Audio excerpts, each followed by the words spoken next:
Chapter 1 Used and Dumped 1. On the night that the examination result was released, Yan Shuyu, who had just graduated, had an indescribable dream. In the dream, her surroundings was dark, her eyes were closed, and she was floating. She couldn't really make out the look of the other party, but she could feel his amazing six-pack abs, so she naturally assumed she was with Song Minghao, her ex-boyfriend. Yan Shuyu and Song Minghao attended the same school and were of the same grade. The only difference was that Song Minghao was an outstanding individual. He was handsome, talented, and well respected by his teachers. He had received more financial aid than he knew what to do with. As for Yan Shuyu, her only accomplishment was competing in her division's pageant once and failing. There was nothing else notable. One of them was a proactive academic, and the other just cruised and waited for time to pass. They had entirely different interests, passions, and life goals, but they were young and nobody cared about that as long as they are in love with each other. Yan Shuyu and Song Minghao had dated for 3 years, and they had always been seen together. They were recognized as the best couple of their school. Nonetheless, the best couple was going to go their separate ways after the graduation. Song Minghao was ambitious. He wanted to go to a first-line city to have a go at a career and hoped that his girlfriend would accompany him up north. Yan Shuyu, on the other hand, was a typical local girl. She was a single child from a middle-class family. Her parents had invested well and already had 2 apartments and 2 shops prepared for her, which was enough to support her for the rest of her life. Why would she want to give up all those and head north? Sure, it was shameful to live off of her parents, but when the ambitionless Yan Shuyu heard that from her mother, her shameful heart was stirred.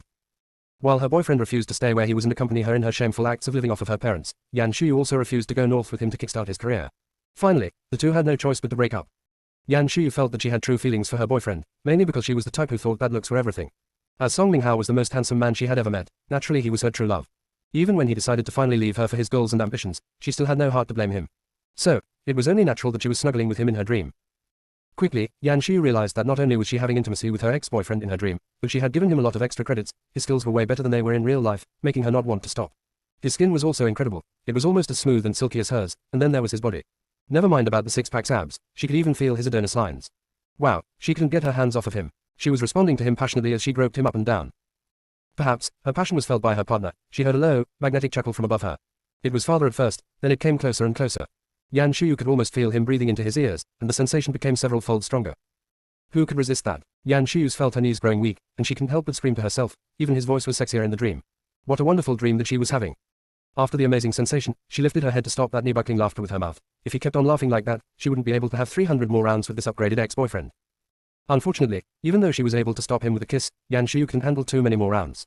Even SX dreams took a lot of energy. She was tired out soon and fell into a deep sleep. What a nice dream that she had. She had been getting ready for her examination the last few months and had picked up on the habit of going to bed early and getting up early. Her circadian rhythm was more or less set. So even though she had such an exhausting night, she still stirred and slowly woken up when the sun was out. Sunlight pouring in from the window gave an even more grandeur feel to the elegant yet luxurious bedroom. Unfortunately, Yan Shuyu did not notice her surroundings. She was still groggy with her eyes barely opened. She had her body propped up halfway and stared at the window motionlessly as she thought to herself, odd, she didn't have any alcohol last night. How did she forget to close the curtains before she went to bed? Chapter 2 Used and Dumped 2. Wait a minute. There was no grand, full-length glass sliding door in either her bedroom or living room. Finally, noticing that something was off, Yan Shuyu turned and saw a man's face that she didn't recognize lying next to her. She was so startled that she nearly fell off the bed. To be fair, this man who was sharing a bed with her right now was a truly handsome man. He looked like Pan Yan. His brows and eyes looked as though they were drawn. If her ex-boyfriend Song Minghao was the most handsome man she had ever seen, then this man would be a greater male god that was completely out of her reach. She should feel honored to have bedded such a handsome man. But this, luck, came more like a hurricane. As lucky as she was, she still must wonder about the question at hand. She went to bed last night on her own bed, and her parents were home, so how did she ended up in a strange place and have intimacy with such a handsome man? T.N. Pan Yan was a poet well known for his good looks. Most people would have started coming up with all sorts of metaphysical theories right about now, but Yan Shuyu had been studying science for the greater of 20 years. She didn't have imaginations like that. She did, however, like to read a lot of novels, especially the cliché ones. Suddenly, an idea occurred to her. Could she have transmigrated? Having thought of that, Yan Shuyu gently climbed out of bed and ran toward the bathroom to look for a mirror. After all, she had read enough novels to know that transmigration was even more amazing than plastic surgery. Most of the times, the main characters would turn into beautiful woman or handsome man. Her original self was not bad looking. She had, after all, been qualified to compete in her division's beauty pageant. But, who'd complain they were too pretty? So, right now, the most important thing on her mind was to see what she looked like. And reality did not disappoint Yan Shuyu. Standing in front of the mirror, she saw a face that was pretty beyond words. Even when she had just crawled out of bed and with no makeup on, there was still a perfectly pretty face, a hint of flirtatiousness out of the corner of her eyes, and the soft lips were the color of a bright peony. She could find a hint of her old self in the mirror, but a few levels higher. She went instantly from pleasing to the look, to a stunning beauty. Yan Shuyu couldn't help but opened up her bathrobe. Wow, never mind a man, it was making her excited. Quickly, Yan Shuyu pulled her bathrobe closed again. Both the transmigration and the blessing came so suddenly that it did not feel real at all. Even after she had finished admiring this beautiful body, Yan Shuyu still didn't feel a thing. Suddenly, she turned her attention back to the man who had intimacy with either the original owner or herself the night before. The dream last night was so real that it was as though she could still feel it. Yan Shuyu wanted to shamelessly believe that her experience last night was real. She had even come up with an explanation for the transmigration. At the very last moment of intimacy, the original owner couldn't handle the excitement with the male god and she croaked, then she took over. Such a flirtatious-looking woman and yet innocent like a little, white flower. She even missed such a male god when she was already in bed with him. For a while there, Yan Shuyu wasn't sure if she should mourn for herself first or the original owner first. That being said, the most important thing right now was to figure out who she was and who was sleeping pretty boy in bed. The reasonable next step was obvious, but Yan Shuyu's brain was all tangled up. She thought about all sorts of things as she was leaning against the bathroom door but just failed to grasp anything important.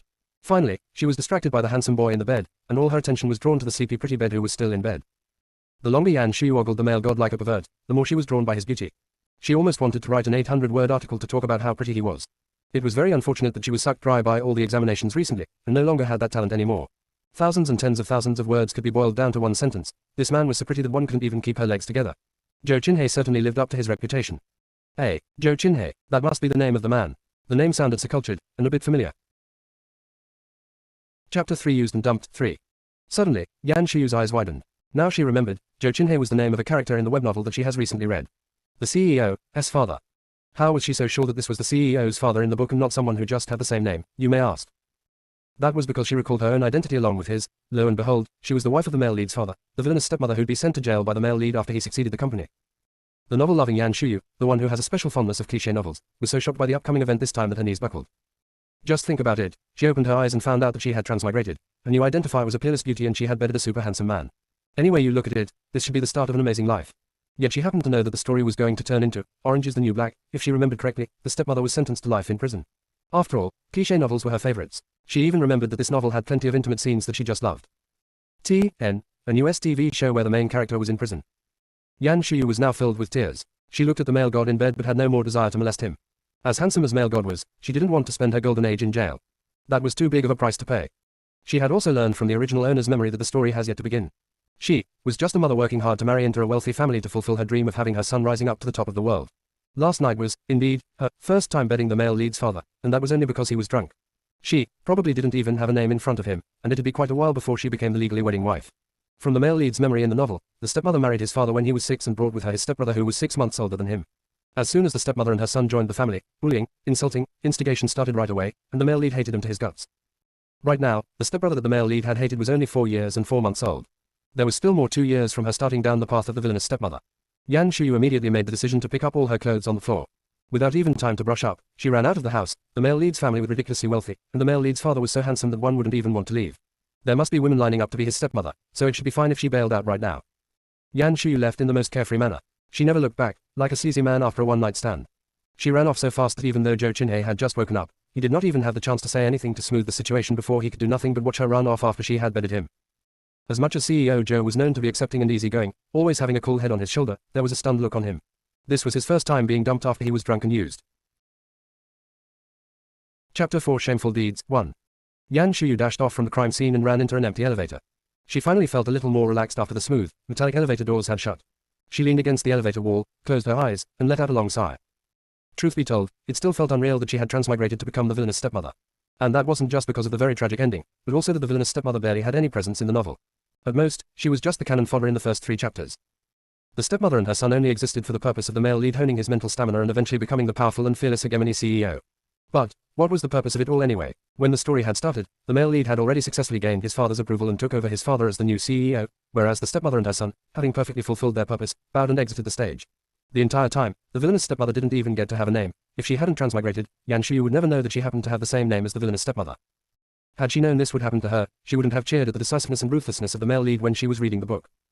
Now that she had transmigrated, as a lover of cliché web novels, Yan Shuyu was very disappointed that her role was but a small cannon fodder who didn't even have a name. And what distressed her the most wasn't even that fact that she would be spending her golden years in prison, but her current destitute situation. Currently the original owner was dirt broke. In the novel, the author never elaborated much on the background of the stepmother before she married the male lead's father. Even the identity of her child's father was barely mentioned. Therefore, as a reader of the book, Yan Shuyu barely remembered the stepmother and her son weren't very well off before they hooked up with the male lead's father. One of the readers even commented in a feedback that the apple doesn't fall far from the tree. That's why even though her son and the male lead had the same education, the stepbrother was still several leagues below the male lead. He was doomed to become the cannon fodder. Yan Shuyu couldn't have agreed more and mentally prepared herself about her current situation. Yet, after she had sorted out the original owner's memories, she still couldn't help but tear up for her. It was said that every pitiful person would have something that one would hate about, but the flip side was also true. The original owner had a very pitiful past. She was born into a poor and stupid family. And, being pretty, she was treated as some special goods. Before she even graduated high school, her parents were already plotting how to make the most money off of her. The young girl, who refused to succumb to her fate, decided to run away with her puppy-love boyfriend. Being together day and night, naturally, they had an accident, and their love child joined them shortly. After her son was born, between diapers and formulas, their expenditure increased greatly, and they were merely young adults themselves. With no skills or academic background, jobs were hard to come by, and the days became more and more poverty-stricken. Her husband was a responsible man, so he joined a gang in exchange for money to support his wife and kids. As he was reckless and vicious, he was moving up the ladder, and the three of them had some stability in their lives for 2 years. But the good days didn't last. The boy died in a horrible death in a gang fight. With their status and the way that he died, naturally, she was not entitled to any compensation or insurance money. Losing her support and quickly running out of food at home, the original owner didn't have time to mourn for her lost lover. She had to set aside her emotions and started looking for work. Without any strength or academic background and with a child to feed, the original owner didn't have a lot of options and turned to the night scene. Chapter 5 Shameful 2. She was a very pretty girl. Even in the night scene she stood out among all the other pretty girls. Even though she would only drink with her customers and not leave with them, she was still easily bringing in tens of thousands a month.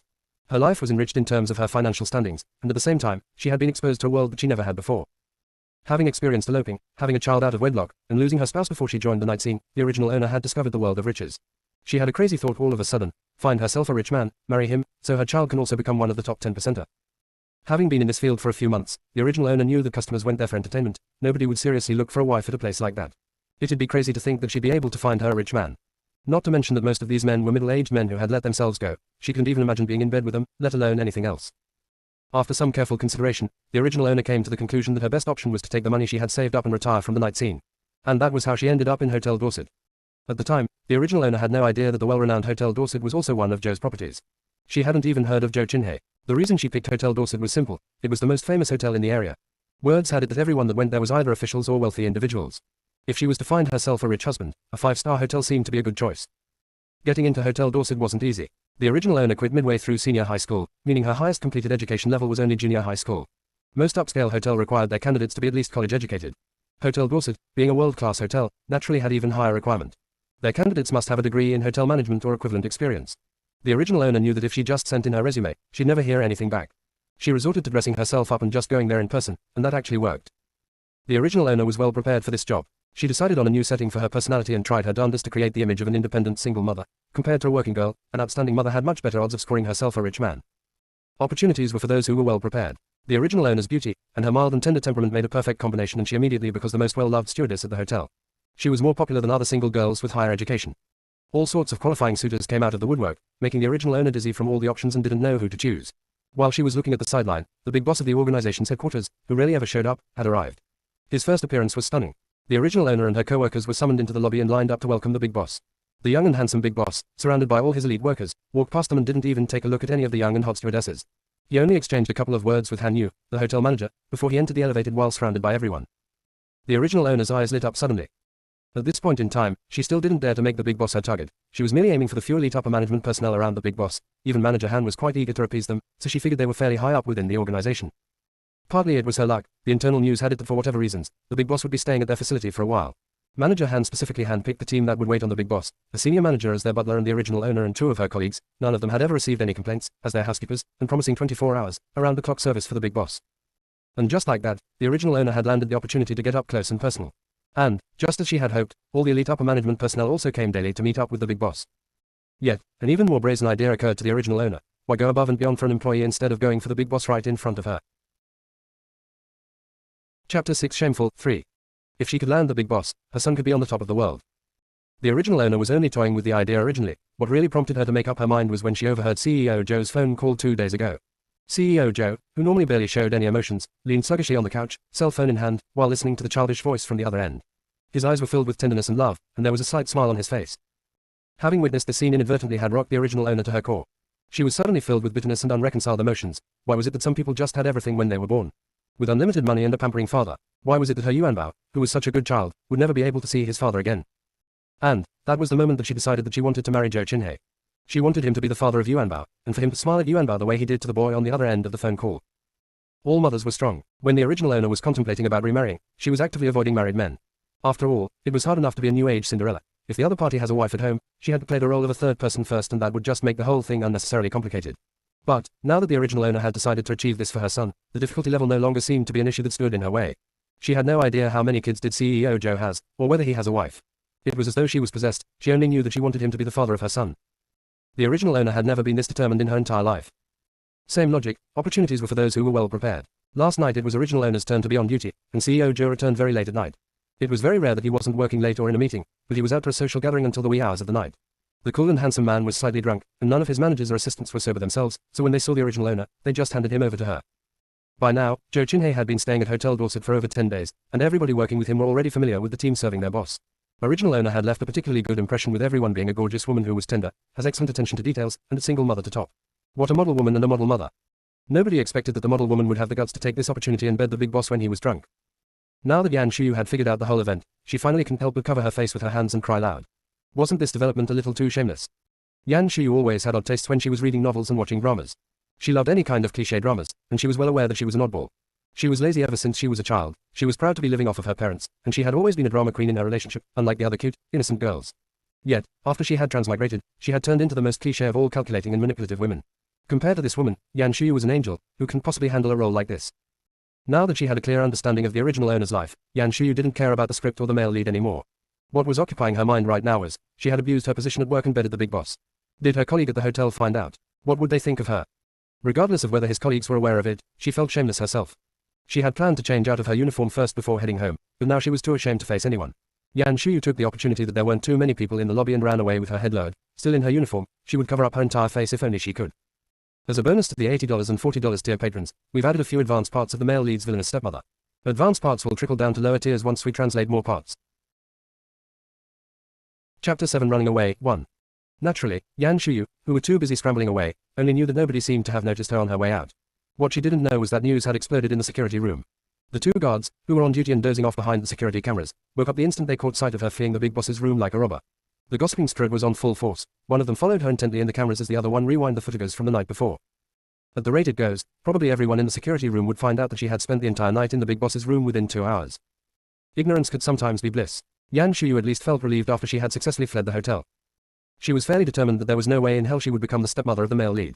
She wouldn't even need this job anymore. She was going to pretend that last night had never happened and forget all about it, after Yan Shuyu recollected herself. She lifted her head up high and left with no regrets. She had already organized her thoughts when she was in the elevator. Now that she was going to quit her job at the hotel, she would no longer need to familiarize herself with the environment. She walked toward the familiar bus station to wait for her bus. As she was in the busier area of town, she did not have to wait long for the bus to come. She got on the bus and swiped her card. It was still early in time, so she picked an empty seat and sat down. Looking at how smooth the traffic was, she gathered she'd arrived at her destination in less than 10 minutes.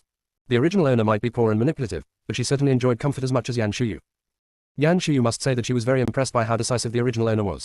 She decided to retire from the night scene, and as soon as she got her new job, she also moved to a new place, just to start over afresh. She had a bit of money with her at the time, so she rented a middle-of-the-road elegant apartment for the singles. For the sake of convenience, it wasn't too far from the hotel. The area wasn't as bustling as where Hotel Dorset was, but it was still part of the central district. The rent was, of course, horrendous. Even though the original owner had a little cash with her, she only rented a 40 or so square meter apartment. Her kid was still young, so it was still a decent size for the two of them. Yan Shuyu followed her memory to find her apartment. She opened up the front door, and she saw a wooden floor and a bay window with cushions in front of that. She felt better. Unlike the original owner who were dazzled by the material world gradually, Yan Shuyu was born into that lifestyle. Ever since she was attending grade school, she had always had everything taken care of for her. Even when she was attending college, she wasn't that much more independent. She attended a local college, so whenever she didn't take the laundry home on the weekends, her mother would go to her college to help her with laundry and cleaning.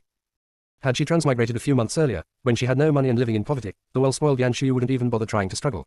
She would have tried a lot harder to see if there was any way to go back to her original life. Even though she'd still be pretty poor in the long run, but at least the quality of life wasn't too bad. Yan Shuyu felt that she'd give this a try. Chapter 8 Running Away 2. Even though it was a singles unit, it still had all the necessary facilities. At the entranceway, there was a stove and exhaust. One could change out of their shoes and also cook there. Yan Shuyu silently changed into her slippers. The bathroom was to the right of the hallway. She took a look inside as she walked past it. There was a washing machine and a small area to hang the laundry. In fact, there were some articles of clothing hanging on there. Yan Shuyu was even happier now that she found out that she didn't have to do her laundry by hand. She smiled subconsciously. Her happy mood lasted all the way until she saw the kiddo sitting on the bed. Yan Shuyu had always known that the original owner has a son, and she was also aware that he was the one who had done all the bad deeds with her, and finally faced the tragic ending of a cannon fodder. But she was never the kind of girl who was very motherly. Before she had seen him in the flesh, she did not have too much feeling for this instant son, nor was she mentally prepared to be a mother. Now that she saw the kid in front of her very own eyes, she was dumbfounded and her smile froze on her. Truth be told, this kid wasn't half bad with his big, round eyes, a cute and delicate face, messy hair, and he looked so cute when he was sitting there groggily. She had the sudden urge to run up to him and hold him, kiss him, and lift him up in the air. Of course, she stopped herself from doing that. She had noticed that the kiddo didn't look that much like his gorgeous-looking mother, or the dead husband in the original owner's memory. After careful observation, he looked 60 to 70% like herself. Well, that was startling. Why was the son born to the original owner look more like this instant mother who came later instead of his own mother? If Yan Shuyu didn't have a clear enough mind, she'd almost thought she might have given birth to him. Yet she must say that looking at the boy who looked somewhat like herself, Yan Shuyu, who didn't have much maternal instinct, almost had some awareness of being a mother. She couldn't help but sit down on the edge of the bed and rub the little kiddo on his head. "Mom," said the little kiddo groggily before he dived into her arms. Ugh, Yan Shuyu froze again. She was utterly stunned by the enthusiasm from the little kiddo and didn't know how to respond, or even what to do with her arms and legs. A soft little thing in her arms as though she was his entire world was definitely a brand new experience for Yan Shuyu. She felt directly the meaning behind the word, Mom. Yan Shuyu really wanted to look up and howl at the sky. She was such a young mother, could it get any worse than that? Yet, when she inadvertently touched his soft, little back, she plunged into deep thoughts. When she was sorting out the story earlier, she had only paid attention to the storyline of the stepmother and not that of her instant son. Now that she had some awareness of being a mother, she started thinking back at the novel again. The name of the little thing in her arms was Zhang Yuanjie, nicknamed Yuanbao. He followed his mother and entered the life of wealth at the age of 7. He looked up so much to his stepfather that he voluntarily changed his name to Zhou Yuanjie and became the well-known first young master of the Zhous. At one point, his reputation exceeded that of the real young master and male lead, Zhou Yi. Coming to think about it, the male lead never cared much about his stepmother. The one he hated the most was his stepbrother, who fought him over just about anything. Chapter 9 Running Away, 3. The stepmother committed many sinister acts on the male lead's path to a grown-up, vile acts that one could only imagine, but she was no doubt an excellent mother to her own son. Even during the male lead's recount, he mentioned that his stepmother did not marry his father for love, she married him so his son could have the best education and stand on the top of the world. Ever since the mother and son had entered their house, they pulled all sorts of stunts to compete with him for his father's attention. The stepmother always pretended to be tender and submissive in front of other people and that she was madly in love with his father, and even nice to his son because of that. Her son did an even better job than her. He had always pretended to be a good son and a good brother in front of his father, and the father bought into it all and was closer to him than even his own son. Ever since he had graduated college, the father made him a senior manager at the headquarters right away. Even though the male lead joined the company before his stepbrother, he joined under a different name and started at the grunt level. The entire company knew of the young master, but nobody knew that the true young master was right among them. Ever since he was a child, the male lead had lived under the shadow of his stepbrother. Up until he found out that everything that his father did was to hone his character, he had been envious and even jealous at how his father and his stepbrother had gotten along with each other. To the point that even after his stepbrother had brought about his own demise, and he understood why his father acted the way that he did, he still couldn't get over everything that had happened to him in his childhood. Specifically, even after villain Zhou Yuanjie died completely, the male lead would still dreamt about how his stepbrother was setting him up and his father would side with the stepbrother instead of him. One could tell that it had a lasting effect on the male lead. Zhou Yuanjie's presence was more than just to hone the male lead's character. Even after his death, his negative impact on the male lead could still be seen all over the place. All the way until the male lead had finally met the female lead and his fragile heart was finally softened by the female lead's warmth and love, before he was able to put everything aside and reconcile with his father. All in all, Zhou Yuanjie was the real villain of the book, along with the most tragic ending. Compared to him, the villainous stepmother's ending was still not too bad. The male lead had more or less completely forgotten about her ever since she went to jail. With his power, he could easily have someone take care of her when she was in jail, but he didn't do that. Which was to say that if she truly tried to make up for her past behavior, there were still hopes out there for her.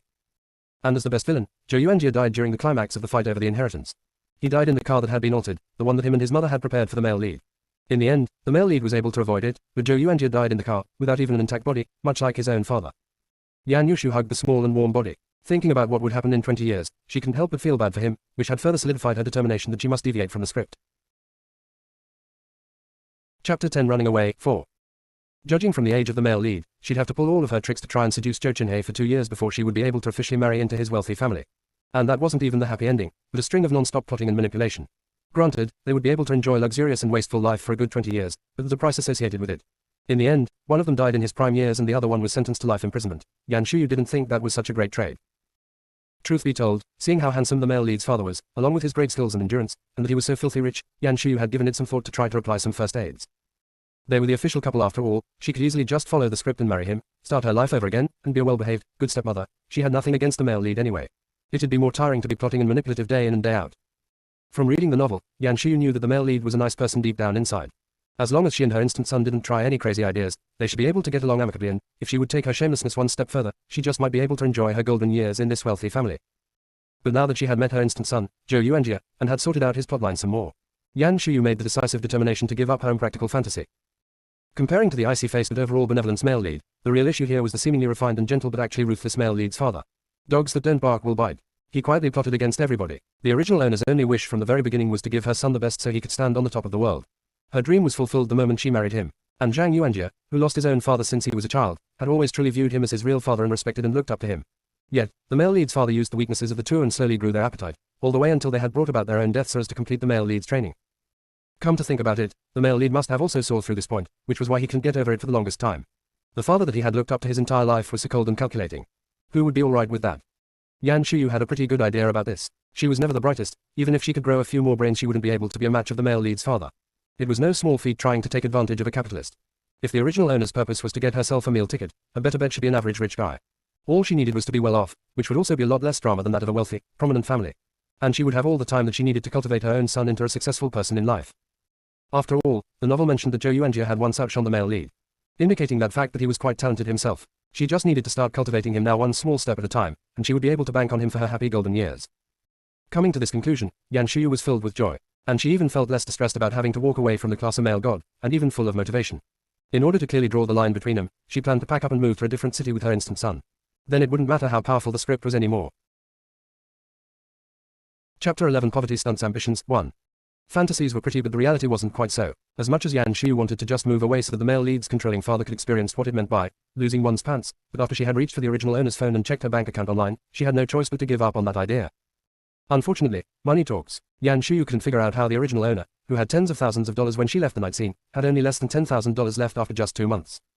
Most likely even the original owner couldn't answer that question. Yan Shuyu tried long and hard and finally had to give up on trying to figure that out and turn to look for other options. $10,000 might be a lot for a student. Yan Shuyu looked down at her instant son that was sleeping in her arms and thought to herself that it was not feasible to move to a different city with her little burden. She heard that it's costly to raise a child, and raising herself could also be quite costly. The spoiled Yan Shuyu would prefer not to have to lower her standard of living. Alright, so she might not be able to move to a different town, but she could still move, right? Yan Shuyu worried that human resource at her current workplace already has her address on file. It'd be alright if CEO Joe didn't care about what had happened. If he felt that he was taken advantage of, he could find out her whereabouts easily and would be able to retaliate. Or, it did seem like she was playing hard to get. Plus, this was the center of the city and not too far from the Joe's headquarters. Even if Joe Chinhei didn't care about what happened last night, she'd still worry that she'd run into the father and son one day and that wouldn't be too pleasant either. So, for the sake of safety, it's best to move from the center of the city to somewhere a little more remote. That way her chances of running into the wealthy father and son would go down significantly. Unfortunately, with the remaining amount in the original owner's card, it might be difficult to move. Yan Shuyu had looked for places with her friend previously. She had an idea that when you moved to a new place, you'd need to pay a few extra $1,000s for deposit. She did not have enough money for deposit. The financially broke Yan Shuyu looked around the quite elegantly decorated room and suddenly had a very naive thought. The original owner had only been living here for 2 months and the room was kept in an immaculate state. Perhaps she could go ask the landlord for the deposit back. Thinking about that, Yan Shuyu wanted to reach for her phone and call the landlord. The slightest motion from her woke up Zhang Yuanjie. He rubbed his eyes with his little fists, blinked, and asked in his little kid's voice, "Mommy, is it time to go to school already?" School. Yan Shuyu had to pause for a second before she suddenly recalled, "Oh yeah, you started kindergarten recently. And it was particularly expensive as well." Yan Shuyu finally recalled why the original owner was so broke. Kindergarten fees for Zhang Yuanjie was $4,000 a month and paid by the quarter. So that alone was over $20,000. Over $20,000, Yan Shuyu's heart hurt just from thinking about it. Then she thought about it some more. The original owner didn't have a lot of choices. She lived in a first-tier city. The cost of living there was already high, not to mention that they were living in the central part of the city, so they did not qualify for the much cheaper public kindergarten. Private ones were expensive, and the one that Zhang Yuanjie was attending was already a relatively cheaper one. Chapter 12 Poverty Stunts Ambitions 2. A single mother registering her kid to a kindergarten that cost upward of $20,000 sounded excessive, but Yan Shuyu could relate to that. She had been raised in a family that believed in the best education and everything else for the children. Ever since she was a child, her parents had always wanted to give her the best that they could provide. If she had her own child, she'd probably do the same as well. If even someone like her would be that way, naturally the ambitious original owner, who wanted her son to be on the top of the pyramid, would be like that as well. Of course, being able to understand the reasoning behind it didn't mean she agreed with the original owner's actions. As she wanted to move away, it'd be great if she could get some of the money back from the kindergarten. They didn't need to live in such an expensive area anymore. Kindergartens around her new area must be cheaper than the current one. Yan Shuyu, her mind filled with the ideas of moving away, temporarily forgotten about her instant son. Suddenly, she heard the little kid asking her, "Mom, what time is it now?" "Oh, I'm sorry, it's already 7:15. "It's alright," said the little kiddo while shaking his head politely. Then, as he rubbed his eyes, he scrambled off of her. "Yuanbao needs to get ready to go to school." The way the little kiddo shook his head really looked a little like a golden Yuanbao, making Yan Shuyu stared at him in awe. Zhang Yuanjie, now with both of his feet planted firmly on the ground, turned, and with a slightly sullen look, he asked, "Isn't Mommy going to make Yuanbao breakfast?" Picture, Yuanbao, used as currency in ancient China. Source, crystallight.com.tw. Cooking. Yan Shuyu thought to herself, she didn't know how to cook. Back home, she was still the baby of the family, who was fed all the time. No way she could cook, not in this lifetime. But, looking at the cute face of her instant son, she didn't reject him right away. Instead, she patted her wallet and said, "We will go eat out today. Then I will take you to kindergarten, what do you say?" Once they got to the kindergarten, she could even ask the teacher about a refund. Oh, she was such a smarty Tilda. Zhang Yuanjie found her suggestion acceptable. He nodded his little head and said, "Okay, Yuanbao will go brush his teeth and wash his face now." "Okay, go." Watching the little body pitter-pattered toward the bathroom on his little feet, Yan Shu looked down on her own uniform that she was still in and got to work. She found a pretty dress from the closet and paired it with a trench coat. The original owner's taste in clothing was quite close to hers, except much prettier. Yan Shu spun around a couple of times in front of the mirror. Pleased with what she saw, she finally walked toward the bathroom to get ready. Yan Shu, who cared more about how she looked, didn't even think about her instant son's size. At his age, there were many things he couldn't easily do on his own. Luckily, kids from poor families matured faster, and Zhang Yuanjie was definitely more mature than other kids his age. By the time Yan Shu came out from the bathroom, he had already plopped himself down on the blanket and changed. He was sweating from the operations, but he was able to complete his tasks. Yan Shu felt even more entitled to not worry about anything else. She sat in front of the dresser and decided to give herself a nice makeup so she could look blindingly pretty others. She didn't expect the little villain was already quite bossy at his young age. Standing behind her, he said, "Mommy, I am going to be late for school." "Oh, what time does school start?" 8. That early, Yan Shu checked the time and reluctantly put down the foundation liquid in her hand. She quickly put some lipstick on and announced, "Okay, let's go." Chapter 13 Poverty Stunts Ambitions 3.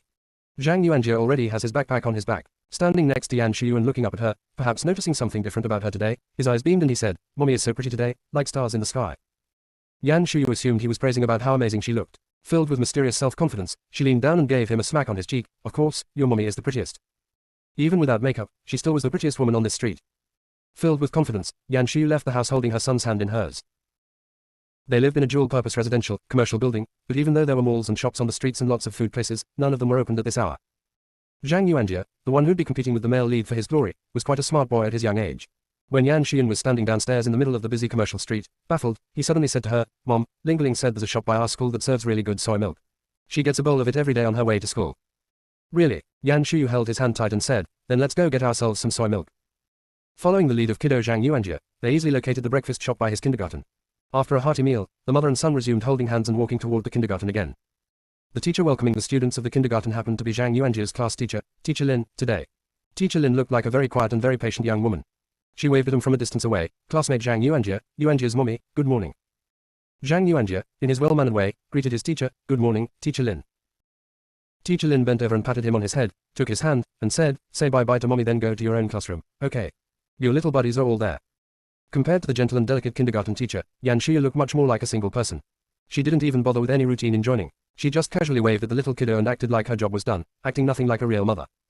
Zhang Yuanjie seemed to already be used to that. He politely bid her farewell before he nonchalantly turned around and walked inside the kindergarten. Now that her kid was gone, she wasn't in a hurry to go home. She stood where she was and approached Teacher Lin in a very straightforward manner. "Teacher Lin, I have a favor to ask." "Oh, what is it?" Yan Shuyu casually made up an excuse. "There were some changes at my workplace. We might be transferred to Tianing District." Hearing that, Teacher Lin looked worried. "That's pretty far away. You will need to switch the subway a few times to get here." That was the whole purpose. Ideally, she would never seen the male lead or his father for the rest of her life. Thought Yan Shuyu, but she maintained the troubled look. "Exactly, it will be a hassle to commute here, which is what I wanted to ask. If we are to transfer in the middle of the school year, can we get a refund for the remaining time?" Teacher Lin shook her head and said, "Definitely, Yuanji's mommy. Unfortunately our school has very clear rules about that. We will not be able to refund you for that reason. In fact, not just our school, no kindergarten in the city would issue a refund." Even though Yan Shu hadn't been around the block many times, it didn't mean she was stupid. She understood subtext. The definite way that Teacher Lin had put it meant there was no room for negotiation at all. There was no possibility at all. She felt very defeated. Teacher Lin was still comforting her gently next to her. "Yuanjie mommy, maybe you can see if there are any other options at your workplace. His tuition aside, switching schools is not a good thing for a child. Yuanjie is a smart and mature kid, so he's also more sensitive than other kids his age. He had finally gotten familiar with the kids in his class. Going to a new environment now would surely be a shock for him." Hearing Teacher Lin's words, Yan Shu had no choice but to nod unhappily. "Okay, let me see what other options I have." Chapter 14 The bottom line continues to drop. 1. As it was so elegantly put on the internet, poverty is the original sin, the source of all troubles. Yan Shu wasn't able to resolve the issues at their sources, so after much consideration, she finally came to the painful conclusion that she would have to give up the idea of changing schools for her son as well. But, she still needed to move. That was her very last stubbornness. Worst case scenario, they wouldn't move too far away. Just some distance between themselves and Hotel Dorset and Joe's headquarters would be sufficient. "I'm such a genius and no issues could bring me down," thought Yan Shu happily to herself, and she wasn't distressed anymore. She went home with a spring in her steps and immediately picked up her phone and dialed the landlord's number. The landlords were a middle-aged couple. According to the novel's introduction, they have cozy jobs and a lot of free time, so instead of using a management company, they handled all the rental processes themselves. The fact that they handled all these matters in person gave Yan Shuyu some wiggle room. If they used a management company, she wouldn't even know who she could talk to. Yan Shuyu was quite lucky today. After the call had gone through, it was the landlord, the more lenient of the two, who picked up the phone. After her changes at the job I have no choice spiel, Uncle Landlord smiled and said, "See Yan, normally under your circumstances, it'd be considered a breach of contract and we could keep all of the deposit, but we know that it wasn't easy to be a single mother, so if you insist the apartment and the furniture were all in good shape, we can consider refunding you the deposit." Then, Uncle Landlord suddenly switched the topic to a different angle and said, "But I suggest you to really think this through. We can refund you the deposit, but not the 6 months rent that you have paid in advance." And all that happened just when Yan Shuyu thought that the landlord was such a great guy. She was dumbfounded hearing his words, "I paid 6 months in advance." Yeah, Uncle Landlord couldn't help but chuckle, "We signed a contract. How could you forget that?" She had wrongfully accused the original owner. Instant Son's kindergarten cost over $20,000, 6 months rent plus deposit probably cost another $10 of thousands of dollars. It was amazing that the original owner had any money left at all. Putting her hand over her chest, Yan Shuyu was amazed. After a little while, she explained awkwardly, "Yeah, it has been crazy busy at work. I was a little absent-minded." "It's quite alright," smiled the landlord heartily. "If you can figure something out on the other end, I think it's best for you to stay the entire 6 months. If you still want to leave then, we can talk about the deposit. As you have already paid 6 months up front, it wouldn't be in your best interest to move now." Poverty stunts ambitions. Yan Shuyu had no choice but to accept the landlord's suggestion and agreed with him despite her heartache. "I guess you are right. When push comes to shove, I guess I will just have to look for a different job." Alright, so she couldn't move for a different city, or switch her instant son to a different school. Now she couldn't even meet her bare minimum goal of moving to a different place. As much as she was an optimist, Yan Shuyu couldn't help but started wondering if she was just a useless piece of garbage once she was away from her parents and her ex-boyfriend. The landlord, naturally, couldn't feel her despair through the phone and continued to chuckle. "There are a ton of work in this city and Yan, you are so pretty.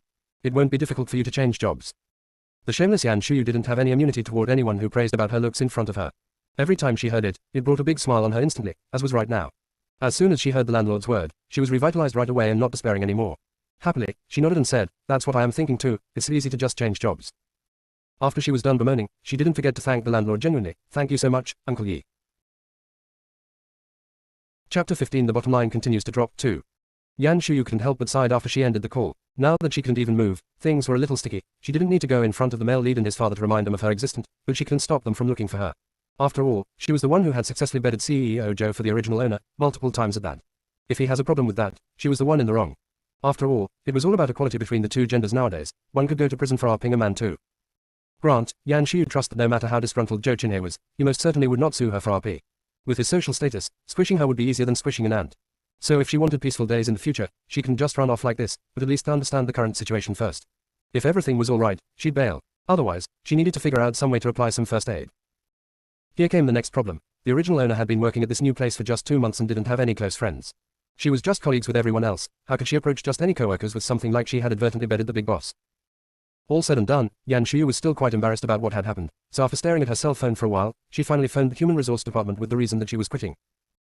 Her reasoning was very simple. If the big boss was enraged by what had happened last night and decided to find the little staff who had deflowered him no matter what, human resource would definitely had heard something about it. Based on the principle of, better safe than sorry, they would not let her quit at this moment in time. Contrarily, if the boss hadn't said a word, there was no reason for human resource to try to stop a small staff like her from putting in her resignation. Hotel Dorset has no shortage of talents. Further, thought Yan Shuyu, it'd be great if the big boss didn't care about it at all. She quit on her own accord, perhaps he'd even think that it was a great decision on her part and that would be that. And they'd never have to see each other again. That way, it really wouldn't matter if she moved or not moved. Backed up by such an optimistic thought, Yan Shuyu dialed the number of human resource. Manager Zhu was the one who picked up the phone, a slightly older, married, and mild-temperament lady. Yan Shuyu was very straightforward. She pulled her reasoning out of nowhere. "Manager Zhu, I am so sorry, my son was very sick and needed my attention 24/7. I don't think I will be able to juggle between my work and my son. Can you let me quit on the spot?" Quitting on the spot is against our company policies. We required 1 month's notice when you quit. Even though the original owner didn't make a point of telling everyone about her personal situation, she didn't make a point in hiding that fact that she was a single mother either. Manager Zhu, being the human resource manager, naturally had a pretty good idea about each employee's situation. Which was why, after she had declined Yan Shuyu's requested, brought up a more feasible suggestion: "Is your son really sick? How about this? If you really can't juggle between the two, why don't you take some time off first to take care of your son and put in your 1 month's notice after you return?" That was, of course, a very sound suggestion on Manager Zhu's part. But after hearing it, Yan Shuyu panicked, thinking that her worst-case scenario had come true. So she tried even harder to look for excuses. "I know I can take time off as well, but my kid has low immunity. When he gets sick, it was always back and forth, and that makes it difficult to say how much time off I'd need. Plus it would be troublesome for those at the workplace. Plus, I have been there for 2 months now, and I am starting to realize that it wasn't the right job for me. Having to work night shift in particular requires me to leave my child at home by himself, and I get worried. Now that he is sick, I think I will just take this opportunity to resign. Chapter 16. The bottom line continues to drop. 3. It actually wasn't a big deal if Yan Shuyu didn't want to work the night shift. She should just switch with her other colleagues and rolled off her responsibilities with the big boss. Except that Manager Zhu was the human resource manager, not the guest service manager, so it wasn't appropriate for her to make that suggestion. Plus, she was a mother herself, so she thought she could relate to how worried Yan Shuyu was of her child. So after some hesitation, she said, "Well, I can approve it if you insist on resigning, but without going through the proper process, we will deduct a part of your salary. Are you okay with that?" Yan Shuyu had forgotten all about that till Manager Zhu brought it up. The original owner hadn't received her pay for this current month yet. Hotel Dorset asked for high qualifications, so their pay was also significantly higher than that of their peers. It is now the end of the month, and the original owner had just become a full-time permanent employee this month. Her base pay was already $5,800, throwing in all sorts of supplements for meals and housing and also bonuses and overtime for taking care of the big boss. It might come up to be $7,000 minus $8,000. Original translation is from fuyuneko.org. If you're reading this elsewhere, this chapter has been stolen. Please stop supporting theft. She's rich. Yan Shuyu did some calculations quickly and was super happy with the outcome. But she immediately remembered what Manager Zhu had just said. "Manager Zhu, how much will you be deducting from my pay?" 50% per hour policy.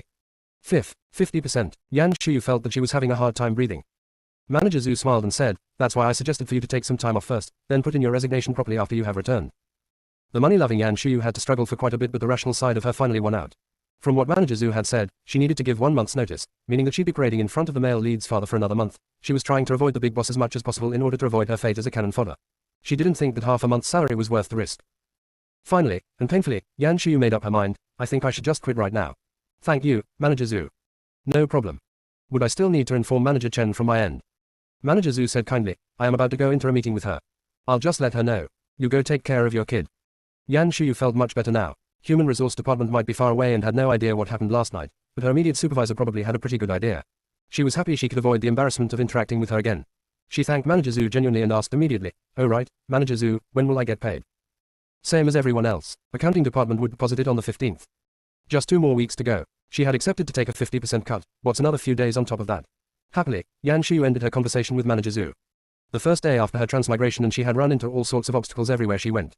Now she had finally completed the big project of resigning from her job. She felt that she has finally recovered some of her self-confidence and was about to start her new life full of confidence. Naturally, Yan Shuyu, the one who had just regained her self-confidence, gave no thought to CEO Zhou. At this time of the day, he would normally be found either at his office or the conference room at the headquarters leading a meeting was. But today, he hadn't even left the hotel room yet and was still undressed except for a bathrobe, the one that Yan Shuyu had clawed off the night before. The bathrobe was hanging loosely on his body while he sat sluggishly on the couch with his laptop. 2 of Zhou Qinghe's elite's employees were standing behind him. They stood there expressionlessly and looking straight ahead, but were secretly dissing their boss to themselves. Their boss was watching the security tape for the 5th time. What was so special about the security tape that was worth their boss, who'd control the ups and downs of upward of millions of dollars, to slack on his work and watch repeatedly? Chapter 17. Life wasn't that bad after all. 1. Even though she wouldn't need to pay rent in the next few months, and they would be set for a while with the original owner's saving plus the wages she would be receiving in half a month, Yan Shuyu still understood the importance of having a stable stream of income. Specifically, she has a 4 to 5-year-old little fart with her. Kids were the weakest. Any small illnesses could wipe out all their savings. Yan Shuyu was feeling a lot of pressure and dare not be too relaxed. She rested for a few minutes at home before she turned on her computer and started sending out resumes. As a senior in college, albeit the fact that she had chosen to continue on to higher education, she still possessed the skills to put together a resume. Plus, it was quite straightforward. The original owner didn't have a lot to put on a resume. It only took her a few minutes to finish it up. After she was done with the resume, Yan Shuyu noticed that the original owner's academic level was not remotely competitive. She skimmed through the wanted ads. Even though sales jobs required no specific skills, those positions still required a technical degree. Servers at a restaurant was better. High school diploma would be sufficient. Yet, Yan Shuyu had been a spoiled child her entire life. She'd rather starve to death than to be a waitress. In order to add more value, Yan Shuyu decided to add her picture on the resumes. Granted, that could potentially backfire and draw the attention of creepy men, but it would also increase her chance of getting a better job. After all, this world valued good looks. She has to give it a shot. After she was done with all those, the entire morning has passed. Yan Shuyu had sent resumes to all the companies that she was interested in. Now there was no more she could do other than waiting for responses. She rubbed her starving belly, stood up, and turned off her computer. The kindergarten would provide lunch for her infant son and she didn't need to worry about that. Happily, she went downstairs to eat in the commercial street. She felt a lot happily after she ate. Happiness could really be that simple sometimes. Yan Shuyu went back to her apartment and took a nap. After her nap, she went window shopping in the mall by herself. Even though she had no money to buy any new clothes right now, she still had a relaxing afternoon. She goofed around till 4 to 5 p.m. before she suddenly remembered that her infant son was about to get out of school. Slowly, she headed toward the kindergarten to pick him up. The one on duty to hand the children back to their parents was the same teacher Lin from this morning. She waved at Yan Shuyu from afar. "Yuanji's mommy, you were here early today." Chapter 18. Life wasn't that bad after all. 2. The kindergarten let out at 5 p.m. Obviously parents who needed to work wouldn't be able to get there on time. So after 5 p.m., the kindergarten would arrange for teachers to be on duty and play games with the children until their parents went to pick them up. Naturally, as a single parent, little kid Zhang Yuanjie had always been one of the kids who stayed behind. All the kindergarten teachers had already grown used to him always staying until he was the only one left. So, they were quite surprised to see Yan Shuyu there so early. Yan Shuyu didn't think that much, she just thought Teacher Lin was being polite and friendly. She smiled and greeted her, "Teacher Lin, thank you for all your hard work again." "Oh, that's our job." As they exchanged pleasantries, Teacher Lin turned around and called out, "Little friend Zhang Yuanjie, your mommy's here to pick you up." Inside the metal door, a group of kids were standing in line for the slide. They all turned around at the same time when they heard the call. Her instant son was especially excited and quickly ran toward his mother, except he was stopped by his little buddies on his way. Two kids whispered into his ears. They were a little bit far away so Yan Shuyu couldn't hear what they were saying. All she saw was the two kids running away, blushing, after they were done whispering. They even casted her another coy glance before they turned around. Her instant son's eyes beamed while standing there before he ran and plunged himself into her arms like a bird returning to its nest. Yan Shuyu was quite happy to have a little handsome boy throwing himself into her arms, even though the boy was still just half her height. Yan Shuyu took the hand of her instant son, bid the teachers farewell, and headed home as they chit-chatted on their way. On their way home, Zhang Yuanjie looked up and voluntarily offered up what his little friends had whispered into his ear. "Mommy, Jiajia and Tata said you were very pretty today. And that you are the prettiest mother in kindergarten." Really, Yan Shuyu was exuberant all of a sudden. She stroked her own cheek and was glad she had put a lot of effort into her makeup before she left the house. Cheerfully, she nodded, "Your little buddies sure have good taste." It wasn't great to be a young mother, but now that she was labeled the prettiest mother, she felt redeemed. Young Zhang Yuanjie didn't feel that there was anything wrong with his mother's reaction and proudly asked, "Mommy, will you come pick me up so pretty in the future too?" High-spirited, Yan Shuyu replied, "No problem. I can for sure fulfill this wish of yours." The fully contented mother and the perfectly contented son continued their way home. Yan Shuyu, on the other hand, still did not plan on preparing dinner herself. As they arrived close to their apartment, she stopped her instant son and said, It's almost dark outside, why don't we eat out before we go home?" Zhang Yuanjie looked at the sun that was still in the sky, his delicate face full of questions. Yan Shuyu didn't care about that. She patted her instant son on his shoulder and carried on, "Great, then it's been decided cheerfully. Let me think about what we should have for dinner." Little kids naturally have a strong curiosity, and also easily distracted. On top of that, Yan Shuyu did not go easy when it came to tricking her son. Shameless, one might even say. Zhang Yuanjie felt that something was off, but couldn't put his fingers on it, so he quickly gave up and cocked his little head to help his mother in picking out a place for dinner. An idea came to him quickly. He looked at his mother with his eyes beaming and said, "Mommy, the hot pot place across the street from us is delicious. Let's go get hot pot." "Oh, really?" "Yes." The little boy nodded forcefully and continued to stress, "Yuanbao loves it, and Mommy loves it too." Yan Shuyu didn't know whether the original owner loved it, but she loved it herself. Happily, she picked up the little kid's hand and said, "Okay. Hot pot we go." Chapter 19 Life wasn't that bad after all, 3. And they said, kids from single families were very sensitive and mature faster. Yan Shuyu wasn't sure if she agreed with that. The second male lead was quite sensitive in the novel. He even knew how to bully the male lead with his mother at his young age with all sorts of bad ideas. Yan Shuyu, however, had found that second male lead really was not the bright of a kid. Never mind that he didn't instantly realize his mother was not the original mother anymore. After they had spent so much time together, he didn't realize anything was wrong and even asked to go shopping at the grocery store after they had finished hot pot, as her acting already achieved award-winning level that not even her own son noticed anything different. Granted, this was beneficial as far as she was concerned. Less questions and troubles were always better. Yan Shuyu patted her full stomach and agreeably said, "Okay, next stop, grocery store." This could also double as exercising after dinner. She didn't even need to go under the knife to turn into a beauty queen. She must take good care of her body. The little kid seemed to have an unusual passion toward grocery stores. Zhang Yuanjie, pushing the shopping cart that was taller than him, walked faster than the other adults. He tossed everything that caught his eyes into the shopping cart and only turned around for his mommy for help when he couldn't reach certain items. Yan Shuyu couldn't afford anything from the mall, but she could at least afford items from the grocery store. She was very generous, and they finally brought home with them a big bag of fruits and snacks. It was already 9 p.m. when they arrived home. As energetic as Zhang Yuanjie, he was still exhausted. He was just about to climb into bed before his mother complained, "You need to bathe first. Go look for your pajamas, I'll go draw the water." Naturally, there's no soaking bathtub in this apartment, but there is a very colorful mini bathtub. That must be the Zhang Yuanjie's very own special tub. Just when Yan Shuyu was finished up with drawing the hot water, Zhang Yuanjie, pajamas in hand, pitter-pattered into the bathroom. Yan Shuyu did not have the self-awareness to bathe the little kid herself. Standing by the sink, she started removing her makeup. The little kid also seemed to be used to it. He took off his clothes and climbed into the tub on his own. Within the small, cramped space, the unconscientious mother was removing her makeup systematically and the poor kid sat in the bathtub struggling to scrub himself. One adult and one kid each busy with their own agendas, but the scene was still very harmonious. When Yan Shuyu was finished with her skincare procedure, little kiddo Zhang Yuanjie had also finished bathing himself, except it was very difficult for him to dry himself with his small arms. As much as he tried to contort his body, he wasn't able to put his pajamas on by himself. Finally, Yan Shuyu found her self-awareness as a mother and took a step forward. "Let me help you." Unexpectedly, the little kiddo let out a sigh. When he put his hand on her shoulder and pulled his pajama bottoms up, he said to her in a sincere and heartfelt way, "Mommy, I will be all grown up by next year and will be able to put my own clothes on." "Oh, okay, I will look forward to that. Next year you will draw your own water and bathe yourself. Preferably, you will also learn to do your own laundry. Yan Shuyu shamelessly adding more responsibilities to the little kiddo's list. The kiddo was too young to understand the dark side of humans. He only nodded forcefully. I will. I promise. As long as she could raise a perfect and well-behaved son, then, as his mother, she will be able to reap the benefits. Yan Shuyu couldn't help but started fantasizing about it a little before she carried her son onto the bed with a smile. Okay, all clean. Let's go to bed. After such a long day, not only the little kiddo, even Yan Shuyu was exhausted both physically and mentally. After she has bathed and laid down in bed, with a small and warm body snuggled up to her, she was extremely sleepy as soon as she closed her eyes. She fell asleep within a few minutes. Her adaptability was arguably top-notch, being able to slip right into the brand new environment in the brand new world. Chapter 20 Life wasn't that bad after all, 4. At the same time, while one of them was sound asleep, the other one had entirely too much on his mind. Inside Hotel Dorset, Chen Jing, Yan Shuyu's previous superior, was sitting in the office, full of concerns. She's a senior manager. She has a family and 2 children to take care of. In a work environment that encourages training and delegation, she didn't need to work the night shift. She had only worked a couple nights during the first few days that the big boss was staying at the hotel. When her 2 assistants seemed very competent, she gladly handed the responsibility over to them. Who would have thought, Yan Shuyu, who looked like such a responsible individual, would be audacious enough to bed the big boss? Only very few at the hotel knew about the story between the overbearing big boss and the charming female employee. That was because the boss's personal assistant visited the security office first thing in the morning and took away the security footage. It was just a small errand, yet Boss Joe sent his personal assistant Louis to take care of it. The head of security was no idiot, so he immediately told his employees to keep their mouths shut. Knowing that Chen Jing was Yan Shuyu's direct supervisor as well as the boss's special guest room manager, the head of security was decent enough to give her a heads up about the incident. Certain events in life, it was more troublesome knowing than not knowing. Chen Jing dare not have her employees work the night shift anymore. Her other assistant, Xiao Lin, looked pretty competent as well, but who knows if she'd be the next Yan Shuyu. All in all, Chen Jing had decided to work harder herself in order to avoid any more incidents. That being said, working the night shift was not a big deal. A bigger problem was what to do with Yan Shuyu. The gal has the courage to stab a hole in the sky but not the courage to face the consequences of her actions. She had went straight to human resource and resigned. Manager Zhu didn't know the story and could handle the resignation according to the firm's policy, but she didn't dare to just let Yan Shuyu go.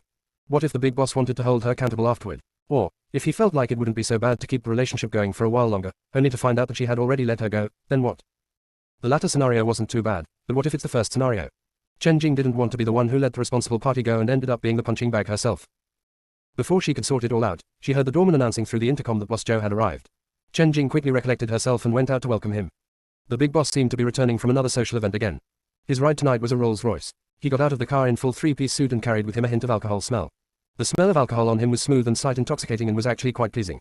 Net worth of over hundreds of billions of dollars, handsome, and gentlemanly, no wonder Yan Shuyu couldn't help herself, thought Chen Jing as the big boss nodded at all of them and said in a very friendly manner, I came back a little late tonight.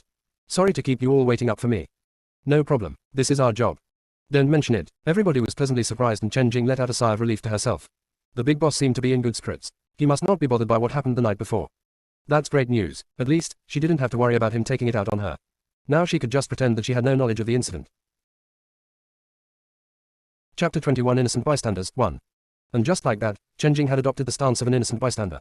She operated as normal in front of the big boss and silently admitted to the fact that Yan Shuyu had resigned. At the end of the day, it was Manager Zhu who approved the resignation. This had nothing to do with her. The adult world was rarely ever just black and white. The conservative way of thinking was just another stance, nothing about right or wrong. That's why when Chen Jing decided to pretend that she knew nothing about the incident, everything was calm and normal around her. With some observation, it wasn't difficult to notice how well the big boss was able to remain calm in the face of events. He was, indeed, a big boss in the corporate world. The female employee who had been taking care of his daily chores, who has had lots of interactions with him, and most recently, interaction outside the realm of her job responsibilities had just up and left. Most people would at least ask about it, but the big boss didn't even blink, as though this person had never existed. For a while, Chen Jing had to wonder if the matter had already been blown over. Just when she was feeling ashamed of herself, and thinking that she really should try to learn from her big boss and stop sweating over small things, he suddenly broached the subject out of the blue. This morning, Chen Jing had just finished up her night shift and had planned on taking off and heading home after she saw the big boss out.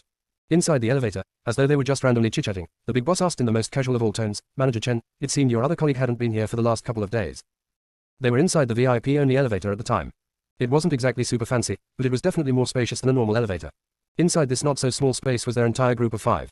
Naturally, Boss Zhou Huaxia in the middle. His special assistants, Louis and Robin, flanked him on both sides, with Chen Jing and the lobby manager in the far back.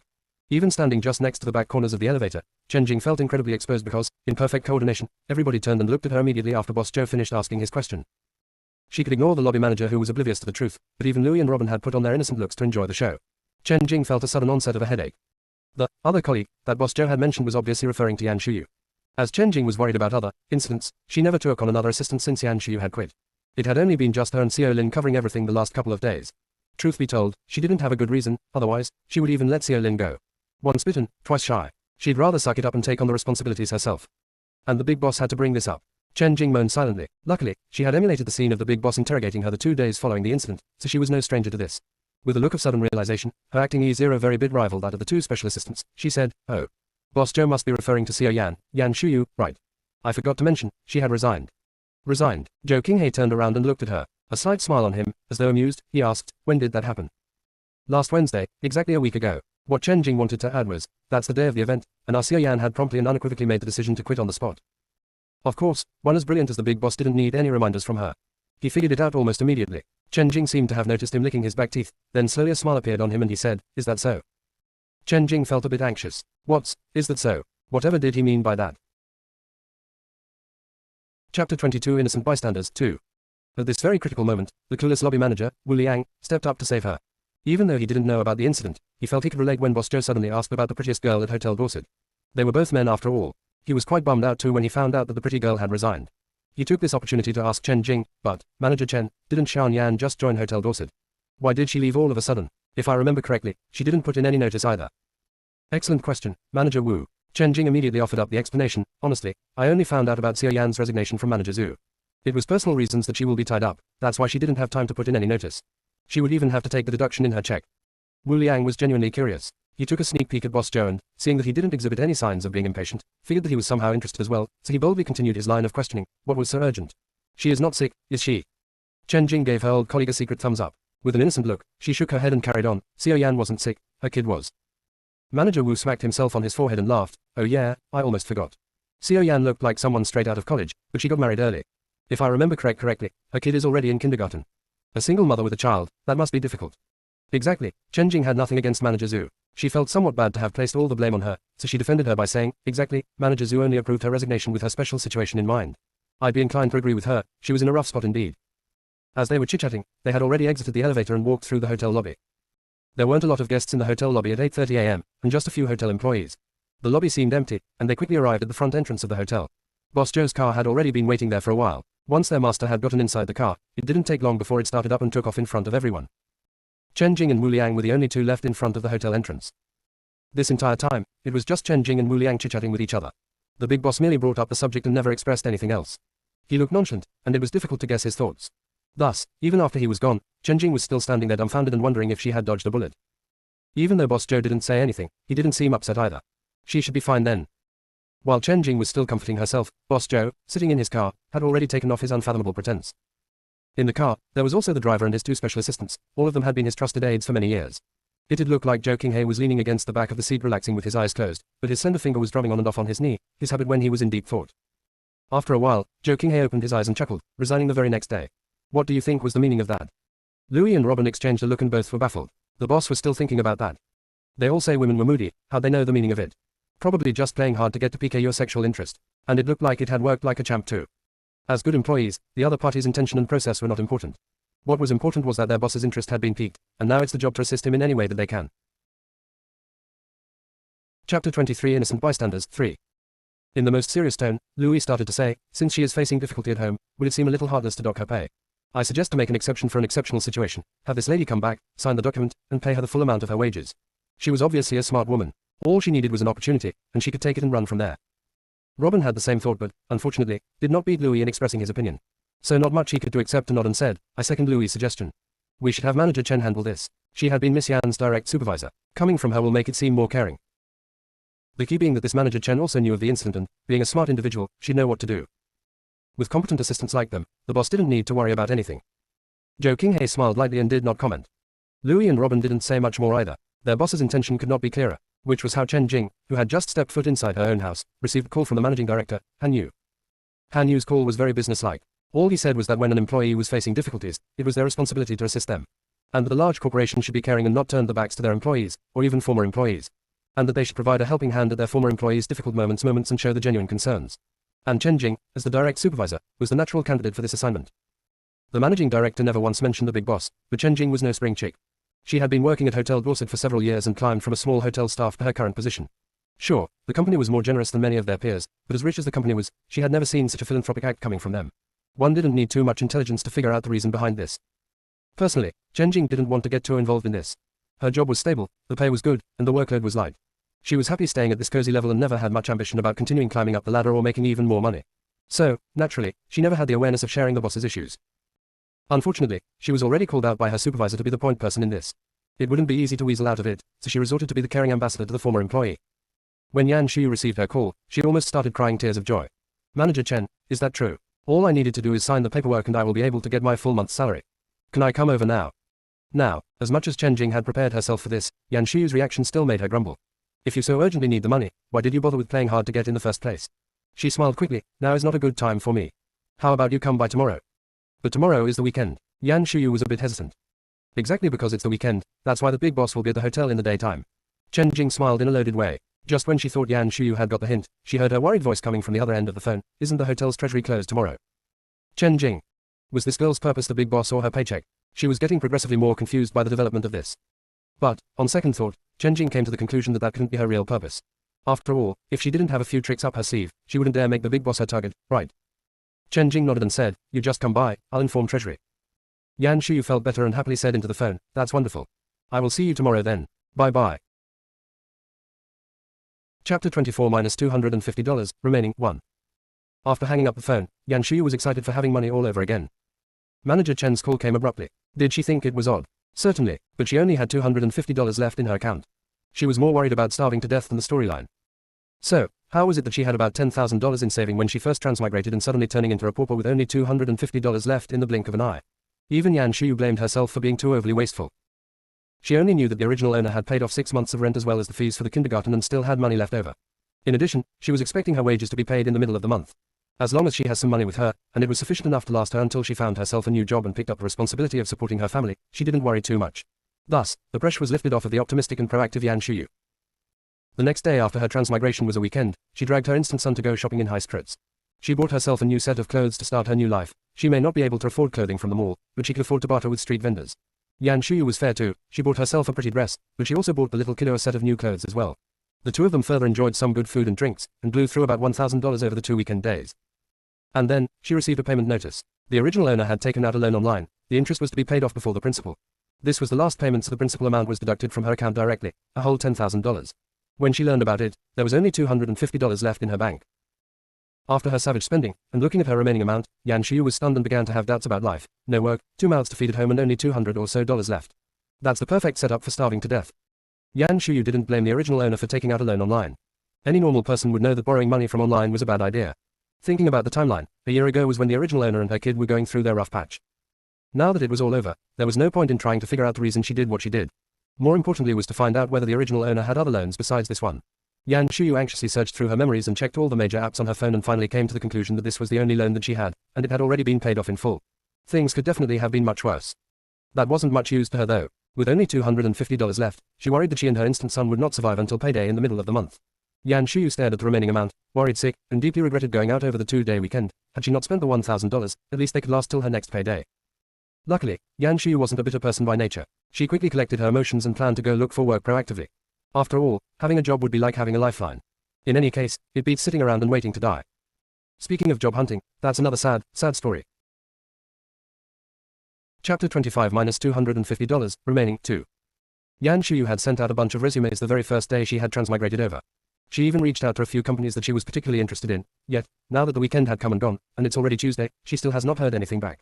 Of all the resumes that she had sent out, she only received one paltry response: thank you for your interest in our company, but our company required blah blah blah. Well, that was a bit awkward. Yan Shuyu started to notice that her beauty was kind of worthless in the talent market, and only academic qualifications count. Original translation is from fuyuneko.org. If you're reading this elsewhere, this chapter has been stolen. Please stop supporting theft. To put it in another way, her plan on using her looks to find a cozy and prestigious job that didn't require any technical skills was more a fantasy that she could only daydream about. She was dead broke and have zero skills. Now that she wanted to have a job, she should seriously consider lowering her standard and consider positions in the service industry that she frowned upon in the past. They just might be her only options now. This was the spoiled Yan Shuyu, who was going to stay home and mooch off of her parents. Never had she imagined the day she would have to become a waitress. Well, money talks. She better learn quickly to put aside her self-esteem for now. Yan Shuyu comforted herself that she was a very flexible person before she tidied herself up and went out to look for jobs. Once her standards had been lowered, job hunting had become much easier. Yan Shuyu walked around the neighboring areas and had her mind set on a fancy-looking Western restaurant. With or without any working experience, someone as smart as Yan Shuyu would naturally figured out that if she worked in the food industry, her employer would for sure provide meals as well. It wasn't like it'd cost a lot more. It was still 10 or so more days before she could get her paycheck. She'd have to rely on meals provided at work to tie her over. Thinking of that, Yan Shu suddenly felt that being in the service industry wasn't that bad after all. Once she stepped foot into the restaurant, her desire to work there had grew even stronger because she saw this restaurant even provided piano and violin performances. Even though Yan Shu had always said that her only strength was her pretty face, she was being way too humble. She came from a reasonably well-off family and, as the single child, her parents had spent a lot of money on her. She has attended more extracurricular classes since she was a child than she could count with both hands. Sadly, her passion had always been short-lived, and most of them just went to waste. Piano and violin were the exceptions to the rule in that she'd still practice them from time to time, but only because she felt that these were skills that the goddess should possess. In her past life, Yan Shu had pretty good self-awareness. She knew that she only has average talent when it came to musical instruments, so she never put too much time into them. Her level was amateur at best. But now, everything was different than before, with her looks so gorgeous that it could bring about trouble, and she could play piano. That was like saying that she could totally rely on her look, but no, she insisted on her own abilities. The owner of this restaurant would have to be blind to not want to hire a goddess like her who possessed both looks and talent. Feeling already that this position was hers to take, Yan Shu walked inside filled to the brim with confidence. She asked the server whether she could use the piano and, after a definitive answer, she walked to the piano and showed them what she could do. Chapter 26-$250, remaining 3. Yan Shu had been focused on her examinations lately and hasn't touched the piano for quite a bit of time. Perhaps, it was the trauma that had caused her to mature. Her fingers, instead of feeling rusty, had never been so smooth and in control before. Full of emotions, she finished her performance. A few individuals, who had some knowledge of piano, even applauded. It was a little after 10 a.m., and there were no customers in the restaurant. All the workers at the restaurant had gathered around Yan Shu during her performance. The young restaurant manager, Yang Zifeng, believed that she'd be a great catch, so as soon as he found out that she was looking for a job, he immediately showed her into his office upstairs. Come with me. Let's talk. Yan Shu loved to take a mile whenever she was given an inch. Seeing how enthusiastic manager Yang was, she started pushing her luck. When she heard of the work hours, she frowned and expressed concerns. I have to drop off and pick up my kid from school every day. I am not sure the time would work for me. After manager Yang heard that the kid would be finishing kindergarten next year, he kindly waved his hand and said, that's not a problem. Your kid gets out a little after 4 p.m. That's not busy hours for us. You can just go pick him up. If you don't want him to stay home by himself, you can bring him here directly. We will all help you look after him. Ever since she had stepped foot inside, Yan Shu had immediately opened up about being a single mother. Not only did manager Yang not felt that it would be a hassle, quite contrarily, he had been thoughtful to her in every detail. Yan Shu felt more and more that this was the right job for her. As for the food issue that she was most concerned about, she was right that they could dine at the restaurant. They even provided dormitory for employees. Even if you are not staying at the dormitory, you won't receive any additional supplemental income, but you can bring your kid to eat here, said manager Yang. That made Yan Shu even happier. That's wonderful. His school provides only lunch. That way, all they'd need was to take care of breakfast. $200 some odd for 10 days, Yan Shu saw a sliver of hope all over again. After they have discussed all the details, the wages offered to her by manager Yang was no lower than what she made at Hotel Dorset. In addition to being a server, she would also perform for an hour each day. It was equivalent to have 2 jobs. Yan Shu didn't let it show, but she couldn't be happier with the arrangement. Perhaps her acting was a little too good. Manager Yang seemed a bit disappointed. I don't know how long I can keep you here. You can play both piano and violin. With a certification, you can teach at an institution for better opportunities.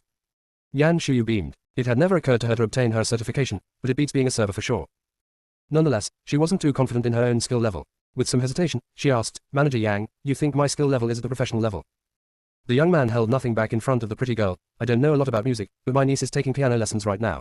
Her instructor graduated from a musical institution. I've heard that he has some small fame in the circle. After hearing your performance, all I can say is I can tell the difference between your performance and his. Yan Shu knew that, not being in the same field, the comments coming manager Yang was meaningless. Yet, somehow, they had solidified her determination because she felt that her skill level had increased significantly while she was playing the piano earlier. Now that her feeling was confirmed by manager Yang, she thought to herself that perhaps her musical talent was the cheat that she had gained from her transmigration. Now that she has this cheat, she might as well make full use out of it. Brimming with confidence, she said, thank you so much for your suggestion, manager Yang. I will look into that further. Chapter 27-$250, remaining 4. Manager Yang wasn't bothered by that. It would take a while to earn a certificate like that, and the turnover had always been high in the food industry. He never expected someone as pretty as Yan Shu would work at his restaurant for the rest of her life. The moment he heard that she was looking for work, he already figured out that the pretty girl was probably just down in her life for the moment.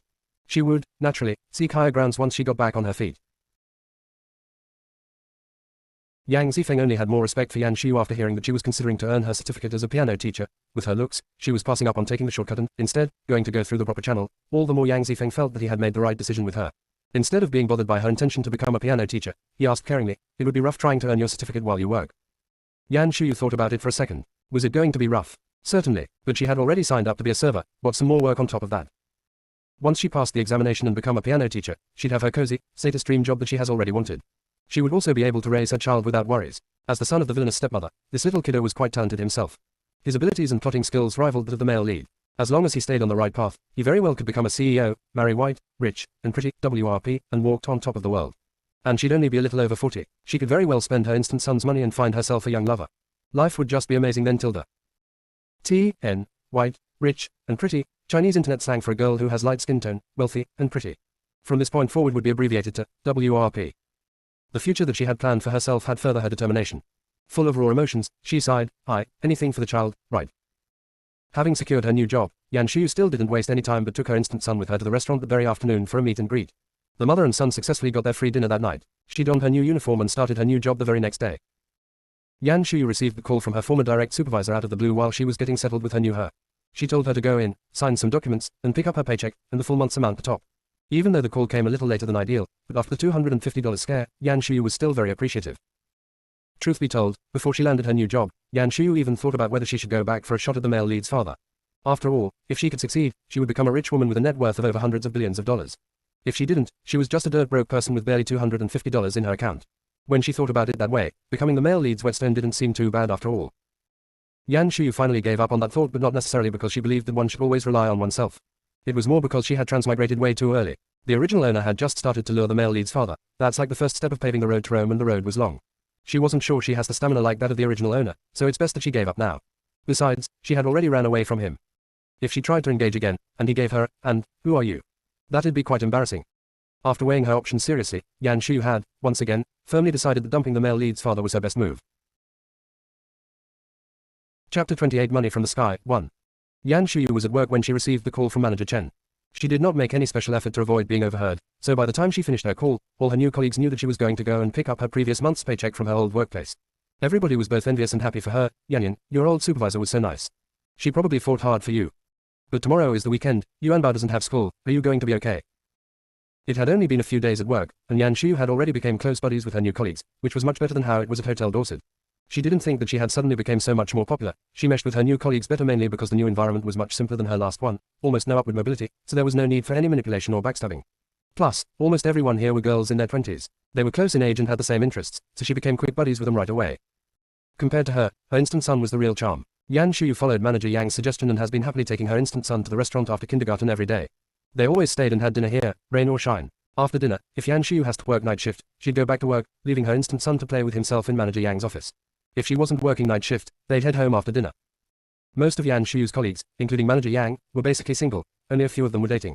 She was the only young mother, which was why ever since the first day she brought her instant son to the shop, the little kiddo had immediately rose to the status of the restaurant mascot. The little kiddo has delicate features, nice and white skin, and was very well raised. He was always smiling and addressing everyone as GE and GG sweetly. All Yan Shuyu's male colleagues were charmed and female ones were conquered. Every day, they'd look forward to the arrival of the cute mascot after school. T.N. GE, older brother. GG, older sister. Now that someone brought up the plans for the little cute kid for tomorrow, everybody else started chiming in. You can drop Yuanbao off at the restaurant first. We are not busy in the morning, we will look after him for you. Then you might as well drop him off the dormitory. The dormitory isn't that far from the restaurant. Plus, I work the night shift tomorrow. I have the entire morning off to take care of Yuanbao tilde. I am off tomorrow. I can play with Yuanbao all day long. Seeing that her little colleagues were about to start fighting over the right to play with the mascot for a day, Yan Shuyu smiled and said, thank you so much, you all, but I plan to take Yuanbao with me tomorrow. All I had to do is to sign some paperwork, I will be fine.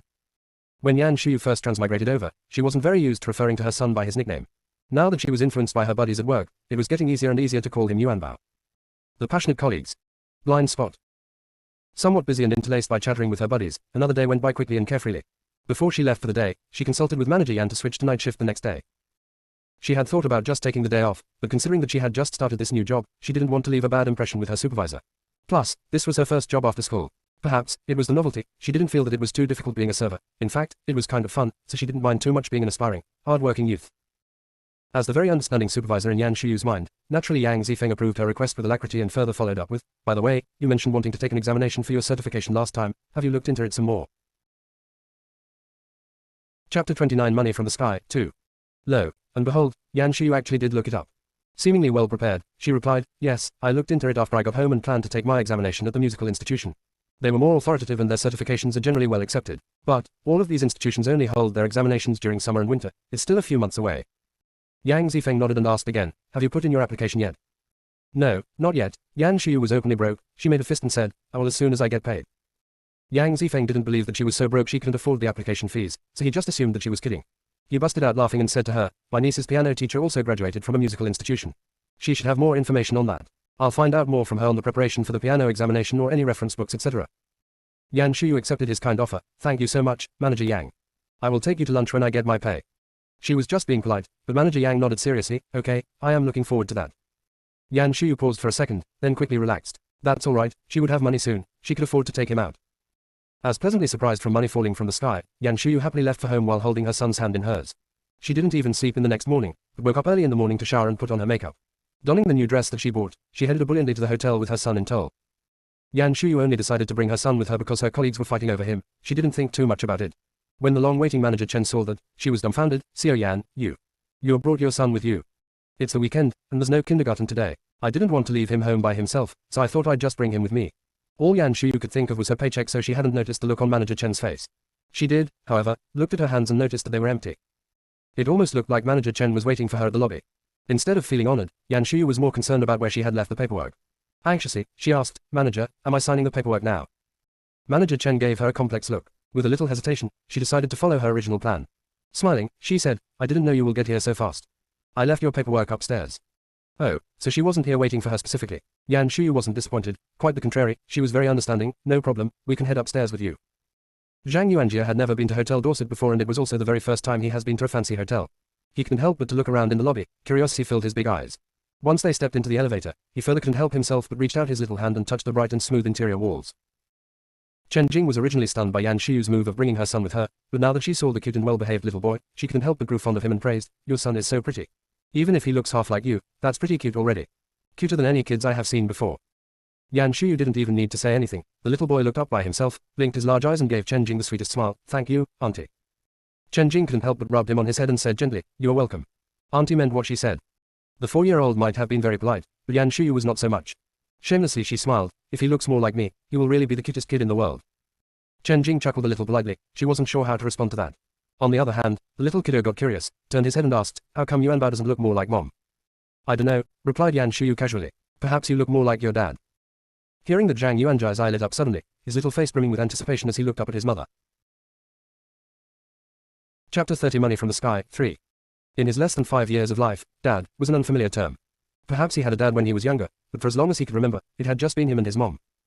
All the others kids have dads, but not him. Even at his young age, Zhang Yuanjie was sad, but he always felt that his mom was sadder than him, so he had always refrained himself from asking about his dad. Now that he has heard the word, dad, from his mom, Zhang Yuanjie was pleasantly surprised. He wanted to ask Mom to tell him more about Dad, but remembering that there's a strange auntie around right now, Zhang Yuanjie blushed and looked down, embarrassed. He had so many questions he wanted to ask his mom when the strange auntie wasn't around anymore. A few casual words from Yan Shuyu had not only brought up so much for the little boy, but even Chen Jing was thinking about it. She wasn't sure if that was deliberate or not. Not that it matters one way or another to Chen Jing, she just has to follow her orders from Managing Director Han and have the ex-employee came back to show how much the company cared, then take her to Treasury to sign the documents and pick up her check, and then her job was done. Once Chen Jing had made up her mind, she took Yan Shuyu and her son into her office, but as soon as she sat down and before she could even dig out the documents, her phone rang. There seemed to have been some urgent issues that need to tend to. Hanging up the phone, she gave Yan Shuyu an apologetic look. As much as Yan Shuyu wanted to get her pay, she knew better than to hold someone back from doing the job, so she had to smile and said, it's alright, Manager Chen. You go take care of that first. They have told me about this earlier, it'd probably take a little over half an hour. That's quite alright, I am free the entire morning. Alright, let me go take care of that first. Chen Jing felt better now.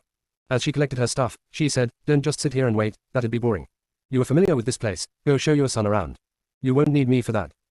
As she was talking, she shoved an access badge into the Yan Shuyu's hand and took off quickly, leaving Yan Shuyu standing there scratching her head.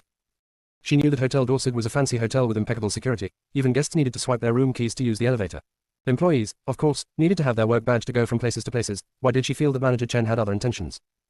So would she really be able to get her pay today? Just when Yan Shuyu was worrying about getting her pay, Zhang Yuanjie's interest was piqued by Chen Jing's words. Little boy had always been curious. He might be able to hold back and be well behaved when there were others around. Now that it was just him and his mother, little kiddo couldn't help himself anymore. Tugging at his mother's hand, he said in a cute voice, Mom, are we going to play? Wow, when did you learn to be so coquettish? It had been a few days since Yan Shuyu had transmigrated, but this was the first time the kiddo called her mommy. All of a sudden, she forgot all her troubles. Lifting up his cute, little face happily, she gave him a loud kiss on his cheek. MMMUUA, okay. Mommy will take you to play. A red lip print appeared on his white, clean face. The little kiddo, not knowing any better, followed his unconscientious mother out of the office. Chapter 31 The Fate of a Cannon Fodder, 1. Due to Manager Chen's generous act of giving him the access badge, as long as Yan Shiyu had wanted to, she could take her instant son to visit every corner of the hotel. They have access even to the 18th floor and the rooftop, which even regular hotel guests were restricted from entering. Such was the right of an employee. Yet, Yan Shiyu still decided that she should not push her luck. Manager Chen was just being nice. She was no longer an employee of the hotel. It would not be appropriate for her to wander around the hotel like it was her own backyard. Yan Shiyu didn't want to be at all, so she took the kiddo with her to the lounge area downstairs. Hotel Dorset was very well known. Hotel Dorset's service and facilities were the best among all 5-star hotels, which was why it was very popular among the rich regardless of its high price. The lounge on the first floor clearly demonstrated how they always had their customers in mind. The lounge was like a club that offered food, drinks, and entertainment.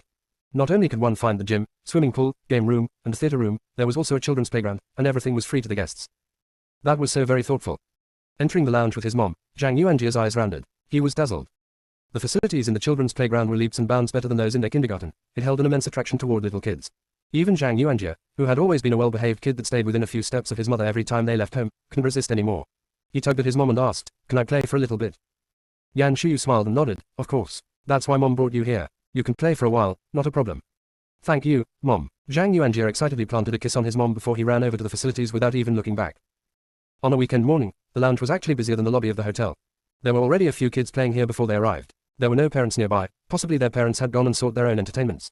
There were servers all over the place, so it was safe enough for the parents to step away. Zhang Yuanjia was all sorts of sweet and well-behaved in front of other adults and definitely an angel in front of his unconscientious mother, even referring to himself as Yuanbao.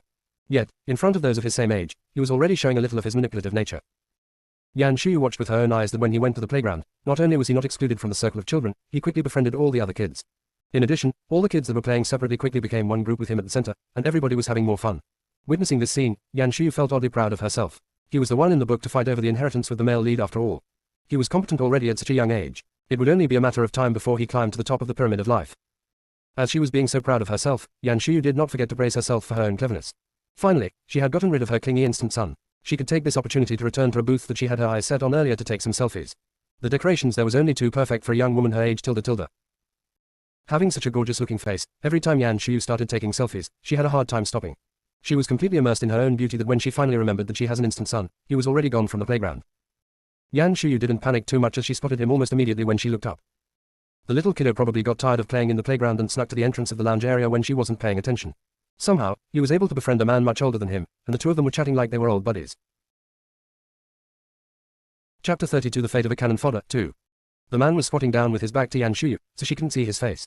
His back, though, looked quite majestic, and his impeccable suit clearly stating the fact that he was an elite. With Yan Shiyu's experience, he was probably a very handsome man as well. Really. Her experience could allow her to tell that a man is good looking from his back.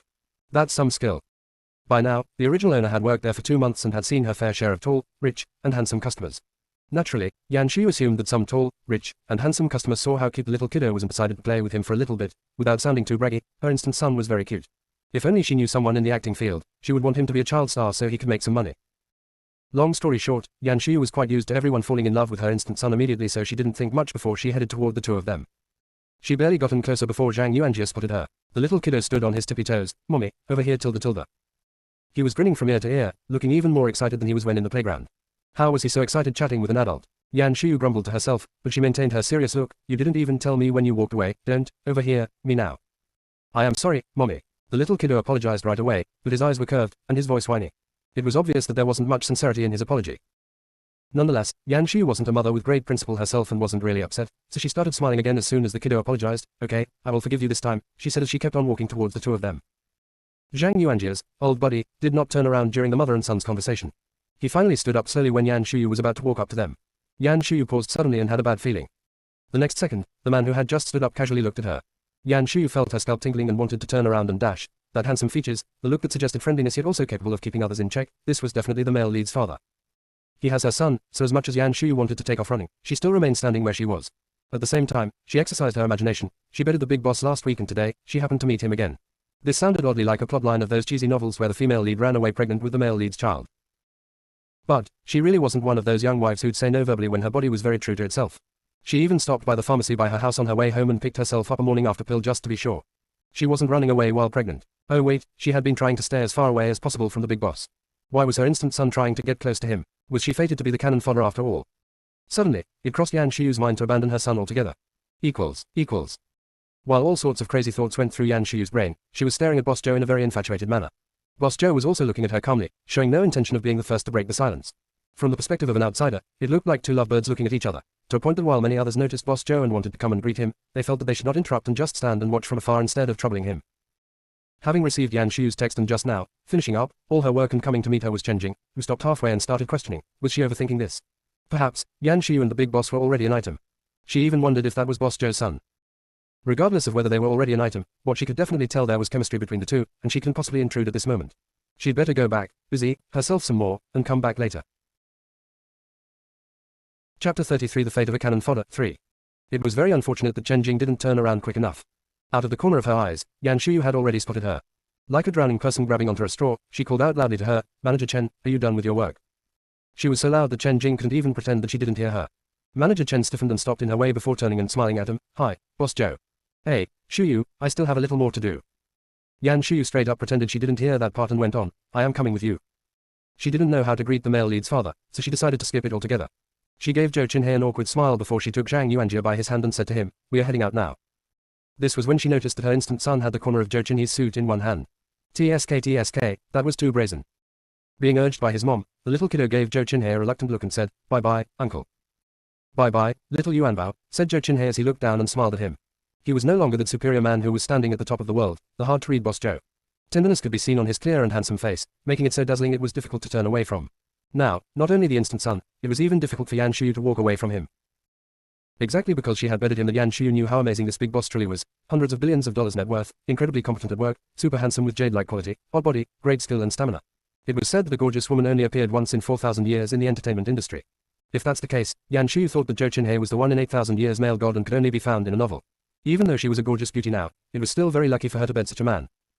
Suddenly, after arriving at this conclusion, Yan Shuyu was no longer nervous. She was the reacher in this whole incident, meaning the ball was in her court. As long as she didn't make the first move, the big boss probably didn't care one way or another. It wasn't like he hasn't seen any pretty women before.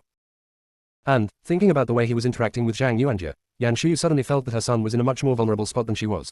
In the original novel, was Zhang Yuanjie the original intended target of the big boss to be his son's whetstone, and he just happened to take the cannon fodder mother as a package deal. Thinking that somehow a gorgeous beauty like her held less appeal to the big boss than her kiddo son, Yan Shuyu couldn't help but feel a little bummed. But, she also felt relieved at the same time. It's good that the big boss wasn't interested in her. That way, as long as she held her ground and refused to be the male lead stepmother, the big boss couldn't possibly force her to marry him. Now that the critical situation was resolved, Yan Shuyu felt much more relieved. Step by step she walked out of the big boss side with her instant son in tow. In fact, she was so happy that she couldn't help but chuckle. What a good day this was. She and the big boss dad laughed off their issues, single-sidedly, and she was about to pick up her entire month's salary. What more could she possibly ask for?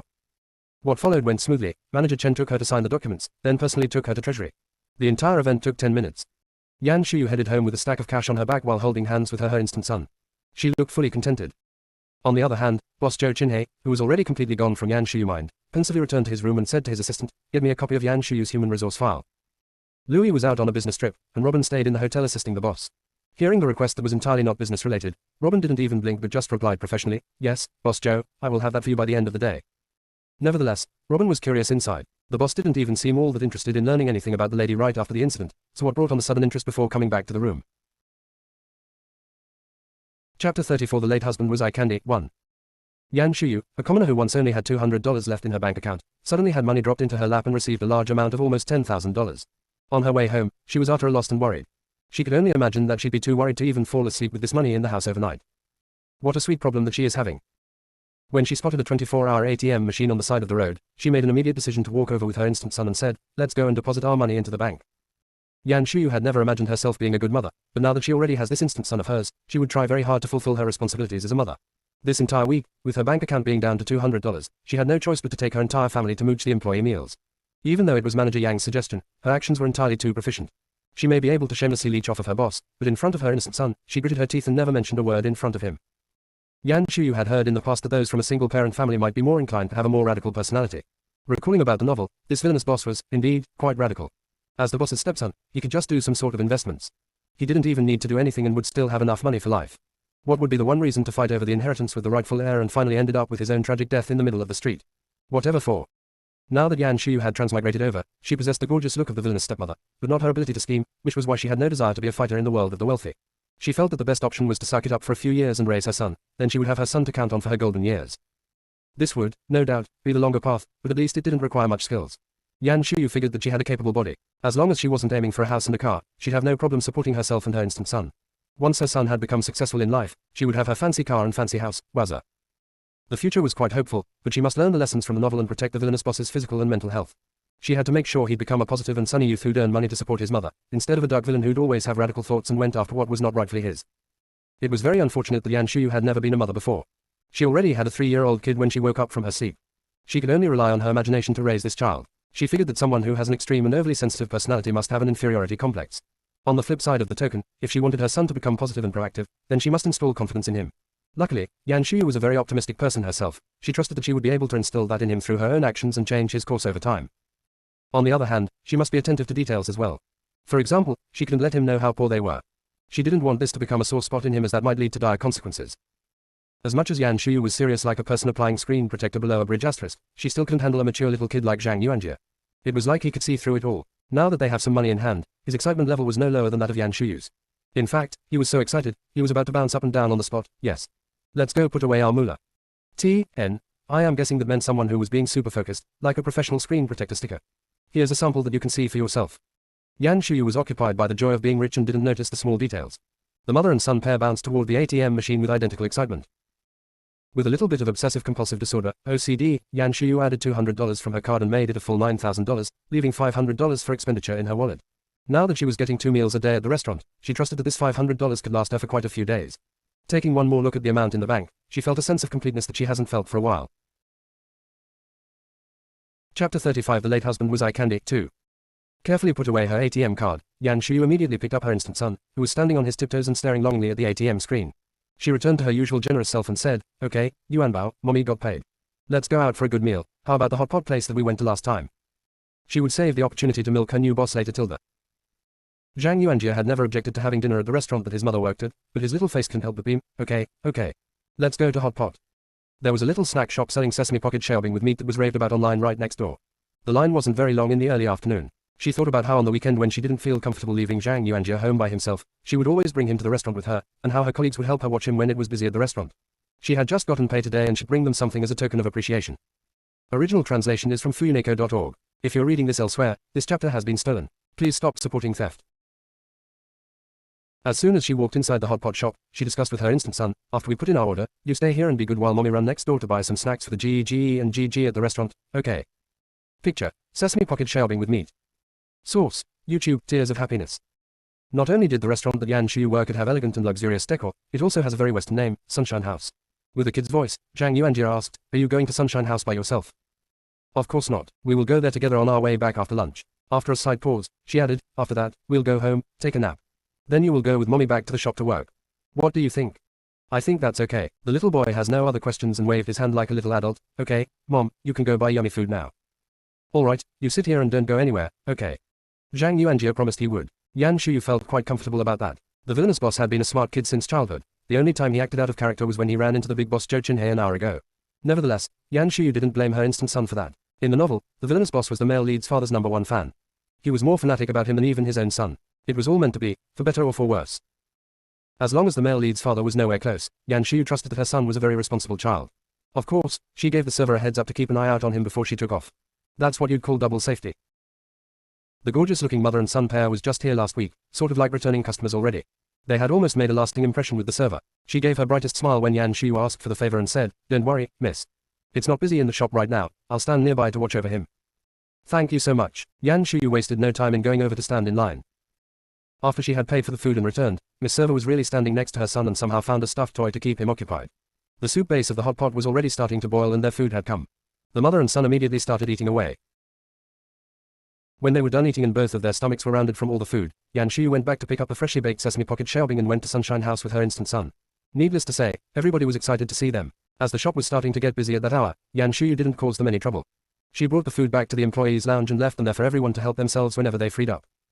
She didn't see Manager Yang on her way out. Yan Shuyu wasn't surprised. She already had it all figured out during the last few days. Manager Yang was only one of the owners. There were 2 other ones above him, his mother and his sister. The females of the Yangs were quite competent, so in comparison, Yang Zifeng was more of a bum. Anyhow, his family was well off, so he just needed to keep the shop running to keep himself busy.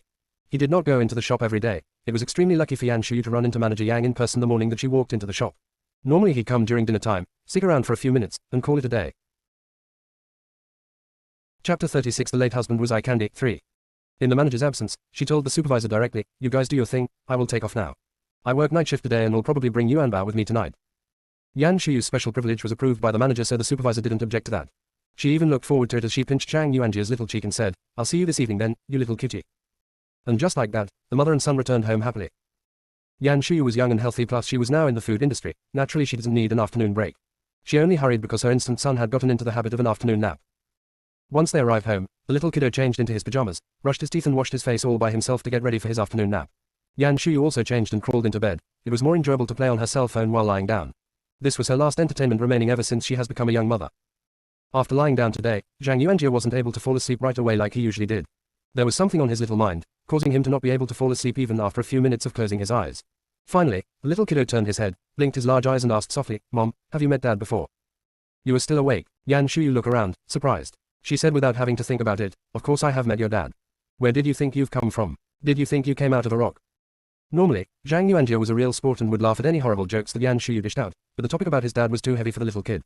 He just wasn't able to laugh at that one. A little bit at a loss, he answered, "But I have never met Dad."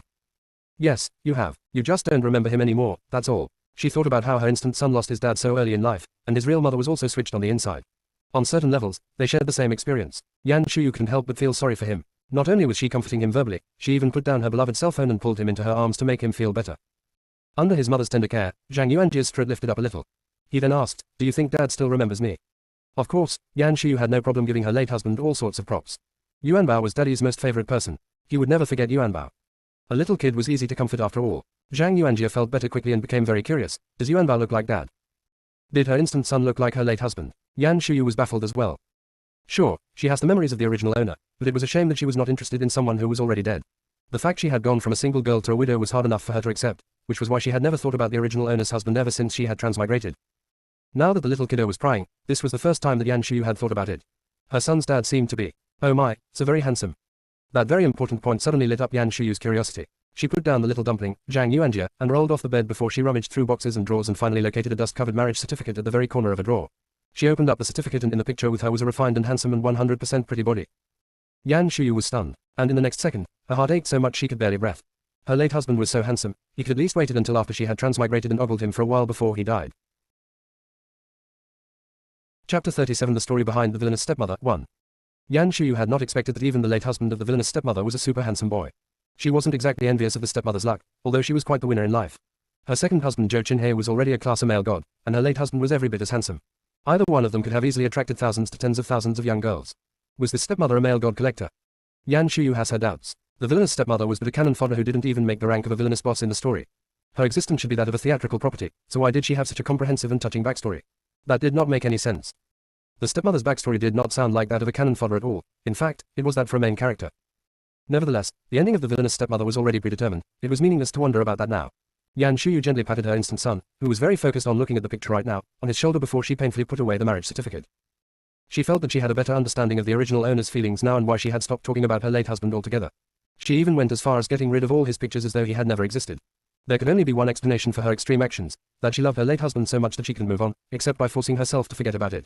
After all, even when she thought about how handsome her late husband her, she almost felt like she had lost $5 million and that her heart ached every time she thought about him. She could only imagine how the original owner must have felt. She hadn't expected the villainous stepmother to be so flesh and blood and have such a sensual and mortal side to her. Yan Shuyu couldn't help but lament before she decided to follow in the footsteps of the original owner and lock up everything that had to do with her late husband. After all, he was gone and no good would come out of thinking about him. This was the first time Jung Yuan saw his father that he had always been thinking about. Even though it was just a picture, it was still a precious treasure to him. He leaned all over Yan Shuyu and wouldn't even blink. When the marriage certificate was closed suddenly and heartlessly, the normally strong little boy looked at his mother. Close to tears, he asked, "Can I look at Daddy one more time?" Yan Shuyu was determined to pay as much attention to her instant son's mental health as well as his physical health, meaning she could not explain anything to him like the original owner. She didn't want that to be the reason the villainous boss thought that he never had a father, thus causing him to want to fight over someone else's father in the future. She thought about it for a little bit and said to her son in the most serious tone, "Yuanbao, Mom showed you your daddy's picture today to let you know that just like other kids, you have a daddy too. And, just as you have seen, your daddy was much better than other little kids' daddies. It was very unfortunate that Daddy had an accident and was no longer with us, but it was his biggest hope that we will be happy in our lives. That's why you can't dwell on the fact that he was gone, okay? He'd be disappointed on the other side. Yuanbao will need to grow up quickly and become a real man like your daddy." It was possible that the idea of a father was deeply rooted in every kid's mind. Even though Zhang Yuanjie had never seen his dad except for the pictures and only heard a few things about him, his little face was still filled with yearning. Looking up, he asked his mother excitedly, "Mom, is Dad a well-respected hero?" Yan Shuyu paused for a bit then, finally, under the hopeful look of the little kiddo, lied through her teeth and said, "Yes." Certainly, her late husband was a bum whose life worth less than that of a bug, but he still shielded the original owner and her son the best he could and altered the original owner's life to a certain degree. If he never ran off with the original owner, she might have already been sold by her parents and her life was ruined completely. After they had the accidental child and were living in abject poverty, he still tried to give the original owner the best that he could. The first thing he had done when he became a small leader in the gang was to change the identity of the original owner to her current name. Chapter 38 The Story Behind the Villainous Stepmother 2. Speaking of the name, Yan Shu felt that it was all meant to be after she had transmigrated. She had never met anyone that had the same name as herself in her entire life. Her name was picked by her grandfather's brother who was a college professor. Many said that the name sounded very poetic, and the original owner had the exactly same name as her. Coincidence?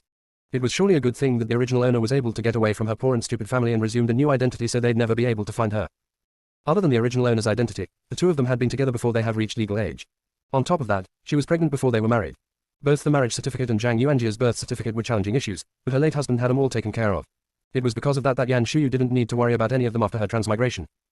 From this perspective, she truly felt that her instant son's father was an amazing man. Had he not died so young, he might even become the big boss of a gang. The villainous boss probably got his outstanding hereditary from his father. If Yan Shuyu was lamenting, Zheng Yuhuan, who was full of yearning for his dad, was definitely filled with pride. Blinking his limpid eyes, he begged, "Mom, can you please tell me more about Dad?" The little kiddo certainly knew how to push the envelope. First he just asked to see his dad, now he wanted to ask about him. Yan Shuyu was going to tease him a little, but, in consideration of his future mental health, she did not turn down his request. She merely brought up her condition, "Okay, but you will have to promise me that you will not bring up Daddy again in the future. We will need to get used to life without your daddy and move forward." "All right."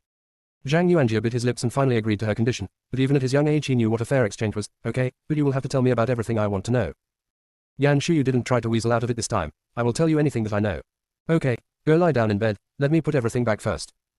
Zhang Yuanjie turned around frequently on his way back to bed. Yan Shuyu quickly packed everything back up from the floor and shoved them back inside the drawer before going to the bathroom and washing her hands. After she returned to the side of the bed, she saw that the little kiddo was struggling to keep his eyes open. ___.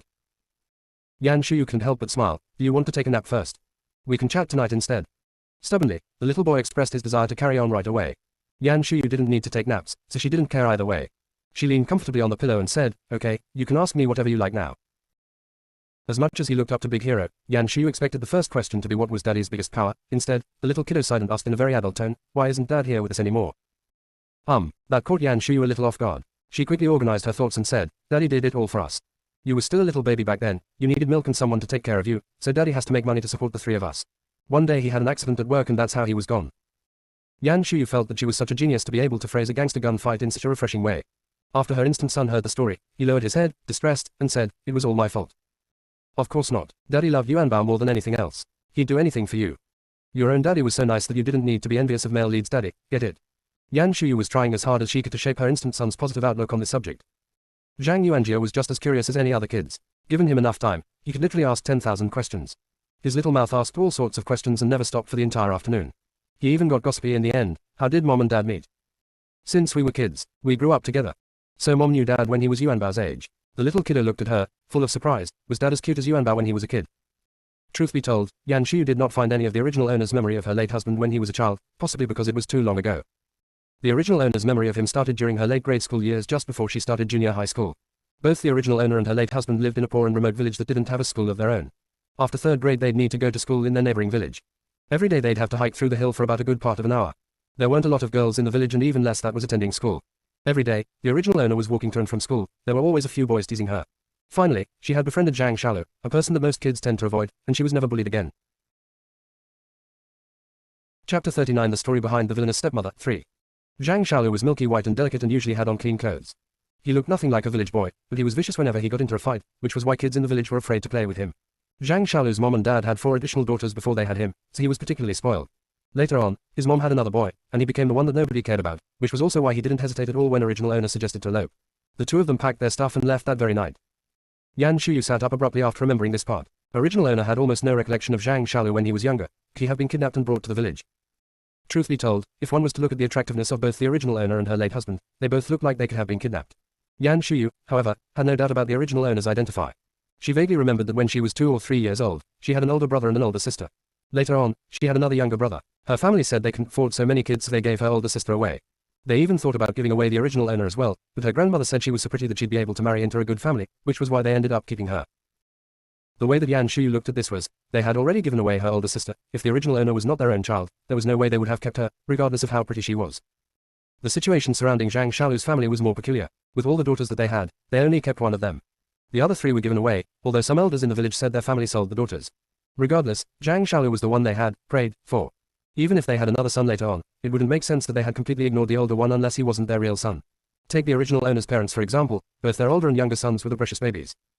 Now, if Zhang Shaolu wasn't their own child, then it all made sense.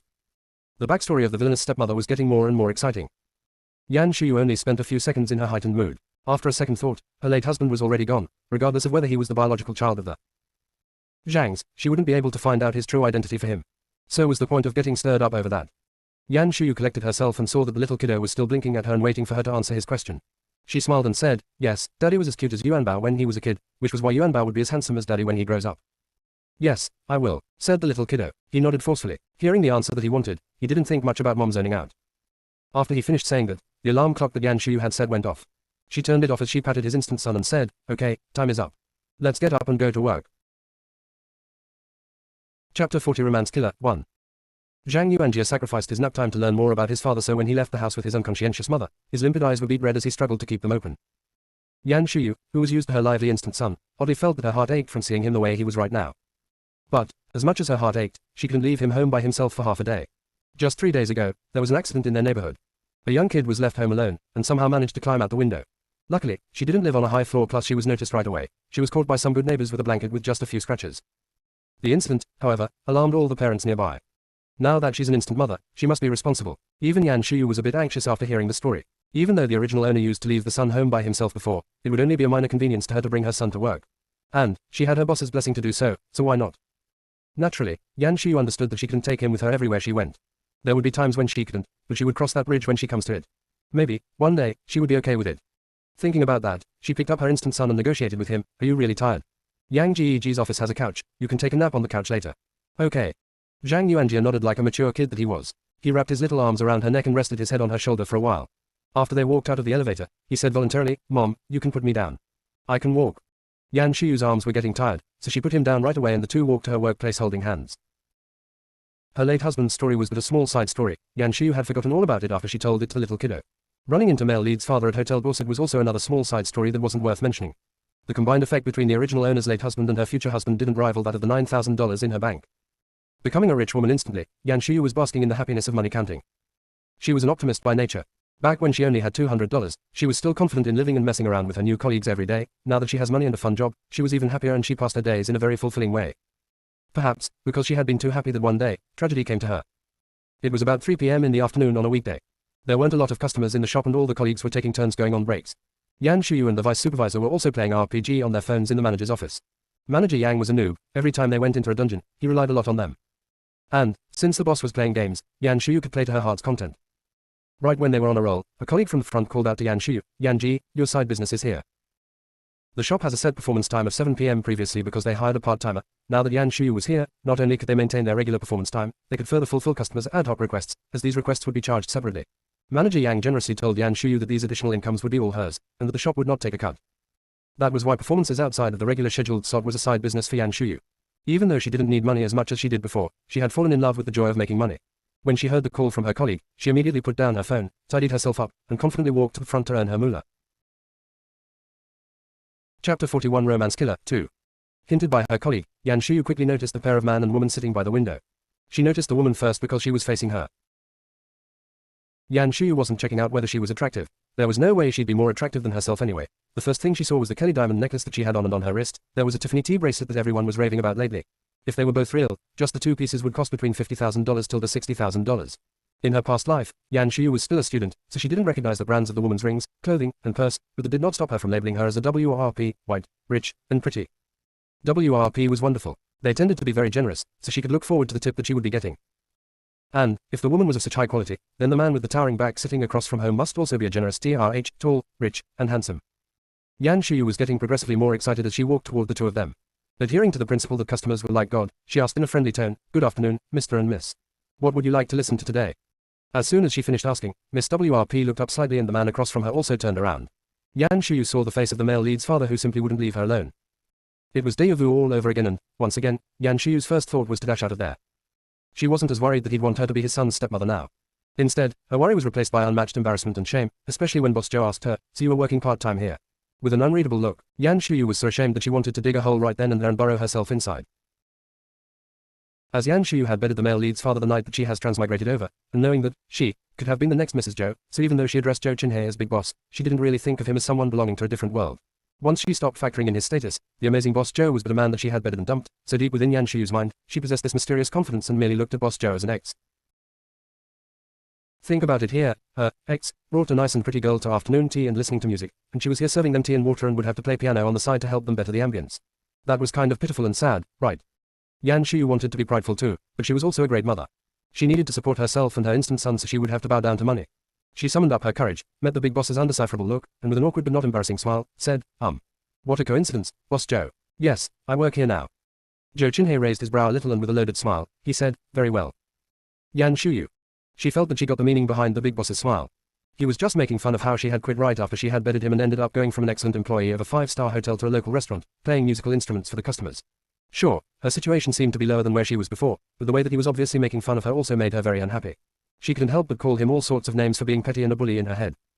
Luckily, even if the male lead's father might not be a very nice guy, Miss WRP across from him was pretty and kind.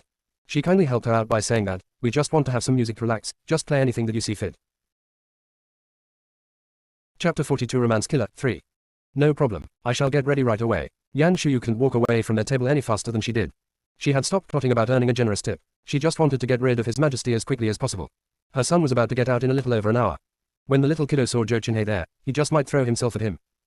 The most important point was that it was quite obvious that the big boss and WRP were on a date, and the chemistry was good. If her instant son glued onto Joe Chinhei as though he was his real father, that'd be interesting. The mental picture was so pretty that Yan Shuyu had to stop picturing it. The female customer had already hinted to some relaxing music. Had Yan Shuyu been more understanding, she would have played some romantic classics along the line of Mariage d'amour, Marriage of Love.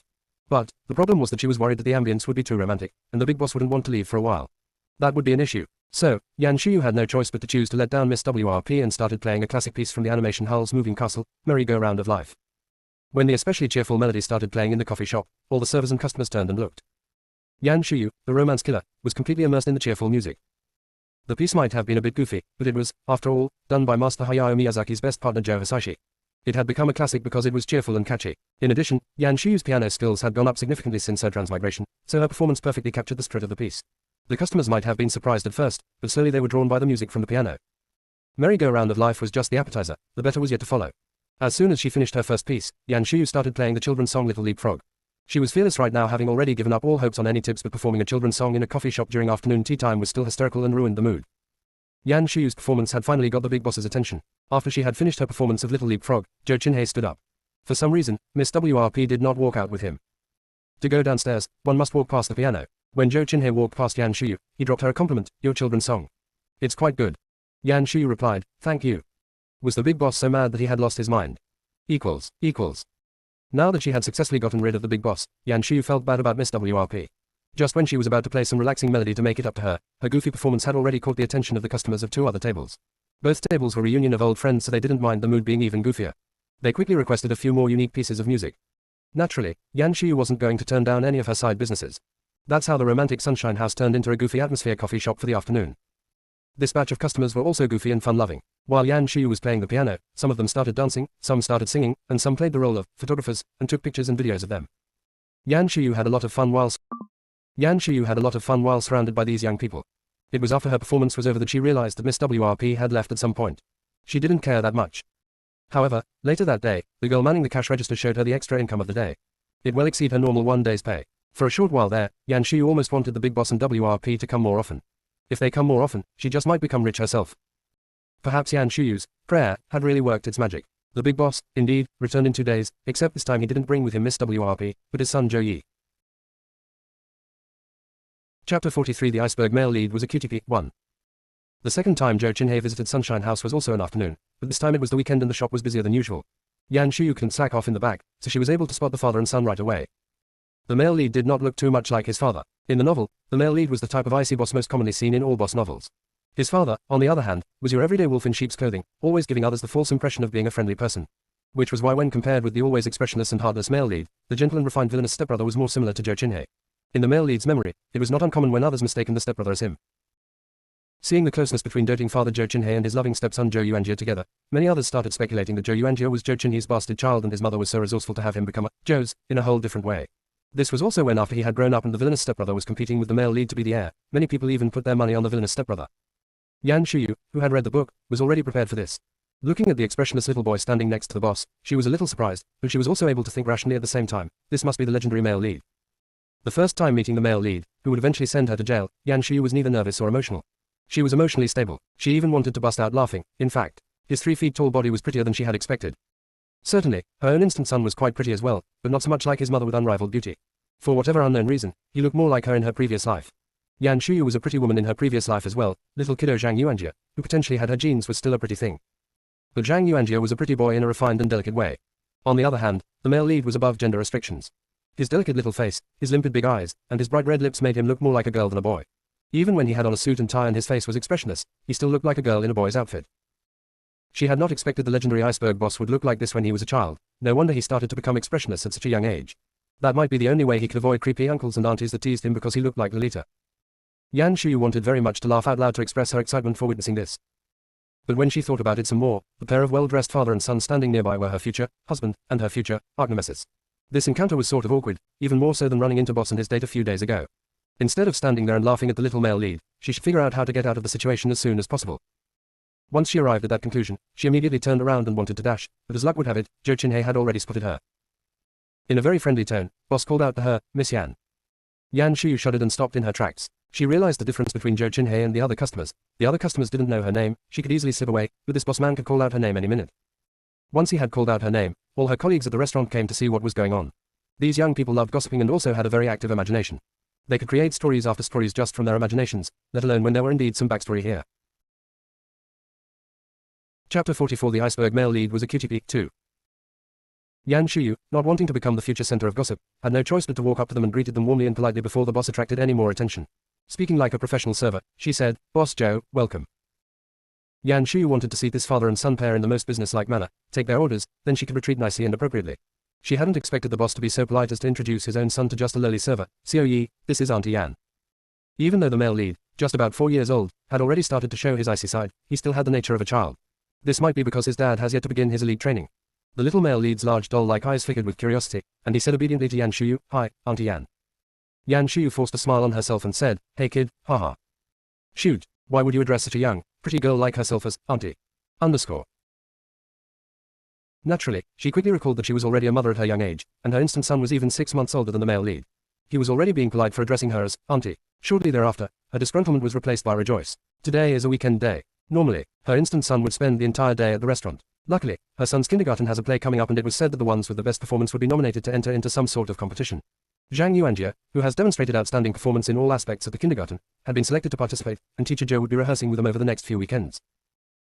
And if her instant son was not at the shop, then he wouldn't run into male lead's father and glue onto him, nor would he see how nice the boss was to his own son and wanted to fight over the boss with the male lead. Having thought of that, Yan Shuyu's spirit was lifted once again. She immediately put on a bright smile. When she placed the menu in front of the little male lead, she even used the tone that she normally talked to her instant son in, "Let me know what you like, okay?" His dad was rich anyway. Yan Shuyu could afford to be tender and generous. Smiling so brightly with her current look could be very damaging. Even the barely 4-year-old little boy was lost in thought as he looked at her. After a few seconds, he finally struggled to look at the menu with his ears flushed. As for his father, Zhou Qinhei, he was much more experienced and worldly, so he wasn't dazed by her beautiful smile like his son was. Even Yan Shuyu's gorgeous looks could only put a flicker in his eyes as though he was somewhat interested. Yan Shuyu hadn't noticed the looks on the two of them. Had she noticed that they were interested in her, she wouldn't still be standing here calmly taking their orders. She would have dashed as fast as she could. Ignorant and thus fearless, Yan Shuyu stood next to her little customer happily. She thought that the little male lead could not read yet. Regardless of how talented he wasn't even 5 years old yet. Even her instant son was still learning how to read from picture books. So, she planned on standing there to help her little customer with the menu. Naturally, she wasn't doing this entirely out of her own goodwill. She had other plans. Seeing how Boss Daddy sat there nonchalantly across from him, he didn't look interested in helping his son place his order. That had given Yan Shuyu a lot of room to work with. She could trick the little kid to order a lot of food. It didn't matter whether he could finish them all, the boss would have to pay the bill regardless. As for the extra money that the boss had to spend, well, that would just be compensation for some of her esteem. The Joes didn't lack money, and he probably wouldn't care that much anyway. Underscore, 3J angle, underscore. Chapter 45. The iceberg male lead was a cutie pie, 3. Yan Shuyu thought she had the perfect plan, but she had underestimated male lead's intelligence. Regardless of whether he could read the menu, he could still look at the pictures on the menu. The little male lead was very focused on the menu, showing no signs to ask for help. Yan Shuyu stood by one side awkwardly for a bit but finally used her wit and had him ordered more food than he could possibly eat. The method was simple. All she needed to do was shamelessly stuck her head over to the male lead when he looked at the pictures, and using the voice of Grandma Wolf coaxing Little Red Riding Hood, said, "Or, is this what you want? Excellent choice. This one is delicious." She didn't really need to come up with many ideas and it worked every time. Yan Shuyu was a bit surprised as well. The male lead looked stern, but he was so easy to convince. As soon as she said, "Such excellent choice," he would nod right away before she could even finish the rest of her sentence. Her plan worked way better than she had expected. Yan Shuyu also knew that if the male lead was just 2 to 3 years older, it wouldn't have been so easy. Yan Shuyu was happily fooling the little male lead. She played her trickery openly and honestly and completely ignored the fact that the parent was sitting right across from the child. But, just as she had expected, this amount was nothing to the Joes. The boss watched her interacted with his son the entire time with a gentle look. When Yan Shuyu finally felt that she should stop wasting hard work of the Uncle Famous that had grown this food, he even smiled at her and asked, "Is that everything you recommend in your shop?" "I think everything in our shop is delicious." Yan Shuyu could tell right away that the boss had saw right through her, but his smile was so genial it was obvious that he didn't care at all. So, she unabashedly and rightfully said, "But I am afraid you won't be able to finish if we order them all." Perhaps, the interaction earlier made the male lead feel that they had grown closer. The well-behaved little boy suddenly chimed in and said, "It's despicable to waste food." "You are right, let's just order these for now then." Zhou Qinhe properly and elegantly thanked Yan Shuyu. "Thank you for your concern." "Oh, psst, who was concerned about you? Gigi would love for you to order every single dish of the shop, preferably you'd eat yourself to death on the spot." Yan Shuyu was quite happy before, thinking about how witty she was. Nonetheless, the very last line out of the boss's mouth made her feel defeated. No wonder it was said that the non-barking dog would bite. Men, who always have a smile on their face, were the most insidious. Yan Shuyu was a little displeased, and her spirit was dampened. Plus, she was still on the clock, so without further ado, she picked up the menus and walked away. Her little buddies at the shop was gossipy indeed. Even though they did not head over where she was when she was taking orders for Zhou Qinhe and his son, they had already noticed the unusual chemistry between them. As soon as Yan Shuyu went to the back, they all went up and enthusiastically surrounded her and started asking questions at the same time. "Yan, did you know that father and son who just came in? I heard the dad call you by your name. Didn't that dad just come here 2 days ago? And didn't he have afternoon tea with a young and pretty girl? But he is such a sweet man, I guess it all makes sense. Yan Ji, you still haven't told us how you are related to that handsome man. Are you friends? Is that his kid? Is he single or married?" Chapter 46 The Innocent and Unpretentious Stepmom 1. Facing all her over-the-top enthusiastic colleagues, Yan Shuyu sighed. She should understand where they came from though. The boss was so handsome, his smile was friendly but his aura was standoffish, not to mention he had the charm of a wealthy man that just exuded from him. Never mind that all the girls at the restaurant fell for him right away, even the men were starting to have ideas. Well, understanding where they came from was one thing. Yan Shuyu, however, was not able to satisfy the desire to gossip. "You guys think too much. He was just my boss from my previous work, and I have only met him a couple times while I worked there. I guess boss just happened to know that my last name is Yan. It was just a coincidence that he's here. I don't know anything personal about him." Yan Yin used to work at Hotel Bassett, right?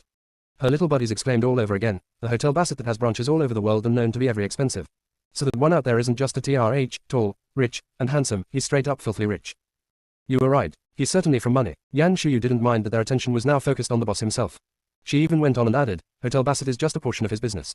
It's not even that well known among all the other businesses. The Joe's Corporation is more known for their market, real estate, finance, the internet, and news media. If you read any finance magazines or read the news, then you'd have heard of the Joes already. Boss Joe has made the cover of finance magazines all the time. Yan Shuyu's introduction stunned everyone. Naturally, everyone who worked at Sunshine House was just a normal peasant like her, most of them aren't even locals. Many of them left their hometowns and came to this city to pursue their dreams. In their eyes, Manager Yang was already a rich man, having shops and houses in his assets and his family owns businesses. He was the definition of a TRH. As for Zhou Qinhe and that type of wealthy individuals, they have already exceeded the realm of human beings, they were more like celestial beings. Even as mere Melanitas, her little buddies all gasped and held their breath. They were stunned silent for a few seconds, and some of them even looked at Yan Shuyu with reverence and said, Yan Ji, you know so much. T.N. Melanitas, those who likes to watch the drama unfold as bystanders. Commonly accepted as a terminology in the Chinese language in 2016. Yan Ji is a friend with a millionaire like that, that's almost like I am a friend with a millionaire. OMG, I am the most accomplished person in my family. No, I am not. Yan Shuyu might be vain, but she certainly did not want to be associated with the male lead's father. She quickly clarified, I am just a supporting character in the eyes of the boss, really. Boss Joe's family has so many properties that many of the old employees had been there for years without ever meeting the big boss. I was just lucky that, for whatever unknown reasons, the big boss decided to stay at our hotel for a couple of months. You had no idea how crazy things were then, even the general manager made several rounds a day. In order to provide the boss with the best service, 3 of us at the customer service department were picked to be his designated housekeepers, myself and 2 other colleagues of mine. And that was the only reason that the big boss knew of us. Chapter 47 The Innocent and Unpretentious Stepmom 2. The designated housekeeper of the big boss might sound like an honor, but you had no idea. My colleagues and I had to take turns taking the night shift, each time was the entire night and I went home in the morning. The others were single so they didn't mind. After all, the bonus and supplement were quite lucrative, but I have a child at home. I can't not go home overnight from time to time. What am I going to do with Yuanbao? I finally had to resign from that job. Yan Shuyu sounded extremely sincere, plus she had slightly mentioned the hardship that it had caused, leaving her buddies unsure whether they should be envious of her or feel bad for her. There were still others who were fixated on the charm of the boss and looked at Yan Shuyu, who was once his employee, in entirely different lights. But Yan Ji, you read finance magazines. Unlike us, all we ever read are tabloids. I only read some under the recommendation of some colleagues after we heard that the big boss was visiting. I am just like you, all I ever care about are tabloids. Yan Shuyu didn't even blink. The truth was the original owner had the bold idea of getting close to the big boss, and that was the reason behind her reading finance magazines. But since none of her little buddies knew about it, she could make up whatever suited her needs. Yan Shuyu was very honest on the topic regarding Zhou Qinhe. She answered any questions that her little buddies have for her. She felt that being open and honest was the only way for her buddies to not have any wrong ideas about the two of them. She had, nonetheless, underestimated her buddies' imagination. Even though she was being open and honest, some still had the wrong ideas. One of them was the vice shop manager, Sherry, who always played on the same guide as her in the games. Yanyan, you kept on stressing that the two of you were not close, but he came to our shop twice, and both times he seemed to have a good time chatting with you. Are you sure he wasn't interested in you? Before everyone learned everything about the boss, they have only thought of him as your everyday TRH. Nobody would have thought twice even if he was somewhat interested in her. After all, Yan Shuyu had the attractiveness of a woman who'd bring troubles. There was an average of 7 to 8 customers a day who'd tried to chat her up or ask for her contact information. All of them were of quality as well. Some were wealthy, others were elites who worked in the offices nearby. All in all, they had the qualities to back him up in pursuing a beauty like Yan Shuyu. With all of Yan Ji's other suitors, adding one more stylish Zhou Qinhe was not entirely a stretch. Yet, Yan Shuyu had tried so very hard to give everyone a rundown on the boss's background in an effort to stress that there was nothing between the two of them. Now that she had successfully pushed him into the godlike status rank, Zhou Qinhe's very special status suddenly made the story development very exciting. Villainess CEO pursuing a pretty server, what a classic and exciting daytime show. All her little buddies' eyes lit up, and the desire for gossip had increased multiple folds. Yan Shuyu. *T. It seemed she had just dug herself a deeper hole. Chapter 48 The Innocent and Unpretentious Stepmom, 3. She was, however, finally able to convince her little buddies to give up on that dangerous line of thought and take her words for it. The method was simple. She dropped out of senior high school, so her highest level of education was junior high school. Never mind that she wasn't very cultured, she also wasn't very capable. She had no car, no house, no savings. She got married early and now, even though her husband was gone, she couldn't hide the fact that she had been married once. She has a son to raise. She didn't have a lot going for her with the exception of her looks. The boss is a true billionaire, not a youngster who had never seen a pretty girl before. He had plenty of options. Truth be told, the chance of him being interested in someone more naive and innocent at the shop was much higher him being interested in her. Yan Shuyu, who had an overinflating self-esteem, had voluntarily admitted her shortcomings and even self-deprecated. It was quite obvious how much she did not want to be associated with the boss. Luckily, after everything she had said, she had successfully convinced her buddies that there were truly nothing between the two of them. Finally, Sherry, the first person who broached the subject, asked in a high-spirited way, Yanyan, if there are no chemistry between the two of you, can I bring their orders to them when they're ready? I am somewhat interested in this boss now. What? Someone wanted so badly to be the villain stepmother. Yan Shuyu was stunned, but immediately has it figured out. With the male lead's father's qualifications, many women would happily fly toward him like bugs into a fire. After all, not everyone valued their lives as much as she did. Sherry's line of thought made perfect sense. Before she had joined, Sherry was the prettiest girl in the shop. Many of the elites from the offices around them became regulars because of her. She was a well-sought-after pretty girl as well. All in all, this girl was bold and courageous. Yan Shuyu couldn't have agreed any faster. Yes. Yes, please take over that table for me. I wish you luck, Sherry. Well, if Yan Shuyu didn't care, the rest were more than happy to watch the drama as it unfolded. Everybody cheered on for Sherry as she left with the tray of food and her Triple E bust. Happily, Yan Shuyu sacked in the break room. Alas, her happiness was short-lived. Sherry returned in 2 minutes and with a dispirited look, she said, Yanyan, Mr. Zhou asked for you. The other buddies, who were also sacking, beamed all over again as they turned and looked at Yan Shuyu. She said there was nothing between them. Then what would you call this? Yan Shuyu was the most shocked of them all. She sure hoped the boss wasn't really interested in her. Yan Shuyu wasn't playing dumb. She was truly baffled. Whether it was the story, or the original owner's memory, she was only able to marry the male lead's father and become the male lead's stepmom because the original owner tried everything within her power to pursue the male lead's father. And, looking at the boss's qualifications, he could pick just about anyone to be his wife. He didn't need to make any effort at all. And now, the storyline had been entirely muddled up. All the hard work by the original owner and everything that she had planned was terminated abruptly because of her arrival. It was just an accident that they had a one-night stand. The boss knew nothing about the original owner. Why the sudden interest in her? Was it because she ran away after she had bedded him and her being so innocent and unpretentious somehow piqued his interest? Yan Shuyu felt that her future was grim, and she just wanted to cry. Chapter 49 The Powerful Unintentional Aristocracy, 1. Yan Shuyu's imagination ran wild, but the truth was she had overthought it all. The boss man didn't even look up at her when she went over there with her most professional smile. He was very focused on his phone, as though he wasn't the one who had asked for her at all. The little male lead was the cutie pea who looked up and greeted her, making it less embarrassing for her. Hi, Auntie Yan. Hi, kiddo. Yan Shuyu gave a half smile. Seeing how polite he was, she decided to let the auntie part slide. Original translation is from fuyuneko.org. If you're reading this elsewhere, this chapter has been stolen. Please stop supporting theft. The boss man might be ignoring her, but that didn't matter to her. She asked politely and enthusiastically, "Is there anything that I can help you with?" If not, she would just leave. Either it was her subtext being too obvious, or that the big boss has just noticed her. Zhou Qinhe finally looked up at her. His look was friendly as usual. "Oh, nothing much. Xiao Yi was just wondering where you went." "Kiddo," Xiao Yi, who was busy shoving cake into his own mouth. Yan Shuyu. She didn't know whether it was her or the big boss. Did he really have no idea whether his son was a normal kid who had that much curiosity? Well, that was his own son after all. If the male lead didn't even give away his dad, what could Yan Shuyu possibly say? In her mind though, she had come to the conclusion that the boss might just be toying with her for lack of better things to do. Customers were gods. What could she do? She would just have to play along. Keeping the perfect smile on her, she said, "If there's nothing else, enjoy your meal. I'll be back later." Wait, Zhou Qinhe put down his cell phone and leaned forward a little. Focusing quite intently on her, he smiled and said, "Xiao Yi wasn't the only one who was curious, I was as well." Yan Shuyu, who am I? Where am I? What the asterisk was the boss man talking about? Mew. She was dumbfounded for a few seconds before she finally realized that the boss man was still bothered by her slacking off in the back earlier. Ugh, it was just bringing them their tea and water and gave them their utensils. Did it matter who did it? Sherry was an experienced employee. Sherry's service was far better than hers. The boss man's takeaway was so different than an ordinary person. Yan Shuyu thought long and hard and finally felt that she got it again. She was their server when they have arrived, then she disappeared after taking their orders without asking for their consent.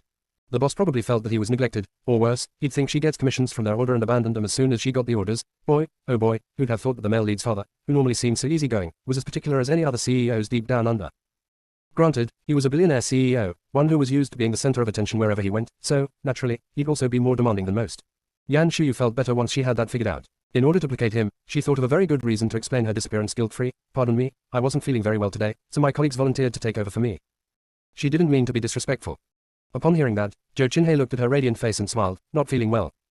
Yan Shuyu smiled and nodded, "That's right." It's her body, she decided how she felt. One could tell from Zhou Qinhe's look that he didn't believe in one word that she said, but, of course, there were also no need to call her out on something so tedious. He let out a regretful sigh. "Is that so? I was going to ask you to play the same song from last time for Xiao Yi, but since you are not feeling well, I guess not." Yan Shuyu. Chapter 50 The Powerful Unintentional Aristocracy, 2.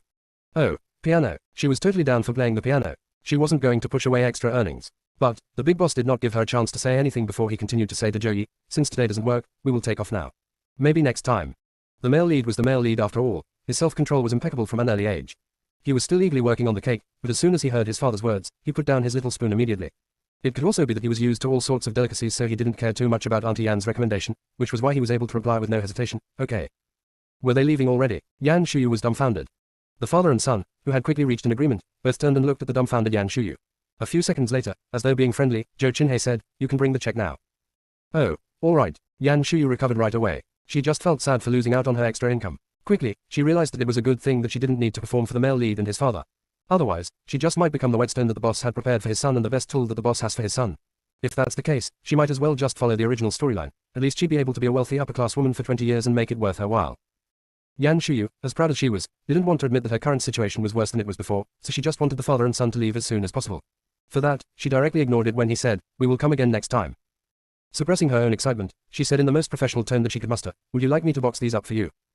At least the little male lead ate half of the cake that she had recommended. Zhou Qinhe ordered the most popular coffee from the shop and didn't even touch it, let alone any of the other dishes. Zhou Qinhe scanned over all the food on the table that were barely touched and casually said, "No, that's okay. Just do what you would normally do with them." Yan Shuyu looked at him coldly. She had to admit that Zhou Qinhe exuded a sense of nobility. She must admit that these kind of unintentional showiness of highborn, aristocratic feel about him made him very, very appealing. If he wasn't the male lead's father, or she wasn't destined to become the villainous stepmother, she might have already been conquered by this man. She didn't need any promises for the rest of their lives together, she would be happy just to bed him one more time. But now, it's best she reined in her daydreaming. Cruelly, Yan Shuyu squashed all the impractical dreams that were popping up in her head. With an emotionless smile, she said, "All right. That would be $1,080. Credit card or cash." A barely touched afternoon tea for over $1,000, the big boss didn't even blink an eye. He just casually pulled out the legendary black card and handed it over to her. Yan Shuyu then pitter-pattered to swipe his card. As much as the person in question didn't think twice about it, Yan Shuyu was very proud of herself for causing the boss an expensive meal with her own wit. After the bill was settled and the Zhou's father and son were gone, Yan Shuyu still had a very accomplished smile on her.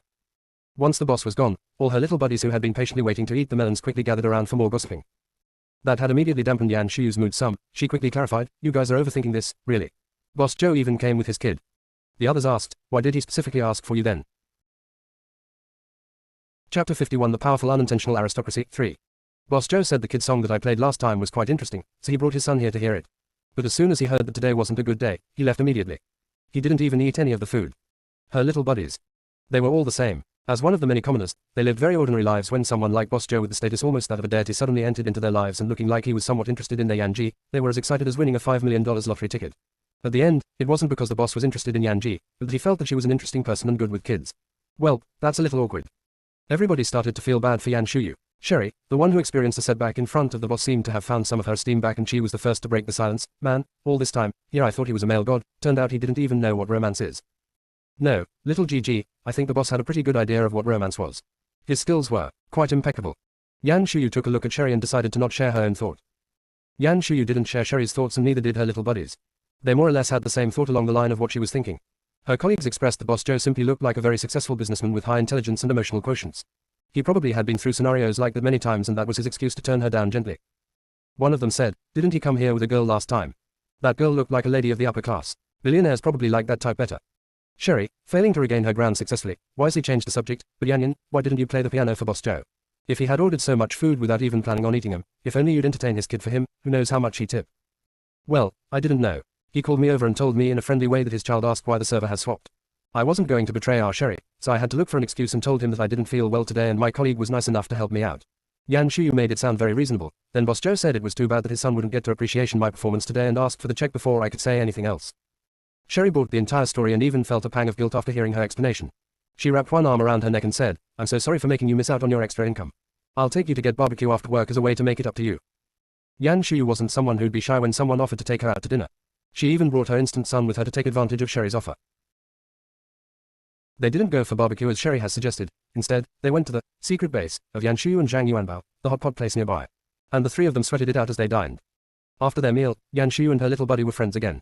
Sherry has the nickname of a player at Sunshine House as she was always interested in the next man and her passion for them were always short-lived. She switched from male god to male god every 3 to 5 days.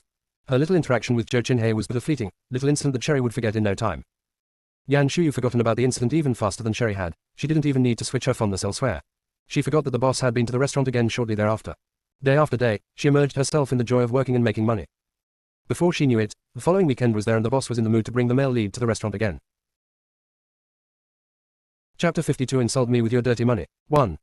Yan Shuyu almost had a nervous breakdown when she saw the Joe's father and son at the Sunshine House again. What was it that was so appealing to them that they would return time and again? If they kept on coming every week like this, Yan Shuyu would need to seriously consider changing jobs. She might be able to overlook the fact that the boss liked to come here from time to time, but now he was bringing his male lead son with him every time he came.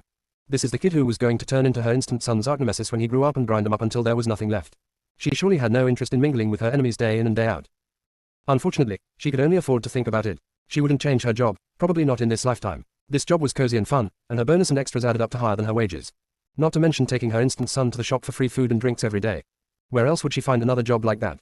Yan Shuyu had her mind set. Until she could find herself an even cozier job by say maybe earning her certificate and teaching at a training facility, she would be staying at Sunshine House.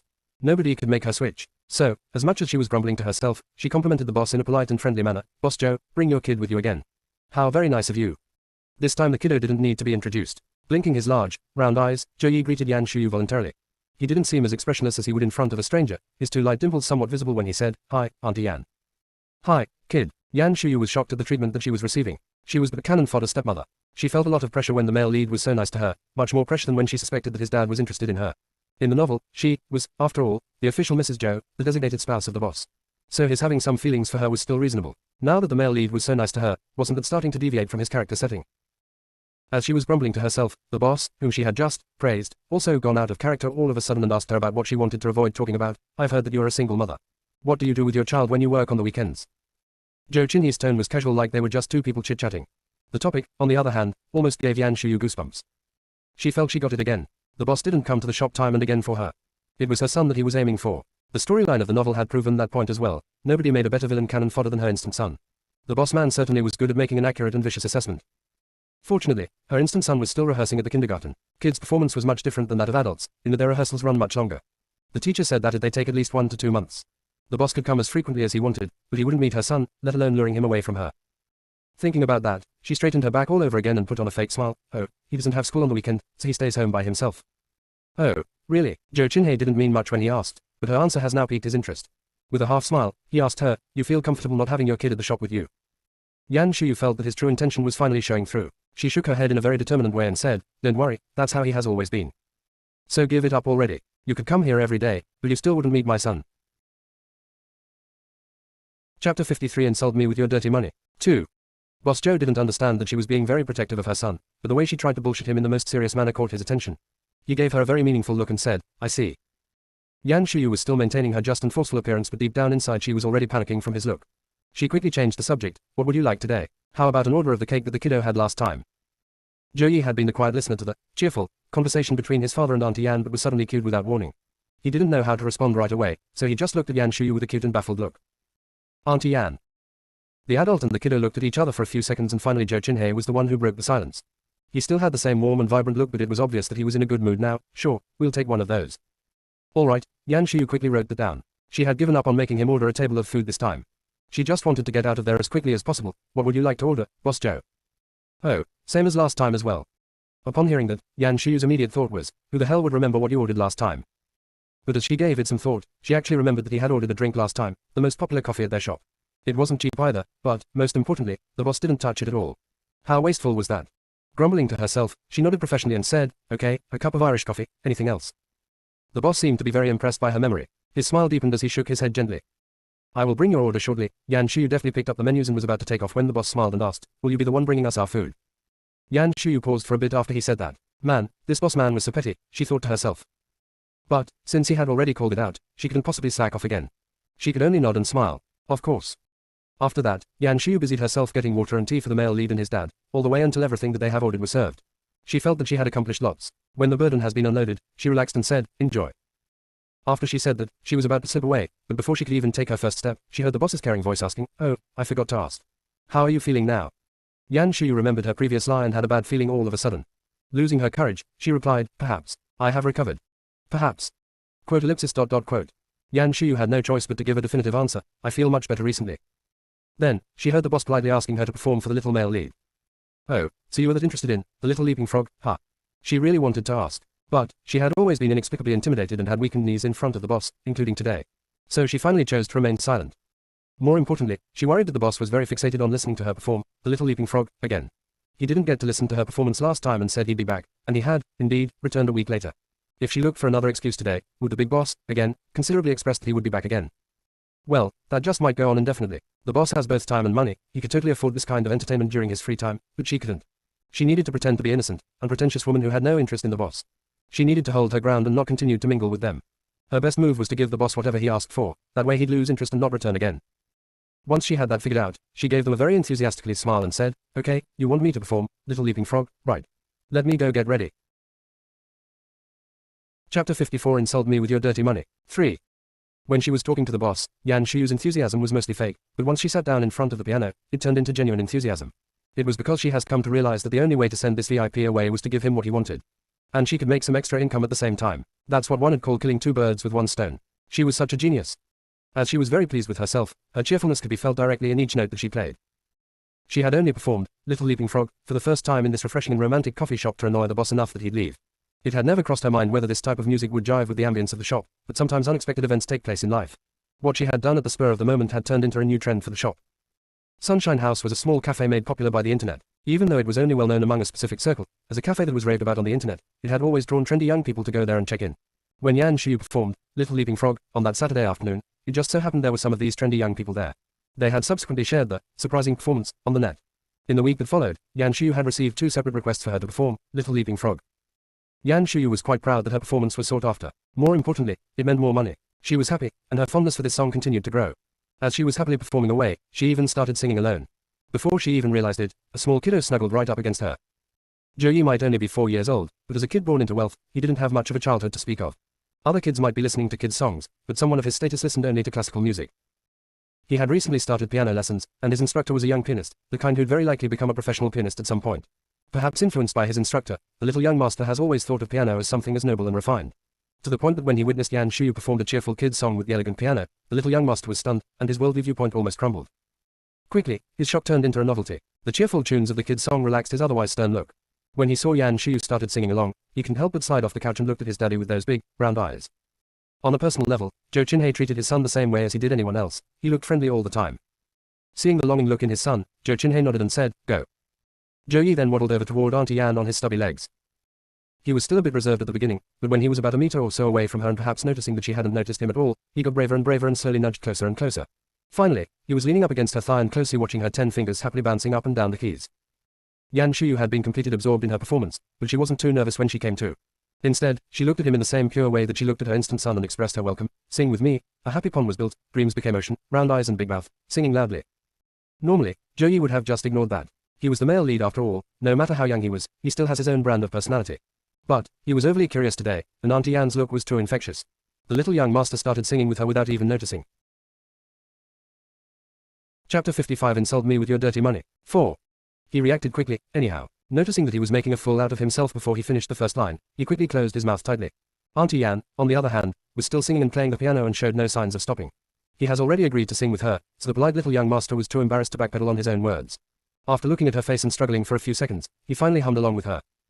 This time he had learned his lesson. He only hummed with his mouth closed, and only symbolically opened his mouth during the la-la-la parts, and even so, his voice was so low that only he hear it. Yan Shuyu didn't care about those minor details. She could sing along all herself. The little kid joining her would only excite her more. After she finished the song, Yan Shuyu felt that the performance was perfect and high-fived her little partner.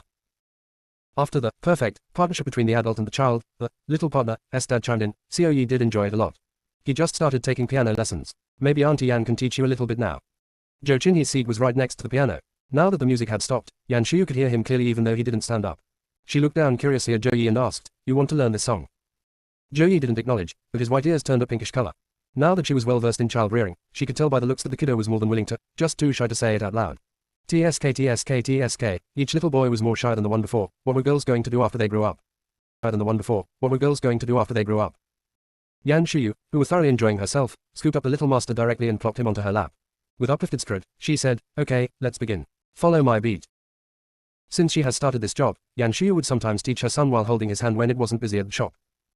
She might not be a very good mother in many other ways, but her desire for her son to succeed in life was stronger than that of anyone else's. Most parents might have the expectations for their kids to support them when they grew old. However, Yan Shuyu took it a step further. She wanted her son to become an instant millionaire, reach the top of the pyramid, and improve her life right away. She wanted him to be perfect in every way, piano, chess, poetry, painting, so she had no choice but to hold his hand and give him piano lessons. As someone who had been practicing the piano since childhood, giving piano lessons to a child came easily for Yan Shuyu.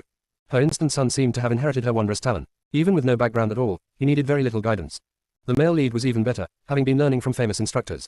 He picked up even faster than her instant son. Yan Shuyu had only showed him a couple of times before he could perform it on his own, albeit not too smoothly. Filled with a sense of accomplishment, Yan Shuyu gave a round of applause. That was so wonderful. What a loss for all students that she wasn't an instructor. Zhou Yi didn't know that Yan Shuyu's applause was really meant for herself. Both him and his instructor have very high standards. He was already feeling ashamed of his own performance even after her hand-holding teaching style. Yan Shuyu's applause made him felt even more embarrassed. Lowering his head, he was just about to try it a couple more times to improve himself, when Zhou Qinhe, who had already paid the tab, stood up and said, "COZ, that's enough for one day. Let's head out." This time, the little young master did not just walk away without hesitation like he did last week. Instead, he gave the piano another longing look before he slid off of Yan Shuyu's laps and ran toward his father. Having the shyness like any other child, he grabbed the corner of his father's clothes before he turned and said goodbye to Yan Shuyu. "Bye, Auntie Yan." Chapter 56 Insult me with your dirty money. 5. Oh, bye. Yan Shuyu stood up and waved, looking much less happy than she was before. The big change in her mood made her buddies came up to her and asked, "Yanyan, you were having so much fun with the little young master. Do you miss him already?" "What happened?" Yan Shuyu pulled her hair in frustration. "I hate babysitting others' kids. What did I just do?" Sherry, who happened to walk past her, busted out laughing and said, "You just didn't want to babysit Boss Joe's kid." Going from a prominent CEO seemingly interested in her to a prominent CEO wanting her to be his son's nanny was quite a big plummet. Even though little Sherry Gigi had already given up on the boss completely, she could still mock Yan Shuyu. Yan Shuyu's response was also simple and crude. With a snort, she turned her head proudly and showed little Sherry the back of her head. Yes, so she was prideful. So what? Yan Shuyu and Sherry were always bickering with each other, but the two of them were the closest with each other. Everybody else was already used to it, so they just continued to ask, "That's right. If you didn't want to babysit others' kids, how come you've had so much fun with the little young master?" Yan Shuyu. She didn't really want to admit to it, but she might be attracted to the little male lead's pretty face. Speaking of, her instant son was quite kawaii too, arguably the cutest kid she had ever seen in her two lives combined. Most importantly, he looked like how she used to look, making her naturally finding him cute. She must say, however, that it wasn't a good thing for her instant son to look more like her in her previous life rather than his birth mother. Compared to the male lead, he was less elegant and pretty. Male lead was stunning, making someone who was such a fan of good looks stayed motionless in the same spot. Last time, Yan Shuyu didn't spend too much time with him, so she could still resist him. Today, the little male lead had switched out of his usual cold demeanor, snuggled up to her leg, and blinked those large eyes that were cuter than Barbie at her. She was defeated immediately. That was such an embarrassing conclusion that she'd just keep it to herself and never share that with anyone else. As for the curiosity from her little buddies, she pretended to give it some thought, and finally came up with something somewhat reasonable, probably because that could bring me extra income. That sounded quite reasonable. Just when her little buddies were about to nod in agreement, Lily, one of the cashiers, came to see what all the ruckus was about and delivered the not-so-good news to Yan Shuyu. Sorry, Yan Ji, no tips this time. Your boss only paid the exact amount on the tab. What? Yan Shuyu was so distressed that she didn't even correct the mistake in Lily's word choice. She looked at her painstakingly. How could you let him leave without paying his bill? Did you fall for his attractiveness as well? Hey, he might be handsome, but I have my principles too, okay? Of course I didn't let him leave without paying the bill. Having said that, she said somewhat remorsefully, but after I told him the amount, he just said to put it on his card. He didn't seem like he wanted to tip you, so I felt bad about asking. After all, he's someone of such high status. I didn't want to offend him. Yan Shuyu. Well, if she was the one manning the cash register, she would probably be as intimidated as Lily. It was all her own fault after all. She never should have told them his real identity, that way she'd be the only one intimidated by him. Now that she realized it was her own fault, she was even sadder than before. Pretty girl Lily patted her on her shoulder and comforted her. Yanyan, I think your boss looks at you as a friend. What kind of wealthy people would care about tips like that? He must not want to insult you with dirty money. Yan Shuyu cried out loud. I like them insulting me with the dirty money. The more the better. Chapter 57 Style of the Boss, 1. She slaved over the father and son and provided them with the best service possible, not to mention keeping the son occupied for such a long time, and he didn't even leave her anything for tips. This time, Yan Shuyu was truly a little hurt. She made up her mind. Next time the boss came, she most certainly would not serve them again. She would be smart this time and stay as far away from him as possible. Whoever felt like serving him, they could be her guest. Her determination was solid, and she would definitely carry out her plans perfect. The problem came when the boss stopped visiting before she could do anything.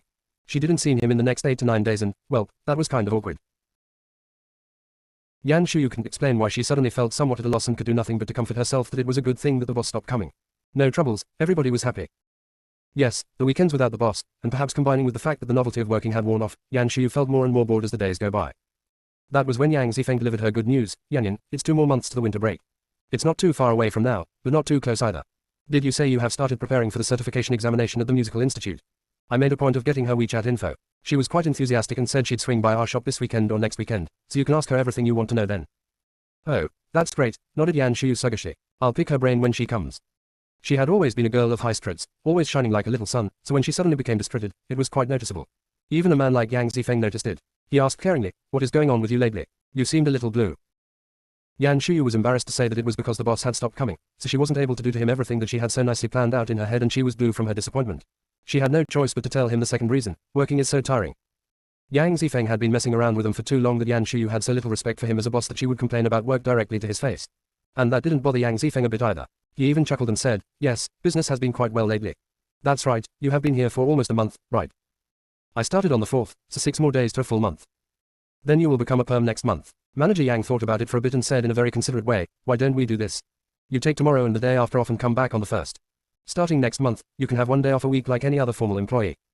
Yan Shuyu's crib returned immediately when she heard the day off part. A big smile on her face, she said, then I am really not coming in tomorrow. Yang Zifeng smiled and said, I meant what I said, but tomorrow and the day after are not the weekend. Aren't you going to be bored being home by yourself? Oh, don't you worry about me. Do I look like the type who doesn't know what to do with myself when my son is not around? Said Yan Shuyu pridefully. Without the kid, I can go shopping, gaming, or even go to a movie. There are lots I could to do. Yan Ji, you are going shopping tomorrow. That came from her coworker Zhang Mingming. I want to go shopping too. I haven't added anything to my closet for a long time. Chapter 58 Style of the Boss, 2. Yan Shuyu hadn't bought herself any new clothes since the first couple of days that she had transmigrated. Mainly because she was poor, and partly also that she was wearing a uniform at work every day, which severely dampened her passion to shop. She was quite tempted and did the math in her head. She has about $8,000 on her debit card and hadn't been spending too much lately. And, she will be paid in another 2 weeks or so she will have more money going in. After her calculation, she nodded without hesitation, alright, let's do it. I want to buy some new clothes too. Okay, let's go together. We will do lunch together too. Yan Shuyu didn't notice that her colleague only mentioned lunch but not dinner before she happily agreed, okay. I've been eating at the shop every day, and I'm starting to get tired of it. Another diss to Yang Zifeng, but not only did he not mind at all, he smiled and interjected, where are you planning on going tomorrow? I can make some recommendations on restaurants. Yan Shuyu had only transmigrated about a month ago. Naturally, someone like Zhang Mingming, who had moved to the area 2 to 3 years ago would know better about where to go shopping, etc. Without hesitation, Zhang Mingming said, around the college town. That area is very lively and has lots of shops and restaurants. Most importantly, everything is very affordable. Sunshine House was located in what would be considered the financial district of a city, so things were expensive here. Yan Shuyu had just graduated college a month ago. Even though she was in a different world now, the mention of a college town still gave her kindred feeling, so she agreed right away. That sounds great. We will go there then. Is it far? Not too far if we take the subway. Yan Shuyu felt relieved now. Now that she has time off and had plans to go shopping with her little buddy, she was much happier than she was before. Her back didn't hurt anymore, and her feet wasn't sore anymore. She had a smile on her face for the rest of the night. A few long-time customers even teased her and asked if she had found money on the ground. After work and when she was walking home while holding her son's hand, she couldn't wait to share the great news with him. Upon hearing that, little kiddo Zhang Yuanbao looked both excited anticipation and a bit troubled. But Mom, I still have school tomorrow. How am I going to go? Then you go to school, said Yan Shuyu with a smile. I have already made plans to go with Mingming Gigi. Zhang Yuanbao. But doesn't Mommy want to go shopping with Yuanbao? Kids tend to be influenced a lot by their parents. When Yan Shuyu first transmigrated over, Zhang Yuanjia was an obedient and mature child. After a whole month of being with the goofy, new mom, even though he wasn't as goofy as she was, he had certainly changed a lot, especially when it came to using web slang in his speech. The little acting King Yuanbao blinked his big, round eyes, pouted, sniffled slightly and immediately looked like he was about to start crying right away. As much as Yan Shuyu wanted a break from her instant son and have some fun like back in her single days, looking at the pitiful face of Zhang Yuanjia did have an effect on her. Furthermore, thinking that it'd also be important for her to monitor the mental health of her instant son at all times, Yan Shuyu tried to placate him by saying, of course Mommy loves going shopping with Yuanbao but the timing was bad this time. Next time, when you don't have school and Mommy has a day off, we will go shopping for an entire day, okay? Mommy and Yuanbao. Yes, just the two of us. Nobody else, okay. Zhang Yuanjia nodded. He had always been a reasonable child, but looking at his mother who had been getting progressively goofier, he had no choice but to become wittier himself. He reached out his little hand and said, okay, pinky swear. Yan Shuyu wasn't distressed at all at how little faith her son had in her. She reached her hand out to him and said, okay, pinky swear. After the ceremonial pinky swearing had concluded, the kiddo felt much better. He held his mother's hand all over again, and the two returned home happily. Chapter 59 Style of the Boss 3. Sunshine House was a restaurant, and even though it was more of a high-end one, it still closed around the same time as their peers. After all, the nightlife is bustling in a Tier 1 big city. The shop opened until 11:30 p.m. on the weekend, and an hour early on weekdays, still pretty late. Yang Zifeng was nice to Yan Shuyu since she was a single mother. During her interview, he had already told her that she could take off at 8 p.m. when she worked the night shift. The regular performance hours in the shop was from 7 p.m. to 8 p.m., so she could take off after her performance. This way, her kiddo wouldn't have to stay up too late to wait for her. On the flip side, when Yan Shuyu worked the early shift, she would also have to work till 8 p.m. because of her performance, whereas her peers left between 5 to 6 p.m. to make up the hours. Part of the reasons that Yan Shuyu decided to take this job was because of the hours. Early shift started at 9 a.m., allowing her plenty of time to drop off her instant son before heading into work. Night shift was even better, she could even go home and take a nap before she went into work. The nights were still a bit rough. She'd get home at 8 p.m., remove her makeup, take a shower, do their laundry, and hang them up. Then, it was supposed to be her happy hours as she surfed on her cell phone, but no, her fresh out of the shower son would be dead tired but still refused to go to sleep. With a much-treasured fairy tale book in hand, he'd rub his eyes and wait for her and call out her excitedly with his red eyes and said, Mom, can you read me the story now? Yan Shuyu. Right, she was his mother after all. Giving into reality, she'd crawl into bed, flip to the page where the bookmark was from the previous day, and begin her nightly reading. A kid had limited energy after all. A little bit after 9 p.m. and, with his mother reading him a story next to him, he'd fall asleep in less than 10 minutes. Yan Shuyu, well experienced now, would read on for an extra 10 minutes to make sure he was deep in his sleep, then she would have all the time she wanted to surf as much as she wanted. 20 minutes of story before bedtime, anyhow, would also make Yan Shuyu sleepy. So sleepy that she wouldn't be able to stay up to surf even if she had wanted to. So, finally, the book was closed, the light was turned off, and she'd turn in as well. At the beginning of a new day, Zhang Yuanjia continued to get up all on his own when the time came. Then he'd brush his teeth, wash his face, change, all by himself. Unfortunately, he was too small and his legs were too short. As competent as he was, he still couldn't go to school all on his own. A trafficker wouldn't even need to use candies, they could just pick him up and run away with him, so Yan Shuyu would have to take him to school even when she didn't have to go into work. Yan Shuyu made plans to meet up with her little buddy at the subway entrance at 10:30 a.m., so they would arrive at the college town around 11ish. They could grab lunch then shop to their heart's content. It was still a while before the time of meeting so she didn't want to put on her makeup too early. As she didn't get to play on her cell phone the night before, she felt that she missed out on something. So her plan was to drop off her son at school first, then roll back into the bed and surf for an hour on her phone. She could better feel the rush as though she was staying up late at night without makeup on Tilda. She then got out of bed, washed her face, and with the I am such a beauty confidence, she left the house holding her instant son's hand. Little kiddo Zhang Yuanbao also started his rainbow fart time. He looked up at his mother and exclaimed, Mom is still the prettiest mom today. T.N. Rainbow fart. Kissing up, brown nosing. That made Yan Shuyu even happier. She bounced her way to the breakfast place on their way to kindergarten before handing her son over to the teacher at school. Everything went perfectly Tilda. The activities in the afternoon went perfectly too. The restaurant suggested by manager Yang, a local, was quite unique and the two girls enjoyed their meals. After they had their sumptuous meal, they started their happy shopping spree. Chapter 60 Style of the Boss 4.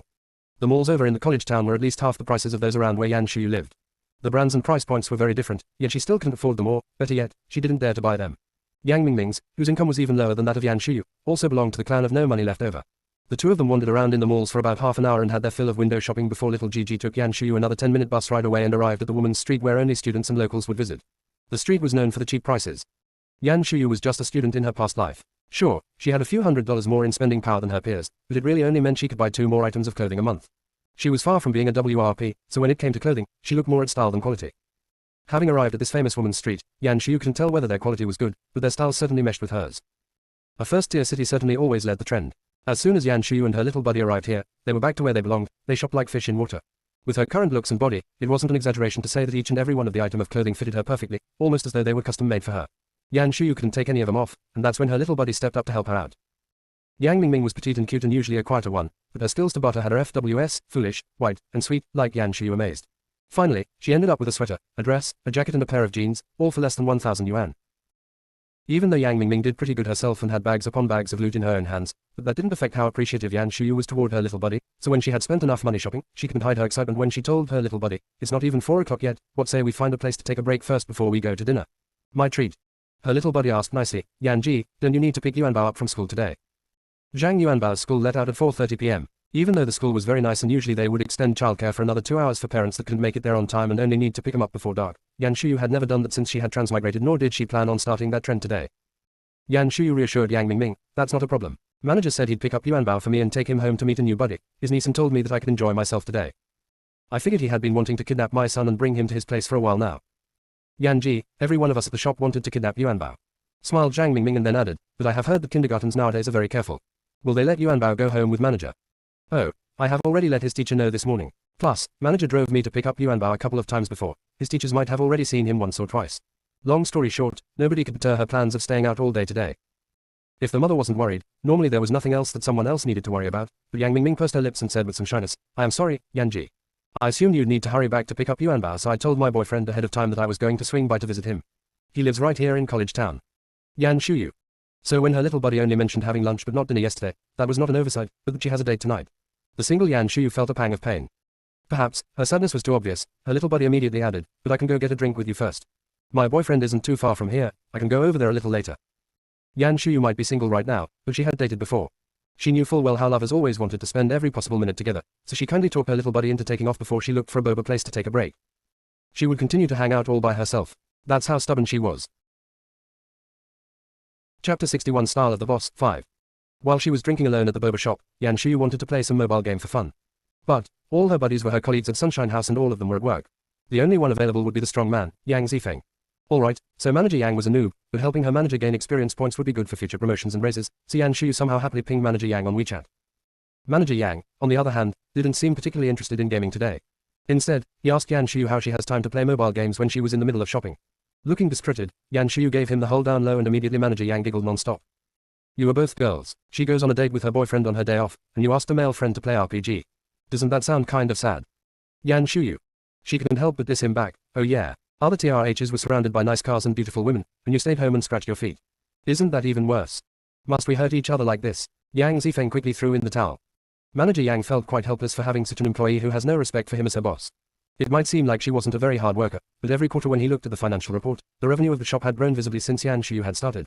This was a world where a pretty face was everything. He couldn't afford to piss off his moneymaker, so he must woo her. "I am just about to pick up Yuanbao. If you are bored, would you like to come over to my place too? I can swing by the college town to pick you up too. It's not rush hour yet." No, Yan Shuyu was still annoyed about his earlier comment and was determined to re-establish her esteem as a single woman. "I am very busy today. I plan to go to a movie and a buffet in a bit." Alright. Yang Zifeng didn't mind that a bit. "You have fun then. I'll drop Yuanbao off tonight." Yan Shuyu wasn't worried at all. Yuanbao has the house key in his bag. "You can just drop him off, but send me a text after you've picked him up, okay?" This was also the first time Yang Zifeng had run into a mom that was so chill. "Wow, you were quite carefree. Okay, you go have fun.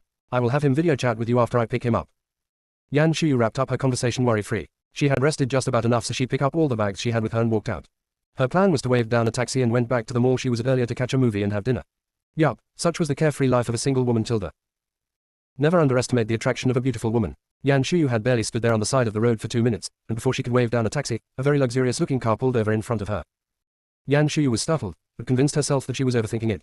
But, she was more worried that the car did pull over because of her. What if the car door opened and a few big, stocky men jumped out and carried her away? After all, the entire body of the car was black, and the covers over the windows were so fancy that one couldn't see inside the car at all. This looked too much like the style of the boss. That's not good. Better safe than sorry. Yan Shuyu took a couple steps back and just planned to move to a new location to wave down her taxi as the car window rolled down in front of her. A superiorly handsome face could be seen, and he greeted her nonchalantly. What a coincidence. Yup, definitely the style of the boss. That was Yan Shuyu's first thought. Her second thought was, why didn't she run away faster? Nothing good ever happened when she ran into the boss. Chapter 62 Bad Decision 1. As Yan Shuyu hadn't run away fast enough, she now had no choice but to have an awkward conversation with the boss on the side of the road. With an awkward but polite smile, she said, "Oh hi, Boss Joe. What a coincidence." She couldn't tell whether it was because of the car door between them or that she was overthinking it. Yan Shuyu felt that the Joe Chinhei today was a little different than the one she was used to. His smile was light and gave people a more honorable, reserved, and standoffish feeling. All in all, he exuded a unique presence and style, which matched quite well with what Yan Shuyu's impression of what men of his status were like. So when the boss gave her a glance, she froze immediately and stood in the spot obediently.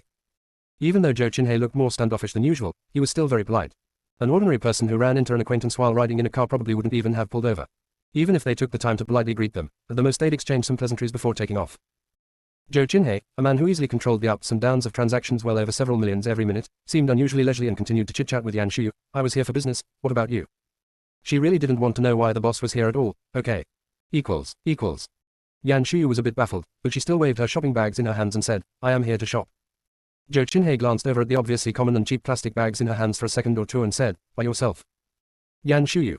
Why was everyone attacking her today? She couldn't be happily single if she was gorgeous looking. What a jerk. She couldn't help herself even if he was the boss man. Displeased, she stressed, "I came with a friend, but we split up after we were done shopping."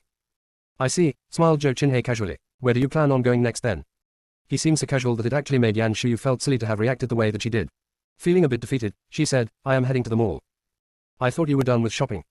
"Can't I go watch a movie?" Yan Shuyu rolled her eyes. She was beginning to lose her temper over this seemingly unending chit-chat. She only remembered that it was the boss man that she was talking to after she finished saying that. Did she just roll her eyes at the boss man? Her knees began to buckle, giving her away. Joe Chinhei, on the other hand, was as friendly as usual. Not only was he not bothered by Yan Shuyu's rudeness, he chuckled. And his chuckle melted away her embarrassment. Then, in an almost doting tone, he said, "Hop on in. I will drop you off on my way." Yan Shuyu didn't have time to digest the meaning behind the boss man's chuckle, nor did she have the time to wonder how would the boss man possibly know that the mall was on his way without her telling him which mall she was heading toward. She was a little dumbfounded as the boss rolled the car window back up after he was done talking and the interior of the car was blurry all over again. At the same time, the passenger side door opened up and an elite man in full suit came out and personally opened the car door for her as he gestured, "Please, Miss Yan." She looked inside the car and noticed that the boss man, who was just sitting by the window and chit-chatting with her, had already shifted to the other side. The boss man, switching to the other side just for her. To what did she owe that pleasure? Yan Shuyu was teary by now. No, it wasn't because she was touched. She was too mortified to even move and suspected that all the bystanders on the street were looking at her right now. Still, she bravely said, "No, that is all right. I can't possibly." Joe Chinhei may seem gentle, refined, and not stuck up, but as someone who was so high in status that everybody around him was always bowing to, his patience was very limited. He no longer wanted to say another word, but casted her not an indifferent glance. Yan Shuyu dared not hesitate any longer and quickly and smoothly climbed into the car. She realized now why the boss man wore his smiley mask day in and day out. As handsome as he was terrifying when he wasn't smiling. Sniffle.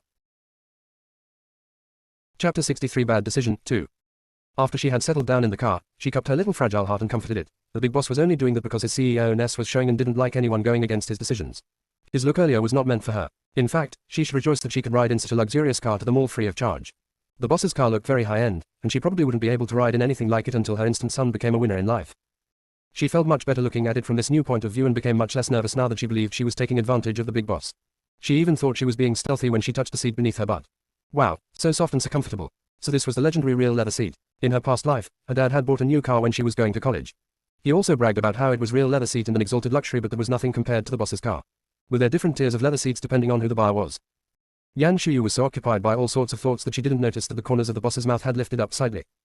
But that didn't matter. Robin, Boss Joe's elite assistant, noticed it. He pursed his lips and quietly returned to his seat. Robin had a lot of respect for Yan Shuyu. Any woman that could get Boss Joe's attention must be well versed in the human psyche and spent a lot of time studying art of war. She seemed to have mastered the techniques of capturing by releasing, advancing by retreating, establishing the new by destroying the old. And at the same time, she was good at adapting to changing situations and understood the boss very well.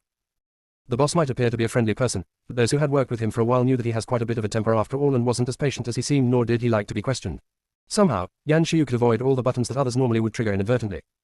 Being able to raise his interest perfectly every time and never let him feel bored, she was arguably the custom-made lover for him. To put it in a different way, exactly how much time had she spent studying their boss? Robin might be thinking that about Yan Shuyu, but he meant no disrespect at all. He could tell that as much as boss might tease Ms. Yan like a pet and keeping her just at bay, he did not look at her as someone who was vain and manipulative. As an excellent inferior, naturally he must follow suit and be positive and friendly toward her. Not to mention that as soon as she showed up, boss's mood improved greatly right away and all the bad air in the car cleared up. That was certainly a good thing. Robin felt much relieved, not knowing that his relief came too prematurely. In the back, Yan Shuyu stroked the leather seat of the luxurious car and carefully leaned against its comfortable and bouncy back. Imagining that she was a rich woman who could afford her own luxurious car and keeping her own boy toys, she was happy and deep into her own fantasy while completely forgetting about the boss sitting next to her.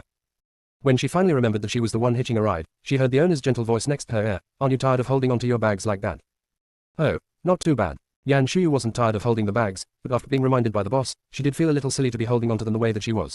Deciding to follow his advice, she looked down by her feet where she was going to set her stuff down. After all her clothes added up to less than $1,000, probably the equivalent of rags as far as the boss was concerned. She wouldn't want to disrespect him by putting them on the seat. Equals. Before she made her move, the boss said in a caring way, just put them on the seat, the floor isn't clean. Chapter 64 Bad Decision 3. Yan Shuyu thought that the floor was quite dust-free and clean, but she listened to him nonetheless and placed her bags right smack between them. Like little kids drawing boundaries between the desks, nobody was allowed to cross over to the other side. This way, she could keep a safe distance from the boss. She thought she was a genius to have come up with that. The proud and self-contented Yan Shuyu looked up at the boss and smiled. Thank you, Boss Joe. You are welcome, said Zhou Qinhei as he scanned over the colorful plastic bags. He could see through every thought that had crossed her mind. He wasn't bothered by them, though, just looked back after her after a quick glance, smiled, and said, looked like you had a great time shopping today. Oh, I had an alright time. She might be polite in her speech, but her smile brightened some more. Of course she was happy having purchased so much new clothes. Are you going to shop some more? No, if I shop any more, I will be broke. Then what are you going there for? Watch a movie and have dinner, of course. Since she had gotten into the car, she was busy experiencing the exalted leather seat followed by chit-chatting with the boss, so she never noticed the street view was not the same as where she was earlier. She was still a bit at a loss when the driver stopped the car. Oh, we're here. She was just about to open the door as she was speaking but Zhou Qinhei stopped her. That's the roadside. It's not safe, get out from my side. Oh, okay, thank you. Yan Shuyu was particularly compliant when she was out of it. Obediently, she got out of the car after the boss. As soon as her feet hit the ground, she immediately saw the front of a large and classy mall. Yan Shuyu was still wondering why she didn't think the mall was so classy earlier when she caught sight of the familiar plastic bags that the boss was right now carrying in his hands and she panicked. The boss was carrying her shopping bags. Bags that didn't even add up to 4 digits in total. To what did she owe that pleasure? Yan Shuyu was stunned for a second before she reached out and said, thank you so much for everything, Boss Joe. I can carry those myself.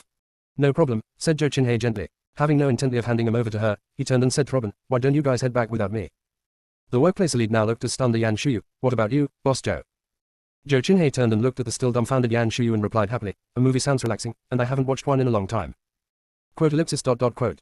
Robin was speechless. He had been working with Boss Joe for years and had never seen him relaxing by going to a movie in a mall. He couldn't help but said, but. Before he could finish what he was going to say, Boss Joe smiled at him and said, I think the work today has more or less been taken care of, so it shouldn't be a problem that I take off earlier, right? Robin. What more could he say after the boss had said that? He could only nod with tears in his eyes. Yes, Boss Joe, have a good time with Ms. Yan then. Boss was happy, alright, but he was probably going to have to pull an all-nighter himself. In addition to finishing his portion of work, he'd also have to take care of Boss's urgent documents and meetings since he decided to have an early day. Had he known that was going to happen, he would never have told Boss Joe when he spotted Ms. Yan on the side of the road, thought Robin as he cried his naive tears in regret. Equals. Yan Shuyu didn't feel particularly blessed either. She suddenly realized that she had made a mistake. Why did she decide to go watch a movie? Chapter 65 Popcorn and Ice Cola equals double the pleasure, 1. Yan Shuyu, whose body was being very honest as she was declining him verbally, finally followed the boss into the mall. And the reason she gave herself was that her $1,000 worth of clothes were in his hand. Even though they probably weren't even good enough to be used as rags for the boss, they were bought with Yan Shuyu's hard-earned money. Not to mention she had tried each and every single one of them on and liked them all very much. She might be able to ditch the boss and dash, but she can throw away her loot of the day. That was her bottom line. As such, Yan Shuyu had no choice but to follow Zhou Qinhei as she comforted herself. Just because we're going to a movie together doesn't mean he's interested in me. After all, didn't the boss just have a date with Miss WRP, and right in front of her no less? If the boss had the intention to court her, surely he'd never had done that. The fact that Yan Shuyu was so confident was because she had read the novel, and knew that as much as the male lead's father was two-faced, and toyed with everyone like a cat toying with a mouse, there was one thing about him that insta-killed all other CEOs, that he was not a promiscuous player. Perhaps, those who enjoy high powers didn't care that much about physical desires. Specifically, he was married to the stepmom for 20 or so years and never had any affairs on the side. He was the model husband in the circle. Everybody always thought that what he had for his wife was true love, which was why he seemed to have more fondness toward his stepson. To a point that toward the end of the fight for inheritance, there were those who would take the risks and hedge their bets with the stepmom and stepson instead of the real son. In the end, after the male lead had won that battle and sent the stepmom into jail, the male lead's father regained his status as a single man. Even though the family business had transferred to the male lead and male lead's father had retired to enjoy his golden years, he was the patriarch of a prominent family that had existed for tens of years. His personal assets and investment most definitively exceed that of the male leads. Being in possession of money, time, and being single, he was definitely a well-sought-after bachelor. Doing a reverse calculation from the male lead's age, when she went out of the picture, the boss was probably only around 50 or so, not even 60. Even when he was so busy with his work right now, he still found the time to keep in shape and has all 8 abdominal muscles. One could only expect that he'd only looked about 30/40ths when he was in his 50s. That was like his prime. With his qualifications, if he wanted to look for second, no, third romance, he could have his pick. Yet, even up to the male lead meeting his one and only at age 30 and having their 2 children in 3 years, the male lead's father was still a single handsome man with no woman by his side. Quite the contrary, he had shifted to enjoying spending time with his grandchildren. Chapter 66 Popcorn and Ice Cola equals double the pleasure, 2. Through these developments, Yan Shuyu believed that the boss was very conservative when it came to relationships. If he could remain faithful in his marriage with the stepmom when his only purpose was to have a whetstone for his son, then naturally he would not pursue her when he has Miss WRP. Exactly, she must have faith in his integrity and that her beauty meant nothing to him. If he was truly interested in her, he would have acted after their intimacy. She would never had the opportunity to pull her pants up and dashed. After her own extremely logical analysis, Yan Shuyu felt even more relieved about her current situation. She figured that the reason the boss was out goofing today was probably exactly like what he had said. He hadn't had a break in a long time and was only using her as an excuse to get out of work early. She really didn't think to overthink it. Even with the perfect excuse like her, his elite assistant earlier acted like he still had more he wanted to say and didn't want him to get off. Come to think about it, it must be hard to be him. He had to try so hard to find an excuse to goof off and his assistant still tried to stop him. But, of course, she was the most pitiful one of all. In the novel she was destined to be the boss's son's whetstone. Now she wanted to quit but the boss wouldn't let her go. He used her as the tool to babysit his son and now he used her as an excuse to get out of work. She was used to maxed, and he never viewed her as a normal human being. Lucky her, right? Thinking about that, Yan Shuyu started to get angry. The adrenaline rush made her no longer the pitiful, helpless little kitty in front of the boss. She had made up her mind to show him who's boss. She would pick a scary movie at the theater and scare him shush-teeless. All of a sudden, she picked up her pace and mindlessly walked in front of the boss. Naturally, Zhou Qinhe wasn't someone who cared about minor details like that. He found it more amusing at the sudden change in her mannerism. Raising his brows a little, he also increased his pace to keep up with her, but the entire time deliberately walked half a step behind her to appease her. Yan Shuyu was cool for not more than 3 seconds. As soon as she walked inside the mall, she suddenly turned and gave him a baffled look. This doesn't look like the mall I was at before. Oh, I'm sorry, you didn't mention the exact location, so I assumed it was this one, explained Zhou Qinhe as he gave her another look. Yan Shuyu felt that his look was filled with contempt of her IQ, yet she had no rebuttal. Come to think about it, as soon as she got into the car she was busy with all sorts of crazy thoughts and awkward chit-chat. She surely did not tell them the exact location. What should she do? She was worried about her own IQ all of a sudden. While Yan Shuyu was starting to have self-doubt, Zhou Qinhe did not press the envelope. Instead, he asked in a very gentlemanly manner, would you like to go over there now? Nah, it doesn't matter where we go to watch a movie, said Yan Shuyu without hesitation. As TBH as this mall looked, it's just watching a movie. How expensive could it be? The sooner they finished watching the movie, the sooner she could bid the boss farewell. Once she had her mind set, Yan Shuyu actively dragged the boss around the mall and quickly found the theater. Top floor on this side, let's take the elevator up. Chapter 67 Popcorn and Ice Cola equals double the pleasure, 3. She beelined toward the theater, but when she got to the window, Yan Shuyu learned that there wasn't any scary movies that she had hoped for. There were, however, 2 romance comedies. One of them being the one that she had in mind originally, yet Yan Shuyu couldn't even begin to fathom watching a romance comedy in the theater with just the 2 of them. So, she took the opportunity when the boss asked what she would like to watch in a perfect gentlemanly way and decisively picked an action flick that was just about to start. Let's watch this one. The rating is very high. Should be pretty decent. Zhou Qinhe chuckled, okay. Then, he pulled out his luxurious black card and handed it over to the young girl in the ticketing booth. Yan Shuyu had planned on politely expressing that she could pay for the tickets, but as soon as she saw the prices, she kept her mouth shut nicely. The tickets cost $100 each, no way she would pay for that. She quietly put her hand over her purse and dared not pretend to be polite anymore. Inadvertently, she caught sight of the plastic bags still hanging on the boss's exalted and elegant hand and shuddered. She quickly took the bags from him and said, I can get those. Zhou Qinhe didn't object this time but said to her tenderly, there's still 20 minutes before the movie starts. Why don't you grab a seat over there, I'll be over after I finish getting the tickets. Okay, Yan Shuyu was just thinking that standing here with the boss would attract too much attention and misunderstandings, so she decisively went to look for a spot while carrying her bags. She had barely just sat down when the text message from Yang Zifeng came over through WeChat. It was a picture of the front entrance of her son's kindergarten along with a voicemail, I am here already. Yuan Bao should be out in a few minutes. Being nice on WeChat was free, so Yan Shuyu generously gave him a chicken leg emoji, thank you so much. Wow, I am not used to you being so polite, teased Yang Zifeng. What about you, which movie do you plan on watching? Yan Shuyu told him the name of the movie. Yang Zifeng, who happened to have recently watched it, sang its praises right away, this was a great movie. Good taste, Yanyan. The two were just happily chatting away before Yan Shuyu felt a shadow cast over her from above. She looked up subconsciously and saw the boss, who has also got them popcorn and cola after the tickets, standing in front of her. From this angle, the man's skinny and pointy chin, profound eyes, and tall nose were even more striking. As someone who valued appearances a lot, Yan Shuyu stared at him like a loser that she was. Luckily, Zhou Qinhe had not yet realized how important looks was to Yan Shuyu. He only thought her shock was from the food in his hand and nonchalantly added, I saw everybody else all bought snacks and thought we would stand out less this way. Do you not like these? Of course not. Yan Shuyu was the typical resident from the planet of I must have popcorn when I watch a movie. She took the iced cola from the boss and immediately took a sip before she let out a sigh and said, you are really good. Zhou Qinhe raised his brows. Good at what? Good at flirting, but since the boss was not well versed in internet slang, she didn't see the need to educate him. She surely didn't want the boss to think that she was the flirty one. Chapter 68 Popcorn and Ice Cola equals double the pleasure. 4. Yan Shuyu lied guiltlessly. Boss Joe looks like you are very good at enjoying life. She even gave him a thumbs up to add credibility to her statement. Naturally, Zhou Qinhei could tell that she was lying through her teeth, but he was happy at the compliment anyways. He chuckled and sat down next to her, still having the double-sized popcorn that was very much against his style in his hand. There was still some time left before the movie's start time. Yan Shuyu didn't want to carry on with the nutrition-less awkward chit-chat with the boss, so she decided to stuff herself with the food. She comfortably reached for the popcorn that was resting on top of the boss's knees. That had proven to be a superb decision. The popcorn that was roasted crispy with a thick layer of caramel on the outside was her favorite. She couldn't stop eating once she started. As she was devouring the popcorn, she even said to the boss, "The popcorn here is amazing, you should try some too." Zhou Qinhei didn't really buy the popcorn to blend in. He bought them because when he standing in line earlier for the tickets, he heard the girl behind him whining to her boyfriend that she wanted popcorn and thought Yan Shuyu would probably enjoy these types of snacks as well.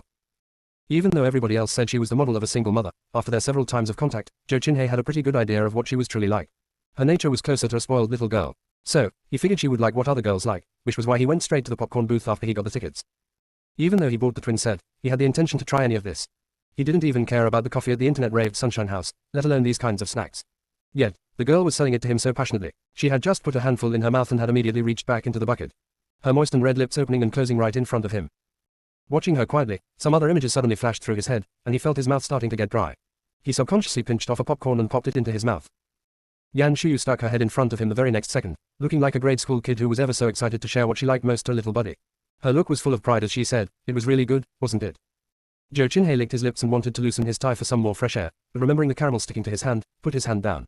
Without giving anything away, he said, "It's all right. Then have some more. Don't be shy. I can't eat all these by myself." Under the constant nudging from Yan Shuyu, Zhou Qinhei couldn't help but eat a few more. As his mouth was parched, he had no choice but to take a sip of the cola that he only got for show. This being the first time he had ever tried anything like this, he didn't think these were the best things ever. Quite the contrary, he looked at Yan Shuyu inquisitively. He had always been very confident in his self-control and never thought he'd one day be so curious about anything. Yan Shuyu, on the other hand, was happily eating away with her head down and didn't notice the look from the boss at all. Chapter 69 The Legendary French Cuisine 1. Popcorn and cola had made her so happy that not only did she stop talking to the boss, she also stopped typing to Yang Zifeng on WeChat. The Lonely Boy's video chat request came shortly thereafter. The abrupt ringing sound from the request almost made Yan Shuyu choke on her popcorn, and that was when she remembered that she had forgotten to tell him there was no need video chat with her after he had picked up her instant son. He could just head on home. After all, the plot was quite powerful. The very first time the kiddo saw the instant dad from the book, he was already all over him. If he found out that she was with him, she wasn't sure what kind of effect that would have on him. Yan Shuyu had been trying her hardest to give the kiddo a correct view of the world. Having him target the male lead's father again would not be conducive to her purpose.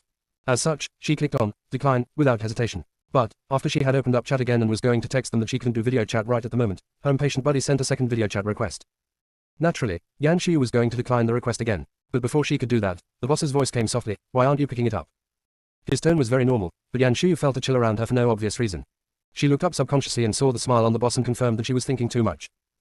Yan Shuyu clicked decline again as she explained to the boss, "Well, I had a colleague pick up my kid and spend some time with him since I was out shopping. He must have picked him up now and just wanted to let me know." "That's Yuan Bao." The boss man, who has a host of his own problems to deal with every day, actually remembered the kiddo. He definitely was aiming for her son. Yan Shuyu nodded nervously, yes. Zhou Qinhei, not letting anything show, asked again, "Why don't you want to answer Yuan Bao's video chat request then?" Yan Shuyu dared not tell him that she was guarding him like a hawk, so she had to come up with a different reason. Mixing a little truth with a little lie, she sighed and said, "For some reason, Yuan Bao liked you a lot. Ever since he saw you last time, he talked about you for a long time. If I accept his video chat request now and he saw that you were next to me, he'd be all over it again. So I better not." For the sake of muddling through it, Yan Shuyu had given up all her pride and straight up flattered the boss with every word. How his charm was so boundless that even a little kid couldn't resist him. Her effort was not in vain. The boss obviously lapped it all up. Raising his brows, he said happily, "Yuan Bao is very cute too. I quite enjoyed my time with him as well. But if you don't want us to see each other, that is fine as well. You guys can chat. I won't show up in the view." The angle of a cell phone camera was, indeed, very limited and the boss's suggestion was very reasonable. Yan Shuyu, on the other hand, felt that the boss was particularly insistent on the issue of her video chatting with her son. Did he really wanted to kidnap her instant son? Now Yan Shuyu was really nervous and hesitant about his suggestion. Her buddy, on the other hand, had not yet given up and sent a third request. Yan Shuyu didn't make her own decision this time but subconsciously looked up at the boss. She noticed him looking at her with a very loaded look, as though he was telling her, "Go ahead, try to decline again if you dare." She had an odd feeling that she was being forced by her boyfriend to connect with another man in order to clarify that there was nothing between them. Chapter 70 The Legendary French Cuisine 2. She shook her head and got rid of that crazy imagination of hers before she said to the boss solemnly, "Then you must promise me that you won't make a sound and not let the kiddo found out." As they couldn't reach an agreement, she had no choice but to buck under pressure. The two of them couldn't just keep on sitting here with her hitting the decline button. Zhou Qinhe raised his brows. This was the first time he had received such a warning, and he found that quite novel. He nodded and said agreeably, okay. That had finally calmed her nerves a little, so she clicked on, accept, before the request disappeared. Quickly, her instant son's cute face appeared on her cell phone screen. The kiddo had been raised quite well by Yan Shuyu recently. Having good food with his mother every day had filled up his cheeks, and he looked even cuter than he was before. But that also meant he was even more lively when he felt wronged. With a pout, he looked like a puffed up little bun. Right now, the little boy on the other end of the video chat pouted and demanded an answer with a wronged look. How come mommy didn't answer Yuanbao's call? It had finally dawned on Yan Shuyu that it was Yuanbao who kept sending requests. She didn't think manager Yang would have too much free time on hand. Yang Zifeng was driving and couldn't join the video chat, but he still teased, Yanyan, your Yuanbao was so persistent. He didn't want the toys or cupcakes that I brought, but just wanted to call you. I was starting to get worried about what to do if you don't pick up. Ah, thank you so much, Manager Yang. Yan Shuyu thanked him. In truth, she was oddly proud having heard what he had said. Her son was both smart and persistent. Her dream of him becoming very successful in life just might happen. Of course, it's not always a good thing to be too stubborn at all times, such as right now. The kiddo still hasn't gotten an answer from his mother, asked again persistently, how come mommy didn't pick up the phone earlier? Yan Shuyu was an expert as muddling when it came to the kiddo. She didn't even blink an eye when she said, that's because my movie is about to start, and I'm afraid I wouldn't have time to chat with you. What movie is mommy going to watch? Asked the kiddo curiously, obviously sidetracked by her. The boss, on the side, gave her a look that suggested a faint smile, as though making fun of how she could just make this stuff up on the fly. But that didn't bother Yan Shuyu at all, as long as the boss didn't come over to get her son's attention. She continued to muddle through with her instant son, there's nothing you'd like today. Mommy will take Yuanbao to the theater when they play a good animation, okay. Okay, nodded the kiddo full of anticipation. The mother and son chatted for a little longer, and it was time to line up to get into the theater. Yan Shuyu bid her son farewell with no hesitation, Mommy's movie is about to start. You go play with Yang Ge, okay. Kiss, kiss. The kiddo also stuck his lips out and blew her a kiss back before the screen went black. Yan Shuyu put her cell phone back into her purse as she stood up and was about to tell her buddy, oh no, the boss to get ready before she noticed that the boss was all ready with the popcorn in his left hand, the cola in his right, and her bags of clothes dangling from his wrist. Any other man would have lost all appeal with the entire set of burdens, but not the boss. His natural-born chic and exaltation was completely unaffected. His slender body was still incredibly attractive. He smiled at her and said, let's go in. Yan Shuyu nodded heartlessly, okay. Chapter 71 The Legendary French Cuisine, 3. Truth be told, it quite ruined her fairy-like image going to a movie with all her plastic bags. It's all the better if the boss was willing to do that for her. Yan Shuyu didn't feel a shred of guilt. A cola in hand, she walked in front of the boss in a carefree manner, turning occasionally to grab a couple of popcorn to pop into her mouth. She couldn't be any happier. They walked all the way up to the ticket check before she realized that both of the boss's hands were occupied and couldn't provide the tickets to the worker. This was when Yan Shuyu nicely and matter-of-factly took the tickets from the boss and handed it over to the worker, accepted the 3D glasses, and walked down the hallway with a smile on her. Through the entire process, Yan Shuyu was busy with eating and drinking and didn't talk to the boss at all. But that didn't bother Zhou Qinhe at all. With a side smile on him, he followed behind her at her pace. The movie was a little over 2 hours long and Yan Shuyu enjoyed the movie thoroughly and her popcorn even more so. She ate over half of the bucket. If she wasn't thinking about a big dinner later, she could probably finish up the entire bucket. As she had so much fun, she naturally felt that the boss also made a good buddy. He didn't make a lot of fuss during the movie nor did he fight over the popcorn with her. How nice was that? Granted, that would be the first and last time that she went to a movie with the boss. Yan Shuyu didn't think or want to be so unlucky as to run into him again next time she went to a movie. Walking out of the theater, Yan Shuyu was already planning on bidding the boss goodbye. But before she could get a word out, Zhou Qinhe looked at the time and said to her, it's already 6:30, what would you like to get for dinner? Perhaps, the boss felt that the distance between them had shortened, and that they were friends now that they had watched a movie together. He straight up skipped the ask part altogether and directly asked her what she wanted for dinner. Unfortunately, that trick worked very well on Yan Shuyu. As soon as the boss had finished asking, Yan Shuyu's eyes immediately started to look around faithfully and stopped at the French restaurant kitty corner to them before her brain was even able to process the message. Mangy Yang had mentioned this restaurant yesterday when they were talking about going shopping. He said this was one of the more authentic French restaurants that one could find in the country. The ingredients were flown in, and the service was also quite good. The only knock on it was that the pricing was exceptionally high, at 4-digit per person. Even a relatively rich man like Yang Zifeng hurt a little when he went at one time. The price point was definitely too high for Yan Shuyu and her buddies. Sadly, even in her past life, her family was doing just okay in a second to third tier city. They weren't poor but also weren't the wealthiest. As such, she had never had the legendary French cuisine her entire life. Now that the boss had offered to take her out for dinner, the loser Yan Shuyu was not able to peel her eyes away from the French restaurant. Chapter 72 The Legendary French Cuisine, 4. But that's alright, she has the high potential stock that was her instant son. One of these days, he'd allow her to enjoy a French restaurant and drive a sporty car. Yan Shuyu tried very hard to deter the boss from taking her to dinner. Right when she was about to succeed, she heard his very considerable voice ringing by her ears, oh, you like French cuisine? Then let's go. Yan Shuyu, W. The French cuisine that costed 4-digit per person. Who knew when the opportunity would present itself again? Yan Shuyu gulped like a loser. She had the good intention to try and resist it for a little longer. It was too bad that when the boss didn't hear a response from her, he took it as an acknowledgement and started to walk quickly toward the restaurant. Yan Shuyu stood in her spot and struggled for a little bit longer before she decisively followed behind the boss. After all, she had already gone to a movie with him, so what if they then have dinner together? She could just not say a word and just focus on the eating. And that's why Yan Shuyu convinced herself and walked into the legendary restaurant behind the boss. She was quite true to her words. With the exception of expressing her opinion somewhat actively while they were ordering, she focused entirely on eating when the food was served. The fact that Yan Shuyu had thoroughly enjoyed the meal had a lot to do with how gentlemanly the boss was. No matter how unladylike she looked as she was eating, the boss had never shown any signs of contempt. Quite contrarily, he would occasionally pour her more wine, asked if she wanted anything else, and if she wanted desserts or other beverages. Under his impeccable attentiveness, Yan Shuyu quickly started eating worry-free. Her very first French cuisine almost had her holding up her stomach on her way out. With the boss next to her, naturally there was no more need for subway. Yan Shuyu got a ride in the fancy car to take her home. Sitting in the elegant real leather seat, she rubbed her belly contently. The car that came to pick up the boss was not the same one as the one in the afternoon. She might be able to recognize BMW and Mercedes, but she had no idea what any of the boss's cars were, except that they all looked very fancy. It was comfortable inside too. Someone opening the doors for her to get in and out of, that was the epitome of enjoyment. Yan Shuyu deemed it worthwhile to take advantage of the boss's free drinks, free food, and free rides.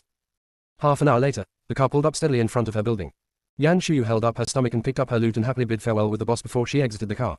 As she was about to walk into her building, she suddenly recalled something. Immediately after she had transmigrated over here, she was being very careful and wanted to stay as far away from the boss as possible. By the same token, did she just screw herself over by offering up her dress today? And that was the moment she truly questioned her own IQ. Looking at the boss's luxurious car that was now driving away, it'd be so much easier for the boss to find her in the future. It was a tragedy that she was too poor to move. As Yan Shuyu was standing downstairs questioning her own life choices, the chauffeur saw her from the rearview mirror and couldn't help but smile and said to the boss, "Boss Joe, it seems Miss Yan was still standing there seeing you off." Boss Joe was leaning back and resting with his eyes closed. It may look as though he hadn't paid too much attention to the chauffeur's words, but his mouth, nonetheless, had curved upward.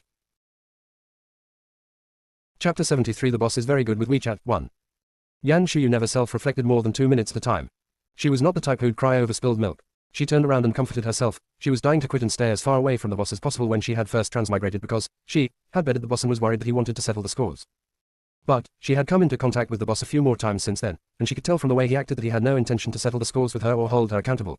He probably only thought of that night as any normal one-night stand. They were both adults after all, and that was no big deal. Zhou Qinhe's mannerism toward her had her feeling relieved about what she perceived as the number one danger. And she'd no longer have to worry about the cannon fodder fate of the stepmom and her son. After all, that arc wasn't going to happen for many, many years to go. Having interacted so many times with the boss, Yan Shuyu had gained some insight into his personality.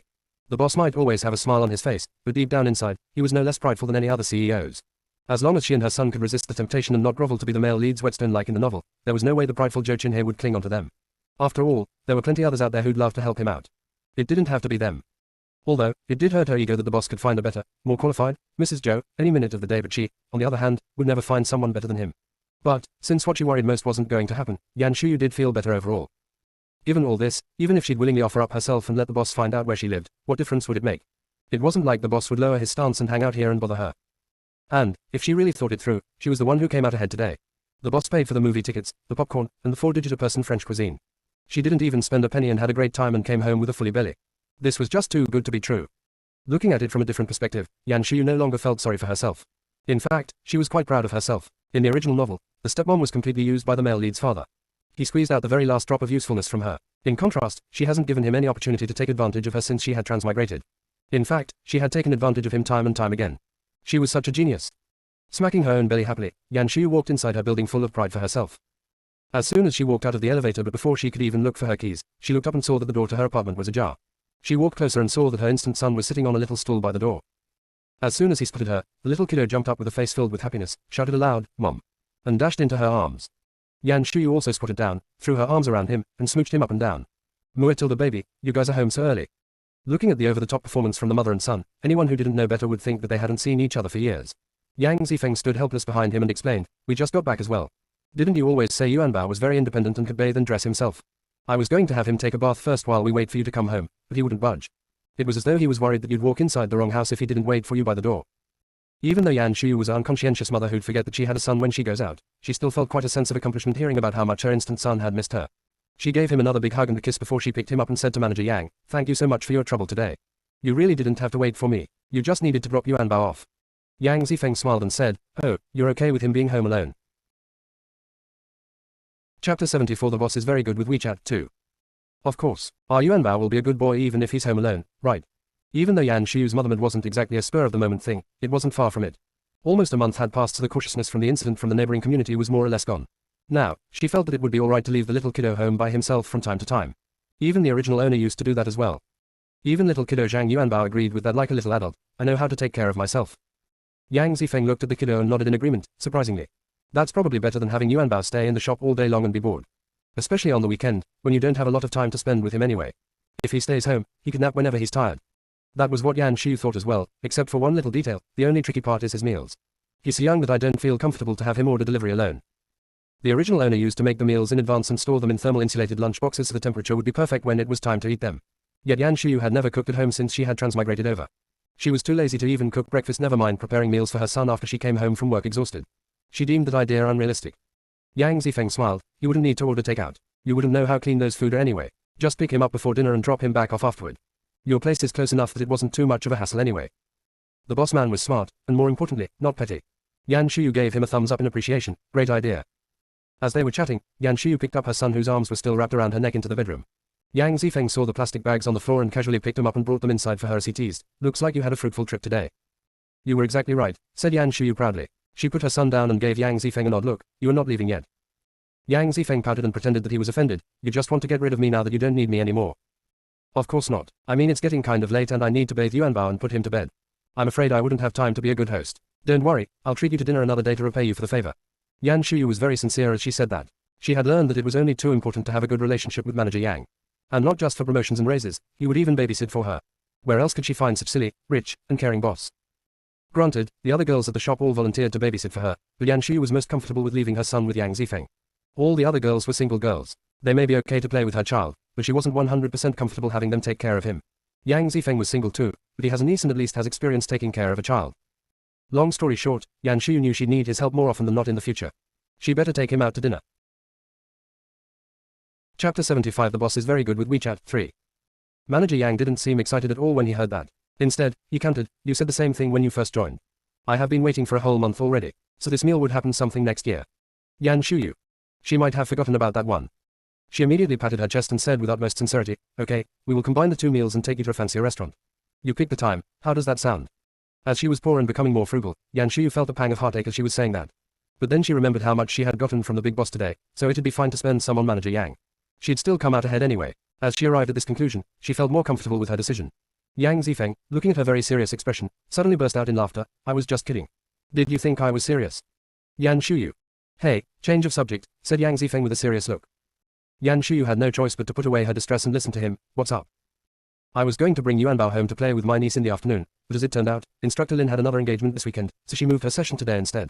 So, Yuanbao also sat in during the session. Instructor Lin told me afterwards that she was about to start a musical store plus a training center with a few of her fellow schoolmates, and she desired to train Yuanbao up to be their star student, free of charge. They will also work on signing him up for all sorts of competitions as well, and wanted me to ask you if you might be interested in that. Star student. Yan Shuyu's eyes beamed. She knew that sooner or later her instant son would help her rise above her current situation. She just didn't think the opportunity could come so quickly. Happily, she asked, so he'd be like their spokesperson. Yang Zifeng was well aware of her money-loving personality, so he smiled and said, something like that. No pay, though. Yan Shuyu was, indeed, a little disappointed when she found out there was no money attached, but she recovered quickly. That's fine. Didn't you also say they'd sign Yuanbao up to all kinds of competitions? Does that mean they'd pay the fees to join the competition, but we get to keep the prize winning? You have it all figured out, huh? Yang Zifeng found that amusing, but he nodded and said, there's room for negotiations there. That means you are interested, right? Yan Shuyu looked so eager that she wished she could say yes right away, but she still turned and consulted the actual person who'd be carrying out the deed. Would you like to learn how to play the piano and participate in competitions in the future? Little kiddo Zhang Yuanbao's eyes glittered just like his own mother's and, without hesitation, he nodded and said, yes. You better be sure about that. It's not a small feat learning to play the piano like that. You will still be going to school and have to make sure that you don't fall behind academically. You will be practicing playing the piano when other children are out there having fun. You sure you want to do it? Chapter 76. The boss is very good with WeChat. 4. Yes, Yuanbao likes the piano, said the little kiddo very decisively. Naturally, Yan Shuyu was very happy about that. She knew that her instant son may look like a softie, but he has a mind of his own and was also more persistent than other children. If he said he could do it, then there shouldn't be any issues. But she also felt odd on the other hand. In the novel, the villain was treated the same as the male lead after he had joined the prominent family. He went above and beyond to learn everything that the male lead was interested in and excel over the male lead in them in order to attract the attention of the male lead's father. The boss said the male lead has already started his piano lessons. The one time that she had spent time with him, she had further confirmed that he was, indeed, interested in the piano. That meant that in the novel, the villain had also spent a sizable amount of time on piano. How come she had never noticed his interest in piano except for fighting over other resources with the male lead? Yan Shuyu couldn't help but ask, why do you like the piano? Little kiddo Zhang Yuanbao looked at her in full of admiration and said in the most serious tone, because mom looks very attractive when she plays the piano. Yuanbao wants to get good at playing the piano too, so he can be as outstanding as mom when he grows up.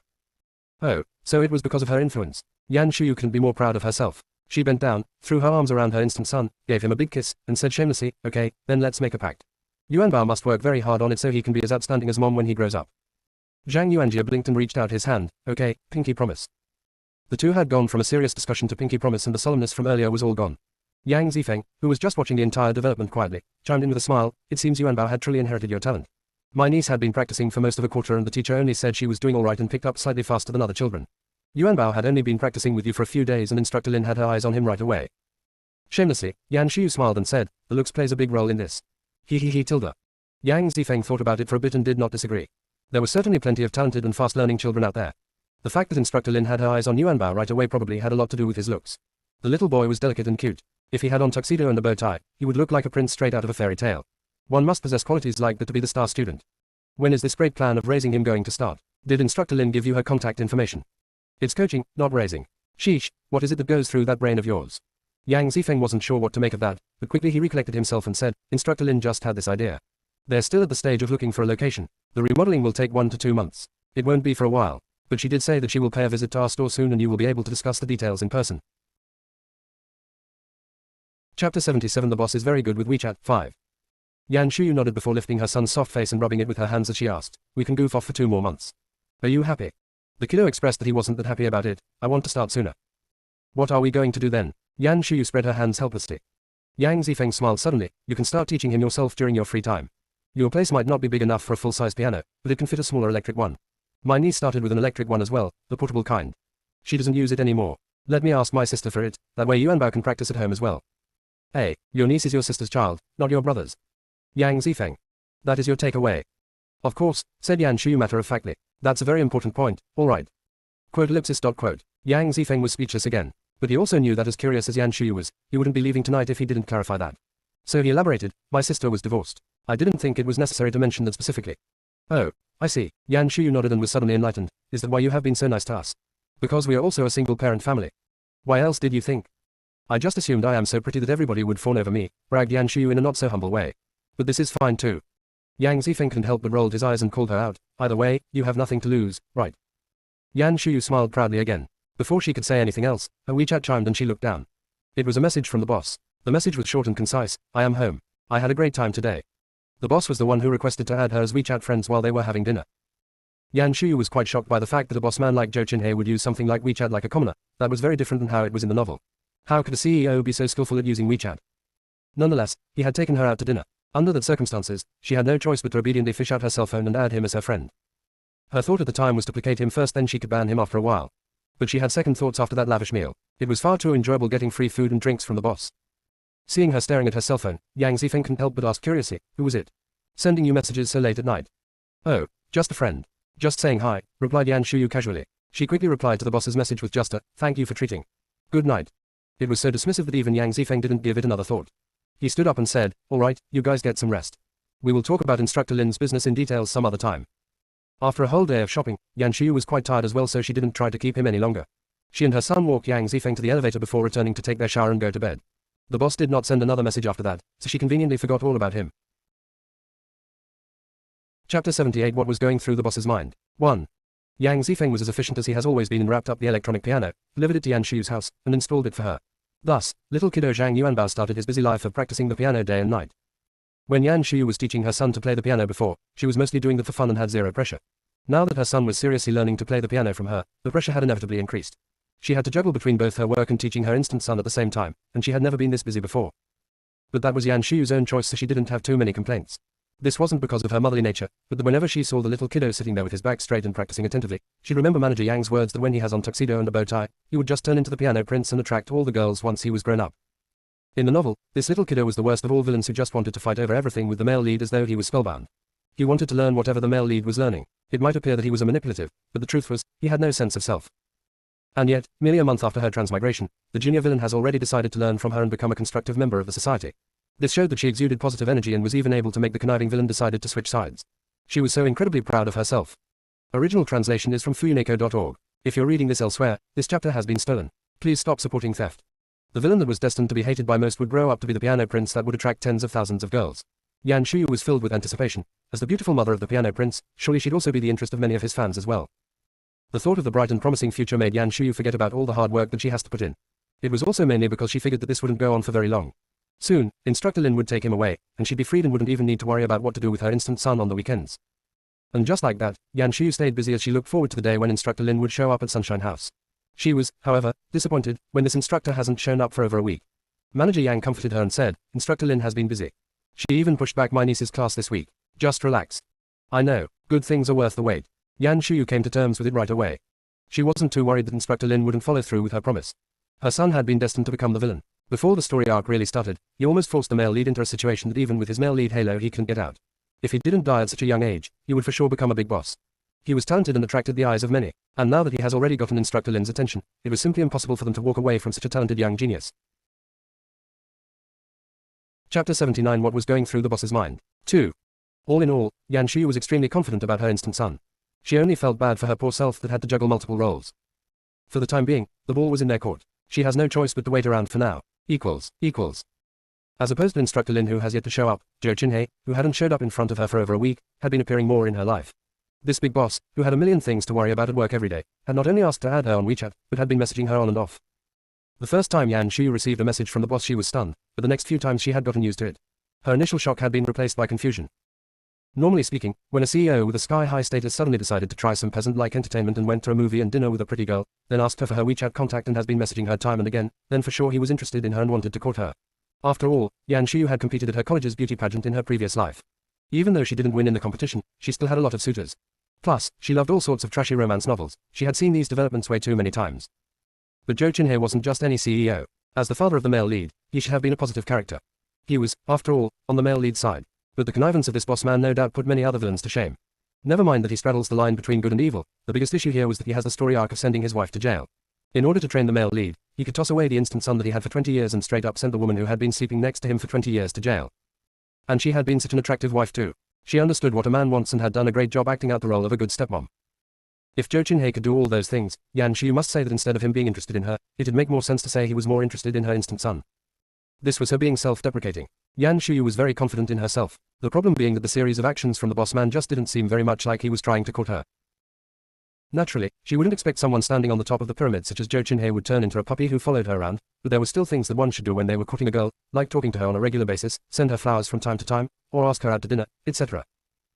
Yet what have the boss done so far? He has sent her a total of 3 messages in the last 10 days. The first one said he had a good time. She replied with, good night, and that was it.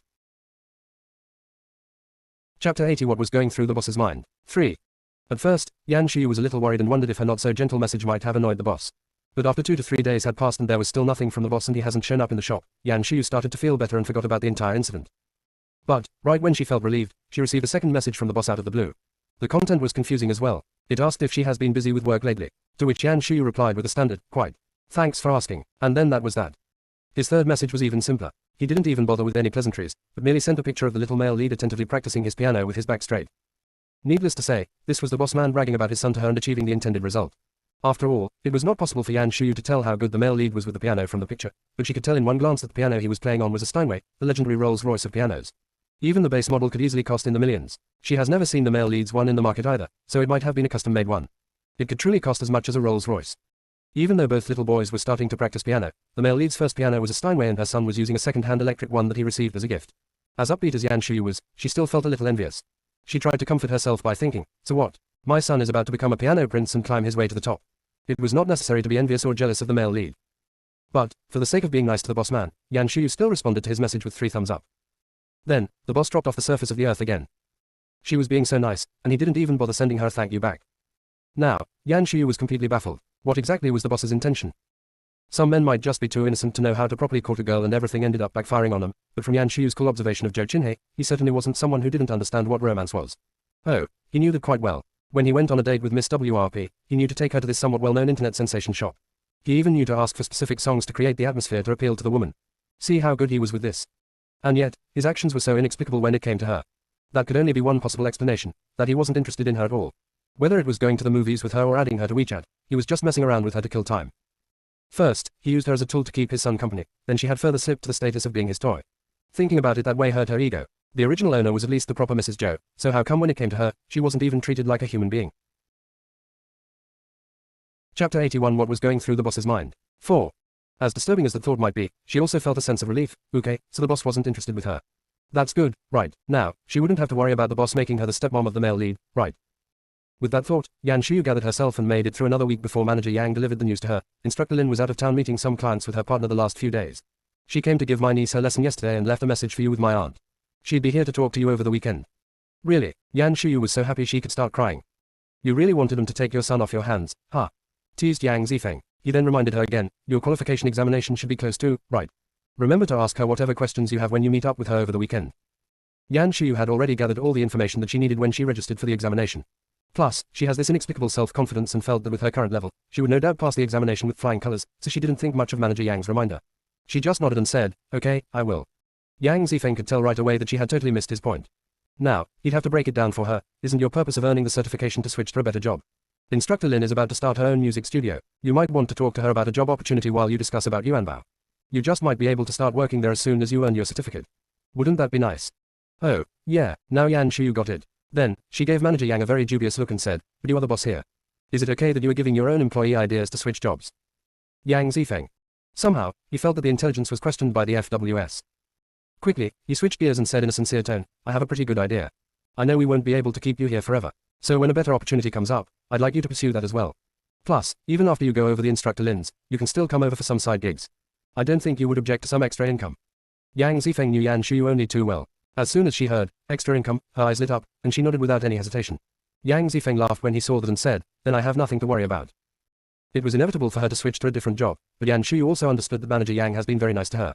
She stood on her tiptoes, patted him on his shoulder, and said, okay, bro. Yang Zifeng subconsciously glanced down at her curvature under the neck and asked in bafflement, bro. Or we can be sis instead. I am okay with that. Quote ellipsis ... Quote. Quickly Yang Zifeng switched back, okay, bro it is. While Yan Shuyu was laughing happily with her bro, she would not in a million years imagine that Manager Yang was not the only one who'd suggest her to switch jobs. For some reason, even the big boss had concerned himself with the tedious details of her career as well. Chapter 82 The Boss's Tempting Offer 1. That's right, Instructor Lin, whom Yan Shuyu was dying to meet hasn't showed up, but the super busy CEO Zhou, on the other hand, came to visit Sunshine House again. Yan Shuyu felt a complication emotion about the boss's visit this time. She wasn't sure if it was a good or bad thing that he came on a Friday night instead of over the weekend. She was supposed to meet up with Instructor Lin over the weekend. Whether that would be Saturday or Sunday would be up to Instructor Lin. Yan Shuyu would be at Sunshine House anyway. They had also coordinated with the other party involved in this. Zhang Yuanbao was to hang around the store over the next couple of days, so he could also meet his future teacher in person and bring up any opinions or suggestions that he may have. Normally, the parents could make these types of decisions, and it wouldn't matter whether Zhang Yuanjia was there in person. But since Yan Shuyu was new at parenting, she'd like to think of herself as someone who's awesome and progressive. She preferred to discuss with her son than to make all the decisions for him, even though he was only 5 years old. After consulting with her instant son, when Yan Shuyu dropped him off at school the next time, she gave Teacher Lin a heads up.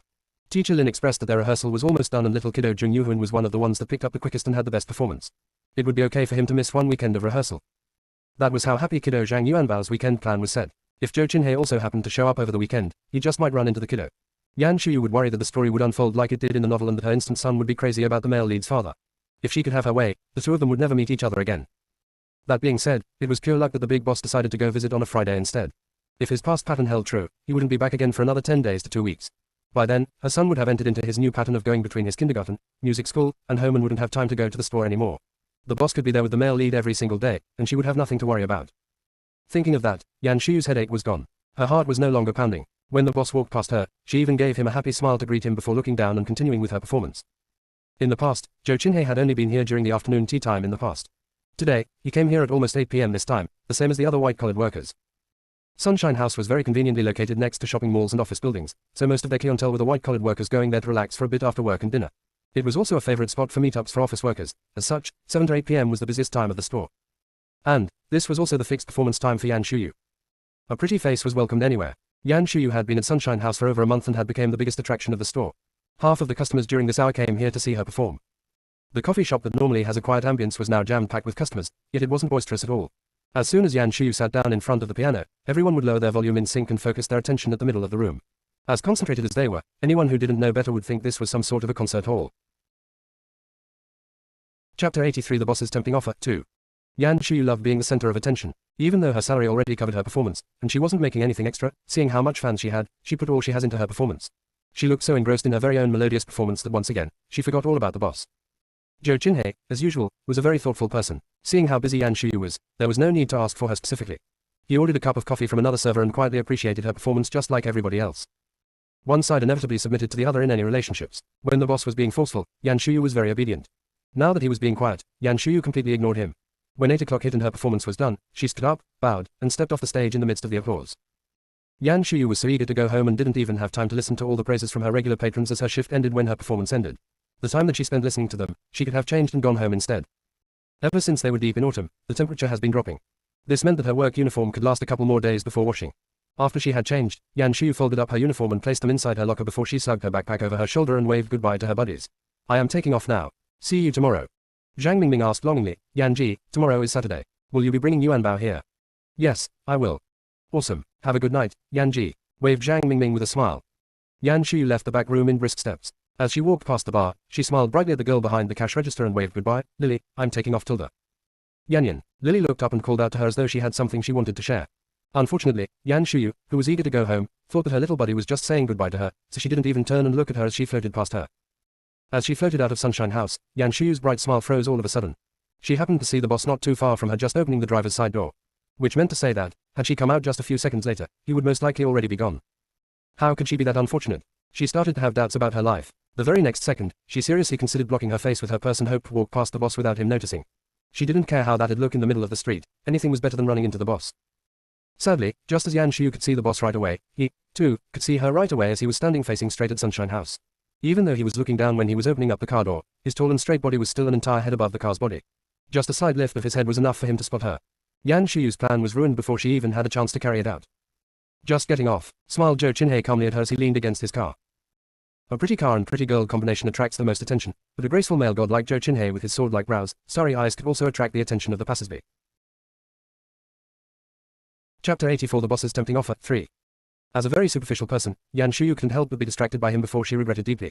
She just recalled how Lily looked like she had something to say when she walked out of the store. That could very well be what she had wanted to tell her, even if this wasn't what she was going to say to her. Had she stayed for just a few minutes to chit-chat with her, she would have missed the boss.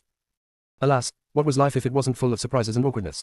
As much as Yan Shuyu was mad at how unfortunate she was, she still forced a smile on herself and greeted the boss. Yes, Boss Joe, you are taking off too. See you next time then. Boss Joe warmly offered, let me give you a ride. It's on the way anyway.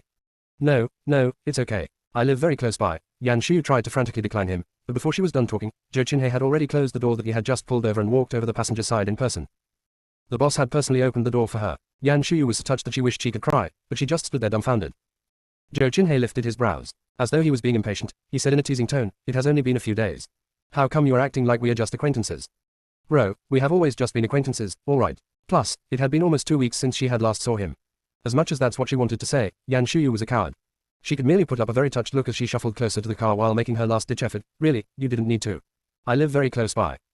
Zhou Qinhei simply pretended that he didn't hear her at all. He just waited patiently next to his car while he watched her shuffle toward the car at the speed of a turtle before finally giving up and climbing into the passenger seat. Finally, a smile appeared on Zhou Qinhei's expressionless face, just merely a flash of it. He then closed the door for her in the most gentlemanly way before walking back to the driver's side. This time, the boss drove her back in person. Yan Shuyu hadn't had the mood to think about the difference between this fancy car versus the previous one that the boss had. Forget about the fact that she was very much treated like a lady, she felt so uncomfortable that she might as well have been pricked by 1,000 needles. She recalled reading on the internet that the passenger seat was reserved for girlfriends. She felt extremely awkward sitting in that spot. Plus, that was the boss's idea. Never in a million years would she have the courage to sit in the back seat and treat the boss like a chauffeur. She could do nothing but to curl up against the window. It wasn't her intention, but it almost seemed like Zhou Qinhei was some sort of vicious beast. Zhou Qinhei skillfully started the car, pulled out of the parking spot, and happened to saw the way that she was sitting and calmly reminded her, seat belt. Okay, thank you. Yan Shuyu finally straightened herself up and clumsily buckled herself up as she explained, embarrassed, I thought it'd be okay since my place is only 2 minutes away. Basically, she was a good kid that followed the rules all the time. Zhou Qinhei couldn't be more serious when he said, still have to follow the rules. Okay, I will keep that in mind, Yan Shuyu replied like a grade school kid being lectured. She thought to herself that the boss, even though he was of the privileged class, was following the rules. It was certainly wrong for her to be so lackadaisical about it. During her serious self-reflection, the boss's voice rang again suddenly, you work so late, what do you do with Yuanbao? Chapter 85 The Boss's Tempting Offer, 4. Yan Shuyu's nervousness was all gone when the boss reminded her about the seatbelt. Now that he asked her a question casually, she also responded equally casually, he's home. I get off relatively early compared to others. The ones that work the night shift have to stay until 11 p.m. Zhou Qinhei gave her a look and said, that's still not great. Have you ever considered switching to a different job? Yan Shuyu has certainly accepted Manager Yang's suggestion and decided to ask Instructor Lin for a job when they meet up. But right now, nothing was set in stone yet, and she hasn't even told any of her buddies at work, not to mention Zhou Qinhei, who wasn't even a friend of hers. She merely replied very conservatively, "It's all right. I just started this job as well." Never in a million years would she expect the boss to tell her point blank, "There's an opening in the administration department at my company. Work hours are 9 to 5 with no overtime and doesn't require too much skills. That might be more suitable for you." Yan Shuyu gulped and asked in disbelief, "Your company?" Zhou Qinhei nodded. The Zhou's corporation ranked among the top 500 in the world, and one of the top ones at that. They were the kind of company that only accept candidates from the top 3 colleges in the country, not to mention all sorts of prominent universities overseas. Not to mention, there were all sorts of amazing benefits. Once she got in because the boss, as long as she didn't F out, she could pretty much stay till the day she retired.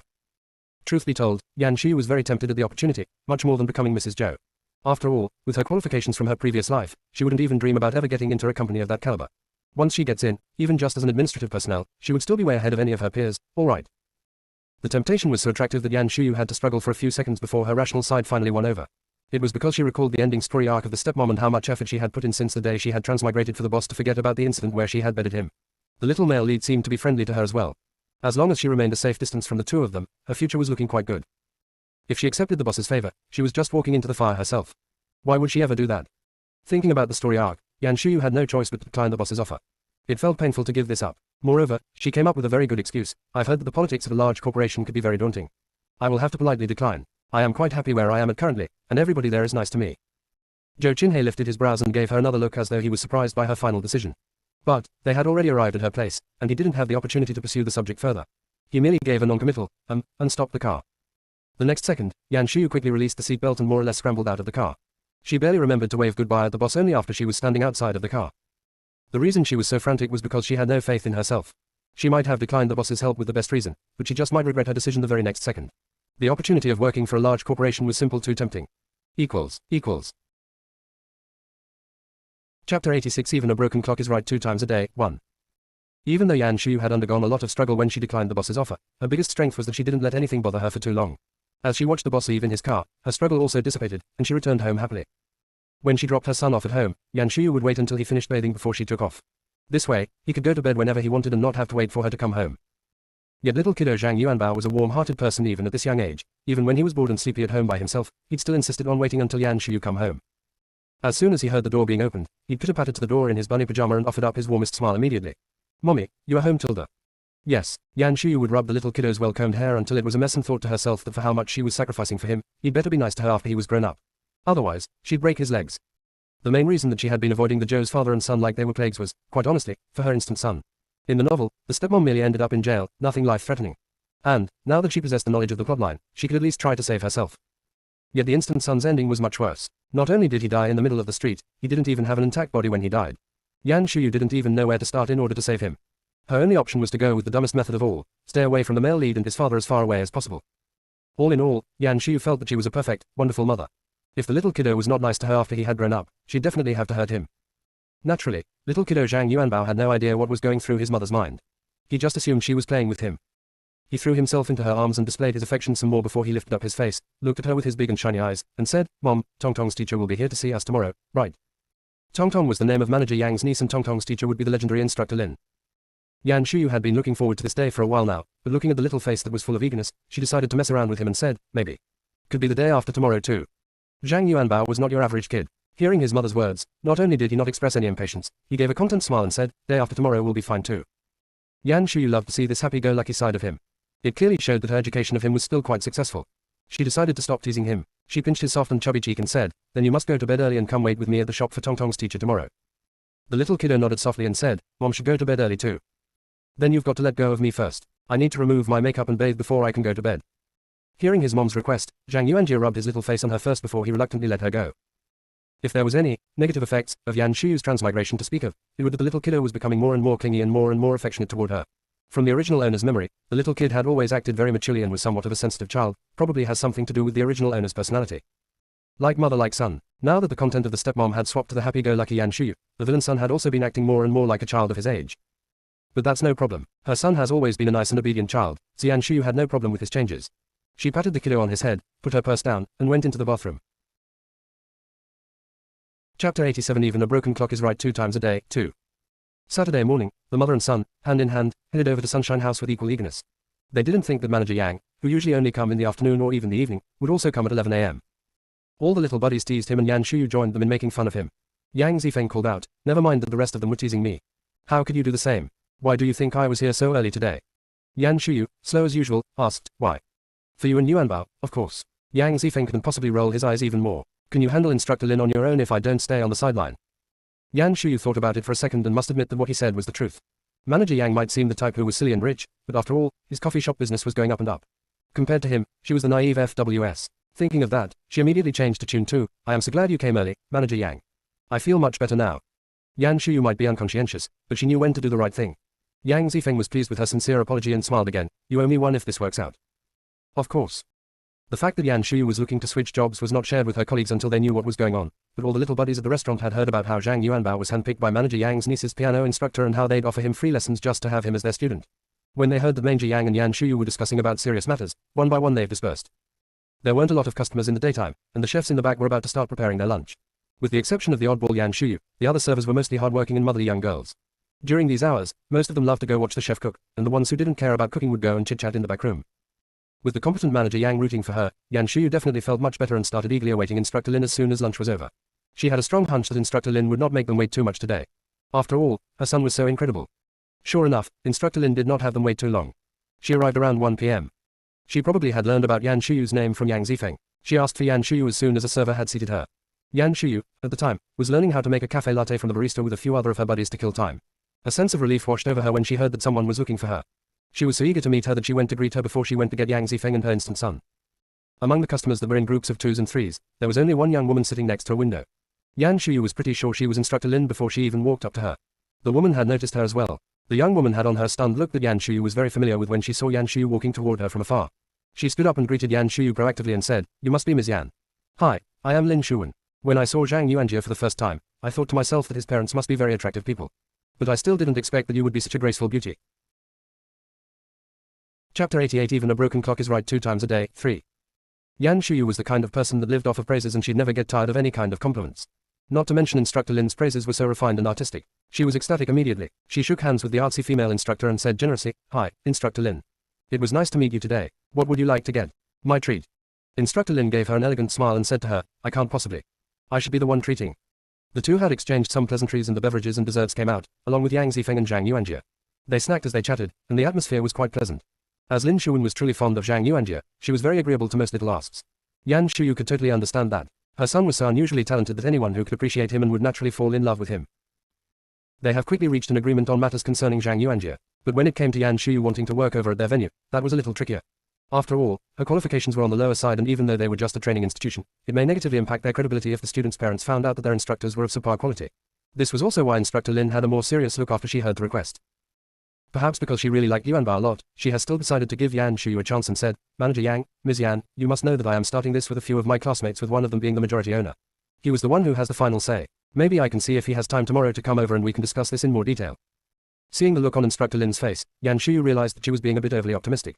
Giving it some more thought, the whole thing made sense as she smiled and said, "That will be great. It will be fine whether we can work together or not. In any case, it won't affect Yuanbao's training at your institution. If she couldn't become a piano instructor, then all the more her son needed to become a piano prince.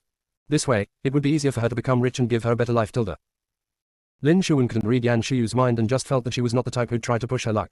In fact, Yan Shuyu seemed like a very reasonable person to her, and she had an even better impression of Yan Shuyu. She smiled and said, "I'll put in good words for you as well. Okay, I don't want to hold you up any longer than I already did. I will see you tomorrow."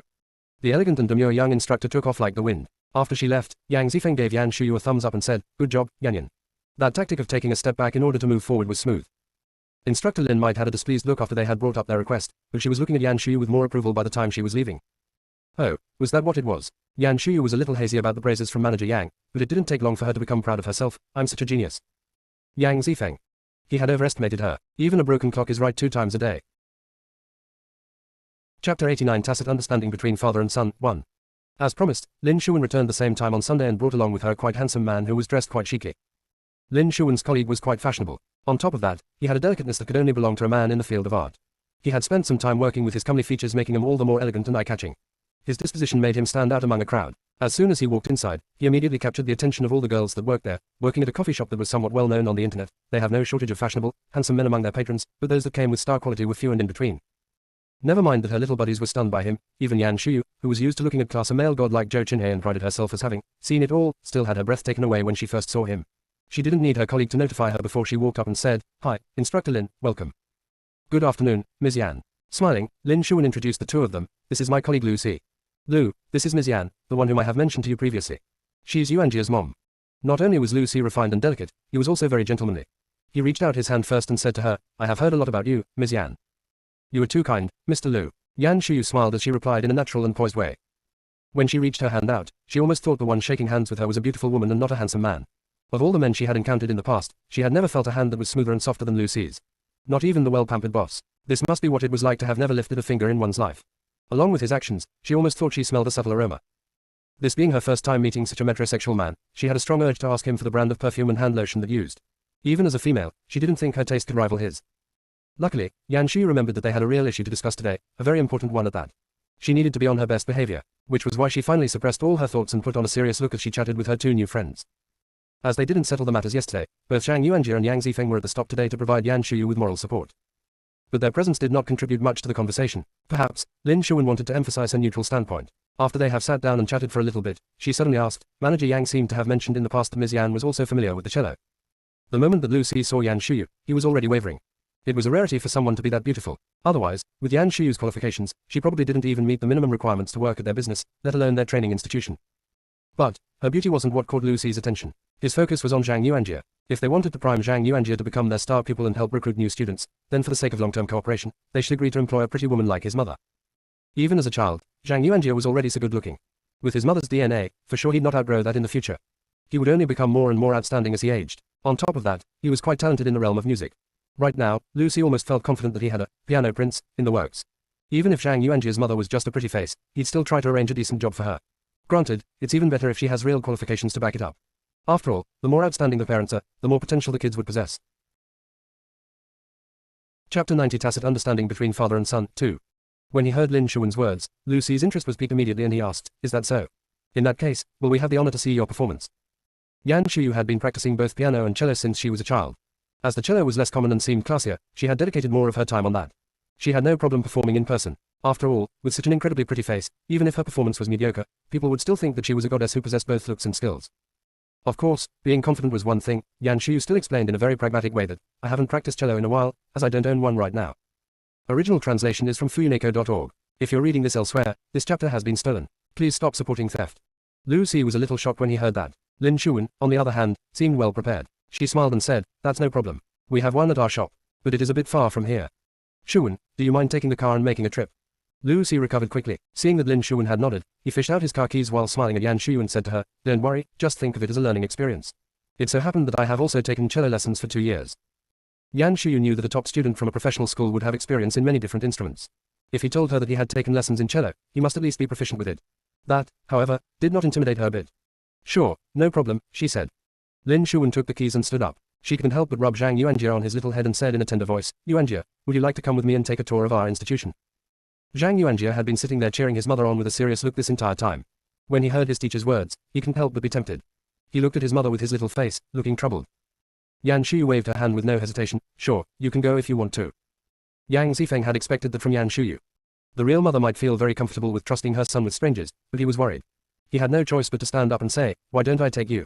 My car is just downstairs. Hearing that, Lin Shuwen returned the car keys to Lu Siyu, picked up the little hand of her favorite student, and said with relief on her face, Truth is I wasn't too comfortable driving. Thank you for offering, Manager Yang. No problem. Manager Yang was a perfect gentleman in front of the pretty instructor. Finally, he was looking like the TR that he was. The mother might be a carefree person, but the son was much more mature. He looked up, gave his mother a kiss on her cheek, and said meaningfully, Okay, you behave, Mom. Yuanbao will be back soon. The way he acted like an adult made all the real adults laugh. Instructor Lin switched the way she addressed him immediately. Okay, Yuanbao, let's head out so we can be back soon. After they had left, Yan Shuyu's interview commenced officially. Lu Si had her perform 2 separate pieces. First, he let her pick something that she was familiar with. The second one was specified by him. After the evaluation, Lu Si had a pretty good idea of Yan Shuyu's level. He praised her directly and said, Your skill level was truly quite good for a hobbyist. At your current skill level, getting certified won't be an issue at all. Thank you. Yan Shuyu was never someone too shy to accept praise. The two of them walked back to their seat as they chatted. Lu Si casually asked about how she came to learning to play the piano when she was a child. Of course, Yan Shuyu knew that was part of the interview. Confidently, she started lying through her teeth. You can say that it was half self-taught. When I was a child, my family couldn't even afford for me to go to school to study, let alone any hobbies. There was a music teacher nearby who said I was quite talented, and she taught me for a few years for free. My lessons stopped after she had transferred away.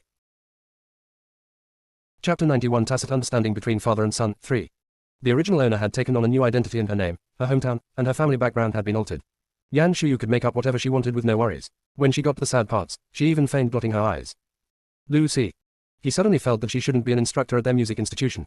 She should be an actress instead. Her acting was so natural. But he wasn't going to call her out on it. Lucy apologized to her like a perfect gentleman that he was before he changed the subject. He offered her some information on their musical institution and also told her a little bit about himself. As slow as Yan Shuyu was, by the time Lucy was telling her about the other partners, she figured she had more or less made it through his evaluation and felt relaxed all of a sudden. In addition, she also felt that she was so incredible. Her head started getting bigger and bigger, and her spirit became more and more uplifted as she continued to chat with Lucy. Their conversation gradually went from the music institution to anecdotes when Lucy was performing overseas. And that was when she realized how outstanding he truly was. She had never met such an upscale artist in her 2 lifetimes combined and couldn't admire him more.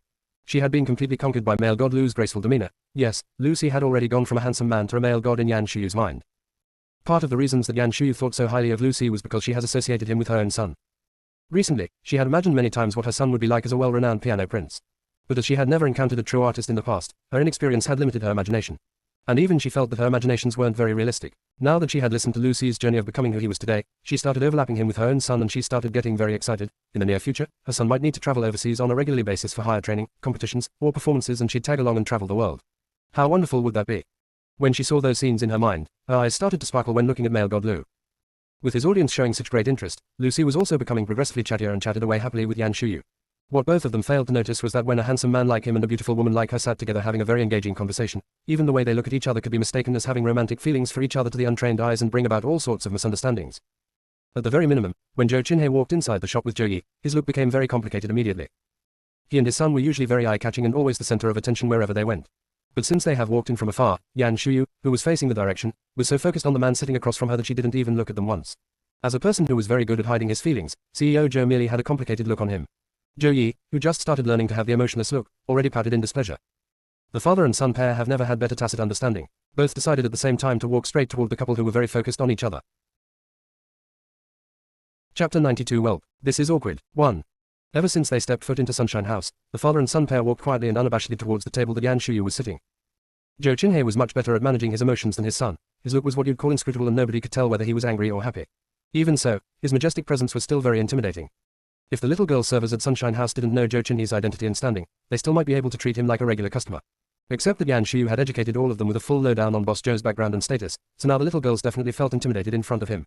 This was why Zhou Qinhe's slightly cold look intimidated Lin Lin, the server in charge of taking care of him, so much that she wouldn't even dare breath too heavily in front of him, let alone interfere with what he was trying to do. All she could do was to follow weakly behind the father and son like a quail hatching. Seeing that Boss Zhou was about to greet Yan Ji, Lin Lin was a little happy about it. It wasn't because she looked forward to watching any drama, but that as far as she and the other colleagues were concerned, Yan Ji's ex-boyfriend, Boss Zhou, truly has some curious feelings toward her. As much as Yan Ji had vowed to them that Boss Zhou did not have any special interest in her and her reasonings were sound, at the same time, Boss Zhou's behaviors were therefore all to see. Sunshine House had already been in existence for years now. Even before Yan Ji had joined them, it was already somewhat well known on the internet. So why had they never had customers like Boss Zhou all these years? And why was it that ever since Yan Ji had started, Boss Zhou, who she was slightly associated with, has also suddenly become a regular patron? Yan Shuyu seemed to strongly resent them putting the two of them together. Every time someone said something about the two of them, Yan Shuyu would explain in great detail why there was nothing between them. A few times later, even if Yan Shuyu wasn't tired of that yet, her little buddies were worn down. Over time, they had all stopped putting the two of them together. But every time after Boss Zhou had visited, they'd gossip about that behind her back for a while. Basically Lin Lin's opinion was the same as everybody else's. Even if Boss Zhou wasn't head over heels crazy about Yan Ji, he wasn't exactly behaving like your everyday suitor. But, for a CEO who had so many issues to take care of on a daily basis to come here once every 1 to 2 weeks and didn't seem to be the crazy over the food and beverage of the shop, he'd always chat a little with Yan Ji. It was more likely than not he was here for Yan Ji. She trusted that even CEOs didn't run into women as pretty as Yan Ji every day of the year and everybody liked pretty things. He may not necessarily want her for himself, but he could at least come and admire her. All in all, as much as the little buddies didn't verbalize anything, they have already assumed Yan Shuyu and Zhou Qinhe were a couple, in their mind. So when Lin Lin saw the not-so-happy Zhou Qinhe walking straight toward Yan Shuyu, she felt relieved. She figured since Boss Zhou was fond of Yan Ji, he would most likely be happier after he had chatted with her, so she wouldn't have to worry anymore. Chapter 93 Welp. This is awkward. 2. She quickly realized that she was being too overly optimistic. She didn't know whether Boss Zhou felt better after he saw Yan Ji, but what she could tell was Yan Ji was asking for it. Boss Zhou could attract attention like a spotlight, and both his status and looks were no worse than the man sitting across from her. Not to mention, his son was every bit as cute as their own mascot, Yuanbao. The father and son duo would be the center of attention no matter where they went. Yet, somehow, they had walked straight toward Yan Shuyu's table since they've come in, but Yan Shuyu was so focused on her conversation with the handsome man that she had never once looked in the direction. Even though Lin Lin also felt that the newcomer big brother looked like a movie star, Boss Joe was, after all, a regular patron of theirs. Throwing in the cute little boy, she was more on their side. Putting herself in Boss Joe's shoes, she'd be furious at Yan Ji's heartlessness as well. Thinking about that, Lin Lin no longer felt that the fact that Boss Joe had been beelining toward Yan Ji since he came in was a good thing. She felt bad about it, yet, she was but a pitiful and powerless little server. What could she have done? In order to avoid being dragged into the impending hurricane, Lin Lin made the decision to skedaddle out of there before anyone had noticed her. She did, however, pull through for Yan Shuyu when she threw down a, "Yan Ji, he's all yours," before she slipped away. After she tossed her words, she dashed before she could see what Yan Shuyu's reaction was. Yan Shuyu was having a good time listening to the male god stories. When she was interrupted by her little buddy, she looked up, baffled. Only to find out that her little buddy was already long gone and Zhou Qinhe, whom she didn't even know had come, was standing there in front of them. That was too scary. Yan Shuyu was so shocked that she almost leaped out of the couch. In fact, she did exactly that. When she came to, she was already standing respectfully there to greet the boss. She was even babbling incoherently, Boss Joe, how come you are here?" Zhou Qinhe looked straight at her for a few seconds before he said nonchalantly, "Why? I can't come." With such a scene, along with Boss Joe's look and the curious tone, that'd for sure make others feel that there were a lot of stories between these two. For a brief second there, Yan Shuyu felt like she was a cheating spouse who was caught red-handed. She shook her head and rid herself of those crazy ideas. Struggling to save herself, she said, "Of course not. I am just a little surprised was all. Hasn't Boss Joe just visited a couple of days ago? I thought you won't visit again for another week or two like you normally do." "Is that so?" Zhou Qinhe's eyes flickered and finally he was no longer looking at her in a way that made her wonder if she had forgotten to put clothes on this morning when she left the house. His landmark smile had returned, but his tone was still a little sarcastic. "I didn't know you've paid that much attention to me." "Who paid that much attention to you?" was what Yan Shuyu really wanted to say, but as slow as she was, she did notice the unhappiness exuding from the boss man, so she decided against challenging his bottom line. Yes, Yan Shuyu attributed the boss's unhappiness to her being too engaged in chatting with her newly acquired buddy and didn't give him a big welcome. The boss man, who was used to being oohed and ahed everywhere he went, must have felt disrespected, which subsequently caused his unhappiness. Chapter 94 Welp, this is awkward. 3. She didn't understand why the appearance was so important to the boss man, but she knew to hammer the nail on its head. If all it took was for her to sacrifice a little of her image and that it appeased the boss man and for him to bring his son with him to the next booth, Yan Shuyu felt that it was well worth her effort. So not only did she not deny that, she flattered him even more. "You're Boss Joe, not just anyone. Of course I'd pay more attention to you." As cooperative as she has, Zhou Qinhe had no intention to let her off the hook so easily. He continued to stand there, composed as usual. He gave Lucy a conservative look, then back at her. With a smile that's not really a smile, he asked her, "You are not working today?" "I am working today." Yan Shuyu didn't miss his obscure look. Knowing the reason behind the look, she quickly explained herself, "This is my son's instructor." Meaning, she was chatting serious business with Instructor Lu, not slacking off at work. Zhou Qinhe's presence was so strong that Lucy picked up immediately that he was just a nobody in front of him. He also stood up courteously when Yan Shuyu saluted him reflexively. As Yan Shuyu was being inconspicuous in her speech and didn't seem to want to introduce the two of them, it wouldn't be appropriate for Lucy to chime in. He merely smiled very gentlemanly at Zhou Qinhe when he was being blatantly sized up. Naturally, as an artist, Lucy's demeanor was impeccable, but Zhou Qinhe's was no less so. As someone who was born with the silver spoon, no matter how low-key he tried to be usually, deep down inside he could still be very unconstrained in the way he behaved. When he was gentlemanly, he gave off the feeling of a spring breeze. Even when he was somewhat irrational in his behavior, he would still give off the feeling that everything was very matter of fact. Take this moment as an example. Lucy felt that it would be inappropriate for him to chime in their conversation without Yan Shuyu's introduction as a middleman, but didn't bother Zhou Qinhe at all. He casually and naturally reached his hand out, shook his hand, and said, "No wonder I felt that your demeanor was so impeccable, so you are a kindergarten teacher." Before Lucy could respond to that, Yan Shuyu was already facepalming. She quickly clarified, "That's a misunderstanding, Boss Joe. Lucy is an instructor at a music institution." Zhou Qinhe turned and gave her a look. He lifted his brows just perfectly and asked, "A music institution?" Yan Shuyu. At this point in time, her introduction was no longer necessary. Lucy naturally pulled out a business card, handed it over to Boss Joe, and gave him an overview of their institution. Yan Shuyu couldn't help but think to herself that male god Lu might look like a classy artist, but man, he sure was skillful when it came to recruiting for new clients. However, from where she was standing, Lucy's behavior wasn't unacceptable, but the boss's behavior was. He accepted the business card but didn't give Lucy one in return. Instead, he smiled with his son standing next to him and said, "What a coincidence, Zhou Yi has been taking piano lessons as well." Having said that, he didn't even allow Yan Shuyu a chance to interject. As though he was in his own home, he suggested most naturally, "Why don't we sit down and chat a bit more?" Lucy nodded. Yan Shuyu, who am I? Where am I? What am I doing? If her memory served her correctly, Lucy was her son's instructor, right? They were talking about serious business. What did the boss have to do with any of this? Wasn't he here for afternoon tea with his son? It didn't matter. The development of the matters was already entirely out of her control. Yan Shuyu only remained stunned for a few seconds. By the time she recollected herself, the boss had already taken a seat with male god Lu, and the two of them were happily chatting away. The boss was also conveniently sitting in the spot she was in earlier. Chapter 95 Welp, this is awkward. 4. Even her seat was taken in the blink of an eye. Yan Shuyu, standing to one side, looked at the little male lead who also didn't have a spot to sit at. A few more seconds later, Yan Shuyu decided to give up on the battle. "I am pretty much done talking with Instructor Lu and should go back to work. You two take your time." After she had said that, Yan Shuyu borrowed a page from her little buddy and was about to turn and walk away before they responded to her. Yet she only made it all 2 steps before a soft, little hand grabbed hold of her. Yan Shuyu turned around and saw the little male lead looked at her with his cute, big eyes. He greeted her, Auntie Yan. Oh hi, kiddo. It has been a while and the little male lead was still as cute as she remembered him. However, she had made up her mind to walk away, so she chose to resist the temptation. She patted him on his head and said dismissively, go get a seat. I will bring you some yummy food in a little bit. I'm not hungry, said Zhou Yi as he shook his head. He continued to look at Yan Shuyu without blinking. With a bit of shyness in his eyes, he said to her, I have been practicing, little dancing frog. Yan Shuyu was a bit baffled. She wanted to respond with a, oh, that's very nice, reflexively, but when she noticed the little anxiousness hidden behind his emotionless face, she suddenly understood what he was trying to say. Would you like me to listen to you performing the song? Zhou Yi bit his lower lips, as though he was having some hesitation, but finally nodded and asked softly, would that be okay? This time, Yan Shuyu didn't hesitate. She nodded immediately and said, of course. Here, follow me. As long as she didn't have to stay anywhere close to the boss, she'd be happy to go anywhere else. As such, Yan Shuyu walked over to the stage where the piano was located while holding the little male lead's hand. Ever since Yan Shuyu performed Little Dancing Frog at Sunshine House the very first time, children's songs had been popular at their shop for a little while. The passion, naturally, died down over time and the shop had returned to its usual romantic atmosphere. Yan Shuyu hasn't played this song for a few days herself as well. She was merely sitting to one side and cheering the kiddo on, but as she was watching him, she started itching to perform it herself, so she reached out and started duoing with the little male lead. This was the scene that Zhang Yuanjia saw when he returned with anticipation with instructor Lin after they had retrieved the cello. He saw his mother enjoying herself with another child on her lap and completely forgetting that she has a real son. At that moment, little kiddo Zhang Yuanbao was shocked beyond words. He felt that this was the biggest shock in his life. His mother had another kiddo behind his back. Zhang Yuanbao called out uncontrollably, Mom. Like son like mother. Yan Shuyu's reaction was even more dramatic than that of Zhang Yuanbao. She immediately ditched the little male lead and stood up. With a very guilty look, she said, Yuanbao, I see you are back. Naturally, Yan Shuyu would not have noticed at this moment that her reaction to her son catching her red-handed was exactly the same as when she suddenly noticed that the boss was standing in front of her. Zhou Qinhe, on the other hand, did notice that. So just when the mother and son were staring at each other in shock, not only did Zhou Qinhe not have any compassion for Yan Shuyu, he chuckled out loudly, making the scene all the more awkward. Chapter 96 The Villain and the Male Lead Meet 1. Yan Shuyu would never have thought that the boss would be the one who put aside the differences and stepped out to help her out. Her son was giving her a deadly stare, and she was so nervous and embarrassed that she did not know what to say.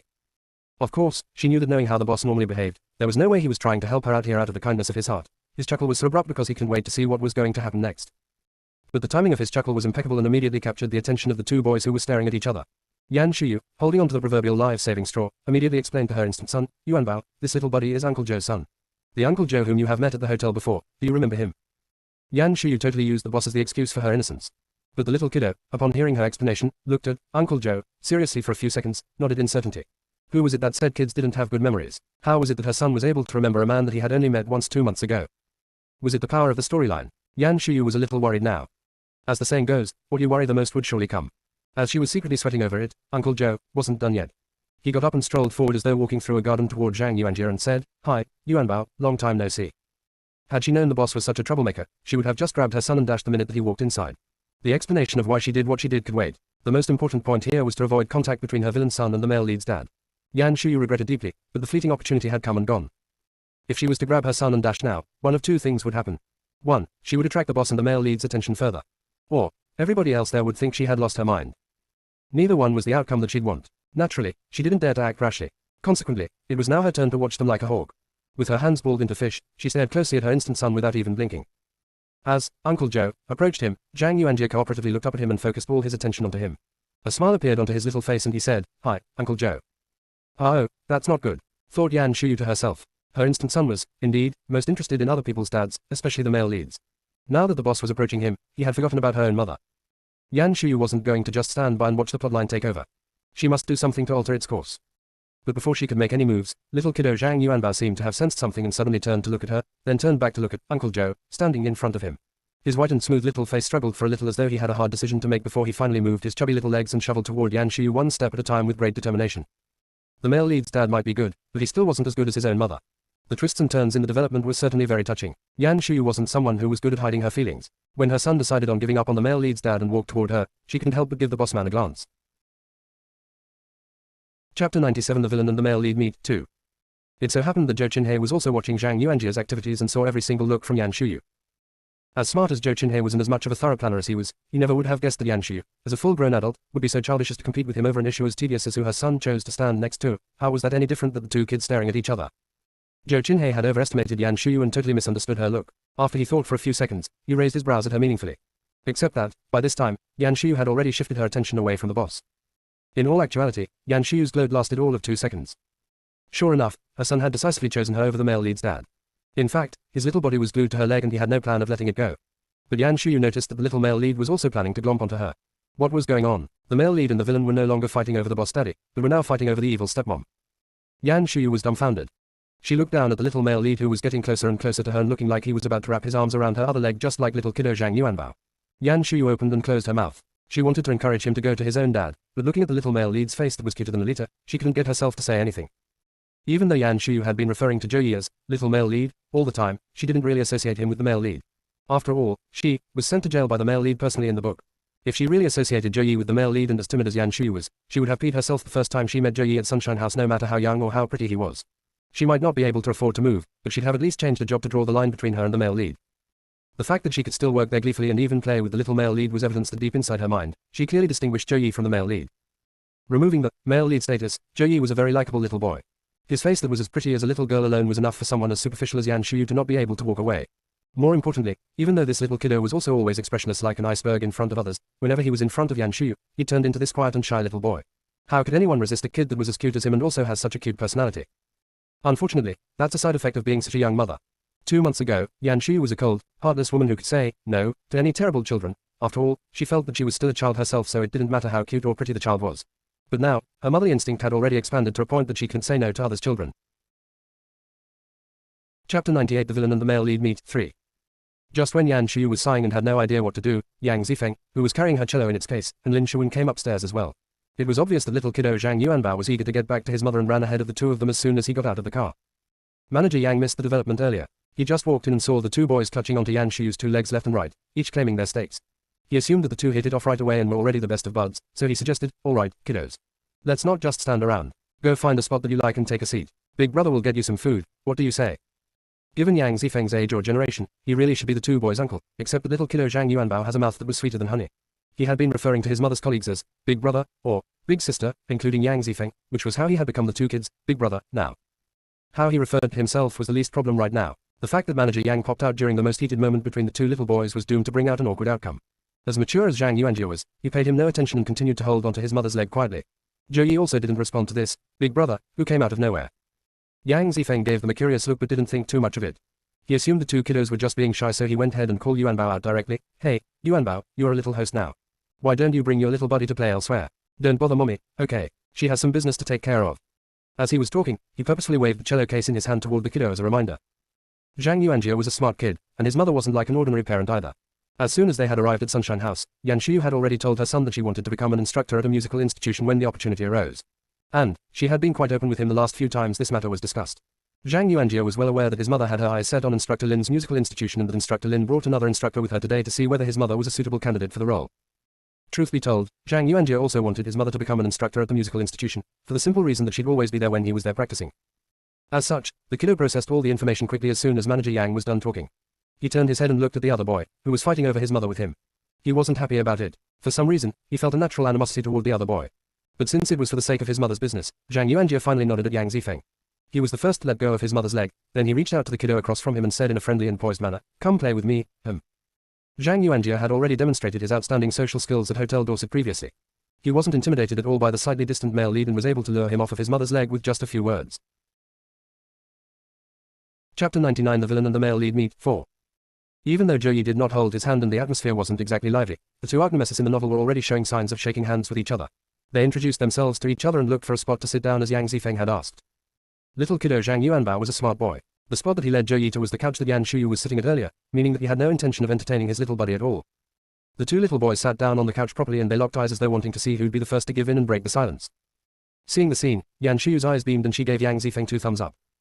She felt that Manager Yang was a genius. The male lead and her son were archnemesis that wished for the death of each other, so she had no interest in becoming the male lead's stepmother. Still, the little male lead was still friendly with her. At this rate, he just might become the best of buds with her son. She didn't really need to overthink it and see him as an enemy that needed to be avoided. The scene that her instant son and the male lead was getting along allowed her to let out a sigh of relief. Her mood had improved instantly. Before Lucy and Instructor Lin said anything, she took the cello from Yang Zifeng and said, "Now that we have the cello, I'll play a little bit of it. Please pardon my unskillfulness." She opened up the case and took the cello out skillfully. She gave it a little bit of tuning. The other adults also returned to their original seats. The two little boys' views were blocked by Zhou Qinhe's tall and large build. Even his own son wasn't spared, so the two of them had to compete to stick their heads out from behind him as much as they could. Zhou Yi was, after all, a little bit young and a little bit shorter than Zhang Yuanjie. In order to find a spot where he could watch, most of his body was leaning up against the table, even his feet were off the ground. His little face turned bead red shortly. Zhang Yuanjie at least had his feet still somewhat touching the ground. It was much easier for him. Yan Shuyu positioned herself, smiled at her two biggest, young kiddo fans, and started playing a light-hearted minuet. She wasn't lying when she told Lucy earlier that she had played the cello in a while, but now the situation has changed. Lucy's attitude toward her had grown notably livelier after her performance. If it wasn't the boss's untimely visit, she would have a much more cheerful conversation with male god Lu. Even so, Yan Shuyu knew fully well that as talkative as Lucy was, she had already passed the initial screening. Her cello skill didn't really matter that much. If she was good at it, that's an added bonus. If not, she could already be a pretty decent piano instructor. As such, Yan Shuyu felt no pressure and could perform however she liked. She picked a piece that didn't have very much difficulties and also catered toward the kids. Perhaps, because of her positive mentality or this body was quite talented, Yan Shuyu performed as well as on the first day she walked into Sunshine House asking for a job even though this was her first time playing the cello since her transmigration. Chapter 100 The Villain and the Male Lead Meet 5. As soon as she had concluded her performance, Lucy, with a face full of surprise, said, "And you kept emphasizing that you aren't so good at the cell." That was such an understatement. As an amateur who hasn't been practicing a lot, this was already quite talented. Lin Shuwen looked Yan Shuyu approvingly. As she was the one who referred Yan Shuyu to her colleague, she naturally felt much more relieved now that she found out that Yuan Bao's mother did have actual qualifications. Hearing the approving words from the professionals, Yan Shuyu was very proud of herself, but of course, she still had to remain humble superficially. She was too busy with everything that was going on to have noticed the interest that had arose in Zhou Qinhe's eyes. As much as Lucy and Lin Shuwen approved of Yan Shuyu's ability verbally, they never did explicitly say whether or not Yan Shuyu could go work for them. Now it was time for Yang Zifeng to step up. He smiled and asked, "Instructor Lu, do you think Yan Yan's qualification was sufficient as an instructor at your institution?"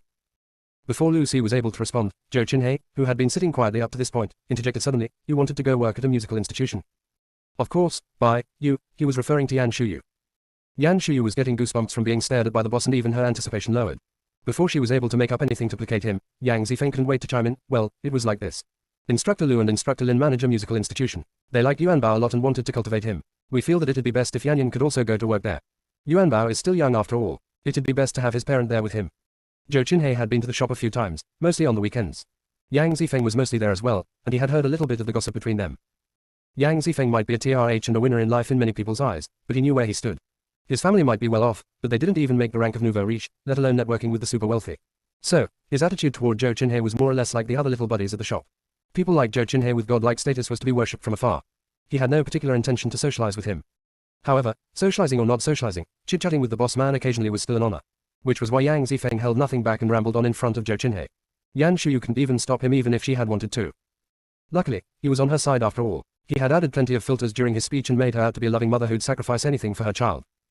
As much as Yang Zifeng had shared, the big boss still only has one takeaway. He gave Yan Shuyu a smile that didn't look like a smile and asked, "You wanted to change jobs?" Yan Shuyu had a bad feeling. While she was hesitating whether she should just suck it up and nod, the big boss continued on nonchalantly, "That wasn't my takeaway when I asked you whether you'd like to join Zhou's corporation a few days ago." "What, Boss Zhou asked you to go work for Zhou's corporation?" Yang Zifeng was shocked by that. Lucy chimed in right after him, "You mean the Zhou's corporation?" Yan Shuyu. Well, that was a little awkward. Chapter 101 The Flirty Boss 1. Lucy and Lin Shuwen left after their business discussion was over, followed shortly by the Zhou's father and son duo. The amount of time that they've spent today was already longer than usual. In the past, when Zhou Qinhe brought Zhou Yi to Sunshine House, they had never stayed for more than half an hour, sometimes even less than 20 minutes. The little male lead politely bid his farewell to Yan Shuyu and Zhang Yuanjie before he left with his father. The two little boys, who were just glaring at each other moments ago, really showed some signs of making up by this time.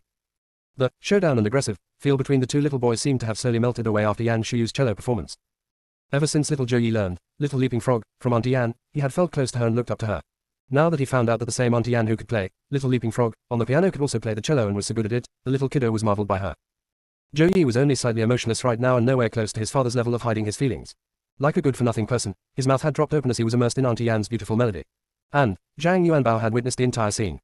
Little kiddo Zhang Yuanbao had been trending toward becoming his mother's brain-dead fan lately. Seeing how Zhou Yi had such good taste and knew to appreciate his mother's strength, that made Zhang Yuanjie felt extremely proud of his mother and decided that perhaps he just might be able to befriend Zhou Yi, limited to just being fond of him, of course.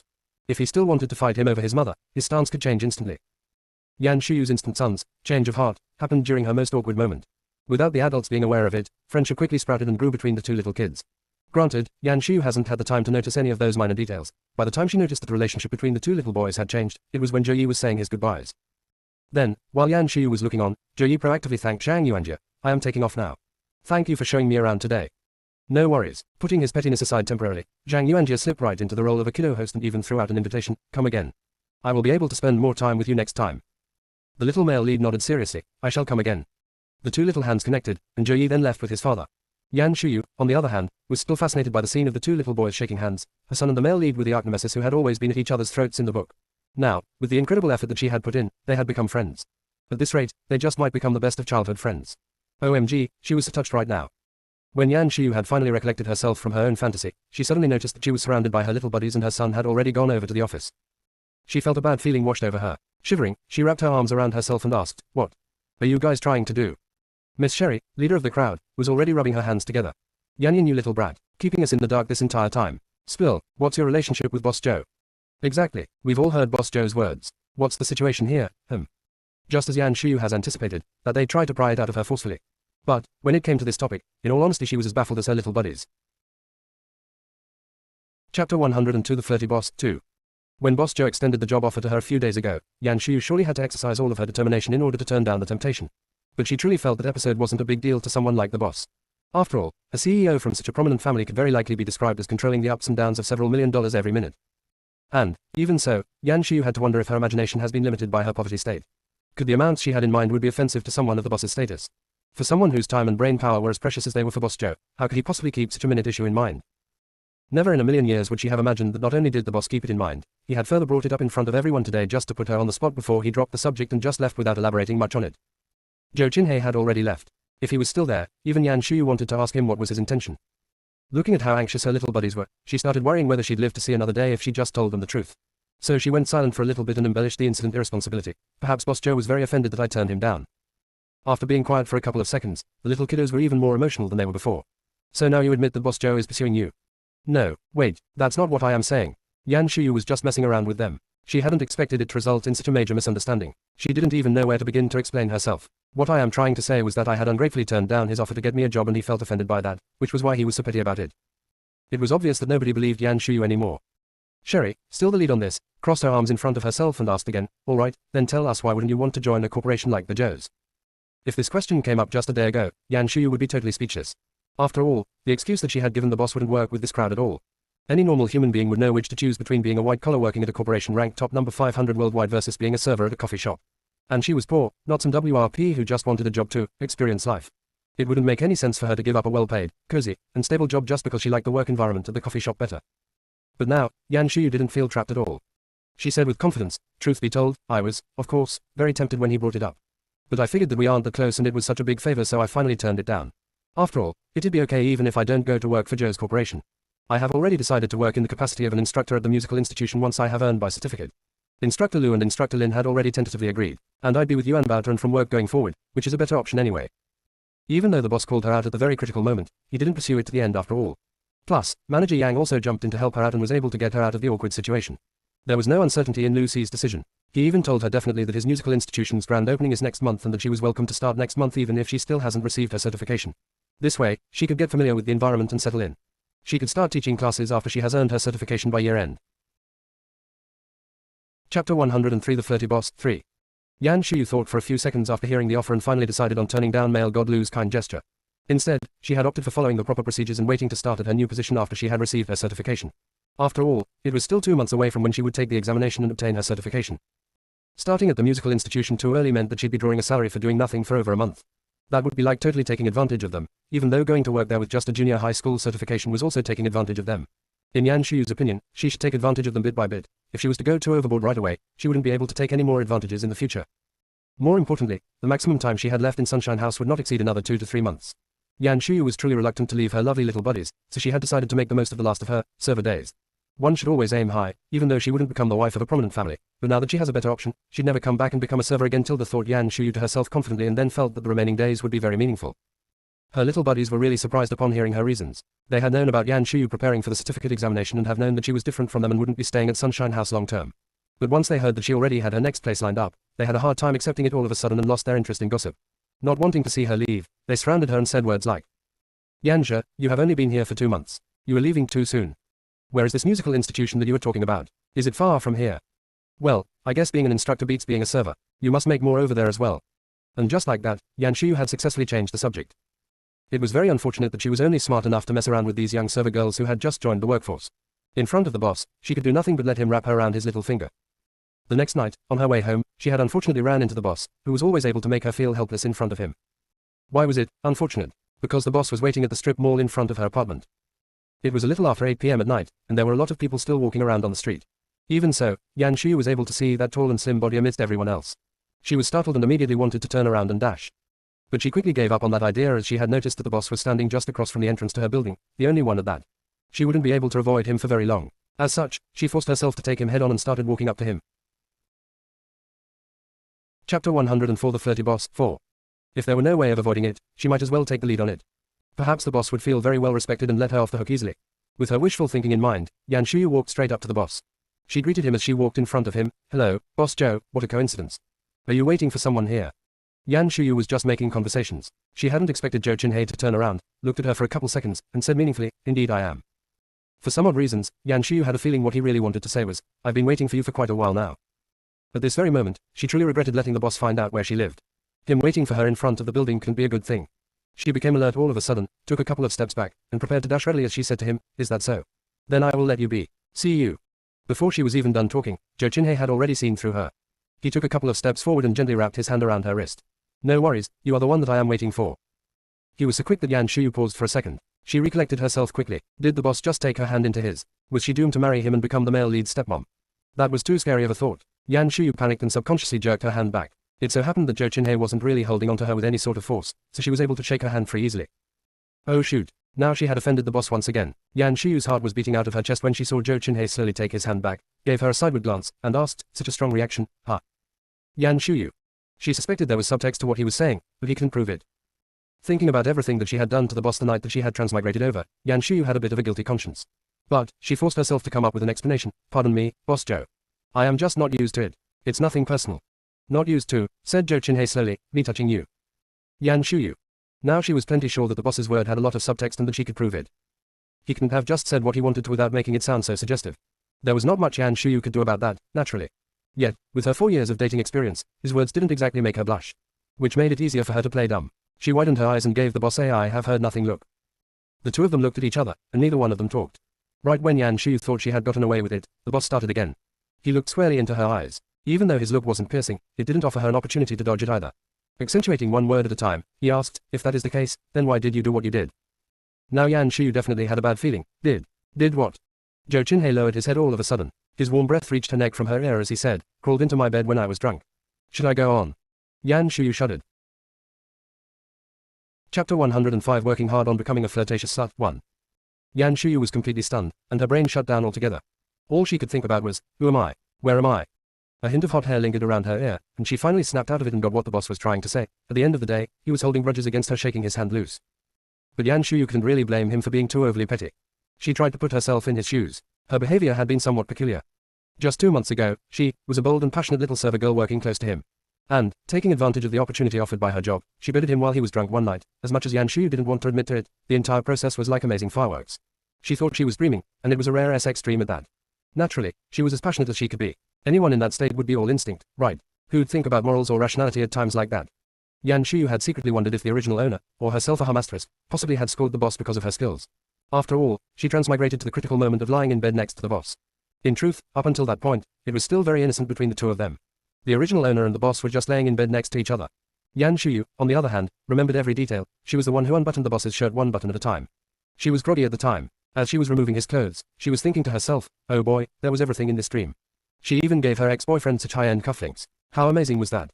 There was no way for one to celebrate love without taking one's clothes off first, which was why Yan Shuyu was pretty sure that the main event only occurred after she had transmigrated over.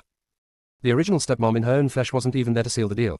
That might not sound very reasonable at first, but if one gave it some more thought, that'd make sense. Ever since Big Boss Zhou Qinhei arrived at Hotel Dorset, he had left a remarkable impression in the minds of the original owner and her colleagues. Never mind that he has billions in assets and was very gentlemanly, he also wasn't greasy like other wealthy men. He treated all the workers at the hotel equally, regardless of their age or looks. Everyone was probably just a backdrop as far as the big boss was concerned.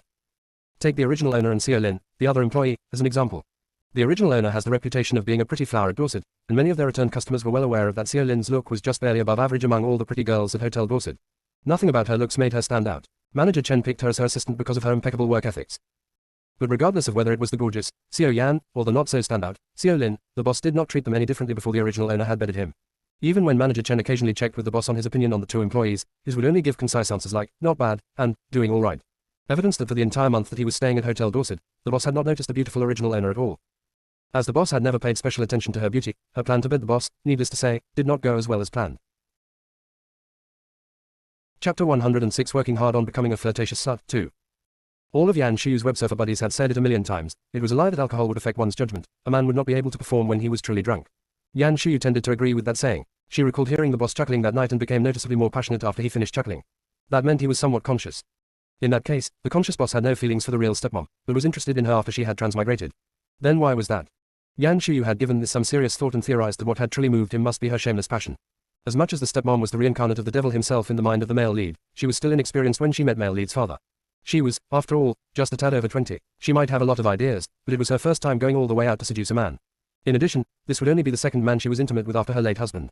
It'd make sense that she wasn't doing a very good job. In comparison, Yan Shuyu, thinking that she was dreaming, would seem particularly shameless. Who'd have thought that a fairy tale-like character whose brightness could rival that of a moon was just a normal man after all? One that could not resist the temptation of a little vixen. Yan Shuyu couldn't help but take a look over at Zhou Qinhei and let out a long sigh. After she was done lamenting, she continued down the path of what must have gone through the boss's mind. The little ferret cat who was finally able to bed the boss with both her passion and shameless suddenly turned into a little white flower who'd want to wail just from holding hands. The change was a bit too drastic. That could mean only one of two things, either she was crazy or she was playing hard to get. Naturally, Yan Shuyu could swear that she had no intention of playing hard to get, but it was her fault for not being thorough in her actions. Her behavior had created a contradiction and left him room for imagination. That was on her. Most importantly, Yan Shuyu, a fan of all types of cliché CEO novels, was all too familiar with this cliché story plot that must be going through the boss's head. This was the classic development of a CEO's delicate wife running off pregnant. Somewhat somehow, the little delicate wife would end up in bed with the CEO. After she had woken up, the classy, cold, poised delicate wife would tell the CEO that our paths shall never cross again. Her innocence and unpretentiousness raised the CEO's attention inadvertently. The CEO would proceed to court her in all sorts of ways, and the delicate wife would insist on pushing him away. Somewhere in there was the plotline of her ending up pregnant with his child followed by a string of tear-jerking moments before the CEO and the delicate wife would finally end up together. Picturing all that, Yan Shuyu couldn't help but shudder. That was just too scary. Minus a few details, this was the exact arc that she was heading down. Meaning that the more she acted like she didn't care for him and that she wasn't afraid of his power and status, the more the boss would be like a CEO in those novels and be even more persistent in pursuing her. No. No matter how much tear-jerking moments the CEO and the little delicate wife had to go through in those novels, at the very minimum they lived happily ever after from the ending through the extras. In her case, if she lost the temptation and a happy ending with the boss, there would be part 2 in the book where the new CEO would come online and she'd be the lead star in Orange is the New Black. She must act well now. Whatever type of girls that the boss liked, she must behave in the exact opposite way and must make him lose all interest in her no matter what. Chapter 107 Working Hard on Becoming a Flirtatious SLT 3. Yan Shuyu balled up her fist to cheer herself on before she looked up and started putting on her show. Putting on her most genuine look, she pretended to come clean to the boss. Boss Joe, the truth is I have been interested in you for a long time. You were the reason why I joined Hotel Dorset. Zhou Qinhei lifted his brows and gave her a conservative response of, is that so?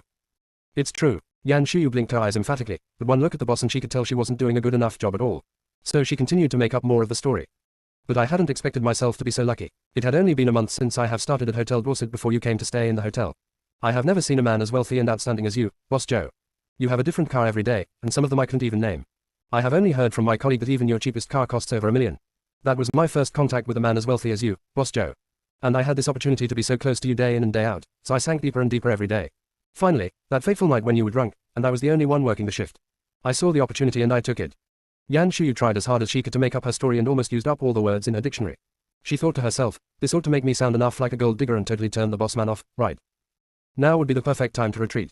Lo and behold, this was when she suddenly heard the boss's voice asking her calmly and casually, and then. Yan Shuyu looked up. She was dumbfounded. Had she not made herself out to be shallow or money-loving enough? And the boss didn't mind that. And then, Yan Shuyu wasn't even sure what to make of that anymore. Then I succeeded in my plan. Another unexpected question came from Zhou Qinhei. So was it my performance that you weren't happy about? Yan Shuyu. Was the boss just on a roll talking dirty or something? Truth be told, Yan Shuyu's first reaction after hearing the question was just to say yes. She'd always heard that was a sore spot for every man. She had already told enough lies. If this was what it'd take to make sure the boss would disappear in front of her completely, she didn't mind adding one more crazy lie on top of all the other ones. But Yan Shuyu came to her senses and called off that dangerous idea. After all, she knew that CEO male leads were not the same as your everyday man. They had this inexplicable confidence about themselves. Had she just said yes to his question, the boss very well might not leave in a huff. He very likely would want to prove to her otherwise in person. Judging by the way he had been talking dirty all night long, that just might be the case. Yan Shuyu lifted her head just in time to stop herself from nodding instinctively. With the most sincerity she could muster, she said, "Why would you think that, Boss Joe? You are the best and most talented man I have been with." Boss Joe did not seem pleased after hearing her flattery at all. Contrarily, he shot her a sideways glance and asked, "You have been with many men?" Chapter 108 Working Hard on Becoming a Flirtatious SLT, 4. It was a shame that Yan Shuyu actually had very limited experience when it came to this realm. Even counting both her ex-boyfriend and her late husband plus the boss in front of her, that made a total of 3 men. All of them were of high quality, but the quantity was a bit on the lacking side. It didn't do her amazingly gorgeous look any justice. So, in order to keep up her flirtatious front, Yan Shuyu must lie through her teeth. Not that many, really. I can count them all with both hands, but none of them had as much stamina as Boss Joe. You can trust me on that. Zhou Qinhei only looked at her meaningfully and asked, "Can I really trust you on that?" Yan Shuyu, so immersed in her own acting, failed to notice his look and nodded incessantly. "Truly, you should have faith in your own ability, Boss Joe."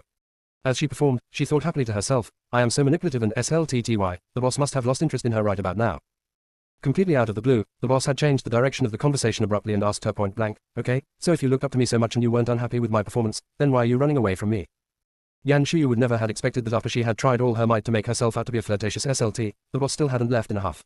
Instead, he had followed up with more questions. Why did she run? She didn't want to be the stepmom for the male lead, of course.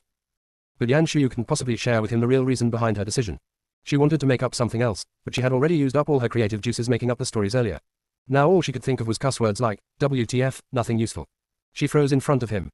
A few seconds later, the boss man, looking at how she was at loss of words, kindly offered her an option. Was it an effort to get my attention? If the boss was your normal CEO in any of the web novels, Yan Shuyu would not hesitate for a second before she nodded. She knew that CEOs in novels hate nothing more than shallow women. But the boss hadn't lost interest in her at all after all of her earlier performances. Instead, he has been showing even more interest in her. She now knew that he wasn't a no-normal boss. She worried that if she had nodded, the boss just might say to her, "Wonderful, you have succeeded. You will be my woman from now on." What would she do then? She couldn't possibly open up that option to the boss, so she shook her head decisively. "Of course not. That'd be crazy even for me."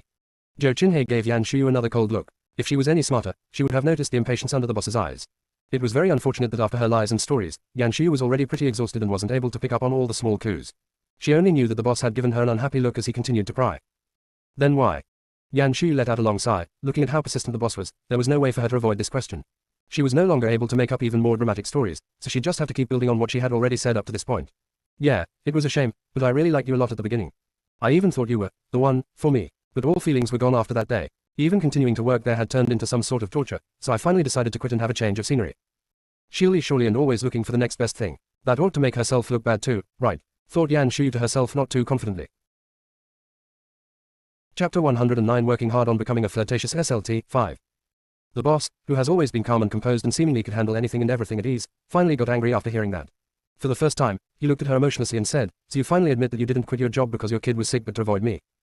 Oh shoot, she had overlooked the bug in her story. Yan Shuyu blinked her eyes nervously and her mind started spinning. Yet Zhou Qinhei didn't seem interested in her explanation. He took a step forward, moving closer to her, and said, while enunciating each and every single word, "So you found me that boring." She had tried so hard this entire time and finally managed to annoy the normally cool and composed big boss. However, Yan Shuyu didn't feel relief about that. She was stunned all over again, and she could feel his breath blowing on her. Her body really wanted to just give in and nod, but her brain was frantically telling her that she shouldn't do it. She only said all those things to try to deter the boss from finding her interesting, not to enrage him. Even if the boss continued to be interested in her, worst case scenario, she would enjoy 20 years of lifestyle as a wife of a prominent family before going to jail, but if she offended the boss, she very well might not see the next sunrise. She might not want a relationship with him, but they could still be amicable. Yan Shuyu wasn't entirely stupid. When she felt danger closing in, she suddenly got an idea and quickly added, "I'm just kidding. Don't take me seriously, Boss Joe." Boss Joe maintained his distance from her. Looking at her nonchalantly, he gave out the "I want to see what else you can come up with" vibe. Yan Shuyu, on the other hand, felt that the pressure had been lifted a bit and that she had barely pulled herself back from the edge of death. She was too delighted to worry about the boss's look. She went on, "I do still like you a lot, Boss Joe. But after I went home that day, I have gathered more information on you through some means and learned that you already have a son of your own. That's when I realized that we are not good for each other. After all, I have a child myself. If my next partner also has a son, you will for sure favor your son more and there is no way that my son will be able to inherit anything from your family. So what was the point, right?" She had heard that the best kind of lies were those mixed with 50% truth. That would make it harder to tell what was true and what wasn't. Yan Shuyu added the original owner's real thought into her excuse and even she felt that she was being such a genius and that the boss would for sure look down on her this time. After all, both the stepmom and her son were faced with such tragic endings at the end of the novel and the male lead's father didn't even care to ask about them. He must have despised everything that the stepmom and her son had pulled, including assassination, to fight over the inheritance. Now that she had forwarded the timeline on exposing her ambition and making herself look so bad while doing so, there was certainly no way the boss would still try and pursue her. Yan Shuyu, who was so proud of herself at the moment, hadn't expected the boss to digress so much from the path of normality. She had come clean about so many things, but his takeaway was just, so you wanted to marry me that badly. Yan Shuyu. Should she cuss at him or should she not? Chapter 110 Has the boss gone insane? 1. Just when Yan Shuyu was about to start cussing him out, he chuckled at her and carried on, hear me out first. What I meant to say was that we can try to date first. After all, we can't decide overnight if we want to get married. What do you think? She thought he was right, that's what Yan Shuyu really wanted to say, but she couldn't. What the boss man had just told her was that all her worries about serious issues such as him having his own son, that he'd favor his own son more after they were married, and that her son wouldn't be able to inherit anything, etc. were merely her overthinking everything. Right now, he just wanted to have fun. It hadn't crossed his mind to marry her. Frankly, if the boss man was to swear that he would never marry her, Yan Shuyu would truly give this whole thing a thought. The boss was, after all, super handsome, has good techniques, and a very generous person. He took her to a French restaurant that cost 4 digits even before they were a couple. If they only hang out, she could experience the joy of both keeping her own boy toy and dating a rich man at the same time. Just think about it. She could take full advantage of the male god-grade boss man and bed him over and over again with no strings attached. Finally, when they break up, she would be able to get a large sum of money from him. It says in all the CEO novels, the CEOs always gave the girlfriends a house or a car when they break up. It was a mandate for someone of their statuses. By then, the lump sum that she got from him would be enough for her to support herself and her instant son. She'd have nothing else to worry about. Then, after her son had grown up and became successful, all the more she wouldn't have to worry about anything ever again. Her life was complete in her dream. Yan Shuyu drooled and fantasized about this whole thing for a while before she turned back to reality. In her eyes, Zhou Qinhe had even less integrity than she did. He might have said that he had no intention to get married, but perhaps that was his ploy to make her lower her guard before he struck. After all, she had already revealed the villainous stepmom's true motive. Shouldn't any normal person want to be staying as far away from her as possible right about not? Why did he still want to have anything to do with her? It was strange that the boss man seemed not to be concerned about that at all. Quite contrarily, he seemed excited to accept the challenge and give the whole thing a shot. Perhaps, he had already decided that she was so unique that he must have her. So, her recent actions had further strengthened his determination to make her his son's stepmother. No, she could not fall for his trap. Yan Shuyu balled up her fists. In order to completely diminish the boss's interest in her, she has to pull out her last resort, ruining her own image and being completely unreasonable. What do you mean by that? Are you saying that we are just going to hang out but never get married? What is the point of that then? Zhou Qinhe. Sure enough, a sudden turn into a shrewd person caught the big boss, who was used to seeing classy socialites and ladies, in total surprise. After he had managed to recollect himself, he gave her a look of, sorry for being disrespectful to you, and said, pardon me, I didn't know you were such a conventional girl deep down inside. Yan Shuyu's eyes flickered before she recalled that just a little while ago she was pretending to be an open and modern woman who bucked the trend of being a traditional conservative woman. Suddenly, her character setting had switched from that for a 1950s housewife. This abrupt change certainly made it seem like there was something wrong with her. But Yan Shuyu maintained her composition well. After years of surfing on the web, she had seen all sorts of tools. She would shamelessly admit that she was an expert in being unreasonably adamant and unapologetically. Chapter 111 Has the boss gone insane? 2. After she was done rallying for herself, she continued on with her most righteous and dramatic accusation. Are you trying to say that this is all my fault? When I was with you, I didn't know that you don't want to get married at all. I'm a woman, and a single mother at that. Life is rough enough for me already. I can't believe you'd even suggest such a thing. As she was speaking, Yan Shuyu even pulled out a handkerchief out of nowhere to make her acting seem even more dramatic. Boss Zhou, who had always been able to maintain his coolness when faced with just about anything, was truly and genuinely shocked this time. For the first time in Zhou Qinhe's life, he doubted his own decision. Why did he find such a peculiar woman interesting to a point that he'd like to give being with her a shot? Could this possibly be the worst decision he had ever made in his entire life? While Zhou Qinhe worried if being with Yan Shuyu would affect his integrity later on, his integrity had already been compromised as of now. Due to Yan Shuyu's incredible performance and that she was so into her role, there were already plenty of passersby started to look over in the direction. As though coordinated among each other, after they have looked at the beauty's crying performance, they'd inevitably looked over at the loser man across from her with contempt. A nerdy-looking young man even gave him an angry look. If Boss Zhou didn't look upscale and upstanding, and someone that one wouldn't want to mess with, someone would have probably stood up and defended Yan Shuyu by now. But even just being looked at with contempt was a brand new experience for Boss Zhou, and not one that he has an appreciation for. The corners of Zhou Qinhe's mouth twitched. Looking at the woman who kept on wiping her tears away in front of him, he suddenly pursed his lips. The very next second, he walked up and tenderly put his arms around her. His action not only stopped all the bystanders from keeping on watching but also successfully stopped Yan Shuyu's instant performance. She wanted to push him away, but the boss was probably prepared because of the last experience of her jerking away from him. He might look the slender type, but even with his arms wrapping only casually around her, it felt that she was pushing at a wall that wouldn't give even just a little bit. After a long time of trying, the only outcome of her effort was her being out of breath.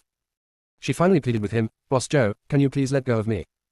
I'm afraid you will feel sad again once I let go of you. Yan Shuyu. With the boss's blatant threat, Yan Shuyu, as much as it was against her wish, gave in. I won't, Boss Zhou. I have already calmed down.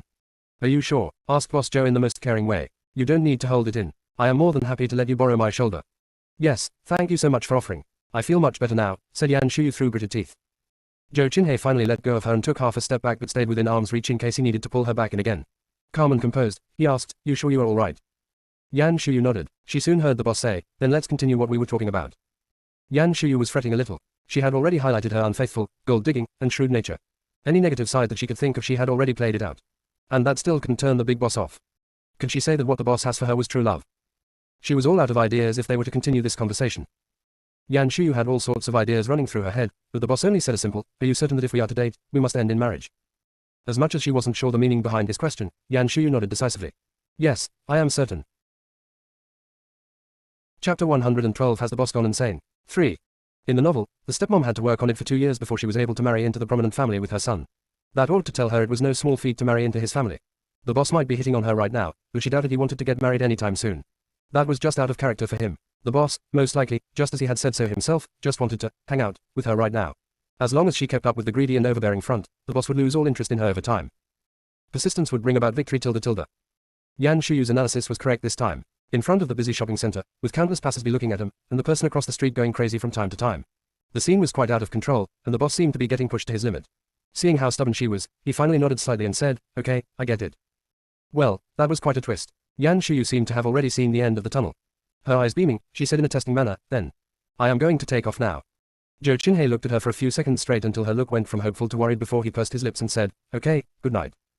The boss was, after all, very well mannered. Even when he was rejected his manners were still impeccable. But it wasn't easy to meet the boss's gaze like that. Yan Shuyu felt the urge to drop down on her knee any minute and started singing, "I am conquered."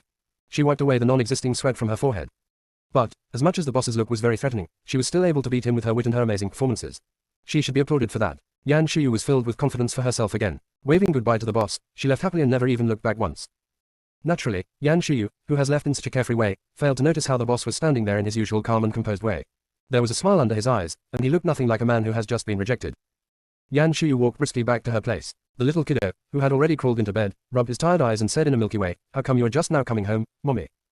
See that he was still sitting on top of the blanket, Yan Shuyu quickly put down her purse and walked over. Worried, she asked, "How come you didn't get inside the blanket? What if you catch a cold sitting on top of it?" The little kiddo docility leaned into her arms. Wrapping his little arms around her neck, he said in a soft voice, "Yuanbao was worried that it's too comfortable inside the blanket, and I'll fall asleep before I can say goodnight to mommy when you come home." "That will be all right. Mommy will still come and say goodnight to you when she's done," said Yan Shuyu as she gave the little kiddo a loud smooch before she picked up his little, heavy body, and shoved him underneath the blanket. She was not impatient at all during the entire process. Contrarily, she felt a sense of softness inside of her. It had certainly caught her off guard being a mother at such a young age, but she never would have thought that raising one's own bun would be such a fun activity. The little bun was so clingy day in and day out and would occasionally ask for kisses, hugs, and to be held up high. He was truly more fun than any other pet or toy. Looking at the little kiddo getting heavier and heavier as each day went by, Yan Shuyu was filled with a sense of accomplishment. Her son was fattened up by her one spoonful at a time. If her son has no appetite one day and lost a few pounds of weight, it'd hurt her greatly. Chapter 113 Has the Boss Gone Insane? 4. Zhang Yuanbao finally slowly let go of her neck after he was shoved underneath the blanket by his mother like a big rag doll. A look of unjust filled his eyes. Mommy came home so late today. Yuanbao is already sleepy. This was the first time Yan Shuyu took a look at her cell phone. It's already 9 p.m. That was quite late. Usually, she would have already finished washing up and be back in bed ready to read a bedtime story to her son. It was all the boss's fault, keeping her out so late. After she had placed all the blame on Boss Joe, Yan Shuyu went back to comforting her son. "I'm sorry, Yuanbao. Something happened today, which was why mommy was home late. Why don't we do this? Why don't I read you your bedtime story first, then I'll go wash up after you have fallen asleep. What do you say?" Zhang Yuanjia just wanted to whine a little bit. He shook his head with the sophistication that was beyond his age and said, "I am sure mommy is tired too.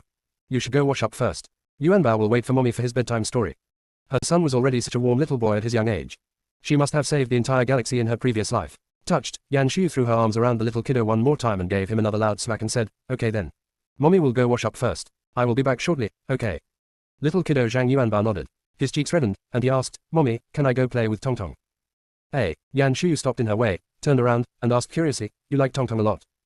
Little kiddo gave a very forceful, and went on, "Big sister Tong Tong was very nice to me and she's cute too."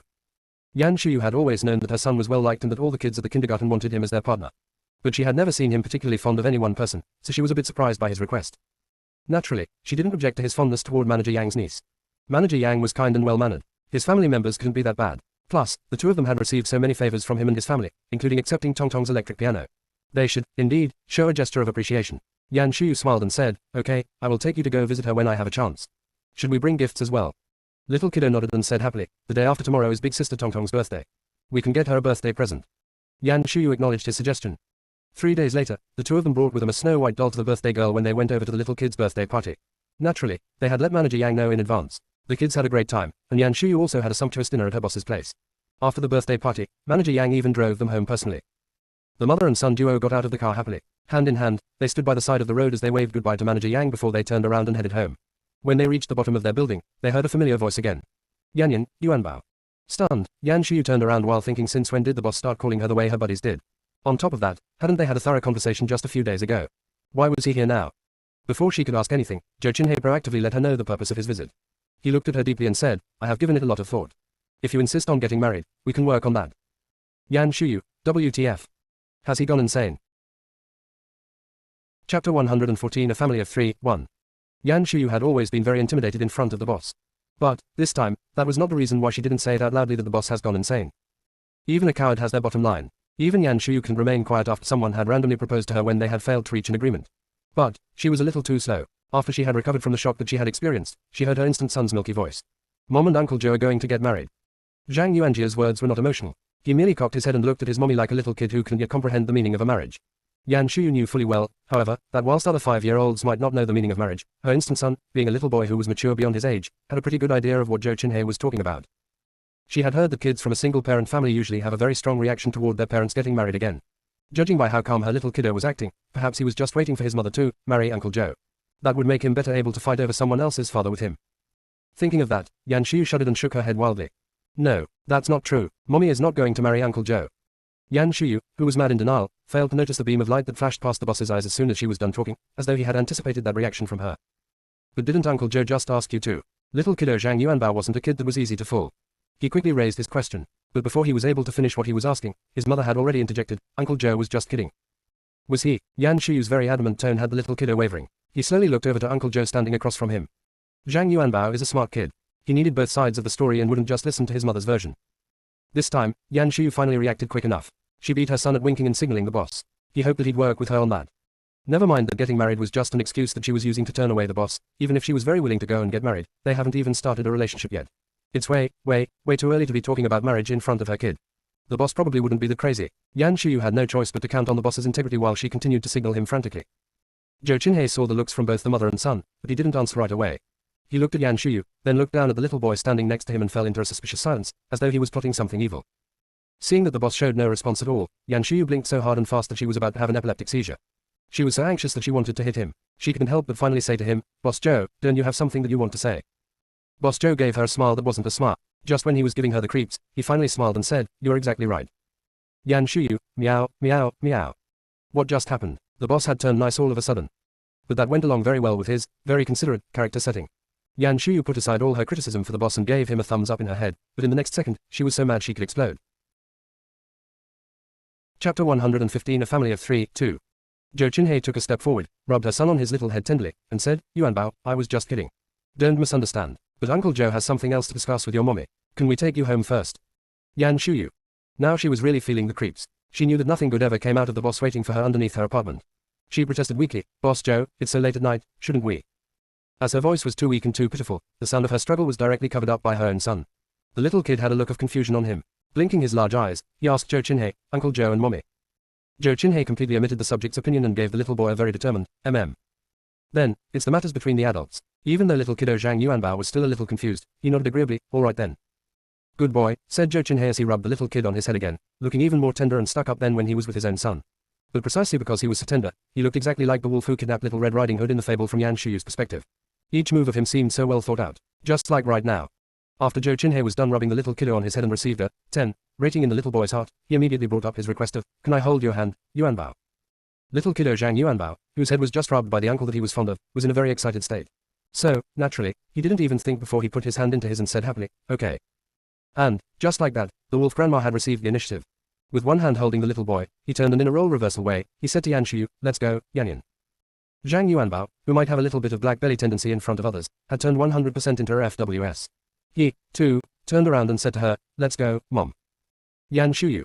But she didn't dare to move. So far, the boss only knew which building she lived in, and he was already able to clock her so precisely under her apartment. She could only imagine what her life would be like if he found out exactly which unit she lived in. As she was thinking about it, Yan Shuyu still walked up and held her son's other hand. She was attempting to have a tug of war. She needed to get his son back and at the same time, to diminish the boss's intention to go up to her place. She said to him nicely, we wouldn't want to make Boss Joe run up and down like that. Why don't you wait for me downstairs? I'll just drop Yuanbao off and come back down. Yan Shuyu had a pretty good idea that she would not be able to weasel out of this one. Having heard that, Zhou Qinhe merely lifted his wrist and asked in a very considerate way, "It's almost 9 p.m. Isn't it time for Yuanbao to get ready for bed?" Yan Shuyu blurted out, "How did you know that, Boss Zhou?" Xiao Yi is on the same schedule. Experts in child rearing said that it's important to ensure kids have sufficient sleep and stick to a schedule. Having said that, Zhou Qinhe paused for a second and put on just the right amount of curiosity in his voice as he asked, "Doesn't Yuanbao go to bed and get up early?" Truth be told, Yan Shuyu didn't believe in this caring father's front that the boss was putting up. In the novel, when the male lead had already earned all the power and was standing at the apex of life, he still couldn't get over the little bit of superficial tenderness that his father had shown the villain stepson. Yan Shuyu gathered that the male lead was quite pitiful himself, in that he lacked fatherly love ever since he was just a child. Chapter 116 A Family of 3. During the month when the original owner was working at Hotel Dorset, the boss either worked overtime or was socializing till the wee hours and would go directly back to the hotel when he was done. He never even went home to check. How would he know his son's schedule? Gathering all the evidence, the boss was just putting up the front. However, what Yan Shuyu was thinking did not matter. Zhang Yuanbao, worried that the uncle would think that he was any less than Zhou Yi, had already stood up for himself and said, "Uncle Zhou, Yuanbao, too, goes to bed and gets up early." As he was saying it, he even spontaneously gave a yawn to show that he was, indeed, sleepy. This little actor. Yan Shuyu couldn't bear looking at it any longer, so she turned away. The excuse that she had came up with had been shattered, so she would need to come up with a new one. In the meantime, the adult and child duo Zhou Qinhe and Zhang Yuanbao resumed chatting with each other again. Zhou Qinhe asked Zhang Yuanjia what he normally does after he went home, and the little kiddo told him that he bathed and his mother would read him stories in bed. "Does mommy help you bathe?" Zhang Yuanjia shook his head proudly. "No, Yuanbao knows how to bathe himself." "You are so good." Zhou Qinhe generously doled out praises. "Xiao Yi isn't as mature as you are." Zhang Yuanjia might look mature, but he was actually a very competitive little kid. Zhou Qinhe's praise was exactly what he liked to hear the most. The little kid couldn't help but look very prideful, but he still knew to be polite. Zhou Yi is a very good kid too, and smart. He is more fun to play with than the kids at my school. Zhang Yuanjia sounded very sincere when he said that. He might be a very articulate child that other kids would love to be friends with, but for a kid who was matured beyond his age, he'd probably enjoy being around other kids who were also matured beyond their age. That was also the reason why Zhang Yuanjia enjoyed being around Tongtong, who was 2 years older than him. They shared the same language, and even though the little male lead Zhou Yi was half a year younger than him, he too was a mature child. When there were no conflicts between the two, Zhang Yuanjia much preferred to be around those who were like him. When the subject had turned to the little kid that he had only met once, Zhang Yuanjia asked Uncle Zhou with anticipation, "When can Zhou Yi come out and play?" "He normally only goes out to play on the weekends." "Oh, yeah, me too." Zhang Yuanjia offered up the invitation, "You can bring him to Sunshine House, uncle. That way we can play together." Zhou Qinhe's lips curved upward and he cheerfully agreed, "Okay." Yan Shuyu. She has yet to come up with an excuse for tonight, and her FWS son had already made a date with the Zhou father and son. He sure was trying hard to pull her leg. Now, Yan Shuyu was worried about the two of them keeping on chatting with each other. She dragged her son over to her and willed herself to say, "Boss Zhou, it's getting late now. Let me take Yuanbao upstairs, and I will be back down quickly. Please wait." "Oh, is that so?" said Zhou Qinhe as he pursed his lips. Yan Shuyu dragged her son even closer to her, but Zhang Yuanjia and Zhou Qinhe were still holding hands. At the last thing that she said, Zhou Qinhe finally slowly let go to Zhang Yuanjia's hand. Chapter 117 A Family of 3. Zhou Qinhe looked down at the little kid by his leg and said, a little disappointed, I was hoping that I could go and see what kind of books Yuanbao reads before he goes to bed, so I can buy the same one for Xiao Yi as well. Well, if it will be inconvenient for you, then never mind." By now, Yan Shuyu had been dueling with the boss for a while now. A simple retreat in order to advance tactic like this had no effect whatsoever on her. Zhang Yuanjia, on the other hand, who was mature before his age but not yet understood the evilness of others, had no resistance toward it. The little kiddo looked up at his mother and with the cutest look on him, he pleaded, "Mom, can't we invite Uncle Zhou upstairs?" "No, we can't." Even though her son was super cute when he did that and made her want to hug him, kiss him, and raise him up in the air, this was a matter of principles. She resisted the temptation to give in and was as cold as a stepmother. Why not?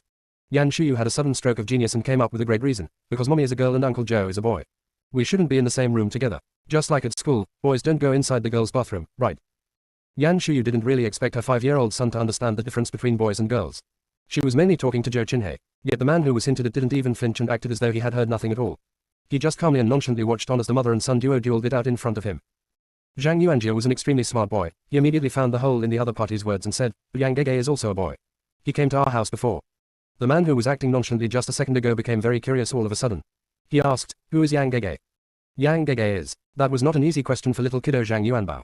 He cocked his head and thought about it for a little bit before he remembered that both his mother and the other big sisters at work all referred to Yang Gege as manager, so he happily responded, "Yang Gege is Mommy's manager." Zhang Yuanjia nodded decisively, but Uncle Zhou's attention had moved away from him a long time ago. Zhou Qinhe gave Yan Shuyu a glance and a smile that wasn't a smile and asked, "He was the one who just dropped you off, right?" It wasn't a very sharp look, but it was enough to give Yan Shuyu goosebumps and became very nervous. Once again, she felt like she was someone who was caught cheating red-handed. But, giving it some more thought, that would kind of make sense. After all, the boss had already come and proposed, meaning, they have a special relationship in his eyes. And not only had another man drop her son and her off at home, she even invited himself. Yet she was coming up with all sorts of excuses toward the boss who also wanted to go upstairs. How was that the right thing to do? Naturally, Yan Shuyu didn't feel bad about that, but she felt intimidated. The boss's behavior as of late had already been very bizarre. What if he got so jealous that he decided to take her out altogether? She couldn't afford to offend the domineering boss. Oh, no. So Yan Shuyu had no choice but to change to tune right away. Alright, I will be honest with you, Boss Joe. Our house is small and messy. I merely didn't want to offend your eyes by asking you to come up, but if you don't mind, would you like to come up for a cup of tea? Chapter 118 A Family of 3, 5. After seeing that his mother had changed her mind, Zhang Yuanbao turned his head back to look at Uncle Joe with anticipation. Uncle Joe, however, had already lost his interest. No, it's alright, I will just wait here. *T. Yan Shuyu was sure that he had made a mental note of this incident to retaliate at a later date. All CEOs under the sun were petty as heck. As Yan Shuyu badmouthed him in her head, she was getting even more anxious. She took a step forward, passing her son. Standing in front of the boss, she said with the most sincerity, Boss Joe, the two of us genuinely would like you to come up with us if we can have the honor. How quickly the table had turned. Just a minute ago, the boss was so eager to go up to their place and she was giving all her might to keep him from doing that. Now that the boss was, okay, with it, it was her turn to adamantly invite him upstairs. Even Yan Shuyu must lament at the rate things had been changing. Of course, the way she was looking at the boss was still very sincere. What she heard from the boss, instead, was, you have already resigned a while back. Plus with our current relationship, isn't it somewhat improper for you to still be referring to me as, Boss Joe? Yan Shuyu didn't notice the curious pause when the boss mentioned the relationship. She was very baffled. How did the subject go from going up to her place to how she was addressing him? Without thinking, she blurted out, then how shall I address you? Brother Joe. Joe Chinhei. Many different people had referred to him differently throughout his life. Only the closest to him would call him by his name. Most of the others would either refer to him as Young Master or Young Master Joe. Of course, mostly he got Boss Joe, CEO Joe, Boss, in Chinese, and Boss, in English, in the last few years. But, this was definitely the first time he has heard of something as pleasant as Brother Joe. Even he was dumbfounded beyond words for a little bit there. After she had said that, Yan Shuyu realized that she was being unrealistic here. She was just a cannon fodder stepmother here. How could she think that the boss would be her brother and become the instant aunt of the male lead? That was such a shameless move on her part. After she was done with self-deprecating, Yan Shuyu waved her hand and said, never mind these details. Let's go. Joe Chinhei's original plan was to ride it as far as he could, but after hearing her words, he was, somehow, a little bit moved. He looked at the two faces of different sizes that were filled with anticipation. Even though the bigger face's expression was a bit over-exaggerated, that look had still touched something inside of him. For the first time in his life, Joe Chinhei had given up on his plan. Meeting the gaze of both the mother and son, he nodded slightly and said, okay. Great, said Yan Shuyu with relief. Her son in one hand, she led the boss toward her building eagerly. At that very moment, she had already forgotten all about how she was digging her feet in just 2 minutes ago trying to stop him from going to her place. Zhang Yuanbao also had a happy look on his face as he reached out his hand and said, Uncle Joe. Joe Chinhei also reached out and took his hand.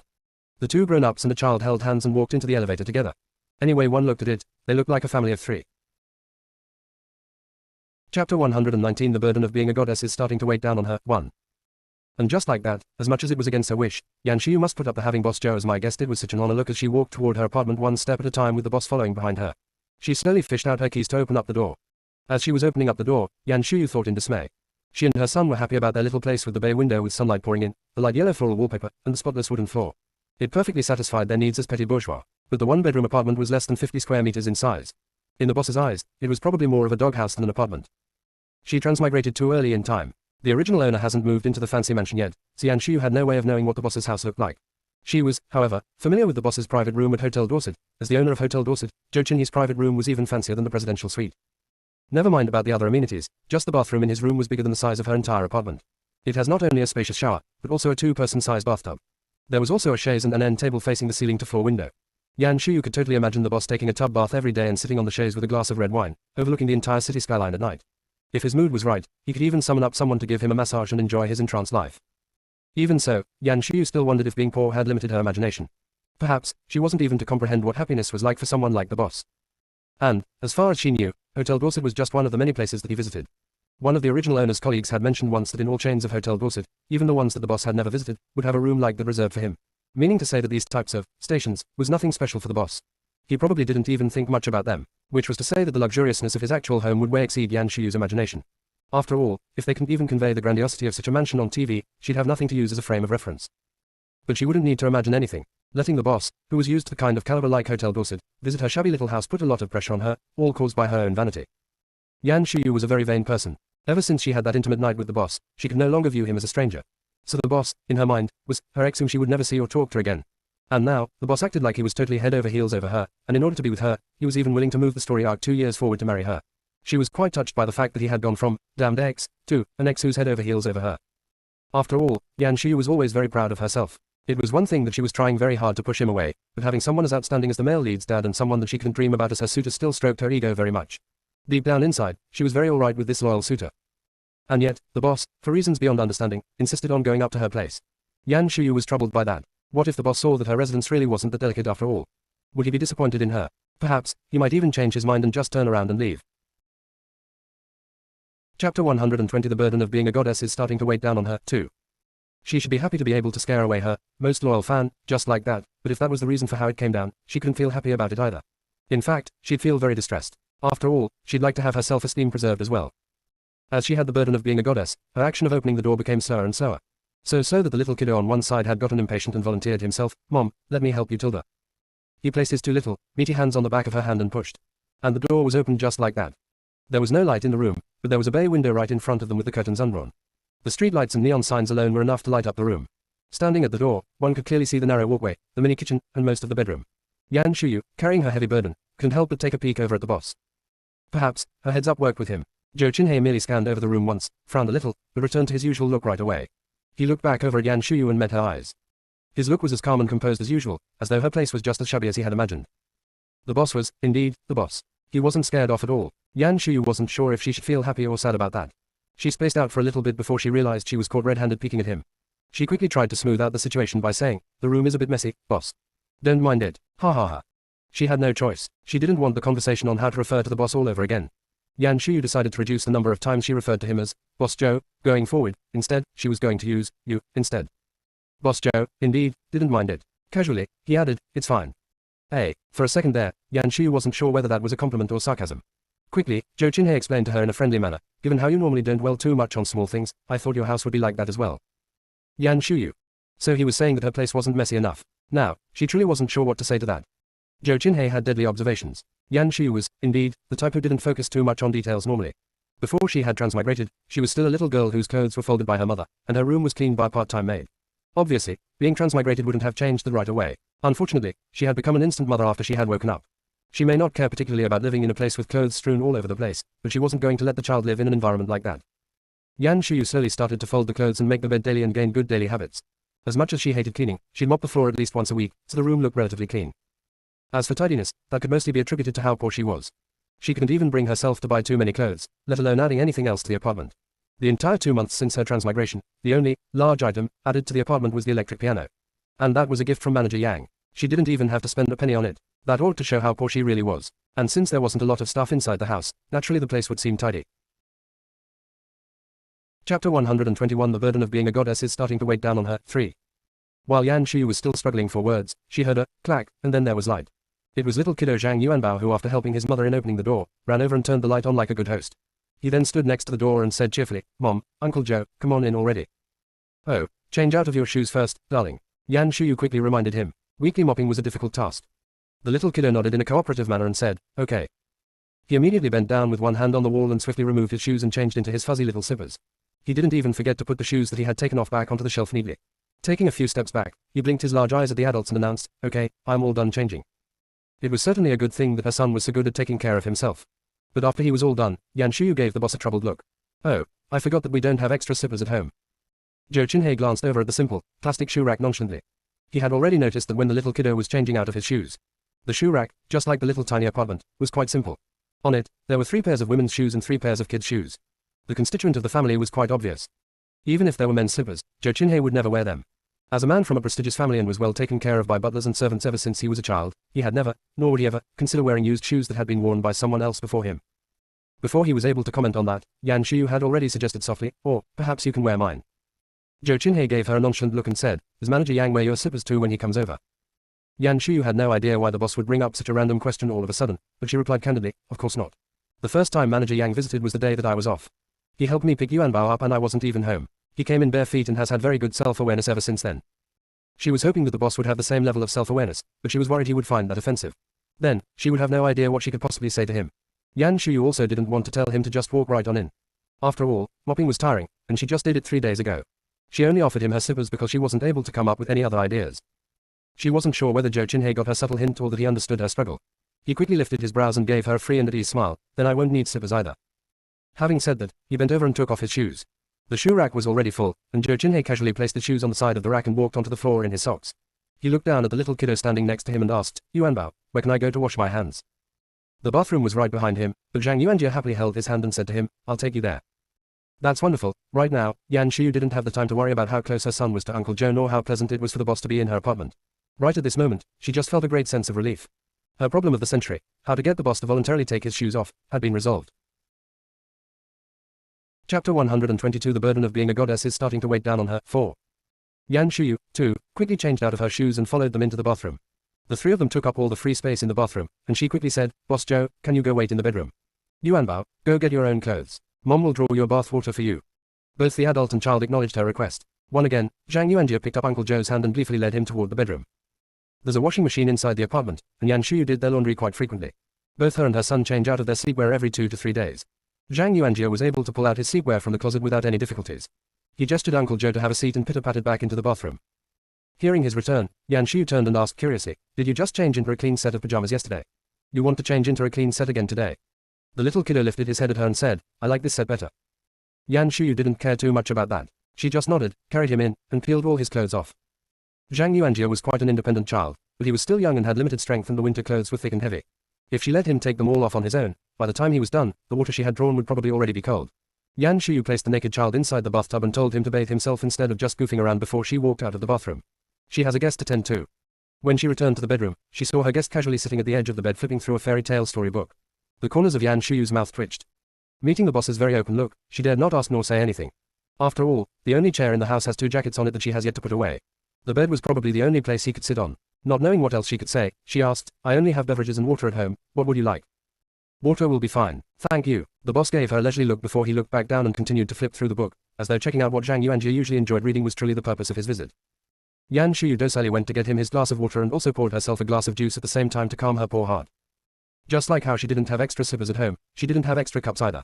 The smart Yan Shuyu decided to wash out her son's cup and poured the boss a glass of water. After all, her son seemed to be so fond of Uncle Joe and vice versa. Neither one of them would mind that, right? She was such a genius Tilda. Zhou Qinhe, as expected, did not decline it. He merely looked at the little frog cup and looked like he had a lot to say, but didn't know where to start. Then, catching sight of the pink Hello Kitty cup on the table, he let it go immediately and quickly took a sip of the water. Yan Shuyu nodded in contentment and pulled off a banana from the bundle that she bought a couple days ago, shoved it into the boss's hand, and felt that she had been a great host. She smiled and said to him, go on, have one. We have more. I am going to go check on Yuanbao. Zhou Qinhe, with a cup of water in his right hand and a banana in his left. Chapter 123 So it was her who overthought all of it. 1. Even though Yan Shuyu's oddball hosting method had Zhou Qinhe dumbfounded, he was, after all, the boss Joe who'd never fret no matter what happened in front of him. So, Yan Shuyu's actions only made him stunned for a second before he returned to normal and even thanked her politely. Yan Shuyu, with her unsupported self-confidence that came from nowhere, immediately felt that she was the best and most thoughtful host in the whole world. Not only did she not reflect on what she may have done wrong, she walked over to the bathroom with a look that couldn't be more prideful. Zhang Yuanbao wasn't done yet, but he also didn't goof around like any other child would. He was a very detail-oriented boy, much more so than his own mother. The little kiddo was sitting inside his little bathtub and scrubbing himself down carefully. Normally, Yan Shuyu would also stay in the bathroom and remove her makeup and apply her skincare products when the little kiddo bathed himself. That way she could watch her son while she took care of herself, killing 2 birds with 1 stone. But this time, she still has a date with the boss, so there was no need to remove her makeup. Yan Shuyu didn't know what to do to kill time, so she squatted down in front of the little kiddo and said, darling, let mommy help you bathe Tilda. The little kiddo, who had already been used to bathing himself, quickly turned around. With his back to his mother, he said, I can do it myself. He was so nervous that he was slurring in his speech. Naturally, Yan Shuyu did not give up just because she was turned down. She took a few pumps of shower gel and said, don't be shy. Mom will help you with your back. The little kiddo, who failed to turn her down, looked down and focused on scrubbing his pee-pee, at a speed that was much faster than normal. Yan Shuyu might be goofy when it came to many things, but she didn't fool around when it came to bathing her son. The weather has been getting colder. She didn't want to mess around too much and get the little kiddo sick. If that happened, she'd have to take time off, take him to the doctors, slave after him to take care of him. It'd be both a drain on money and her energy, so not worth it. Yan Shuyu quickly finished scrubbing down his back and his little butt and had him stand up in his bathtub. She turned on the shower head and quickly rinsed him off. He had then immediately turned into a white, tender, and good-smelling little bun. Wrapping the little white and tender body in a bath towel, Yan Shuyu picked him up and placed him on a clean bath rug and quickly dried him off. She helped him put his pajamas on and was all done. Yan Shuyu didn't let the little kiddo walk on the floor again, but just carried him directly into the bedroom. Zhou Qinhe had been ignored by her for a few minutes now, but that didn't bother him. He continued to sit there and flip through the book leisurely. Seeing the 2 finally got out, he even looked up and asked them gently, Yuanbao is done bathing. Zhang Yuanjie, his arms wrapped around his mother's neck, nodded politely at Uncle Joe. That's when Yan Shuyu realized that she had been ignoring her guest. Yes, sorry to keep you waiting. No problem, said Zhou Qinhe as he closed the book and turned and looked at Yan Shuyu quite attentively. As he had occupied one side of the bed, Yan Shuyu gave up on that side and carried her son over to the other side, far away from the boss, before she put the little kiddo down. Zhang Yuanjie knew to pull the blanket over himself except that his little arms were not quite strong enough and the blanket was crooked over him. Yan Shuyu got up and straightened it out for him. With the mother and son duo working together on it, Zhang Yuanjie was quickly tucked in. Lying in bed, he looked at his mommy with his big, round eyes. Yan Shuyu sat on the bed and said, "All right, close your eyes and get ready to go to bed. Which story are we reading today?" Having said that, Yan Shuyu reached her hand toward the boss reflexively. Reacting quickly, Zhou Qinhe waved the book in his hand and asked, "You're looking for this?" Chapter 124. So it was her who overthought all of it too. That's when Yan Shuyu turned toward him and quickly gave him a smile. "Yes, Yuanbao wants me to read to him every night when he goes to bed. But don't worry, he falls asleep quite quickly." "No rush," said Zhou Qinhe gently. "He has long legs and arms. All he needed to do was to lean over a little and he'd be able to put the book into Yan Shuyu's hand." But perhaps he felt that leaning over didn't look very good. He got up, walked over to Yan Shuyu, and placed the book in her hand. Yan Shuyu was surprised by his action and quickly stood up and took the book from him. "Please have a seat, this won't take long." Zhou Qinhe did not return to where he was. He stood behind her and smiled at the little kiddo in bed. "Good night, Yuanbao." "Good night, Uncle Joe." Probably because Yan Shuyu had stressed a few times that it won't take long for her to put him to bed, the mature Zhang Yuanjie took a look at Uncle Joe and said to her, "Mom, I am pretty tired today. I won't need you to read to me." "Really?" Yan Shuyu had her doubts. "Last time I came home a little late and you stayed up to wait for me." Zhang Yuanjie took another look at Uncle Joe, blushed, and reassured her, "But I really am very tired today. I had too much fun over at Tong Tong's place." The little kiddo even yawned with his hand over his little mouth as he said that. This time he wasn't even acting. Yan Shuyu could see the tiredness in his eyes. Thinking over it, her instant son went over to Manager Yang's place after school. They had invited many kids over for the birthday party. Her son wasn't shy at all and immediately blended in with all the other kids. They played straight from 5 p.m. to 8 p.m. It made sense that he was tired and didn't need her to read to him to put him to sleep. Yan Shuyu happily accepted her son's suggestion. After all, the boss was already inside her apartment. It wasn't like there was somewhere she could go. Given the current circumstances, stalling wouldn't do her much good. She might as well talk it through with the boss. That way she would be able to come back earlier and go to bed. "All right," Yan Shuyu nodded, pulled the little kiddo's blanket up a little, and gave him a smack on his cheek. "Be good and go to bed. Mommy will be back soon." Zhang Yuanjie did not go to bed obediently but look at Uncle Joe, who was standing behind his mother. With his limpid eyes, he asked softly, "Mommy, can Uncle Joe give me a kiss too?" Yan Shuyu was shocked by the request coming from her normally very mature son. She blurted out, "Why?" With the purest of all looks, the little kiddo replied, "Yuanbao would like a kiss from Uncle Joe." Sure. Before Yan Shuyu could say anything else, Zhou Qinhe had already taken a few steps up, bent down, smacked him where Yan Shuyu just did, and said to him softly, "Good night. Sleep tight." Zhang Yuanbao closed his eyes satisfyingly and announced, "Yuanbao is going to bed now." Witnessing that, Yan Shuyu only had one thought in her mind. No wonder the male lead, as his real son, would lose to the non-blood related stepson in the novel. She wasn't even Mrs. Zhou yet and Zhou Qinhe, at most, was just someone a tad closer than an acquaintance. And the little kiddo was already able to glue to him like that. And, looking at the way the two interacted, they truly looked like real father and son. Once they became father and son on paper, he'd for sure stick around Zhou Qinhe all day long and would want him to hug him, kiss him, and lift him high up in the air. Yan Shuyu figured that with the boss's personality, he would not decline any request that wasn't asking for too much. Even if it was a little much, he still wouldn't say anything about it, which would give the little kiddo the opportunity to push his luck. Looking at how serious the little male lead was, he was definitely no match over her son who was not above crying or flattering to get what he wanted. Before she was even done with all her crazy thoughts, Yan Shuyu saw that the boss was already done wooing her son and turned to remind her, "Do you need the curtains drawn?" Yan Shuyu quickly nodded. Yes, I do." As soon as she said that, she got up to go draw the curtains but she was already a step too slow. The boss had already thoughtfully drawn the blinds for her. Yan Shuyu stood behind him and watched him with a very complicated look. Chapter 125. So it was her who overthought all of it. 3. As slow as she was, after everything that Zhou Qinhe had done, Yan Shuyu finally noticed that he had been very at ease ever since he had walked inside her apartment. He didn't really think of himself as a guest at all. Did he already see her as Mrs. Zhou? He wanted to marry her that much. For the first time in her life, Yan Shuyu felt that it was such a pressure to be as attractive as she was. She already started worrying about how to talk the stubborn boss out of wanting to marry her. Zhou Qinhe had no idea how much duress Yan Shuyu was feeling inside. After he had finished helping her, he turned and asked her, enthusiastically, "Anything else I can help with?" No. Yan Shuyu shook her head reflexively. Seeing that the little body had steady breathing, a telltale sign that her instant son was fast asleep, she said in a lowered voice, "Let's go." The two of them retreated outside carefully. When all was said and done, it was already 9:30 p.m. Even though Yan Shuyu was staying at the central business district, by this hour, there still weren't a lot of people left on the street. After all, the mall closed at 10 p.m. Granted, the mall downstairs was still not a suitable place to have a conversation. As soon as they walked outside of the building, there came a cold breeze. Zhou Qinhe suggested thoughtfully, "Why don't we go grab a beverage somewhere?" "Okay," replied Yan Shuyu as she happily pointed at the Starbucks across the street.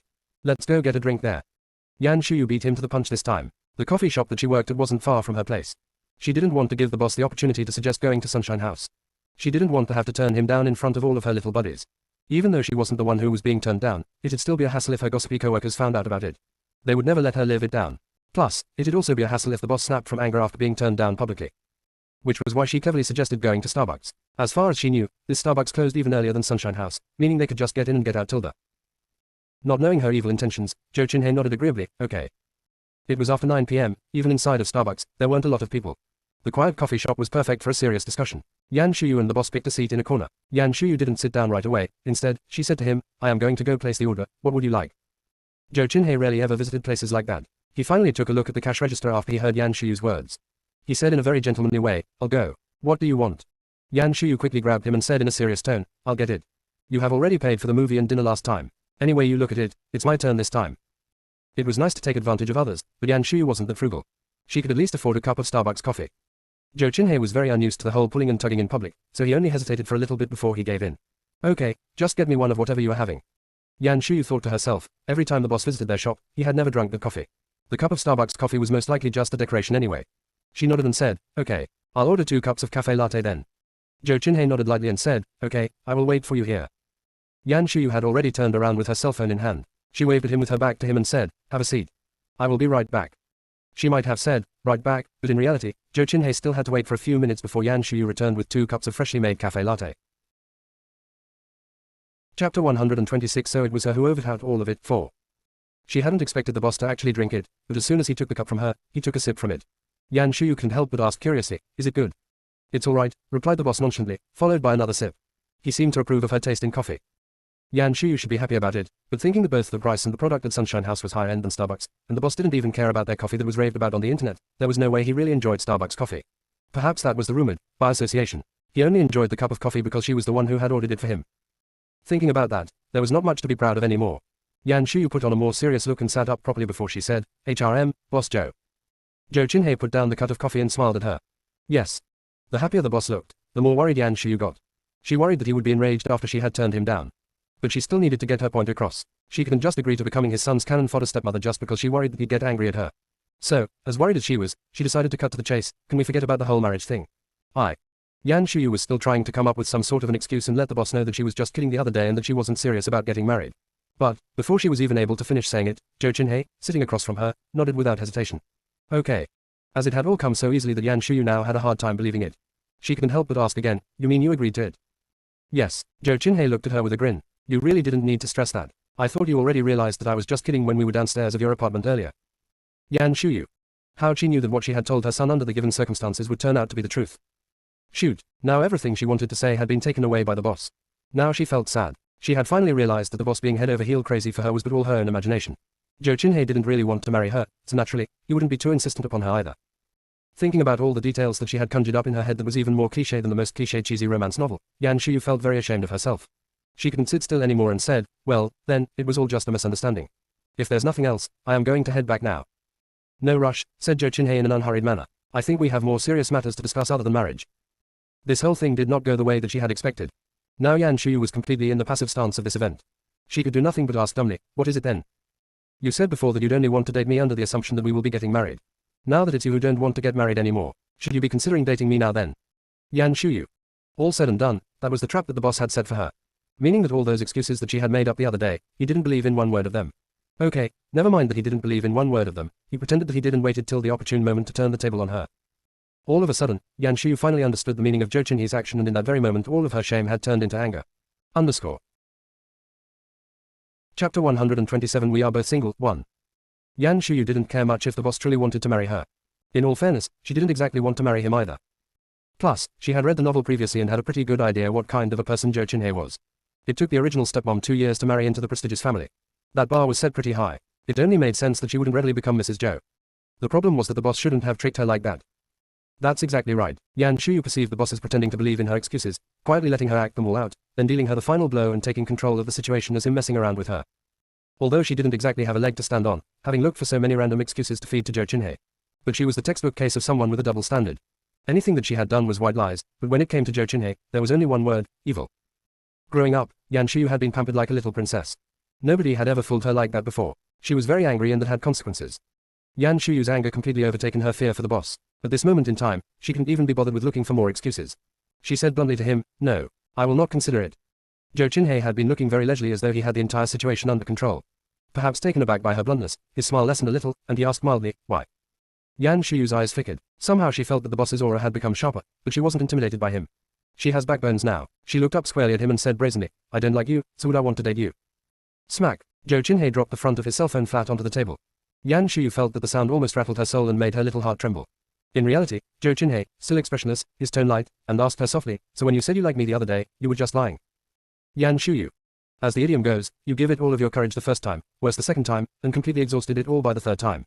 And that perfectly describes Yan Shuyu right now. Her courage that was backed by her anger from earlier were already mostly gone after his first two questions. He had voluntarily lowered her noble head. Plus, her hunch had told her that if she admitted to fooling the boss previously, this would go very bad for her. She finally didn't go down that path all the way but quickly changed her answer to, "No, I didn't lie to you." Zhou Qinhe looked at her coldly.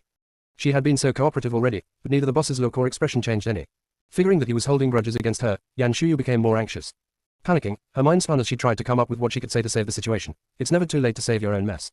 Once the boss feels that his self-esteem has been preserved, perhaps he'd better let her off the hook. Yan Shuyu, after all, was a quick thinker. Even under such tremendous pressure, she was able to come up with the perfect excuse immediately. She said, "Of course I like you. You are so handsome, have a nice body, rich and generous. What kind of girl won't like you?" Zhou Qinhe raised his brows. He still remained quiet, but certainly looking less annoyed now. Yan Shuyu felt that she had gotten the hang of it and carried on, but I'm the fickle kind that'd get into something quickly and get out of it equally quickly. I truly have no more feelings now. Given that, it'd just be irresponsible for me to be with you. Yan Shuyu's hunch was correct. She had come up with such a dignified excuse and placed all the blame onto herself. Zhou Qinhe's look calmed. He looked less angry than he was earlier. In fact, he curved his lips a little and said, "So you admit that you are the type who's always attracted to the next best thing?" Yan Shuyu. She didn't really want to demean herself that much, but if that's what it'd take for the boss to let her off the hook, she was alright with accepting that label. Chapter 128 We Are Both Single, 2. After a short silence, she resigned to her fate and nodded at him. That's when she heard the boss sneer, "Okay, at least you have that much self-awareness." Yan Shuyu felt speechless all over again. Now that the boss had totally bought into her story that she was the type who was always attracted to the next best thing, why was he still talking about dating her right here right now? Why, really, why? What goes around comes around. Now that she was so upset that she didn't even want to talk anymore, Zhou Qinhe seemed to have regained his interest. He said proactively, "You seem to have emphasized repeatedly that my qualities were good-looking, rich, and generous. As such, can I interpret that as you will only be attracted to men who possess these qualities?" I don't recall saying that repeatedly. Yan Shuyu was baffled about that for a little bit, but she must admit that his overall conclusion was accurate. Yup, she only liked them if they're tall, rich, and handsome. That was precisely how shallow she was told her. As she lamented on the boss's incredible ability to grasp the gist of the matters, Yan Shuyu happily admitted to it, "Yeah, more or less." "Well, then," Zhou Qinhe leaned in a little and looked at her squarely before he asked, "Then, who is your new love interest right now?" Yan Shuyu blinked at him, dumbfounded. She followed his logic. He was such an outstanding man that there was no way she just lost interest in him all of a sudden. After all, she had just added the like next best thing label on herself. Meaning, there must be a more outstanding man who made her lost interest in him. The boss's logic was very cautious and very okay. The problem was where was she going to find a man that's more outstanding than the boss? They were in the world of a novel and the boss's elegant demeanor rivaled his male lead's son in every way. Not to mention that the male lead was still just a child right now. Meaning that the boss was, no doubt, standing on the very top of the pyramid. Not like his 4-year-old son could compete with him right now. Who else could she bring up? The original owner's late husband. But that wouldn't make sense either. If she was still so fixated on her late husband, there would never have been the one-night stand to begin with. While Yan Shuyu was struggling to come up with an answer limited by the boss's specifications, the boss brought up the gist once again. He leisurely asked, "Is it Manager Yang or Instructor Lu?" That was for sure a trap. Yan Shuyu caught onto that one and shook her head immediately, "Not them." Zhou Qinhe looked at her dubiously. Really? Yan Shuyu had no idea where his outrageous speculations came from, but she knew one thing for sure. She would not drag any innocent people into this love and hate matters that have been going on between the boss and herself, especially Manager Yang, who had helped her in so many ways. She'd be repaying his kindness with malice should the boss decide to hold grudges against him because of her as well. Meeting his dubious gaze, Yan Shuyu replied very definitively, "Yes, I have my principles in life. I don't cheat where I eat." Zhou Qinhe raised his brows and looked somewhat amused. "Is that so?" Yan Shuyu suddenly recalled that the original owner bedded him using an opportunity through her job. Well, that was a little bit of a face-slapping. She quickly added, "I would never do that to a friend." "Alright," said Zhou Qinhe with his lips curved slightly, but mostly it was more a let's see where you are going with this. Judging from his look, Yan Shuyu let out a sigh of relief. She had made it through finally. But the very next second, the boss asked again, "So who is your new love interest?" The boss even suspected her purely platonic relationships with Manager Yang and Instructor Lin. That ought to tell you how active his imagination was. Yan Shuyu really didn't want to expand the war zone. Mainly because she really didn't have a new lover and couldn't just make stuff up out of thin air, nor would she be able to provide him with an answer that fit his specifications. Yan Shuyu shook her head determinedly. "No new love. My love is just that short-lived." Having said that, Yan Shuyu gave the boss a light look. She thought to herself, "Go ahead, show me what you got." but she would never betray her little buddies. Chapter 129 We Are Both Single, 3. Unfortunately, her self-sacrifice was entirely in vain. Zhou Qinhei, having heard her explanation, wasn't angry at all. He merely asked gently, meaning you are not interested in anyone right now. The boss was so good at getting the gist of the discussion. Yan Shuyu contemplated for a few seconds before she connected all the dots and nodded happily. Yes, credit where credit is due. There was, indeed, no third person between them. Zhou Qinhei looked at her intensely and said, you are single. You currently have no subject of interest. There's no reason why I can't pursue you then. The slow Yan Shuyu finally realized that she had walked into the boss's trap again. At this point in time, she could no longer rebut what the boss had said, but she had also noticed the focus of the point he made. She replied intelligently, yes, you can pursue, but I can turn you down as well. As though he had heard a very funny joke, Zhou Qinhei's brows unfurrowed and he showed the first genuine smile of the night. His profound eyes, touched by his smile, seemed even brighter. He laughed for a long time, so long that Yan Shuyu started wondering if she had truly told the joke when he finally said in a soft and gentlemanly way, yes. You are right, we are both single, I can pursue you and you have the right to turn me down. Meaning, Yan Shuyu really wanted to ask him what exactly he meant by that, but Zhou Qinhei had already stood up. It's getting late, let me walk you back. Yan Shuyu took a look at her watch. It was almost 10 p.m. and even Starbucks was about to close. She had no choice but to put aside all the questions that she had and said politely, there's no need. I can go home by myself. Zhou Qinhei looked down at her gently, talk a beautiful talk, I must at least wait until you get inside the elevator. The boss, who had picked back up his chivalry, most certainly could make one feel like one was basking in the warm spring breeze. Yan Shuyu's ex-boyfriend was already considered very pampering in the eyes of her friends. Song Minghao, however, being just a tad over 20, was no match to the sophisticated Zhou Qinhei when each movement of his radiated charm. This was also the first time the inexperienced Yan Shuyu came across a sophisticated man who could conquer her with just his bearing. She couldn't help but waver a bit. When she came to, she noticed that she was already nodding happily as she said, yes, yes. After she had come to, Yan Shuyu looked something like this. Row. She had made herself speechless. Not wanting to let the boss bewitch her further, Yan Shuyu decided to remain silent on her way home from the coffee shop. For some inexplicable reasons, Zhou Qinhei didn't engage in chit-chatting on their way back as well. The two of them walked quietly inside of Yan Shuyu's building. Yan Shuyu clearly recalled what the boss had said earlier. As soon as she arrived at the front of the elevator, she couldn't wait to say goodbye. I am here, you should take off now Tilda. Zhou Qinhei seemed to be in a good mood since he had laughed out loud. Even now, still with a smile on his face, he said agreeably to her, okay, good night then. He turned around and started walking away soon after he had said that. Yan Shuyu stood at the same spot to see the boss off. He had only taken a few steps away before she heard the ding, signaling to her that the elevator has arrived. Yan Shuyu walked inside of the elevator without any hesitation. She carefully stepped inside her house and immediately could hear the little kiddo's rhythmic long breathing throughout the house. Obviously, he was in a nice, deep sleep. Chapter 130 We Are Both Single, 4. The boss had taken up so much of her time, so Yan Shuyu wasted no time before heading into the bathroom, quickly removing her makeup, showering, and did her skincare routine. All of this took less than 20 minutes total. She rolled into bed and was about to have a good night's sleep before she darted straight up in bed. She had such a good opportunity when the boss walked her back. Just why didn't she ask him what his intention was? She flopped back into bed in 2 seconds. She replayed the last piece of the conversation between the boss and her again and felt optimistic all over again. She has, after all, explicitly turned him down. And the boss had also agreed that she has all rights to turn him down. That must mean he had accepted the reality finally. Come to think about it, Boss Joe was such an outstanding man. Girls who were interested in him must line up from the front of his house all the way to the other side of the Pacific Ocean. He was in no shortage of women. For sure there was no need for him to spend too much time on one girl like any regular person. And even after she had explicitly turned him down, he was still so friendly to her and walked her home like a true gentleman. All of them had proven her point that she couldn't be that important in the boss's eyes. As for him teasing and toying her at the beginning, he was probably just punishing her for being dishonest. All the crazy excuses she had used at the beginning, the boss, as smart as he was, must have seen through her the entire time and decided to punish her in the exact same way. Yup, made total sense. Once she had it all figured out, Yan Shuyu felt much better and fell asleep the very next second. Without any pressure, Yan Shuyu had a good night's sleep. She might have gone to bed later than she had wanted, but the quality of her sleep was good. She felt very refreshed after she had woken up the next day and even coached the little kiddo on the piano while she applied her makeup. Zhang Yuanjie only practiced on his piano after 8 a.m. in the morning and at night stopped at 9 p.m. at the latest, so none of her neighbors ever complained about it. In fact, the young couple next door even chatted her up one time and asked if she has a kid who's taking piano lessons and that her son was very good at playing the piano. Last time, after Lucy had Lin Shuwen brought over the cello, he had straight up given the cello to Yan Shuyu. Lucy had said that Yan Shuyu was very talented and shouldn't let that go to waste. If Zhang Yuanjie was interested, he could pick up cello as well. Of course, they would also train him on it once the musical institution opened up. They would do whatever in their power to build Zhang Yuanjie into a multi-talented piano prince. Yan Shuyu was quite happy getting a free cello. After all, she was truly poor now, which made her shallow. She liked to weigh things by their value. Take the cello given to her by Lucy for example, she could tell it was quite similar to the one she had in her previous life. She figured they cost about the same, some 20,000 yuan. She had definitely come out ahead on this one. What's even better was that with the cello, she had one more instrument to perform with at the shop, meaning more chances for extra income. How amazing was that? Chapter 131 We Are Both Single, 5. But since Lucy said to teach her instant son from time to time, Yan Shuyu still needed to keep her end of the bargain. She had been tirelessly carrying the cello to work during the daytime and carrying it back at night. So, for the last couple of days, in addition to the usual piano, there was also a cello sound coming from her house occasionally. She ran into the young couple again that morning when she was leaving her house. The girl smiled and greeted her. "Hi, big sister. Are you taking your child to school?" Yan Shuyu nodded and waved to her in high spirits. "Yes." Zhang Yuanjie, standing next to her, also looked up and greeted them with all his cuteness. "Good morning, big brother and big sister." "Little cutie is very cute today too." The young couple patted him on his head happily. The girl scooted over closer to Yan Shuyu, smiled at her, and asked, "Big sister, I think I heard a cello from your place in the last couple of days. Are you teaching that to the little kiddo too?" Yan Shuyu acknowledged it and asked anxiously, "Were we being too noisy?"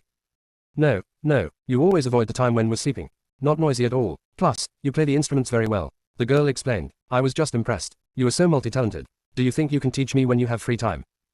Probably realizing that it wasn't easy for Yan Shuyu to raise a child as a single mother, the girl quickly added, "I will pay tuition." As happy as Yan Shuyu was about being praised for being multi-talented, she declined her request after some consideration. She liked money, but now that she wasn't so poor that she couldn't afford to eat, there was no reason to break her back over it. As Yan Shuyu was turning her down, she didn't forget to advertise for Lucy and his partners. "If you are interested, you can go check out Fengyu Musical Institution.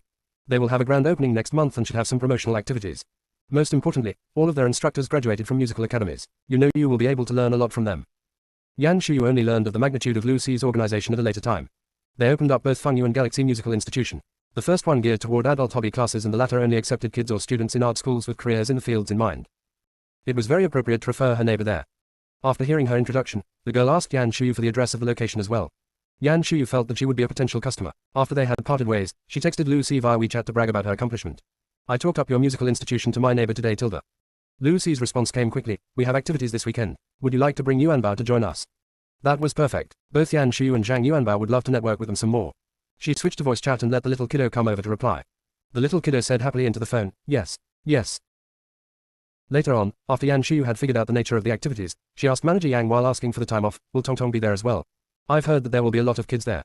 My sister hadn't mentioned anything about it. She probably didn't have time anyway, but I can take Tong Tong. She'd be happy when she finds out their Yuanbao will be there as well. And that's how the two of them had happily made plans for the weekend. What Yan Shuyu had never expected was that the boss would be bringing the male lead with him to attend this little activity at the musical institution. Chapter 132 Mathematics didn't really work out that way. 1. Nothing happened in the next few days following Yan Shuyu's conversation with the boss, so she was all the more certain that they had agreed to an amicable split. She was, naturally, quite happy about the outcome. She was confident that she and her instant son were now completely rid of the male lead and his dad and would be able to march toward the nice, new lives. She was dumbfounded when she suddenly received a call from the boss on Friday night. That was right. Yan Shuyu, in addition to friending the boss on WeChat, had also exchanged her cell phone number with him. Except that she was a passive participant when that took place, so she had a hard time calling that an honor. Looking at the call, Yan Shuyu told herself to remain calm.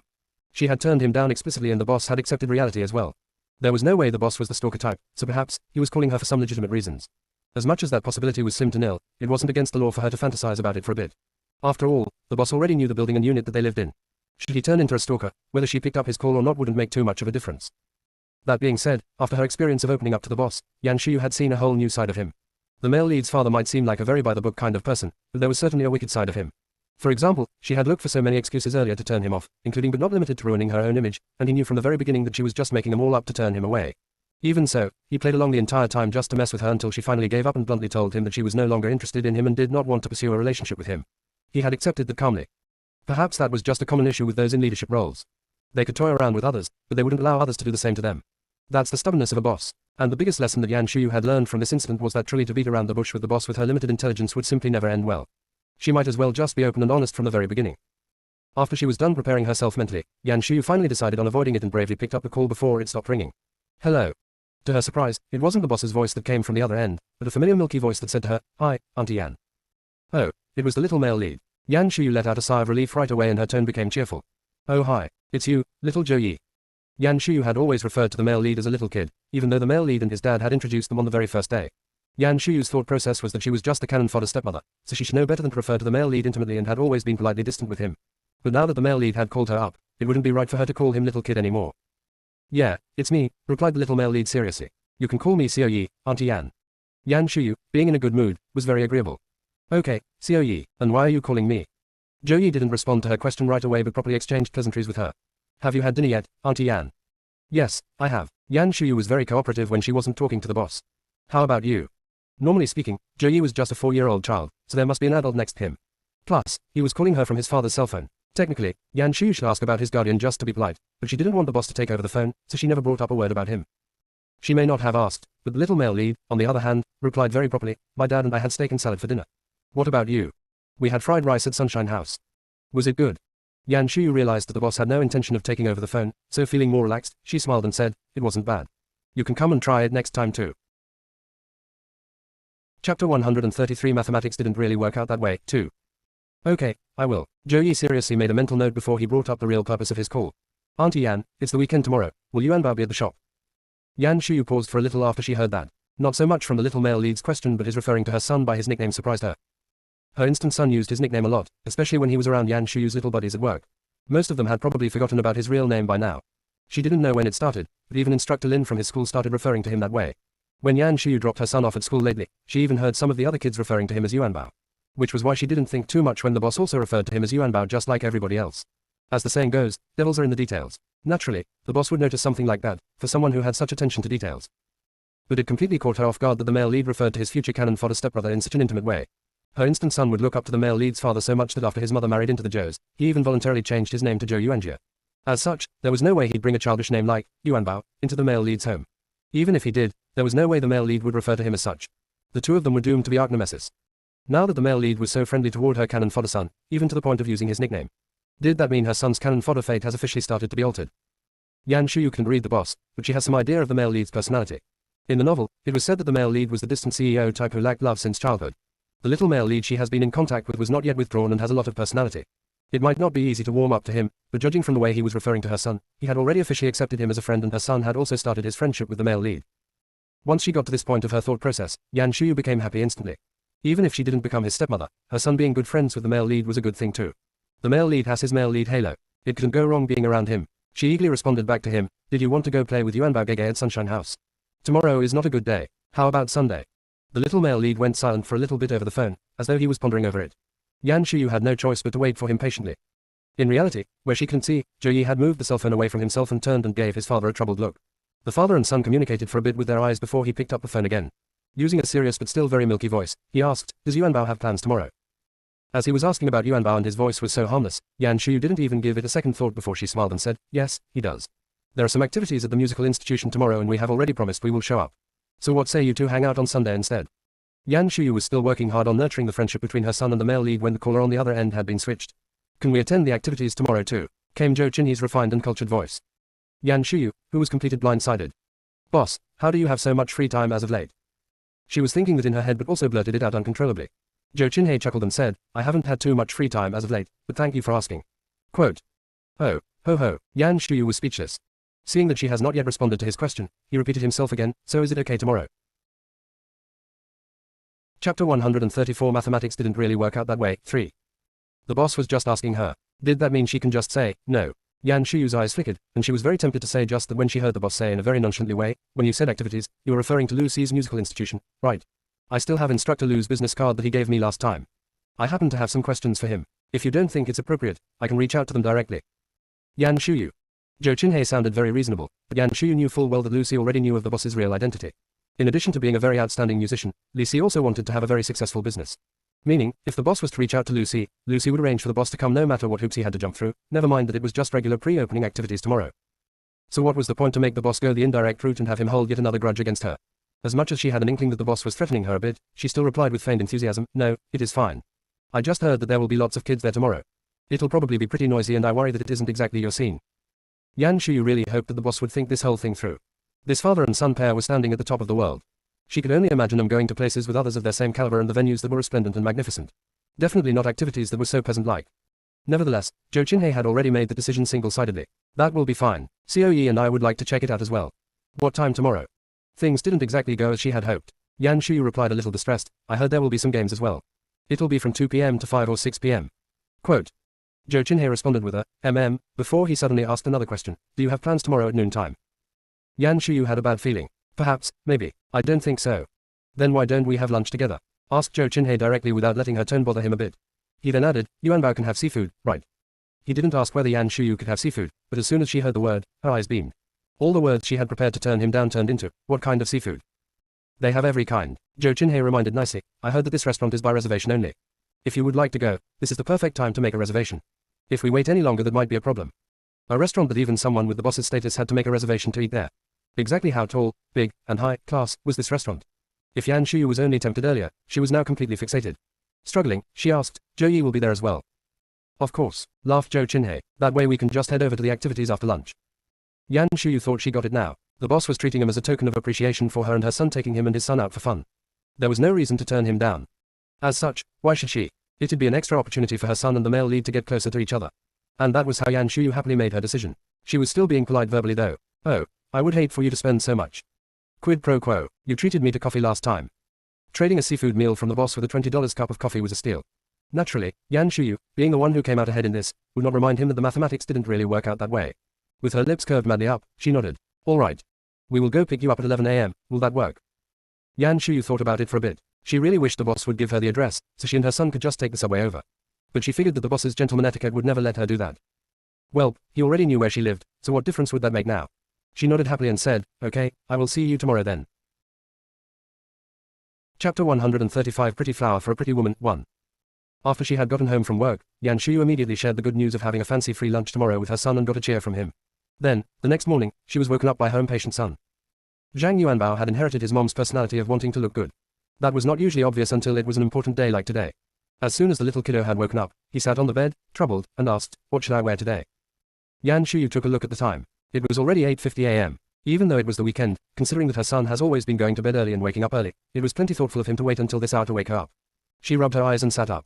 Without thinking, she said, how about that new yellow sweater? Plus jeans and little boots. You will look handsome. She hasn't gone shopping recently, but the weather has been getting colder and Zhang Yuanjia could no longer fit into his clothes from a year ago. She has been buying him clothes from the internet. Her instant son was delicate and handsome, so as long as she bought the correct size, everything looked good on him. Hearing his mom's suggestion, the little kiddo, being a man of action, immediately climbed off the bed and pitter-pattered over to the closet in his slippers. Ever since Yan Shuyu had learned to fold clothes, she had been putting the little kiddo's clothes in the bottom drawers. That way he would be able to pull out his own clothes. Zhang Yuanjia was quite used to doing this by now. Without messing up the clothes in the drawers, he quickly retrieved the sweater and jeans. They were both new, but in consideration that kids' skins were delicate and wanting to make sure the clothes would feel comfortable on him, Yan Shuyu had already pre-washed and air-dried them. Now the clothes have the sense of laundry detergent and sun. Seeing that the little kiddo laid his clothes out on the bed, Yan Shuyu nodded with approval. This yellow would make you look even whiter. It'd look good on you. So that's said. Zhang Yuanjia wasn't unhappy about his new clothes, and he was never one who cared too much about materialistic goods. But this time he was a bit hesitant and asked, Mom, do you think Xiao Yi would come in suit and tie? Yan Shuyu thought about it for a bit and felt that there was a good likelihood of that. The little male lead had always come to the shop in a formal suit and looking lofty. She nodded. Probably. This was the first time the little boy felt a bit lack of confidence. Then is this appropriate for Yuanbao? Of course. You two have different styles. Once we get to the musical institution this afternoon, you will be the most handsome little boy, praised Yan Shuyu shamelessly. Seeing that the little kiddo still wasn't too convinced after she was done, she leaned in and whispered into his ears, let me tell you something. Zhou Yi and his dad always wear matching father-son outfits. We can have mother-son outfits today too. We can insta-kill them with our looks. Zhang Yuanjia recalled that Uncle Joe was also always wearing a suit, indeed the same style as his little buddy Zhou Yi, and sorta got what his mom meant by father-son outfits. But then, another question popped up into his mind. Mom, do we have mother-son outfits? Of course we do, said Yan Shuyu as she excitedly went over to the closet and pulled out her pink sweater. She bought this one last time she went shopping. The original owner probably felt that she needed to look sweet-tempered and gentle, so the closet was chock full of marriageable style clothes. As much as she was pretty and looked good in anything, Yan Shuyu still wanted to try out different styles over time. But as she was poor, she hadn't bought too much clothes recently. So this was her only sweater for the time being. Even though they were different in colors, their style looked similar enough. Yan Shuyu placed her pink sweater next to her son's yellow one and forced a, look, this is our mother-son outfits tilde. Zhang Yuanjia cocked his head and questioned life. Mom. Don't worry, Mommy has jeans too. There were 3 or 4 pairs of jeans in the closet. Yan Shuyu pulled out the one with the shade closest to Zhang Yuanjia's and placed them next to each other. Zhang Yuanjia was either convinced or resigned. He finally accepted the mother-son outfit setting and they both started changing. Chapter 136 Pretty Flower for a Pretty Woman 2. After they were done changing, Yan Shuyu dragged her son in front of the mirror and shamelessly bragged some more. Look, we are both in sweaters and jeans. Don't we look harmonious and eye-catching? Everybody will know we are mother and son when we walk out. Zhang Yuanjia looked at himself and his mother standing still in the mirror. Their bright-colored sweaters made them look as white as jade. Just this glowingly white skin alone was enough to make the two of them look like mother and son. The little kiddo, finally pleased, nodded and said, Mommy looks both cool and pretty today. Such a sweet little mouth, said Yan Shuyu as she pinched his cheek a little. Let me tell you something else in private. There will be games at the musical institution today as well. Since we are dressed up casually, we can for sure beat little Zhou Yi and do very well. Zhang Yuanjia nodded in agreement. Little boys are always competitive. By now, he has finally gotten over the fact that the male lead has suits and he didn't. But Yan Shuyu had made a mental note. She could only change her own style. Her son was so handsome and could totally give the male lead style a try. The little male lead was so delicate that he has the kind of beauty that was above gender when he wore a suit. Her son was, on the other hand, cute and handsome and would for sure look like a little prince walking straight out of a fairy tale. In order to better live up to his status of the future piano prince, it wasn't too early for her to start preparing for it now. But there weren't a lot of kid suits available, and she'd imagine it'd be difficult to find the right size. She must remember to ask manager Yang sometime and see if there were any shops around that could custom make them. Her son's birthday was coming up and it'd be a good surprise for him. After Yan Shuyu had made a mental note of that, she picked up the little kiddo's hand and said, "Let's go get some breakfast first. Then mommy will come back home to put some makeup on while you practice the piano a bit, okay?"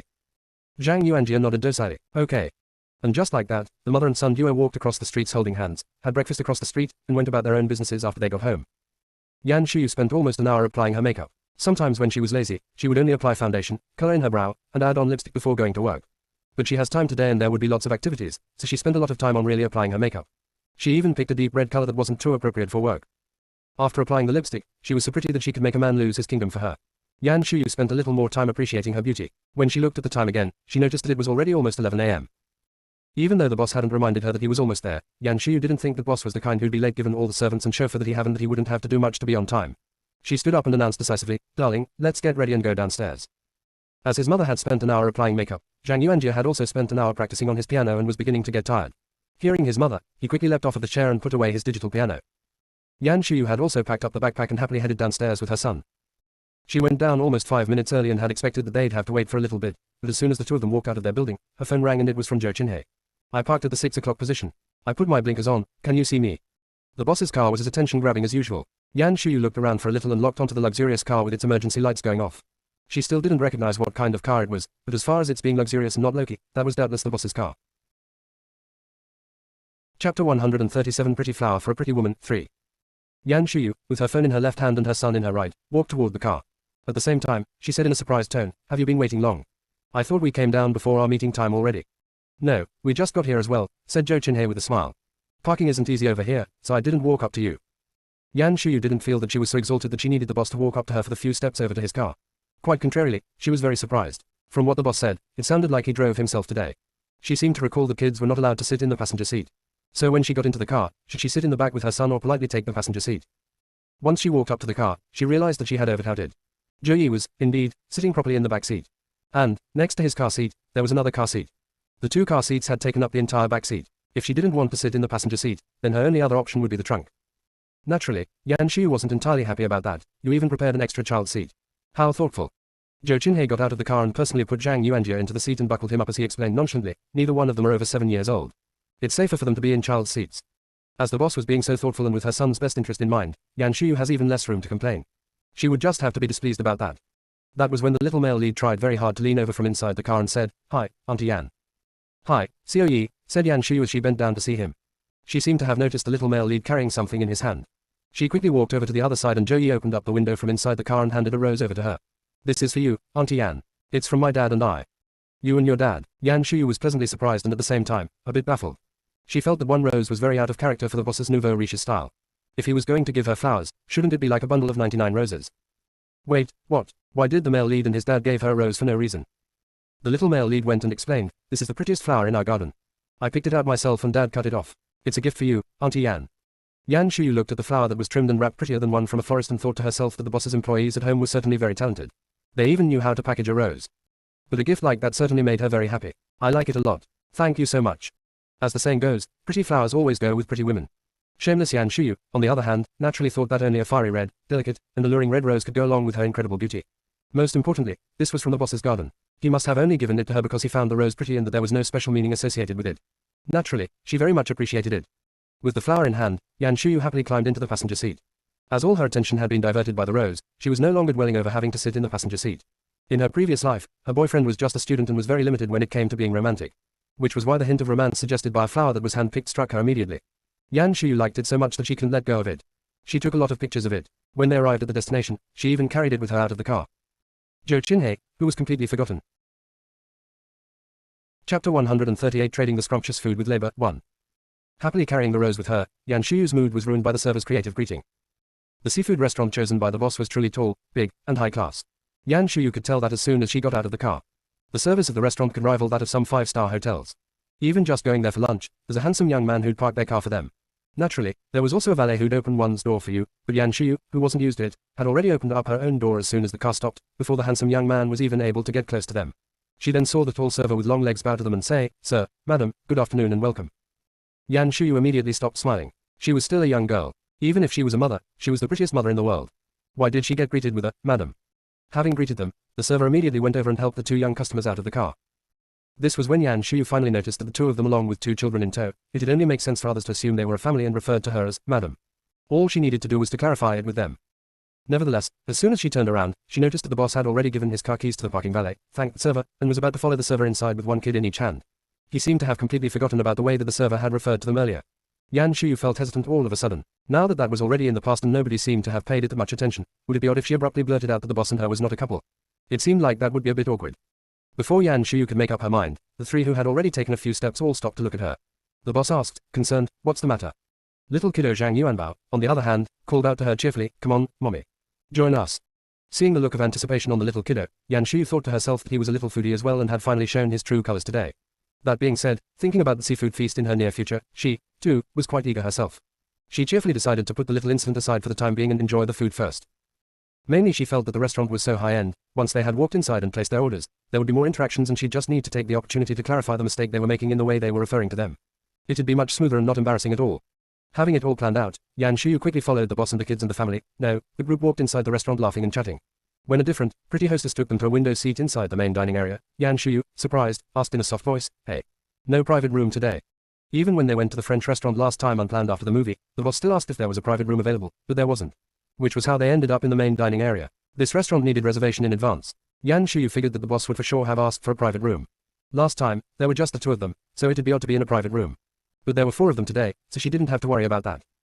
As she was just leeching off of the boss today, whether they were in a private room or not made no difference to Yan Shuyu. She only made the comment casually and hadn't expected him to have heard her even though her voice was soft when she said it. Chapter 139 Trading the Scrumptious Food with Labor, 2. Zhou Qinhei looked up at her and asked, "You like a private room?" Yan Shuyu shook her hand. "No, I am just curious. This is pretty good too. We can appreciate the lake view while we eat." The hostess next to her smiled and said, "You are right, miss. This table has the best view." "Good then," Zhou Qinhei explained casually, "you seemed to prefer to dine in the main area better last time, so I didn't pick the private room this time." Yan Shuyu, instead of being touched by how observant the boss was a little dumbfounded. She didn't recall herself expressing any opinion on anything last time. Was her acting really that bad? As she was dumbfounded, the four of them were seated and the server quickly handed them the menus. "Take a look and see what you'd like to order." Yan Shuyu, taking the menu from the boss, suddenly noticed that the server did not refer to her as "Madam." Was she doing that on purpose? If the server didn't refer to her as "Madam," she wouldn't have the opportunity to clarify her relationship with the boss. That made her feel very stifled. She didn't even want to talk anymore. Finally, Zhou Qinhei took over the menu. But Boss Zhou didn't look at the menu either. He just asked the server directly, "Anything that's fresh today?" Yan Shuyu's dad used to ask that too in her previous life whenever they dined out. But all the servers were well trained and always replied to them with a professional smile, "All of our ingredients are fresh. You can order anything with no worries." The boss, nonetheless, was not a nobody and naturally received a different response. Yan Shuyu saw the server eagerly responded, "Other than the East China Sea Crocine croaker, South Australian rock lobster and Tanner crab that you have ordered yesterday, we have wild Arctic surf clams, silver cod, peony shrimp." "Oh, right, cutlass fish from Jushan are in season lately and we have some of those as well. These are authentic from Jushan, would you like to try some?" Yan Shuyu was not very well versed and hadn't heard of most of these. But hearing the server mention that these were either wild or imported, it wasn't hard for her to figure out that they were all horribly expensive. When the boss asked her gently about her opinion, she immediately nodded and said, "Sure. We can try." But she also knew that this way of leeching was very unbecoming. Quickly, she added, "But we don't need all of them. It's too much." That actually made Zhou Qinhei chuckle. He turned to Yan Shuyu after he told the server to add them all to their order, smiled, and said, "Don't worry. The quantity is not too big." If that's what the boss said, Yan Shuyu immediately stopped worrying. She wasn't the one paying for it after all. Zhou Qinhei was thoughtful and attentive. Not only did he ask Yan Shuyu for her opinion when he placed the order, he also ordered special drinks and desserts for the two kids. The dishes had pretty layouts and the ice cream was served with some dry ice. When they were served, Yan Shuyu did not hesitate to pick up a spoon and happily shared them with the kids Tilda. And, just like that, under the comfort of scrumptious food, Yan Shuyu had forgotten all about her slight displeasure of the earlier misable. The seafood feast was very tasty, but it was more troublesome than most other food as they have two kids with them. Zhang Yuanjia and Zhou Yi were both independent good kids and didn't need to be fed, even when they were having seafood today. Both of them rolled up their sleeves and slaved over the food. They didn't make a mess over their clothes. Yan Shuyu was happy about that at the beginning. Her son was so capable that she could focus on eating herself. After she had finished up for a while and the kiddo next to her was still eating at his steady pace, she started to get stir-crazy.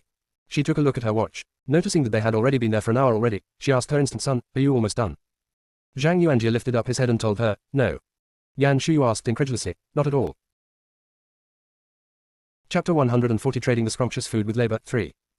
The little kiddo thought about it for a second, stuck up 3 fingers, and said, I am about 30% full. Zhou Yi, sitting across from him, mimicked him and also stuck up 3 fingers. I am also about 30% full. Yan Shuyu. At this rate, it would take another painstaking 2 hours for the both of them to be done. There was no way they could make the activities at the institution then. That wasn't going to work. Resigned, she put down her cell phone and proposed to her son tenderly, Yuanbao, this is too difficult for you. What say if mommy feeds you? Zhang Yuanjia, on the other hand, felt pretty comfortable eating on his own. He gripped onto his little bowl tightly with his little hands and pointed at Zhou Yi with his chin. Young brother is eating by himself. I want to eat by myself too. The little smarty purposefully stressed the fact that Zhou Yi was younger than him in order to show that he himself was very capable. Yan Shuyu looked at Zhou Yi, who was happily eating across from her, and said, Uncle Zhou will be feeding Xiao Yi in a little bit as well. To her surprise, that did not work on Zhang Yuanjia. His burden of being a big brother was quite heavy. He insisted, I will let mommy feed me after Uncle Zhou starts feeding Xiao Yi. Kids nowadays weren't easy to fool. Yan Shuyu sighed and looked over at the boss to make a deal with him. Zhou. Meeting the boss's smile that really wasn't a smile, she decisively converted, Boss Zhou, to, Zhou Qinhe. Okay, he said she couldn't call him, Boss Zhou, anymore, addressing him by his full name should be fine, right? Surely, the boss looked much better after she had switched the way she referred to him. She discussed with him softly, our activities start at 2 p.m. and it's a bit of a distance from here. Do you want to feel Zhou Yi? I will feed Yuanbao as well. That way we can save some time. Zhou Qinhe didn't give her a hard time this time but nodded agreeably, okay. Then he started feeding Zhou Yi. He didn't seem very familiar with it, but it's at least faster than the kid eating on his own. Yan Shuyu, with a smile on her, also took away his son's little bowl and said, look. Xiao Yi's daddy is feeding him now. You let mommy feed you too, alright. Zhang Yuanbao has no more excuses this time, so he could know nothing but opened his mouth docilely and waited for his mother to feed him. Things went down a different path after she had started feeding him.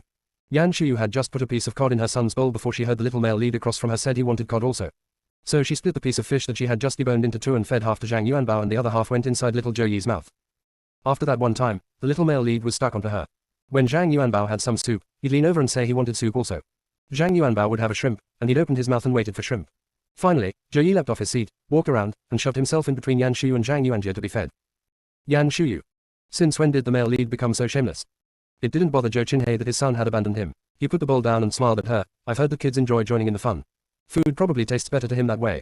Yan Shuyu wanted to say, yeah, right. As nicely as the boss had put it, Yan Shuyu thought that was probably because the little male lead didn't care for his dad's clumsy way of feeding him. After all, even Yan Shuyu could tell how clumsy he was. The boss was even more like a stepdad than her, an instant mother. But the boss was paying for the meal today and little Zhou Yi had already run here all by himself. She couldn't very well send him away. She had no choice but to set aside her disgruntledness and took up responsibilities as the servant.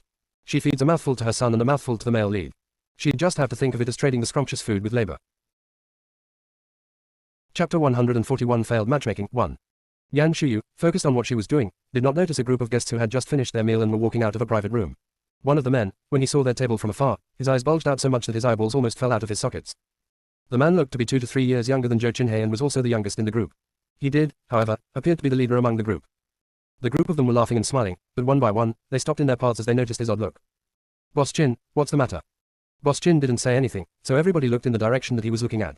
Some of them looked at a loss and some others were shocked. Isn't that Boss Zhou? One of them must be the little prince of the Zhous. The group of business elites started gossiping. I thought Boss Zhou only has one son. Why are there 2 kids over there?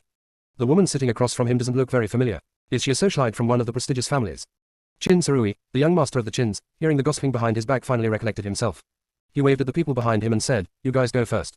I am going to say hi to Boss Zhou. Everyone behind him were upper management of the Qins, and they were all aware that the Qins and the Zhous have always had a good relationship with each other. Now that they have run into Boss Zhou, it'd only be polite to say hi. But, looking at Boss Zhou spending time with his family, there was no reason for the rest of them to walk up to him also. The group agreed and left Boss Qin behind at the restaurant. Qin Sarui walked over to Yan Shuyu's table and greeted Zhou Qinhe in a familiar voice. Brother He, I've heard that you won't be attending the art show today. I see you are here for seafood instead. He was referring to his cousin's art show. Xi Yuxuan, his cousin, returned from overseas 6 months ago and ran into Boss Zhou once at a banquet. It was love at first sight for her. His aunt knew that he was friends with Boss Zhou, so she had asked him to help with setting him up. Qin Sarui would be happy to see the two work out. His company has some business projects with the Zhous recently, so if his cousin could become a couple with Boss Zhou, it would naturally be a win-win for him. Plus, his cousin wasn't half bad. Xi Yuxuan was a somewhat famous and beautiful artist. Her career notwithstanding, she was pretty and kind and never even had a boyfriend while she was studying abroad. Compared to the other socialites where one was more wanton than the next, she was relatively pure. As a man, Qin Sarui has already had a string of girlfriends, but when it came to marriage, he definitely looked for someone who's docile and drama-free like his cousin. He had sort of grown up with Zhou Qinhe. Boss Zhou had become more and more unpredictable as of late, but Qin Sarui had a rough idea of where his standards were and his cousin should be able to make the cut. His cousin might not have come from the most prestigious rank of families, but his uncle's side of the family had been scholars for generations and he was a college professor. His aunt had some of the Chin Corporation's shares and also held an important role at the Chins, but she was, after all, married. Thus, she wasn't really considered as part of the Chins anymore as far as others were concerned. Since Boss Joe already has an heir, marrying a woman from a prestigious family would make things more awkward. Chin Surui felt that his cousin was perfect for Boss Joe. She'd compliment him greatly during social events, but she also would not become an issue later on. Boss Joe would have no reason to turn her down. Which was why Chin Surui had accepted his aunt's request. Chapter 142 Failed Matchmaking 2. Joe Chinhei seemed a bit hesitant when Chin Surui had first broached him about it, but had finally accepted it for the sake of Chin Surui. Chin Surui didn't think much about it. He figured that Boss Joe was probably worried that his cousin would be just like any other spoiled socialite in the circle, but that was fine. As soon as he met her, Boss Joe would learn that his cousin was gentle and cute and a very good match for him. As he felt that it was a done deal, plus men were usually not too attentive to details, Chin Surui hadn't been paying it much attention ever since he had set him up. After all, the two of them need to work on their relationships themselves. His cousin, however, did tell him after their first meeting that Boss Joe seemed a bit cold to her and possibly already has a girlfriend. Chin Surui had asked around and learned that Boss Joe did not have any woman. He had reassured his cousin and told her that she could be a little more proactive. This was his cousin's first art show since she had returned to China. She had spent a lot of time and effort in preparing for it. Chin Surui had even asked a few friends to attend with him once they were done with work. He felt that his cousin would have invited Boss Joe long time ago, so he never checked on it. He didn't expect Boss Joe to be having lunch with another lady and they didn't seem like they were just friends. Chin Surui, who had hoped that Boss Joe could potentially become his cousin-in-law, was surprised. Staring at the table and at loss for a while, he finally decided to walk up and found out the details for his cousin. Perhaps they were just friends or relatives. Chin Surui was disappointed when he noticed that Boss Joe didn't seem concerned at all when he purposefully brought up his cousin's art show but merely nonchalantly shook hands with him. Yeah, I want to try something different over the weekend. What a coincidence that you are here too. Boss Joe's look had always been unfathomable. Chin Surui already had a bad feeling, but he must ask one more question. Yeah, this place is pretty good, except that they're by reservation only. That's kind of a hassle. It's not too bad to make reservations in advance. You can make sure that you will get the rare dishes. From his answer alone, Chin Surui could tell that Joe Chinhei had, indeed, made a reservation ahead of time. And it looked like he even made the reservation himself. It's just lunch, he wouldn't have done that if they were just friends or relatives. He couldn't help but take another look at the woman sitting across from him and teased, yes, you were right. Rather he knows how to make the best out of it. Ha ha ha. Joe Chinhei showed no reactions to any of Chin Surui's subtle prodding at all. Yan Shuyu was the one who had paid the most attention. Unfortunately, without knowing the background story, she couldn't make much of what he was saying. She did, however, look up and gave the boss a curious look when Chin Surui first mentioned the art show. She thought to herself that it was never mentioned in the novel that Joe Chinhei had interests other than making money and being manipulative. That was cool. Then, her attention had switched to Chin Surui. She figured anyone who could affectionately refer to the boss as brother he, and not Boss Joe, must also be a young master of a prestigious family. He was good looking too. Thick brows, large eyes, and a tall nose. He was an all-round tall, rich, and handsome. Perhaps the boss has caught sight of the way that she was studying Chin Surui. She heard the boss introduce her to the tall, rich, and handsome. The tall, rich, and handsome extended his hand to her and said, "Good afternoon, Ms. Yan. I am Chin Surui." Chapter 143 Failed Matchmaking 3. Yan Shuyu quickly got up and shook hands with the tall, rich, and handsome. "Hi, Mr. Chin." The little male lead, next to her, also looked up, greeted Chin Surui, and even introduced his little buddy to him. "Yuanbao, this is Uncle Chin." Zhang Yuanbao, too, looked up and said, "Hi, Mr. Chin." Chin Surui patted both of them on their heads and said, "Hi, you too. Are you enjoying the food here?" The two kiddos nodded forcefully and both of them replied with a, "Yes." Yan Shuyu suddenly remembered that she was not done feeding them and went back to what she was doing. As the boss had introduced her to tall, rich, and handsome Mr. Chin, Yan Shuyu's curiosity was satisfied and she stopped trying to glean more information. She went back to focusing on feeding the two kiddos and missed the way that comrade tall, rich, and handsome was looking at her. Chin Surui looked at her, then at the two kids next to her, and seemingly figured out something. He turned around, patting Joe Chinhei on his shoulder, and said in a low voice, "Don't worry, brother he. I will let Yakshuan know." He was disappointed that his cousin couldn't become a couple with Joe Chinhei, but relationships are always unpredictable. It didn't take long for Chin Surui to accept the truth, mainly because he had taken a good look of Yan Shuyu and would agree with Joe Chinhei's choice. He had no idea where he found a beauty who was so charming yet not a bourgeois. With someone like that around him, it did make sense that Boss Joe didn't care for his cousin. Joe Chinhei raised his brows. He had no idea what kind of details Chin Surui filled in his head, but he had no intention to explain anyway. Contrarily, he smiled and said, "Okay, thanks. No problem, no problem." And that was how Boss Joe had stomped out the very last shred of hope he had of him becoming his cousin-in-law. Chin Surui had come to terms with it. He even winked at Joe Chinhei and said to him, "Okay. I am taking off then. Wouldn't want to take more of your time." Yan Shuyu, who was busy feeding the two kitties, did not notice the profound look of the tall, rich, and handsome at all. All she heard was that he was leaving, so she just waved at him and said, "Bye." The two kids next to her also waved with her. "Bye, Uncle Chin." Seeing that, Chin Surui felt even more at peace. He had no idea whether the other child has any relationship with Boss Joe, but he knew for sure that if his cousin and Boss Joe had worked out, the little prince who already had the air of distance between him and others would never be as affectionate to his cousin as he was now with this woman. His cousin has lost the battle to a woman who was both pretty and more manipulative than her. It was all fair and game. Yan Shuyu had no idea of all the thoughts that had gone through Chin Surui's mind, so she only treated him as any other tall, rich, and handsome. After she had waved goodbye, she quickly forgotten the entire incident. She painfully fed the two children the very last bite, and when they finally announced that they were full, she almost wanted to jump up from the chair and rejoice. Oh, you are finally done. Your Majesty. Zhang Yuanjie rubbed his round tummy and said, a bit embarrassed, I ate a bit too much today. Zhou Yi had on a suit and a tie, so his stomach was even more obvious than his body. He mimicked Zhang Yuanjie and patted his stomach and said, I am stuffed. Yan Shuyu knocked on both of their stomachs and said, let me see which watermelon I want to open up first today. Zhou Qinhei smiled as he watched them mess around for a little while before he waved down the server for the check. Seeing that it had already passed 1 p.m., Yan Shuyu stood up with one kid in each hand and said, time to head to our next destination. Chapter 144 Children's Games at Galaxy Musical Institution 1. After all the food and beverage, Zhang Yuanjie started to get sleepy. He didn't feel it back in the restaurant when they were eating, drinking, and bickering. But now that his mother had carried him into the car, Zhang Yuanjie couldn't help but rub his eyes and said softly, Mom, I'm sleepy. Then close your eyes and take a small nap. You can even lean back in the seat. Comfortable, right? Yan Shuyu patted the child's seat. She wasn't surprised that he was sleepy. After all, he had the habit of napping. Thinking about it some, she looked up at the other little boy who was just placed in the car. Xiao Yi, do you want to take a nap too? Zhou Yi also rubbed his eyes and said, yes. Okay, then both of you close your eyes and stop talking. We will be at the musical institution when you wake up. Zhou Qinhei, after buckling his son in, took a look at them and pulled out 2 blankets from the trunk of his car. One of them was quite big. He spread it out and covered both kids with it. He then handed the other one to Yan Shuyu. I am fine, really. I am not in the habit of taking naps. Ha ha ha. Yan Shuyu was being polite verbally, but she accepted the warm and comfortable blanket from him. Once she got inside the car, she wasn't shy at reclining the seat, wrapping herself up in the blanket, and happily starting to play on her cell phone. With the 1 adult and 2 kids being so relaxed, Zhou Qinhei, who had been keeping himself busy, seemed more pitiful than ever. When Yan Shuyu caught his side profile out of the corner of her eyes, she suddenly remembered why the boss didn't have a chauffeur today. The back seat had already been taken by the 2 child seats and wouldn't fit a third person. The passenger seat could hold 1. With a chauffeur, there just wouldn't be enough room for the 4 of them. They could use 2 cars, but it had seemed both wasteful and not environmentally healthy having 2 cars for such a small event. It was much better for the boss to just drive. After the sumptuous meal that afternoon, the boss had scored quite a few points with Yan Shuyu. She felt bad for the boss for 2 seconds seeing as how he had treated him to lunch and had to wait on them. But she didn't feel bad for too long. She spared all of a few seconds of attention for the boss before she was distracted by the internet. She yawned as she happily surfed the web. Slowly, she had also drifted off to sleep in a very unsightly way much like the 2 kids in the back. Yan Shuyu, who hadn't planned on taking a nap, was woken up by the boss. She felt that she had only napped for a few minutes, but when she looked at the clock and saw that it was almost 2 p.m., she fretted a little. We are going to be late. No, we won't. We are already here, said the boss calmly. Yan Shuyu looked out the window when she heard him say that and noticed that they were parked in a spot right in front of the musical institution. She gave him a thoughtful look and asked, we have been here for a while. No, not too long ago. Zhou Qinhei sounded nonchalantly, but Yan Shuyu got an odd sensation, like she was being pampered. She must keep in mind that the boss, who made decisions on millions of yuan every minute, had put aside his million yuan business transactions, stooped to their levels and took them out to lunch, played the role of their chauffeur, and even wasted his time on waiting on them when they had fallen asleep in his car. Even though the boss didn't exactly do all those things for her and that his own son was also sleeping in the car, as part of the beneficiary, Yan Shuyu also felt slightly prideful. Such a wealthy and gentlemanly boss, Yan Shuyu felt that she had let a big fish go by giving him up. Chapter 145 Children's Games at Galaxy Musical Institution 2. But her feeling of regret didn't last very long. She was back to reality shortly and proceeded to unbuckling herself, bringing her seat back up, and folding up the blanket. After she had recharged her entire health bar, she pushed open the door and said loudly, kiddos, it's time to get up. The sun is shining on your butts already.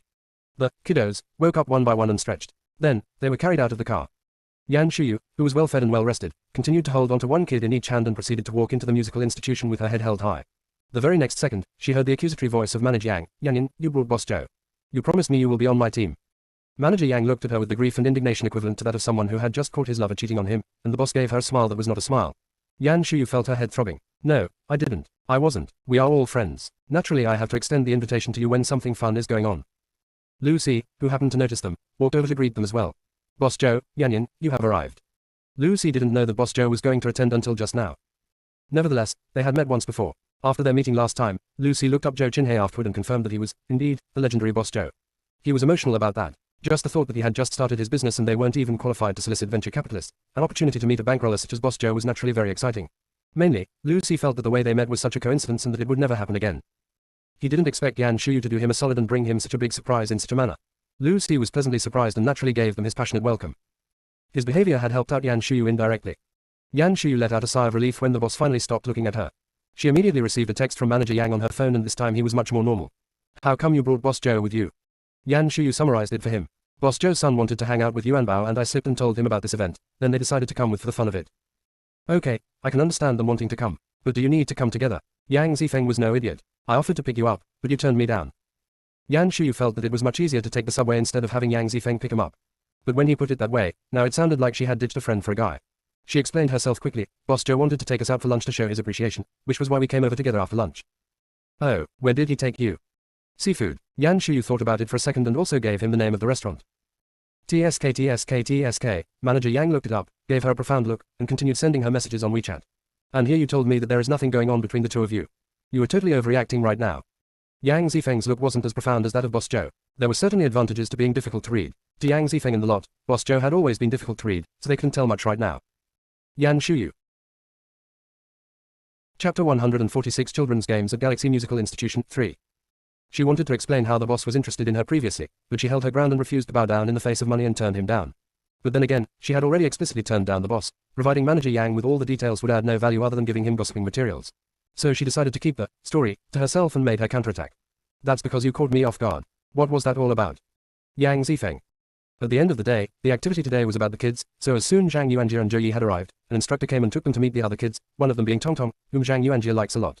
As such, Zhang Yuanjie held Zhou Yi's hand like a big brother as they followed behind the instructor. Now that the kiddos are gone and the boss is being entertained by the male god, Yan Shu has all the time in the world to chat with her little buddy. Perhaps, they were too carried away while chatting, so the boss seemed to have felt ignored. Zhou Qinhei silently casted Yan Shu a glance then. Smiling at Lucy, he asked, Yan Yin said there are lots of fun activities planned today. When do they start? Just as Lucy had guessed previously, it was now confirmed that Boss Joe was, indeed, brought here by Yan Shuyu. He casted Yan Shuyu an appreciative look. She was such a worthwhile friend. Giving her the cello was totally worth it. He had mainly decided to hire her for the sake of Zhang Yuanjie. But now, he started looking forward slightly to the day she had completed her certificate examination and started as an employee. Yan Shuyu, suddenly cued by the male god, returned with a dazed look while clutching her cell phone. That's when she heard male god Lu say to them, the activities are about to start. Follow me. Yang Zifeng wasn't entirely kidding when he said Yan Shuyu was on his team. The guests today were mainly the kids, for the purpose of warming them up for Galaxy Musical Institution's official grand opening next month. As these kids were student hopefuls, they figured the best way to encourage enthusiasm from the kids was to have a lot of games with their participation. In order to encourage the parents to join in, Lucy and his team had also prepared plenty of sizable gifts for the parents as well. Participants were to form teams of 4. Had Zhou Qinhei not decided to barge in at the last minute, Yan Shuyu and Manager Yan would have formed a team together. But now that Zhou Qinhei stood blatantly next to Yan Shuyu, Yang Zifeng had no intention to compete with him, so he rationally held his niece's hand and said to her, I'll go find myself some teammates. Having eaten the boss's sumptuous lunch, Yan Shuyu had no grounds to ask Manager Yang to stay. She had no choice but to wave at him and said, good luck. Truth be told, what Manager Yan needed wasn't luck. Naturally all the games planned by the musical institution had to do with music, which Yang Zifeng knew nothing about. So as soon as the competition started, Yan Shuyu just saw everybody past her little buddy by the troves. They were eliminated before round 2 was even over. By now, Yan Shuyu was very happy that she wasn't on the same team as Manager Yang. What happened next made Yan Shuyu even happier. The boss, who seemingly had no interest in anything other than making money and scheming, turned out to be a treasure trove waiting to be discovered. He seemed to possess expertise in the areas of music, chess, literature, and painting. And the two kids were each better than the next. With teammates like that, Yan Shuyu didn't have to do much to win the games. She barely did anything before they took first prize 30 free lessons at the institution in the musical instrument of the student's choice. Chapter 147 The Walking RMB 1. Yan Shuyu couldn't help but grumble when she found that out. Male god Lu had it well thought out, using their own lessons as reward. Manager Yang, however, whispered to her, if you calculate it out using Feng Yu's fees, 30 lessons will come out to be almost 20,000 yuan. Over on the Galaxy side, they're a professional training institution, their cost is even higher than that.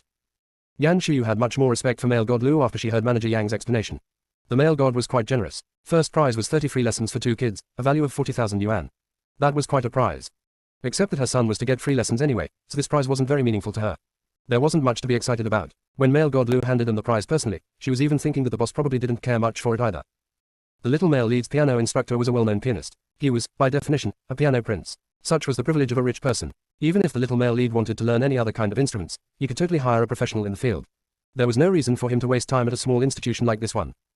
Nonetheless, she was wrong this time. After Zhou Qinhei accepted the prize, he turned and asked Zheng Yi, standing next to him, right then and there, do you want to take lessons here?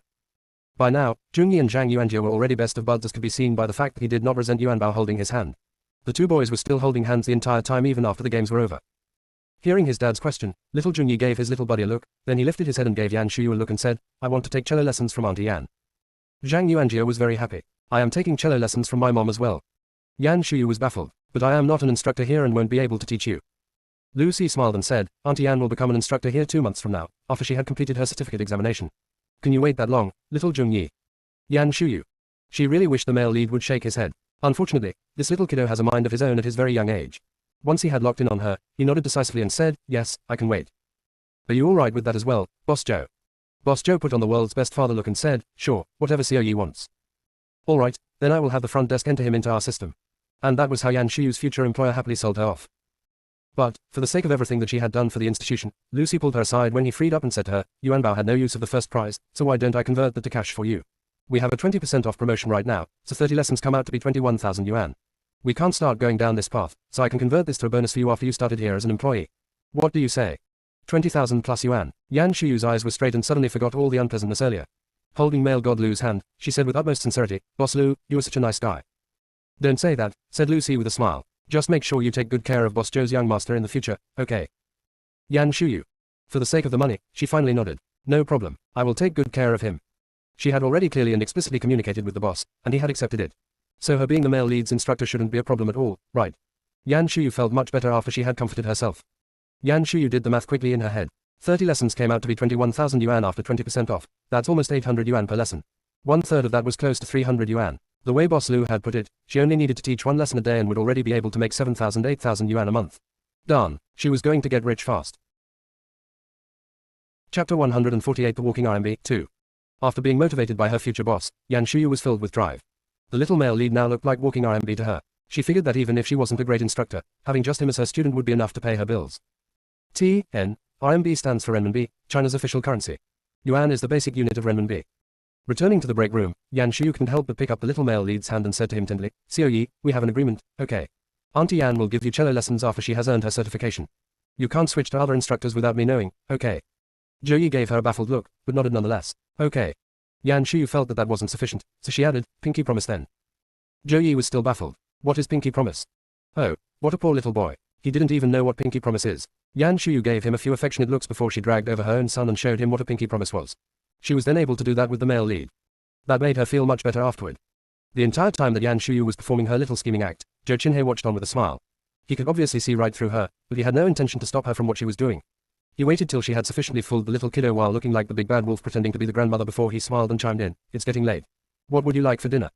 The boss was obviously intending on taking them to another sumptuous meal. Yan Shuyu was tempted for about 2 seconds but felt that it wasn't right to take advantage of him like that. She was to be the male lead's instructor in the future, so she needed to play the long game. She declined him by saying that, I am sorry. I have plans with manager Yang and his niece. Her reply wasn't exactly an excuse. When Yang Zifeng finished registering his niece, he called out to her habitually, Yanyan, Yuanbao, let's go get dinner. He even extended his invitation passionately to Boss Zhou and his son. Would Xiao Zhou Yi like to join us? Zhou Yi might have seemed more affectionate as of late, but that was only toward Yan Shuyu and Zhang Yuanjie. He was still cold toward the others. Hearing Yang Zifeng's invite, he looked up at his dad. Boss Zhou might look gentle, but he shook his head and declined. Perhaps another time. Yang Zifeng wasn't bothered by that. Boss Zhou had been to Sunshine House a few times and Yang Zifeng was well aware that he wasn't much of a fan for their food there. He would be more surprised had Boss Zhou accepted his invitation. He said in a nonchalantly polite way, oh, okay. Next time then. You take care. Zhou Qinhe nodded slightly, and Zhou Yi waved at his little buddy and Yan Shuyu. Yan Shuyu, on the other hand, wasn't used to this new and reasonable boss. After taking a few steps, she turned and looked. She happened to meet the boss's gaze and saw the slight smile on him, seemingly quite cheerful. She finally stopped worrying and got inside manager Yang's car with her son. As soon as she got inside the car, Yan Shuyu couldn't wait to share the series of good news with her little buddy. She told him all about her newfound wealth of cashing on the first prize to her future potential income, sparing no details. When she was done, manager Yang made fun of her in a low voice. One of these days you are going to end up selling yourself. Yan Shuyu was still bathed in the happiness of her future income and didn't hear him clearly. I beg your pardon. No, nothing. Yang Zifeng had long since felt that there was something going on between the two of them, which was why he tried to prod when he saw Yan Shuyu showing up with Boss Zhou in the afternoon. Chapter 149 The Walking RMB 3. But the result of Yang Zifeng's prodding wasn't very meaningful. Boss Zhou was someone of high status. Yang Zifeng might be nosy about what was going on, but he wouldn't dare to interfere with his acts in any way, shape or form. Seeing how happy his little buddy was, he decided against even giving her any words of advice but changed the subject abruptly. What do you guys want to eat for dinner? Yan Shuyu had already had her fill that afternoon and was more zen now. She turned to the two children and asked, Tongtong, Yuanbao, what do you want to eat? Zhang Yuanjie didn't have any particular inkling. As Tongtong strongly suggested pizza, he seconded on pizza as well. Then they headed for pizza. Eating and chatting with her little buddy, she had soon forgotten all about the boss and the little male lead. And the tall, rich, and handsome that she met in the afternoon was gone completely from her mind. She had, however, left a lasting impression with the tall, rich, and handsome. To the point that when he arrived at his cousin's art show, he immediately pulled her aside and told her, Yuxuan, I have found out recently that Boss Zhou already has a female friend and they look to be going quite steadily.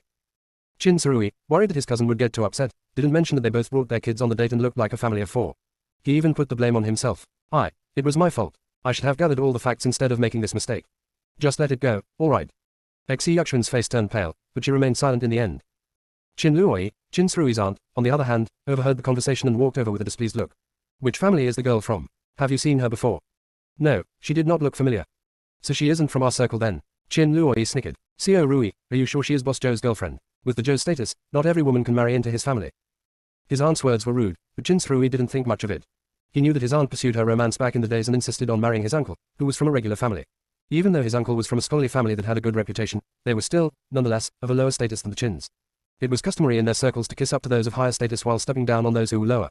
He figured that the prideful young lady Chin, having married down, probably heard a lot of snide comments over the years and possibly regretted a little about her decision. Now, she just wanted her daughter to become the phoenix and be able to marry Boss Zhou. Had Boss Zhou showed any interest in his cousin, he'd definitely do what he could within his power to push it forward. But now that Boss Zhou already has a girlfriend, there was no need to waste his effort on this. Chin Srui comforted her in good temperament. Boss Zhou is probably more into alluring and poised girls as of late. Yuxuan is a good girl too, but it just wasn't meant to be. Don't worry about it too much, auntie. I will introduce her to someone even better later. Chin Luoi felt unjust. Who could be better than Boss Zhou? And their ages are perfect for each other. There will be someone more suitable if you take the time to look around. Chin Srui smiled and patted his cousin on her shoulder. I have asked a few friends to join me at the art show. Let me go see if they have arrived. Ji Yuxuan forced a smile and said, thank you for coming, cousin. Don't mention it, we are a family. Chin Srui smiled and walked away. It was just a failed matchmaking and Chin Srui truly didn't think that was a big deal. He completely forgot about this incident after he had informed them of it. What he didn't know was that Chin Luoi and Ji Yuxuan exchanged a long look after he had left. Finally, Chin Luoi patted her daughter on her hand and said, don't be heartbroken just yet. Mom will go find out more about this woman. Perhaps, it isn't a serious relationship after all. Chapter 150 The First Woman, 1. Naturally, Yan Xiu had no idea that any minute now, a prominent family check-flinging scene would be enacted in her life. She continued to go about her happy and uneventful ways, going to work every day and being a mother, going out to grab lunch and shopping with her little buddies from work occasionally. Her days were both busy and fulfilled. Having joined the activities and being able to convert her prize into a bonus of 20,000 or so yuan only kept Yan Xiu happy for only a few days. When she realized it was going to be another 2 or so more months away before she would actually receive the money, the time frame was so far away that the not-too-patient Yan Xiu had temporarily set her excitement aside. Naturally, since it'd take equally long before the male lead would be covering for her rent and living expenses, Yan Xiu had also conveniently forgotten all about the little walking RMB male lead and his father. Perhaps, the Zhou's father and son had too much fun the other day. They did not disturb Yan Xiu again since then. Yan Xiu was worried that the boss and the male lead would return week after week and expected her to take them places, but until the next week, she had heard nothing from the boss, not even a message on WeChat. Well, that was a bit awkward. Now she felt like she was the one who was looking forward to it.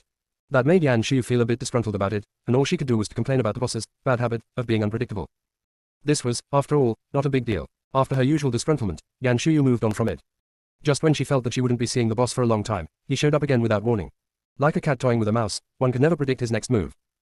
This time, Zhou Qinhe did not show up inside Sunshine House, but under the coffee shop, sitting inside his car alone. It was impossible to tell how long he had been there. Yan Xiu was the only one who took off at 8 p.m. As such, she could only go home by herself. She did notice the somewhat familiar luxurious car as soon as she walked out of Sunshine House, but she didn't pay it too much attention. This was, after all, a Tier 1 CBD district and the boss was not the only rich man in town. Just because there's a luxurious car there didn't necessarily mean it was his. Yan Xiu merely glanced over at it before she continued on her way home in a very carefree manner. What she hadn't expected was that the car window would roll down as she walked past it. Under the street light, the boss's face, which was so handsome that it was hated by heaven and earth, lit up. Smiling at her, he said, just getting off work. Yan Xiu was so shocked that she didn't even know how to respond to him. The boss was outside the coffee shop, waiting for her. While she was still questioning life, Zhou Qinhe unlocked the passenger's side door and said to her, come on in. Let me take you home. Perhaps the boss's attitude was too overly matter-of-factly or that Yan Xiu was too dumbfounded. It didn't even occur to her to turn him down. When she came to, she was already sitting in the passenger's side with the boss gesturing to her to put her seatbelt on with his look. She had a déjà vu about this scene. Dazed, Yan Xiu buckled herself up before she recollected herself enough to turn and ask, what a coincidence. How come you didn't come upstairs if you were here? Zhou Qinhe started the car and said nonchalantly, I got here a bit late so I decided against going upstairs.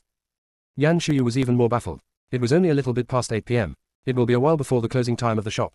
How was it late? Chapter 151 The First Woman, 2. But now that she was getting a ride from him, she must keep the conversation going no matter what. A little awkwardly, she said, I didn't know you were in the car when I walked past it. I was almost startled. Haha. Zhou Qinhe turned, gave her a look, and asked, how have you been?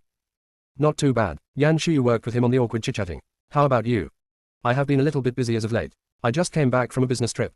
Yan Xiu nodded with a solemn look before she realized afterward that what the boss said sounded a little like telling her where he had been. But how could she possibly be important enough for the boss to tell her his whereabouts? Yan Xiu was startled by her own imagination, so she resorted to just nodding and acknowledging. She dared not continue down this line of awkward chit-chatting with the boss anymore. She worried that the boss would say something else that made her speechless. That would truly be awkward. Yan Xiu remained quiet for a little bit, and the car had arrived at her building. She quickly thanked the boss before she happily opened the door and got out of the car. Yet, when she turned around, she saw that the boss had gotten out of the car as well. Dumbfounded, she said, "Boss. Boss Joe." Joe Chinhei locked the car. Perhaps seeing that she was truly startled, Boss Joe didn't point out the way she addressed him. He merely explained himself gently, "I'll walk you up." Yan Shuyu didn't want to owe him that favor at all. She was practically declining him frantically. "No, that won't be necessary. This is a very safe area. I can go home on my own." Boss Joe, nonetheless, calmly walked in front of her. There was an authority in his voice that could not be denied. "Let's go." Yan Shuyu really wanted to look for an excuse that parking was horrid in this area, but even the heavens seemed to be working against her. The streets that were normally parked full of cars so happened to have an open slot, and the boss's luxurious car was parked squarely between the white lines. Even her very last excuse was gone. Yan Shuyu had no choice but to let the boss walk her home. Fretting, she decided to remain silent. However, as they were walking forward, the boss decided to break the silence and asked all of a sudden, "How come you are not talking?" Yan Shuyu. The boss was sure to be difficult to appease. She couldn't even remain silent. Yan Shuyu tried hard to look for a topic. I am just very touched. Boss Joe found time in his busy schedule to give me a ride home and to walk me upstairs. Joe Chinhei stopped in his steps abruptly. Looking at her profoundly, he said, "Is that all it takes for you to be touched?" Yan Shuyu had a bad feeling. She reflexively took a step backward and answered his question with a question, "Should I not be?" "Of course that's not the case. I just didn't think it'd be so easy for you to be touched." "Easy?" Yan Shuyu was baffled. The way the boss talked was so cryptic. She had no idea what he was trying to get at. At the very moment, an idea flashed through her head and she had a bold speculation. On top of that, she just blurted it out, "You are not interested in me, are you?" Joe Chinhei raised his brows. "Interested? No, what I meant was..." Yan Shuyu quickly shook her hands, then shamelessly repeated her speculation. "Boss Joe, you are not trying to date me, are you?" Joe Chinhei nodded and chuckled. "Be more confident. You can remove the not in your statement." Yan Shuyu. Chapter 152. The First Woman, 3. Under any other circumstances, she would probably tease him a bit, something along the line of, "Hey, have you been online a lot lately? I noticed that your internet slangs are getting better." But now Yan Shuyu was totally stunned by what the boss had just said. It took her quite a while before she found her own voice again. Close to tears, she asked, "Why?" She almost wanted to ask him what was it about her that piqued his interest. She'd go fix that right away. There seemed to have been a role reversal. Yan Shuyu, who was the subject of the pursuit, was frantic, and the suitor was calm and relaxed. With a side smile on him, he said to her, "I like you and want to be with you. Do I really need a reason?" Speaking of, Yan Shuyu has had plenty of suitors in her two lives combined, but nowadays boys were way less straightforward than girls when it came to relationships. All these times Yan Shuyu were pursued, very few of her suitors had openly said that they liked her, even less said it to her face. She never would have thought that she would hear it clearly from a man like Boss Joe in this lifetime. It'd be lying if she said she wasn't touched. As much as she didn't think he was too overly serious about it, the original stepmom had to pull out all of her tricks and spend 2 years' time to hook the boss. Even when she became Mrs. Joe, a title that was envious by all, she figured she was the side who'd give in most of the time. Yet, after she had transmigrated over and barely paid the boss any attention at all, that had somehow made the boss become progressively more interested in her and even courting her like mad. That ought to show how charming she was. Then again, thinking about the ending of the stepmom, there wasn't much to brag about. Yan Shuyu came to her senses in 1 second or less. She decided to put her foot down and asked, "I thought I had already made it abundantly clear last time and you had accepted as well. So why this all over again?" "Last time. When we were over at Starbucks," replied Yan Shuyu seriously. "You said we are both single and you have the right to court me and I have the right to turn you down. But I really don't think I deserve your attention." "That's all right." Joe Chinhei took a step forward and chuckled at her. "I can wait for you to change your mind." Yan Shuyu looked up abruptly. "Say what?" Their eyes met and she suddenly understood what he was saying. She had turned him down last time, and he had accepted it, but that didn't mean that he was going to give up. He has time and money. Failing once didn't mean he couldn't give it a second or third try. Eventually, he'd be able to change her mind. Suddenly how persistent the boss was about her, Yan Shuyu only felt that she was about to black out. At this rate, she'd never be able to get rid of him. Disturbed and distressed, something else occurred to Yan Shuyu. "Pardon me for asking, have you ever courted a girl before?" Joe Chinhei reacted quickly. "Did I do something wrong?" "No, I am just curious." Yan Shuyu shook her head. Even though he didn't exactly answer her question, given the boss's status, with the exception of a different colored firework that stood out like her, there probably was never another woman who needed to be courted as far as he was concerned. She was probably the first woman who has ever turned him down to his face. Chapter 153. How could she make the boss give up on her soon? 1. Looking at how the boss was ready to give the challenge a try, Yan Shuyu felt very desperate. What could she do? She had already resisted the temptation of money and turned him down completely. It was almost like she was handed the CEO boss and his little delicate wife script. The more she snubbed him, the more he thought that she was genuine and pure and the more he wanted to court her. And she must resist him all the way. If she accepted his courting, the cannon fodder stepmother arc would kick in 20 years. If she was to accept the boss and become Mrs. Joe, she would still be sent to jail by the male lead in 20 years' time. All in all, Yan Shuyu felt that she was dead meat one way or another. Well, maybe struggling a little would allow her a more merciful death. Yan Shuyu quietly lit a candle for herself. She wasn't sure whether it was because she had remained silent for too long or that the desperate look on her was too authentic. Joe Chinhei asked again, "What are you thinking?" Yan Shuyu looked over at him a couple times and started pushing her luck madly. "I am thinking how many times I will need to turn you down before you will give up." Joe Chinhei raised his brows a little. Not seeming displeased at all, he said with a very positive demeanor, "I don't know either." You want to give it a try. Mental resilience, also known as mental tenacity, is a psychological term. It refers to the ability to mentally or emotionally cope with a crisis or to return to pre-crisis status quickly. And that was the state that Yan Shuyu was currently in. Even though they might spend a long time from this point forward between the boss courting her madly and her turning him down madly, but looking on the bright side, the boss was not that aggressive after all. As long as she still retained the right of refusal, then she could just keep on refusing him. So what if it's long and drawn out? She may not necessarily be the one who'd lose at the end. She thought to herself, well, the boss said it himself, that she could give it a try to find out where his bottom line was. Yan Shuyu stopped in her steps and said in a clear and direct way, I am turning you down right now. No need to walk me anymore. I can go upstairs by myself. Zhou Qinhe gave her a couple looks, possibly also surprised by her sudden newfound courage. But all he did was chuckle. You sure about that? Had he not been smiling, Yan Shuyu would have folded in a second or less. But if the boss was smiling, that meant he wasn't really upset at her. Encouraged, Yan Shuyu kept her neck stiff and said without hesitation, absolutely, most certainly so. Oh, all right then. He gave her a few more looks and finally gave in with a look of resignation. I had planned on going upstairs to say hi to Yuanbao, but since you were so adamant about it, I suppose not. The more regretful Zhou Qinhe looked, the more excited Yan Shuyu felt. Yes, excitement was what she was feeling right now. She was about to break out singing, How the Table Has Turned. Oh boy, that was a long journey to get here. She had been avoiding the boss like a rat to a cat for months. Finally, she was able to put the boss in his place. Yan Shuyu couldn't be prouder of herself. She even felt that being courted by the boss might not be that terrible of a thing after all. Chapter 154 How could she make the boss give up on her soon? 2. Yan Shuyu, who was so smug right now that she was no longer very respectful of the boss. She waved at him casually and said, then I am going upstairs now. Bye Tilda. She turned around and was about to walk away right after she had said that. She had never been so confident and at ease in front of the boss. That, however, did not last for over 3 seconds. Yan Shuyu had barely taken 2 steps before her wrist was grabbed by the boss. He chuckled and asked, is that it? Well, what else? Yan Shuyu freed her hand easily from him but still took a step back nervously. She was just about to look up at the boss when a large shadow fell upon her. All of a sudden, she was pressed against a warm and broad chest.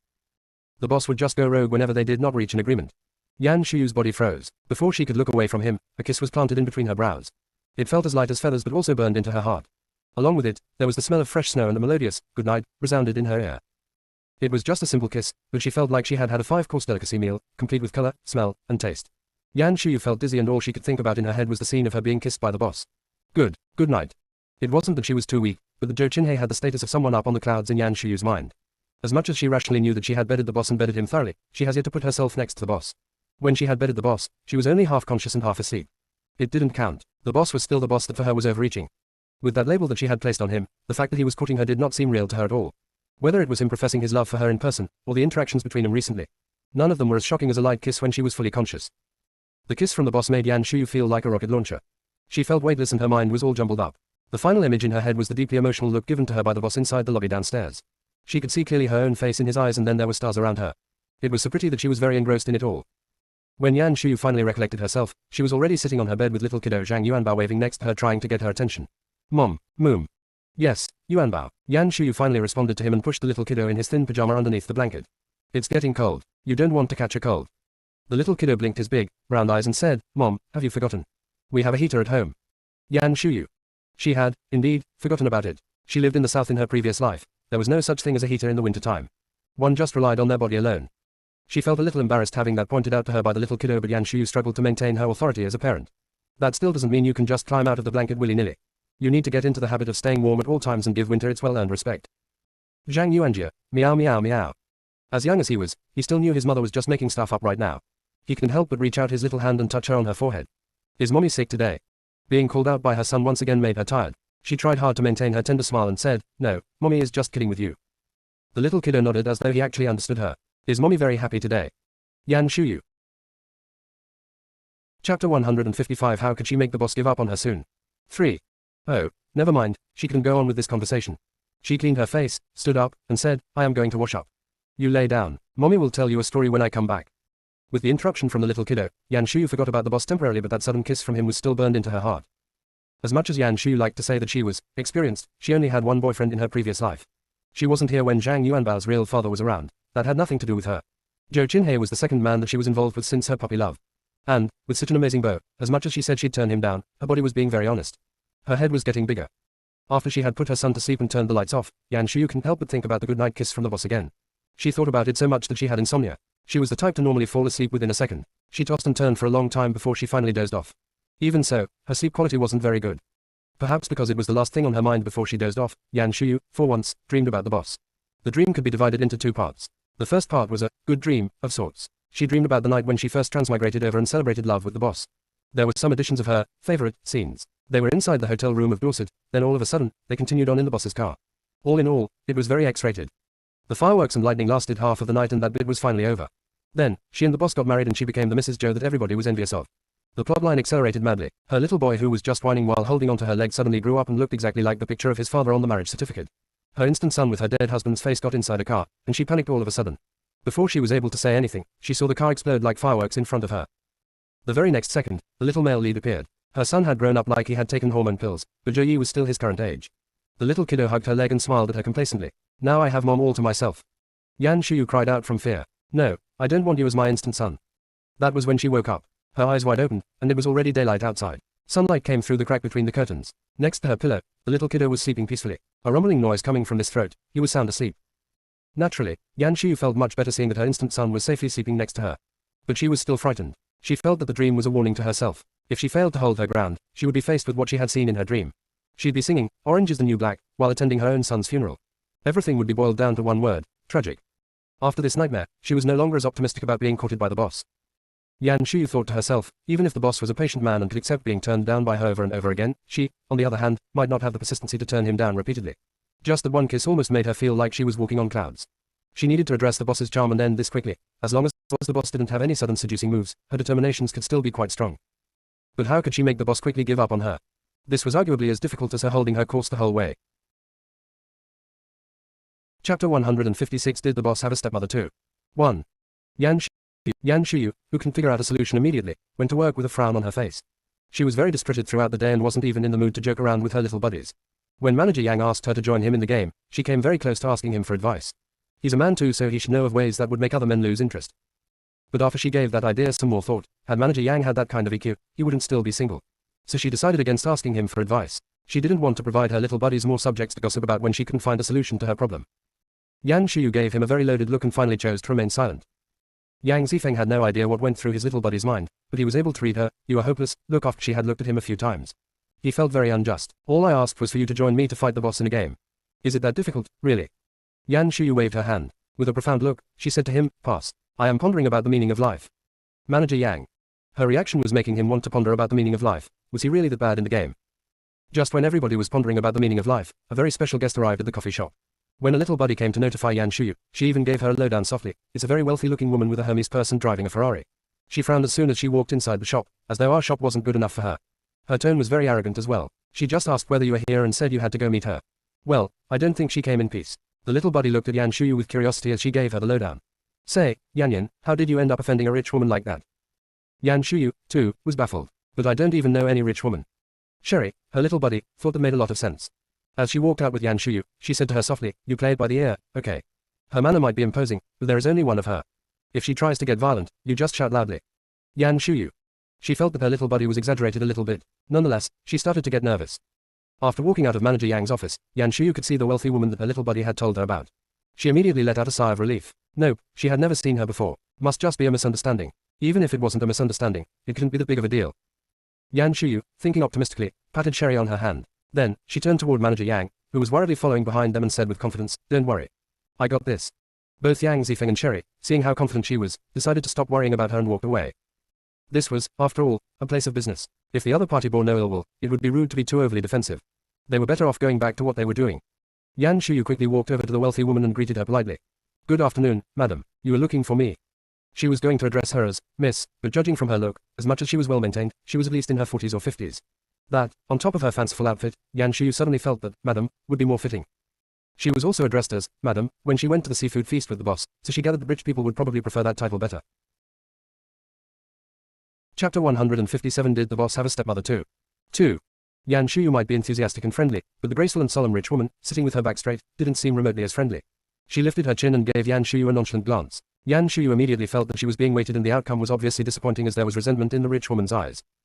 Without even any effort to hide that resentment, the woman said, "See you, Yan Shuyu. You don't look all that." "Oh, never mind. Sit down." The rich woman's "I am showing you mercy by letting you have a seat" attitude had greatly offended Yan Shuyu. She had always believed that she was extremely talented and amazing. And, now she even has an incredibly beautiful body, arguably the fairest of them all, so how dare the rich woman look down on her? Plus, they have never even met before. This random rich woman coming out of nowhere just decided to belittle her for no reasons. As affluent as she might seem, it still didn't change the fact that she has mental issues. She didn't need to sit and chat with someone with mental issues. Yan Shuyu took a deep breath and decided to go back to being her non-confrontational little fairy. There was no need for her to engage with this rich woman who was obviously ill. She took a look at her and was about to turn and leave when she heard resentful words suddenly coming out of the rich woman. Such an immature girl. I don't get what Jinhei sees in you. She knew the boss. Yan Shuyu, stunned for a little, and pulled back her leg that was already heading in the other direction. Now, it did all make a lot of sense if the rich woman was the boss's family member. Even she didn't feel that she was good enough for the boss, so it's only natural that the Zhou's family member would look down on her. Yan Shuyu wasn't pleased with the rich woman's arrogant manner, but she figured the rich woman was probably here to offer her help on the subject that had been bothering her so much lately. Perhaps she could spend some time chatting with her. Yan Shuyu talked herself into taking a seat, but she was nowhere as friendly as she was a moment ago. Cold and with an untouchable air, she said, "What do you want from me?" She was just learning it on the spot from the rich woman. Naturally, the rich woman was much better than her at being stuck up. Merely lifting her chin was sufficient for her to convey her insufferable arrogance. The words out of her were severe as well. Yan Shuyu, born to the lower class, had been a good-for-nothing since an early age. You've quit school and eloped with your gangster boyfriend. You had no skills and were also unlucky. Your gangster boyfriend was killed in a street fight shortly after your child was born. Having lost that meal ticket, instead of looking for a decent job, you decided to turn to the red light district. You can take a girl out of her elements, but you can't take the elements out of her. Yan Shuyu. Was she here to offer her help or looking for a beating? But, you have your ways. Even so down on luck you were, somehow, still able to come into contact with Jinhei. Are you thinking that he is going to be your golden meal ticket, bring you into the upper class, and that you will never have to worry about anything else for the rest of your life once you've married him? No, that was not Yan Shuyu was thinking about. Her biggest thought at this very moment was regret. She shouldn't have, out of her own desperation, thought that this woman was here to offer her help to her. As the saying goes, you don't go for the jugular when you want to help someone. This rich woman in her fanciful clothes was vicious to say the least, as if she wanted to stab her in her heart with every single word. If her age wasn't off by so much, Yan Shuyu would second guess that she had stolen the rich woman's man to have caused her to have such hatred toward herself. Chapter 158 Did the boss have a stepmother too? 3. Well, there was no reason to go on with this conversation, so Yan Shuyu was about to get up and walk away again. Nonetheless, before she was able to act upon it, the rich woman sitting across from her chuckled. Most likely thinking that now that she had put Yan Shuyu in her place, she can now move on to her main purpose. She tapped the tabletop with her index finger that has an emerald green ring on it. With a shred of impatience in her disdainful voice, she said, "Out with it, what would it take for you to leave Jinhei?" Yan Shuyu, who was just about to walk away, sat back down docilely. She couldn't help but ask, "So you are Boss Zhou's mother?" What a familiar development. A hint of annoyance caused by shame flashed past the eyes of Qin Luoyi, the rich woman. She felt that her daughter and Boss Zhou were a match made in heaven. As long as she could take care of this little wench in front of her, she would naturally become Boss Zhou's mother-in-law in due time. But they were, after all, not related at the moment. Yan Shuyu's question made Qin Luoyi feel that she was being challenged and insulted. Qin Luoyi didn't originally think that it had to be Zhou Qinhei. With his high status, if this was to be his first marriage, even her nieces from her side of the family might not be good enough for him. But now that it was his second marriage, they would have a shot at it. She must at least try to fight for her daughter. She did understand the concept that certain things could not be forced. She even had a talk with Xi Yuxuan while they were looking into Yan Shuyu. Had that woman been halfway decent, they would have given up. There was no need to make enemies even if they couldn't marry into the family. Well, it probably would have been better had they never looked into Yan Shuyu at all. The result they had gotten truly startled them. The woman with Zhou Qinhei was not only unacceptable, she was despicable like mud that people spit on, born to the lower class, came from a poor family, barely half literate, a widow with a kid, and worked in the red light district previously. Never mind that this woman wasn't good enough for Zhou Qinhei, she was too dirty to even carry her daughter's shoes for her. It was so obvious that a woman like that would never marry into the Zhous, so why should they back off of such an ideal son-in-law like Zhou Qinhei for a woman like that? Qin Luoyi felt a strong feeling of unjust. Even so, she didn't need to stoop so low as to come to talk to Yan Shuyu in person. Boss Zhou wouldn't marry her one way or another. All they needed to do was to maintain a good relationship with Boss Zhou and never needed to acknowledge the existence of this woman. Except some additional information from Xi Yuxuan really bothered Qin Luoyi. The day of their first meeting happened to be the coffee shop where this wench had just started working at. She even acted very innocently and performed for them. Boss Zhou had never asked Yuxuan out again after that. According to their investigations, he had been visiting the coffee shop frequently since then. What the heck was that? Did that woman just use her daughter as the springboard to steal her daughter's man? Qin Luoyi wasn't going to let that slide. She might not have a great marriage and that her husband didn't have very high status among their circle, but back in the days, she was the Qin's young miss. How could she allow a wench like that to walk all over herself and her daughter? That was the reason Qin Luoyi decided to come and meet Yan Shuyu in person. That was, of course, only a small part of the reasons. A more important one was that Yan Shuyu had started presenting a threat to Qin Luoyi. Chapter 159 Did the boss have a stepmother too? 4. Naturally, Qin Luoyi didn't know nor would she believe that it was Zhou Qinhei that was pursuing Yan Shuyu. In her mind, the fact that a woman from a background such as Yan Shuyu's was only able to successfully hook Boss Zhou meant that, in addition to her look, she must also be very manipulative. She must have done a lot of research to be able to use her daughter as a springboard. Women like that might aim high but nevertheless fail to analyze the situation comprehensively. She probably thought that the biggest hurdle lying between herself and marrying into the Zhous was the Boss Zhou's ideal candidate, Yuxuan, whom he had gone on a date with. And that as long as she could get rid of Yuxuan, she would have nothing else to worry about. Boss Zhou had never asked her Yuxuan out again since the last date.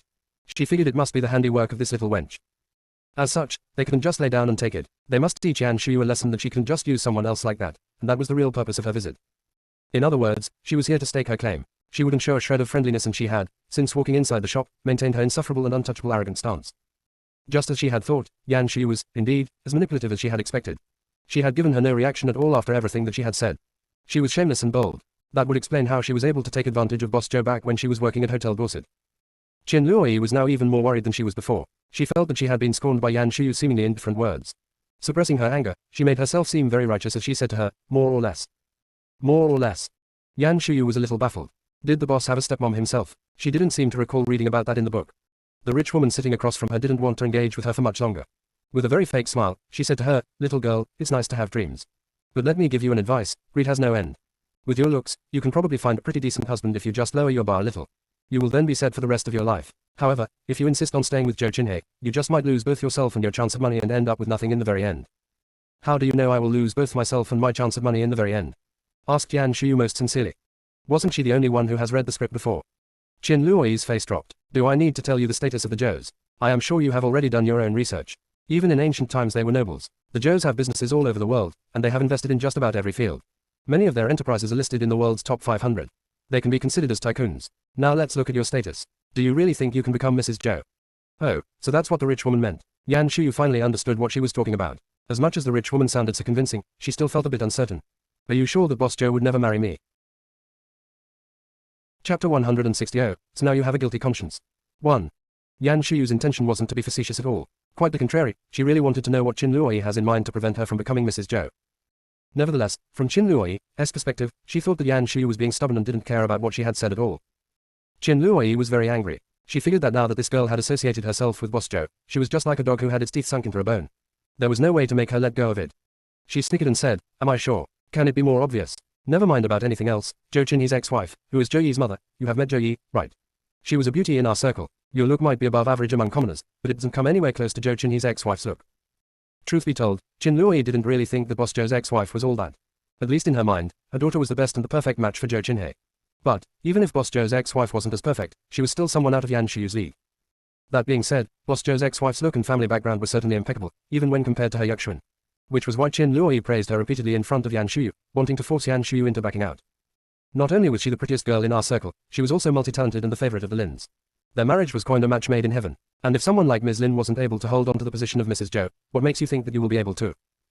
Hearing her describing the boss's ex-wife like she was a fairy right out of a storybook, Yan Shuyu was dumbfounded. Her look was about her best trait, but she wasn't even the prettiest woman that the boss has seen. His ex-wife was prettier and more fairy-like than she was. So, what was it that he saw in her then? But she didn't spend too much time mulling over that. After all, Yan Shuyu didn't have too many feelings for the boss. At most, there was some vanity in her, meaning that she wouldn't experience any inferiority complex after listening to Qin Luoyi's description. She thought of it more like listening to a story. The male lead's birth mother, the boss's ex-wife, wasn't even mentioned in the book at all. No offense, but she had just assumed that she had died prematurely. But from what the rich woman was saying, it sounded like she had merely divorced the boss. Now Yan Shuyu was full on curious. Why did Boss Zhou split with his ex-wife? Whatever happened to the match made in heaven? Qin Luoyi. Why did she suddenly feel that she had given her opponent a lot of information? But she was already here. Rest be assured, she wasn't going to call it quit now. Qin Luoyi continued working on knocking down Yan Shuyu's confidence. She said to her coldly, irreconcilable differences at the end of the day. Not every woman can take that spot next to him. Do you really think he'll marry you just because he's somewhat interested in you right now? What a shame. Yan Shuyu did think that up until the point that the rich woman showed up. She assumed that the boss was courting her, so she could become the male lead's stepmom. Now that she had listened to the rich woman's analysis, Yan Shuyu suddenly realized that she had overthought this. The boss was only pursuing her because her technique was somewhat decent, and they were compatible in bed. He merely wanted a casual relationship. His family still has a very high standard. The only reason the stepmom in the novel was able to become his wife was because she had spent a lot of time and effort working on the boss and the male lead. In other words, as long as she didn't work so hard on it, the boss would not voluntarily bring up marriage. Chapter 161. So now you have a guilty conscience. 2. Once she had that figured out, she smiled brightly and nodded at the rich woman. Okay, I get it now. Qin Luoyi was very baffled by her abrupt change in attitude. She squinted and asked, what do you get?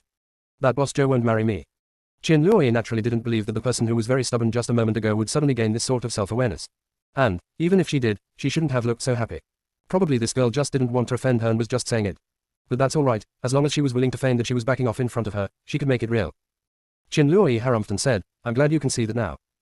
Immediately after that, Qin Luoyi pulled out the legendary checkbook. Looking down at Yan Shuyu from her high and mighty position, she said to her, I am glad we can reach an agreement. Now name your price.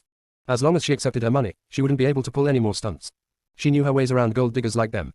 Naturally, Yan Shuyu had no idea what was going through the rich woman's mind, but the dog blood inside of her was rolling. OSH*T, here comes the check. She took back all of her doubts about the rich woman earlier.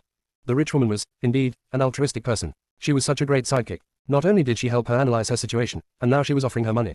She was so generous that even Yan Shuyu was starting to feel a bit of a guilty conscience. But, knowing that this was her golden opportunity to become rich, Yan Shuyu had no heart to turn her down. Even though the rich woman ended up helping her out, Yan Shuyu wasn't dumb enough to miss the fact that the intention of her trip was malicious. As the rich woman's intention was malicious toward her, then it didn't seem entirely bad to take some of her money to treat herself, right? Yan Shuyu mulled over it for a bit before she said decisively, okay, what do you need me to do? Stay away from Zhou Qinhe. Specifically, move, quit your job, preferably move to a different city altogether. Should be pretty easy to do, right? Yan Shuyu hesitated for a little bit. The rich woman's requests weren't that difficult to do at all. Moving, she'd love to move as soon as she has money, preferably a comfortable 2-bedroom place. Her instant son would be starting grade school in a couple of years. He's a boy and she's a woman, he should have his own room. Quitting her job would be even easier. She was already going to leave Sunshine House to go to Male God Lu's place anyway. Moving to a different city was a different story. She had already made a lot of little buddies here and finally found that cozy job with status that she had been looking for, not to mention the group of free talent teachers for her instant son. Things were going so well that she didn't want to give them up. But that last one wasn't her biggest hesitation. As long as she didn't have to marry the boss, she was very interested in dating him. The boss was handsome and skillful in bed. He was the perfect lover who came right out of her dreams. If only she could have a relationship with him without having to actually marry him, then this transmigration would be totally worth it. Alas, one could never have the cake and eat it too. Struggling between the handsome guy and the check for a few seconds, Yan Shuyu finally picked the check to her dismay. I can quit my job and move, but I will not move to a different city. I have my life here, I can't nor do I want to move to a different city. Yan Shuyu confidently bartered with the woman. If they could not reach an agreement, then she could go and have her little romance with the boss. Chapter 162. So now you have a guilty conscience. 3. Qin Luoyi seemed to have seen through her as well. Naturally, she would not let her have that opportunity. She thought about it for a few seconds. Giving Yan Shuyu a profound look, she said, I hope you can keep to your words. Yan Shuyu nodded with confidence, don't worry. I have very good work ethics. Qin Luoyi. So this wasn't her first time, thought Qin Luoyi to herself in contempt. Then, she asked nonchalantly, okay, name your price then. She was about to become instantly rich. Yan Shuyu rubbed her hands together nervously and said, 500,000 yuan. What she really wanted to say was 5 million yuan. That way even if the rich woman discounted her by 50%, she'd still end up with 2.5 million yuan. That still wasn't a shabby amount. Alas, poverty had truly limited her imagination. She had never seen 5 million yuan in her 2 lives combined. She was intimidated and knocked off 1-0 when she spoke. 500,000 yuan wasn't bad either. With that kind of money, she wouldn't need to work too hard to be able to support herself and her instant son. Sweet, and that was how Yan Shuyu comforted herself. She then saw a look of contempt flash through the rich woman's eyes. The rich woman said in a very merciful tone, I'll give you 2 million yuan. I hope you can stick to your words. Yan Shuyu. She never expected that the rich woman would voluntarily up the amount for her. Did she think that 500,000 yuan was such a small amount that it was an insult to her? She wasn't too far from the truth. Qin Luoyi felt that 500,000 yuan wasn't even worth her wasting a check on. She hadn't expected that Yan Shuyu, who had been around Zhou Qinhe for such a long time now, would be so shallow that she was willing to give up on Boss Zhou for just 500,000 yuan. What would Boss Zhou think when he found out? Even just for Boss Zhou's sake, she couldn't possibly pay an amount that was so paltry that it was only fit for a beggar. Before Qin Luoyi went there, her budget was as high as 10 million yuan. She was willing to pay a lot as long as her daughter could marry Boss Zhou. Yan Shuyu obviously had no idea what kind of money she had missed out on. She held on to the 2 million yuan check like she had all the wealth in the world and gave the god of wealth, the rich woman, her most sincere gratitude. Looking at Yan Shuyu's loser look, Qin Luoyi snickered, grabbed her own purse, and left. Yan Shuyu waved excitedly behind her and said, have a safe trip back. As soon as the rich woman was out of sight, Yan Shuyu couldn't contain herself anymore. She brought the check with her to Manager Yang and even made a point to lock the office door behind her before she pulled the check out like it was some sort of a treasure and presented it to him. Manager, do you know how I can cash this check? Instead of answering her question, Manager Yang asked her nosily, what is going on? Oh, the rich woman offered me a check to leave Boss Zhou. Yan Shuyu summed it up briskly for Manager Yang. To her surprise, her little buddy was also very good at grasping the main point. Leave him. Since when have you two been a thing? We are not. Yan Shuyu was still hoping that Manager Yang would accompany her to cash the check, so she only briefly described her relationship with the boss. He's courting me but I didn't accept it. If Boss Zhou was courting you, why did the rich woman ask you to leave him? Shouldn't she be asking him to leave you? Oh, you were right. That was the first time Yan Shuyu noticed that the rich woman's logic was somewhat flawed. But she was her god of wealth, so she was able to quickly find a reason to defend her. Perhaps Boss Zhou was already too far gone and beyond reasoning. The rich woman had no other means other than coming at me. Manager Yang asked profoundly, how is she related to Boss Zhou? I asked her if she's Boss Zhou's mother and she said, more or less. So I figured she was either his stepmother or someone from an older generation in the family. Yang Zifeng. You didn't even know who she is and you just accepted her check. Are you crazy? Yan Shuyu felt very righteous when she replied with, I am going to turn him down one way or another anyway, why should I feel bad about accepting a check that was offered up to me? Alright, you won. Convinced, Yang Zifeng finally nodded. He took the check over from her, took a look at it, and snickered. It's just 2 million yuan. Sheesh, you made it sound like it was such an astronomical amount. Now it was Yan Shuyu's turn to be stunned. 2 million yuan is not a lot of money. Yang Zifeng finally acted like the second-generation rich that he was and said casually, depends on the situation. Given Boss Zhou's status, to have you, leave, him, the starting price should at least be 5 to 10 million yuan. Is 1,000 yuan the synonym for 1 million yuan for you rich people? Yan Shuyu clutched her chest and felt her heart ache. I guess I don't have what it takes to become a parvenu riche. Seeing the painful look on her face, Yang Zifeng had no heart to tell her that she may not even be able to pocket this 2 million yuan. After all, the identity of that rich woman was quite questionable. It'd be better if she truly was Boss Zhou's family member. If she isn't, Yan Shuyu was getting excited over nothing. Thinking about that, he decided to ask her in a roundabout way. Did you want to go and cash it as soon as possible? Yan Shuyu nodded as quickly as she could. She had already lost 5 million yuan. She could only feel relieved after she had deposited the 2 million yuan. Nevertheless, Manager Yang made a suggestion out of the blue. I think you should wait on this. You have 10 days to cash this check. A couple of days won't make any difference. This concerns Boss Zhou after all. Perhaps you should give him a heads up first. Yan Shuyu looked dumbfounded. What am I supposed to tell him? That I sold him for money? Oh, so now you have a guilty conscience. Yang Zifeng teased her, but he, nonetheless, helped her analyze the situation. You accepted her money to solve a problem for her, right? Wouldn't it be better if you cash the check after you have reached an agreement with Boss Zhou? Chapter 163 How to Broach the Subject 1. Under Manager Yang's adamant convincing, Yan Shuyu finally agreed to give the boss a heads up first before she went to cash the check. Just like how she had reassured the rich woman, she's one with very intact work ethics. That being said, she still has a bit of a guilty conscience when it comes to reaching out to the boss out of the blue and telling him to stop seeing her. That wasn't breaking up amicably, that was straight up looking for trouble. So Yan Shuyu's plan was to do nothing until the boss came looking for her. Then, she would be able to tell him that she was a person of her words. Now that she has accepted the check, he would need to stay away from her. After her limited contacts with the boss, Yan Shuyu already had some stuff figured out. She felt that if only the boss really wanted to flirt around, they were not talking about the scale of a pond, they were talking about an entire ocean of fish for him to choose from.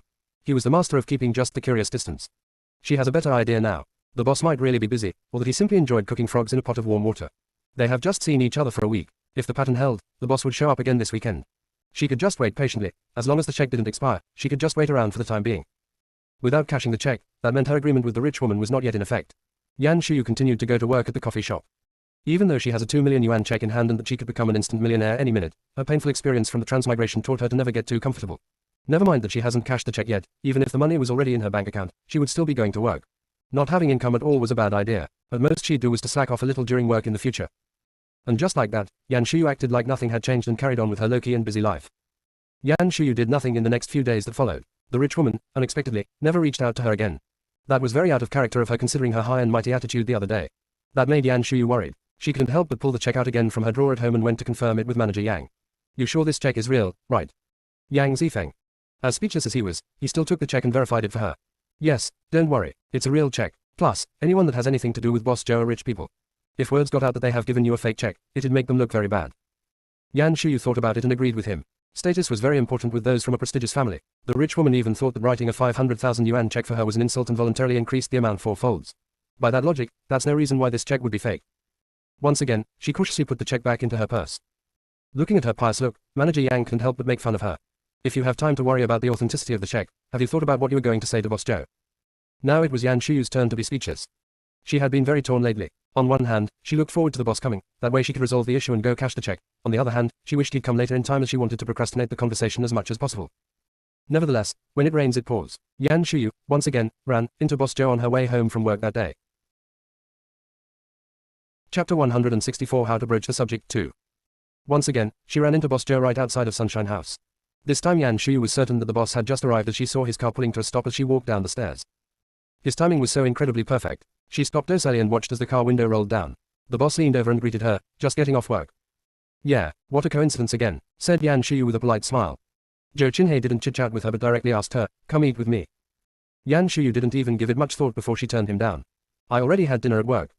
That seafood restaurant that we went to last time is known for their seafood porridge. Limited supply. I had already made a reservation. Now is the perfect time to head over.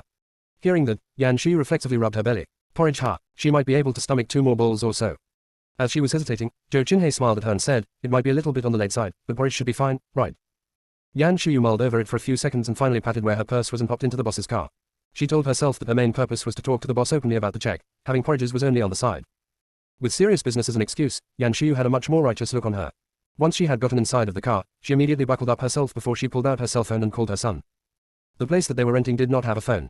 Yan Shuyu did not buy a cell phone for her instant son. An inexpensive cell phone cost only a few hundred yuan and she wasn't frugal to this extent.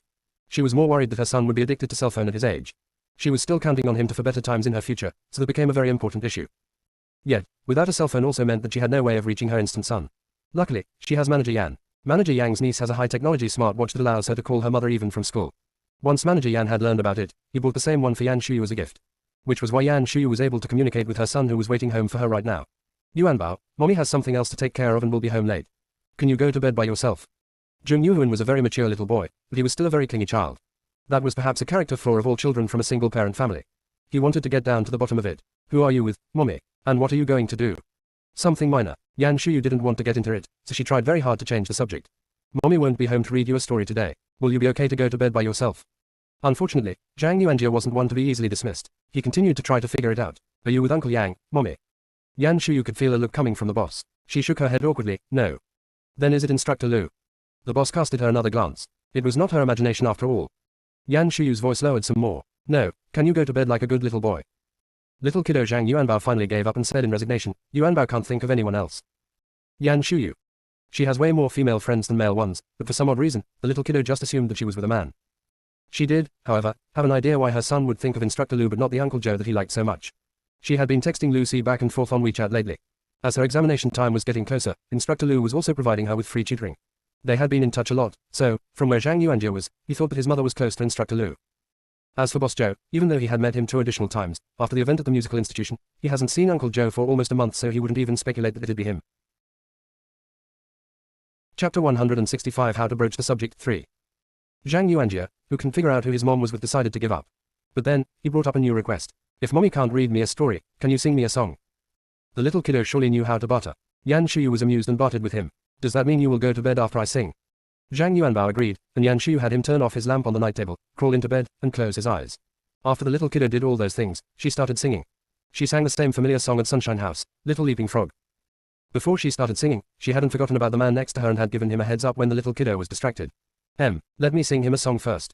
Zhou Qinhe was probably curious too and nodded agreeably. Then Yan Shuyu started singing.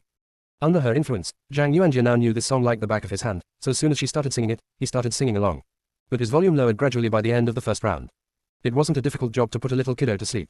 Yan Shuyu sang it a couple more times and only hung up on the phone after she heard rhythmic breathing coming from the other end.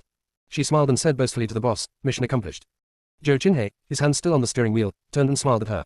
As a parent, he could relate to Yan Shuyu's emotion at that moment. Seeing that she had gotten off the phone, Boss Joe started chit-chatting with her. Yuanbao has his own cell phone now. It's a smartwatch, the kind that you can only make calls on. Yan Shuyu explained simply. I don't want to get him a cell phone just yet. He can only talk to you on his phone. The boss grasped it quickly. Yan Shuyu nodded and Zhou Qinhe smiled and said, that's disappointing. I thought we would be able to talk to Yuanbao as well. Yeah, said Yan Shuyu while she secretly praised Manager Yang on his great idea. Her son was already unreasonably fond of the boss when they couldn't get hold of each other. She could only imagine what it'd be like if they have means to contact each other. But that's all right. The boss and her would go their own ways after today. Yan Shuyu felt very optimistic after she touched her purse where the check was. She was very patient today and didn't blurb everything out on their way. She was determined to wait until they reached the restaurant and after she had a chance to try the legendary seafood porridge. If she was to tell him now, she might not be able to try the seafood porridge if the boss was in a bad mood. They arrived at the restaurant as Yan Shuyu was having all sorts of ideas. For some unknown reason, the boss booked a private room even though there were only the 2 of them this time. Yan Shuyu had been here once before, so as the server took them toward the inner part of the restaurant, Yan Shuyu knew they wouldn't be dining in the open area this time. Yan Shuyu felt a bit awkward about that, but on second thought, she decided against saying anything about it. A private room is just as good. It would make it easy to have the conversation that they would be having. She followed behind the server docilely without making a sound. Even Zhou Qinhe couldn't help but look over at her. Yan Shuyu was still thinking about how to broach the subject and didn't notice the look he gave her. After showing them to the private room, the server said enthusiastically, please have a seat. Our chef had started your porridge an hour ago. I will bring it right up. The server wasn't lying about it. She came back with 2 others in a couple of minutes with the dishes. In addition to the steaming porridge, there were a few more dishes. After placing them in front of them, the server said the chef was preparing the remaining dishes and to enjoy their meal. Chapter 166 Aren't you going to ask me why I want to return the check? 1. Yan Shuyu, who thought they were only there for some porridge, was a little stunned. She asked as soon as the servers had left, you ordered that many dishes? Zhou Qinhe casually scooped out a bowl of porridge and put it in front of her as he smiled at her and said, you don't like it? It's too much, said Yan Shuyu as she rubbed her tummy, feeling some pressure. I'm just worried that I won't be able to eat too much. Then just have a little bit of everything, said Zhou Qinhe gently. Just think that you are here to keep me company. The boss seemed to have already said for her to keep him company earlier, but Yan Shuyu didn't pay it much attention. Now that he had repeated himself, she reflexively asked him, you haven't had dinner yet? I came looking for you as soon as I got out of my meeting. The boss said it ever so casually, but Yan Shuyu couldn't help but read a lot into it. There was a very big difference between him suddenly being in the mood to get a late-night snack with her versus him looking for her to have dinner with him after working overtime. At least in Yan Shuyu's mind, the latter was something that should only take place between a couple, or at the very minimum, two people who were fond of each other. Yan Shuyu blushed a little, but then she glanced over quickly at her purse and was calmed again. She wasn't here on a date with the boss today. Yan Shuyu had some porridge calmly and ate a lot of the other dishes before she rubbed her stomach, which was now so full that it was about to explode. She took a look over at the boss sitting next to her. When she decided that he, too, was about done eating, she put down her chopsticks and cleared her throat. There's something that I want to talk to you about. Zhou Qinhe wiped his mouth and gave her an elegant smile. Oh, what is it? Yan Shuyu quietly pulled out the check that she had treasured. She thought long and hard but still couldn't figure out how to broach this subject with the boss. Finally, she decided to just start from the beginning. There was no way he'd fight her over the check anyway. She could perfectly use the check to lead into what she wanted to say to him. With the check in her hand, she concisely told him about the rich woman showing up at her workplace, offered her certain conditions and that they had come to an understanding, etc. etc. The boss's reaction was relatively normal. He was very calm after hearing her recount of the event except that he, too, just like Manager Yang, asked a relatively odd question, who was it that you've talked to? Your stepmom, replied Yan Shuyu. Seeing the odd look on the boss, she quickly explained herself. That is just my guess. Maybe she's an elder in your family. I asked her if she's your mother and she said, more or less. Zhou Qinhe raised his brows and suddenly reached out his hand to her. Let me see it. Yan Shuyu was a bit nervous. She worried that the boss would fight her over her check. After all, the check that was given to her by the rich woman was a cash check. Manager Yang had told her that it has no specific payee. Anyone can cash the check at the bank. Then again, it was only 2 million yuan that they were talking about. The rich woman didn't even blink an eye when she wrote it out. The boss, as the head of a prestigious family, has no reason to fight her over the check. So, she finally handed the check over to him reluctantly after a slight hesitation. Zhou Qinhe took a look at the check and gave a meaningful smile. The Qins. Yan Shuyu studied his look and was somewhat curious. Aren't they relatives of yours? Of course not. Then who are they? They were not even related to him, but they'd jump out and offer her a check. What nice people they were. Zhou Qinhe didn't answer her question directly. He merely gave her a look and said, do you really want to know? For some inexplicable reason, Yan Shuyu felt that the boss's look seemed somewhat alarming. She shook her head, intimidated. No, not really, asterisk. Yet the boss felt that she was very curious and insisted on clarifying it for her. Do you remember I went to your coffee shop once with a girl? Yeah, the very first time. And his date was a white, rich, and pretty. Yan Shuyu nodded without hesitation. Of course I do. Zhou Qinhe immediately casted her glance. Most likely it wasn't exactly a look of approval for her exceptional memory. Yan Shuyu felt that the boss's look was very loaded, but she couldn't quite figure out what was the message behind it. Then she heard him carried on and laid it out for her. Qin is the surname of that girl's mother. ____. For some inexplicable reason, Yan Shuyu felt that the boss's look seemed somewhat alarming. She shook her head, intimidated. No, not really. Translator's rambling. Good instinct, Yan Shuyu. Good instinct, equals D. Chapter 167. Aren't you going to ask me why I want to return the check? 2. Yan Shuyu's eyes widened. She suddenly felt that she got something. Zhou Qinhe slowly added another clue. Miss Xe is also the cousin of Mr. Qin whom we ran into at this restaurant the other day. OMG. It took Yan Shuyu quite a bit of time before she was able to sort out the complicated relationships between all these people. She couldn't help but lament, your circle of rich people is so messy. Zhou Qinhe, who had been very calm the entire time, twitched his lips suddenly. What did you just say? No, nothing. I am just rambling. Yan Shuyu shook her head quickly. Looking at the check in the boss's hand, she asked cautiously, now that we have it all sorted out, can I please have it back? Have it back? Asked Zhou Qinhe with a nonchalant look. Are you telling me that you intend to carry out your promises? As much as Yan Shuyu was intimidated by him, the thought of the 2 million yuan that was almost hers finally helped her make up her mind. She gritted her teeth and said, but she was so sincere. It'd be wrong not to. Before she was even done talking, Zhou Qinhe suddenly got up and walked behind her. He placed his hands onto her chair and leaned into her. Yan Shuyu felt a strong pressure coming at her before she heard the boss's emotionless words next to her ear. Then why were you looking for me? 2. Before she could finish saying, give you a heads up, Yan Shuyu noticed that the boss's face was leaning in closer and closer to her. Feeling the threat coming from him all of a sudden, she quickly changed her tune. To discuss with you about it. Her choice turned out to be the right decision. As soon as she finished saying that, the pressure that was coming down on her from above was lifted all of a sudden. She could see lights in front of her again. The boss went back to his seat and toyed with the check in his hand. Chuckling, he said, if that's the case, then my opinion is too. Yan Shuyu held her breath nervously. That's when she heard the boss say in a relaxed tone, give it back. Yan Shuyu saw nothing but darkness in front of her all of a sudden. Yan Shuyu had pictured many scenarios before this meeting. She thought that Zhou Qinhe might be infuriated, he might be disgruntled, or, the most likely scenario, finally saw through how much of a gold digger she truly was and walked out on her. The only scenario that she had never pictured was him telling her to return the check without blinking. And now he was asking her to return a check for 2 million yuan. He couldn't do that to her. Summoning up all of her courage, she asked, what if I do not accept your suggestion? Even so, Zhou Qinhe showed no intention in handing the check back over to her. He enunciated one word at a time. Then get ready to return this to her in person. In person, Yan Shuyu recalled how haughty the rich woman was when she discussed the deal with her. If she was to tell her in person that she was returning the check and calling off the deal, she worried that the angry rich woman just might tear her apart on the spot. Yan Shuyu shuddered from fear and shook her head reflexively. Zhou Qinhe took her head shaking as her response, put away the check, and stood up. Let's go. Even though Boss Zhou didn't say anything and his expression didn't change much, it was obvious from his motions that Yan Shuyu had finally successfully angered him. Zhou Qinhe, who had always been the perfect gentleman, didn't even ask Yan Shuyu if she was done eating before he started walking away briskly. Yan Shuyu, like a wife who had been wronged, had no choice but to follow behind him in small steps, clutching onto her purse and not daring to say another word. It wasn't Yan Shuyu's plan to be so docile. Wouldn't it be safer and nicer if the boss had stormed off and she could take the subway home by herself? Unfortunately, she had barely stalled for a few seconds before she looked up and saw the boss standing by the door looking at her with a "let me quietly watch and see what other stunts are you going to pull" look. Startled, Yan Shuyu quickly caught up to the boss and dared not try anything else. Just like that, Yan Shuyu was sitting inside of the boss's car in no time. Chapter 168. Aren't you going to ask me why I want to return the check? 3.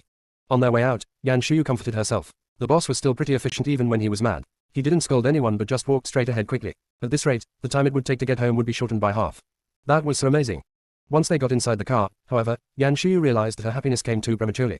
All of a sudden, the boss was no longer in a hurry to take off. He didn't start the car but just sat there silently. Even though Yan Shuyu felt that at a moment like this, the less she talked the better, after fiddling with her phone for a few minutes, she finally couldn't help but start talking. Boss Zhou, aren't we heading out? Zhou Qinhe turned and gave her a quick glance before he said in a nonchalant tone, you finally want to talk.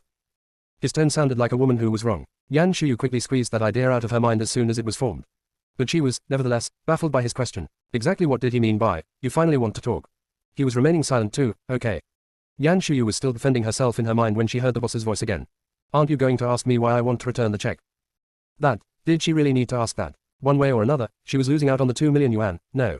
That was what Yan Shuyu, who was still feeling very disgruntled, really wanted to say. But as soon as she looked up and met the boss's gaze, she wisely swallowed all the words in her mouth. The check was gone already. Then she couldn't afford to also completely pissed off the boss. She was going to start working at the musical institution next month, and her and her son's happy days relied on daddy customer, as much as little male lead was the walking IMB. His father was the one footing the bill in the back.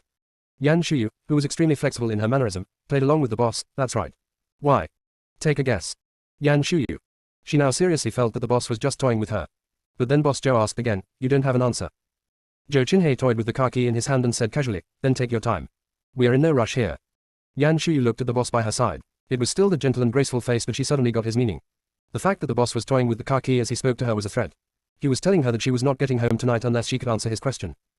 Except she was used to being threatened her entire life. His threat only made her annoyed. She sneered and stubbornly turned her head away from the boss. She reached out to open the car door. If the boss didn't want to drive, then she could just go take the subway. She didn't necessarily need him to take her home. Nevertheless, the very stubborn Yan Shuyu, try as she might, was not able to open the car door. Behind her, Zhou Qinhe said in a casual tone, pardon me. I think I just locked the doors. Then unlock it. Yan Shuyu really wanted to shout those words at the boss. However, at this very moment in time, there were more uncertainties in her mind, so the boss didn't give her a hard time even though he was angry at her at the restaurant wasn't because he didn't want to. It was just that he figured it'd be easy for her to get away from the restaurant. In order to prevent that from happening, the boss decided to lock her in the car first before he had it out with her. What a pity that she had gotten inside of the car with the boss so cooperatively. The possibility of this happening had never occurred to her at all. That was the textbook case of walking right into it. That very moment, Yan Shuyu really wanted to cry over her own stupidity. Leaning up against the window and mulling over her own mistake for a while, she started wondering about the possibility of having a discussion with the boss to let her go home. But, as soon as she turned her head, she noticed that the boss who was sitting in the driver's seat was leaning over her. There was very limited room inside the car, and Zhou Qinhe was tall and big. He had only leaned in a little bit when Yan Shuyu felt a tremendous pressure coming down at her. Every last bit of confidence within her disappeared immediately. Having no principles whatsoever, she said, Boss Zhou, I think I have an idea about your question now. Oh, do share, said Zhou Qinhe nonchalantly. Chapter 169. Boss Zhou, who could see 1,000 steps ahead, met his Waterloo. 1. A man and a woman inside the car alone and the car doors wouldn't open. The boss could do anything to her at any given moment. Yan Shuyu, who has a thorough understanding of her current situation, didn't dare to try anything funny. She resorted to telling him the truth that she got a while ago. You wanted me to return the check to send the message that you still want to pursue me. Truth be told, as much as Yan Shuyu had an inexplicably overwhelming amount of self-confidence, it was still horribly shameful to say this out loud in front of the boss. Which was why she fought him tooth and nail earlier. After forcing herself to say all those words shamefully, Yan Shuyu quickly turned to check on Zhou Qinhe's look. Zhou Qinhe pursed his lips a little. Finally, there was a bit of a smile on his face. You were finally done with playing dumb. When the boss smiled, the pressure within the cabin of the car relaxed a little. Yan Shuyu, too, was able to relax a bit. She purposefully ignored what he had said and asked him, somewhat courageously, can I go home now? It is really getting late. No, said Zhou Qinhe as he politely informed her. I have another question. Luckily Yan Shuyu stopped herself just in time. She almost sipped and said, yes, I have loved you once before. Next question. But, by this time, under such an atmosphere, she had already been traumatized by the boss's questions. She asked weakly, what is your question? Do you dare do it again next time? Oh, so he wasn't planning on forcing her to accept him right here, right now. Yan Shuyu relaxed all of a sudden and her verbal diarrhea resumed. Dare to do what? Accept a check? Zhou Qinhei asked, as though he was someone who had no comprehension of a commoner's suffering. Was it that hard to give it up? As the boss was asking her so sincerely, Yan Shuyu kindly nodded her head. Placing her hand over her chest, she said painfully, that was my chance to become an instant millionaire overnight and you just nipped it in the bud. If the boss had not clearly stated that he was pursuing her, she would for sure feel that he was doing this to her on purpose. Hearing that, Zhou Qinhei stared at her intently for a while. Without warning, he said to her, if you like checks so much, I can write one out to you too. The boss is writing her a check. Yan Shuyu felt that extremely hard to believe. Her eyes almost lost focus. But then, she quickly thought of something else. Her cheeks turned beet red, and she stuttered as she declined him. Oh, never mind. From the light pouring inside the cabin of the car, her flustered cheeks could be seen clearly. Zhou Qinhei looked quietly at her. She was only a little over 20 years old but had already experienced becoming pregnant before she had gotten married then losing her husband. Now she was a single mother who had to run around trying to keep the lights on. Even if she wasn't exactly weathered by now, she should at least be more mature than others of her age. But ever since the day that he had noticed her, she had always been an innocent girl that one could see right through. Especially when she was frantic right now, she looked even more like a girl who knew nothing about the world and had just fallen in love. Just like how it had always been described, even he felt that his heart had skipped a beat when looking at her. He was close to 30 years old. Given his status and his look, he had been in a few relationships previously. He might not be particularly interested in being in another relationship, but he has needs and had dated a few women before. As far as his circle was concerned, he was someone with a lot of self-restraint. But, all of those women, his ex-wife included, none of them had ever made him feel this way before. Back then, it was just that he was at the right age and his ex-wife checked all the boxes, so they got married. All these years, this one sitting in front of him right now was arguably the only one he had ever proactively been interested in getting to know better. Chapter 170 Boss Joe, who could see 1,000 steps ahead, met his Waterloo, too. At first, it didn't have to be her. It was just that he hadn't been with anyone for the last 2 years since his divorce, and she happened to offer herself up. She was quite good looking, and they were very compatible. Plus, she was good at it. Many had tried playing hard to get with him, but she was the only one who had succeeded. So he thought perhaps he could give her a chance, and that there would be more enjoyment in his life. Up until that point, she had done exactly that. Except that even Boss Joe, who could see 1,000 steps ahead, met his Waterloo. As it turned out, the woman whom he thought was playing hard to get, her interest in him was nothing but a spur-of-the-moment thing. She couldn't get away from him faster now that she had piqued his interest. He should be upset, but instead, his interest in her had increased. This was the first time he had pursued a woman, but this had offered him no difficulty at all. Yan Shuyu was a woman who wore all of her emotions on her face. All he needed to do was to play to her weakness. It was an entirely stress-free ordeal as far as he was concerned. Rather, he very much enjoyed the display of how she'd go from very resentful at first to her eventual lost expression and giving in to temptation. Which was why he kept things at a comfortable pace and didn't mind a long and convoluted process of courting her. Nonetheless, he didn't expect that he'd really have fallen for her. All of a sudden, Zhou Qinhei has sorted out his own feelings. Because he was truly interested in her, that's why he was angered by her wanting to have nothing to do with him and why he had suddenly lost all interest in continuing this cat-and-mouse game. Surprisingly, this wasn't a bad feeling either. He didn't mind to be more interested and for a longer period of time. Granted, this couldn't be 100% one-sided. Fondness should be a two-way street. Having it all figured out, Zhou Qinhei's lips curved upward a little, and he happily leaned into Yan Shuyu. He asked casually, oh, why not? Even though Zhou Qinhei had thoroughly thought everything out, as far as Yan Shuyu was concerned, it was just a brief moment. The blush on her cheeks was still there. Hearing the boss's straightforward question out of the blue, she blushed all over again. And this time, the boss was observing her from a close distance. One could only imagine how shameful she was feeling at this very moment. Stuttering, Yan Shuyu couldn't force out the answer. This, that, no reason. Why didn't she want the boss's check? Of course Yan Shuyu knew the answer within herself. Both the checks from the rich woman or the boss were money, cold hard cash, and either would be enough for her to become an instant millionaire. In theory, she should like them both equally. Except that, she knew the boss very well. He's rich, but he's not silly. There was a limit to his generosity. Yan Shuyu has a pretty good idea. Whether she accepts the check from the boss or the rich woman, they both came with strings attached. The rich woman's request was for her to leave Boss Joe. The boss's request would most likely be the exact opposite. At the current way that things were going, Yan Shuyu did not resent too much about dating the boss. After all, he had made her lose out on 2 million yuan. If the boss was willing to repay that with his body, her little fragile heart would at least receive some comfort, lost the money but gained a male god-level boyfriend. At least, she didn't lose both money and the person. Part of the reason for her change of heart must be accredited to the rich woman's words. The rich woman had made it abundantly clear that the boss was just messing around with her. For someone like him, he has a very high requirement for his other half. She must at least be a lady from a prestigious family like his ex-wife to be the new Mrs. Joe. Which meant that as long as she didn't have the stupid idea of wanting to marry into a prestigious family to be the stepmother of the male lead, the boss would not proactively want to get married. So, the final outcome would just be that they would get together for a little bit, then each would go their own ways. That would be the perfect outcome as far as she was concerned. She could bed the boss as much as she wants and not have to be the male lead stepmother. She must have been the galaxy savior in her past life to have luck like this in her current one. Chapter 171 Boss Joe, who could see 1,000 steps ahead, met his Waterloo, 3.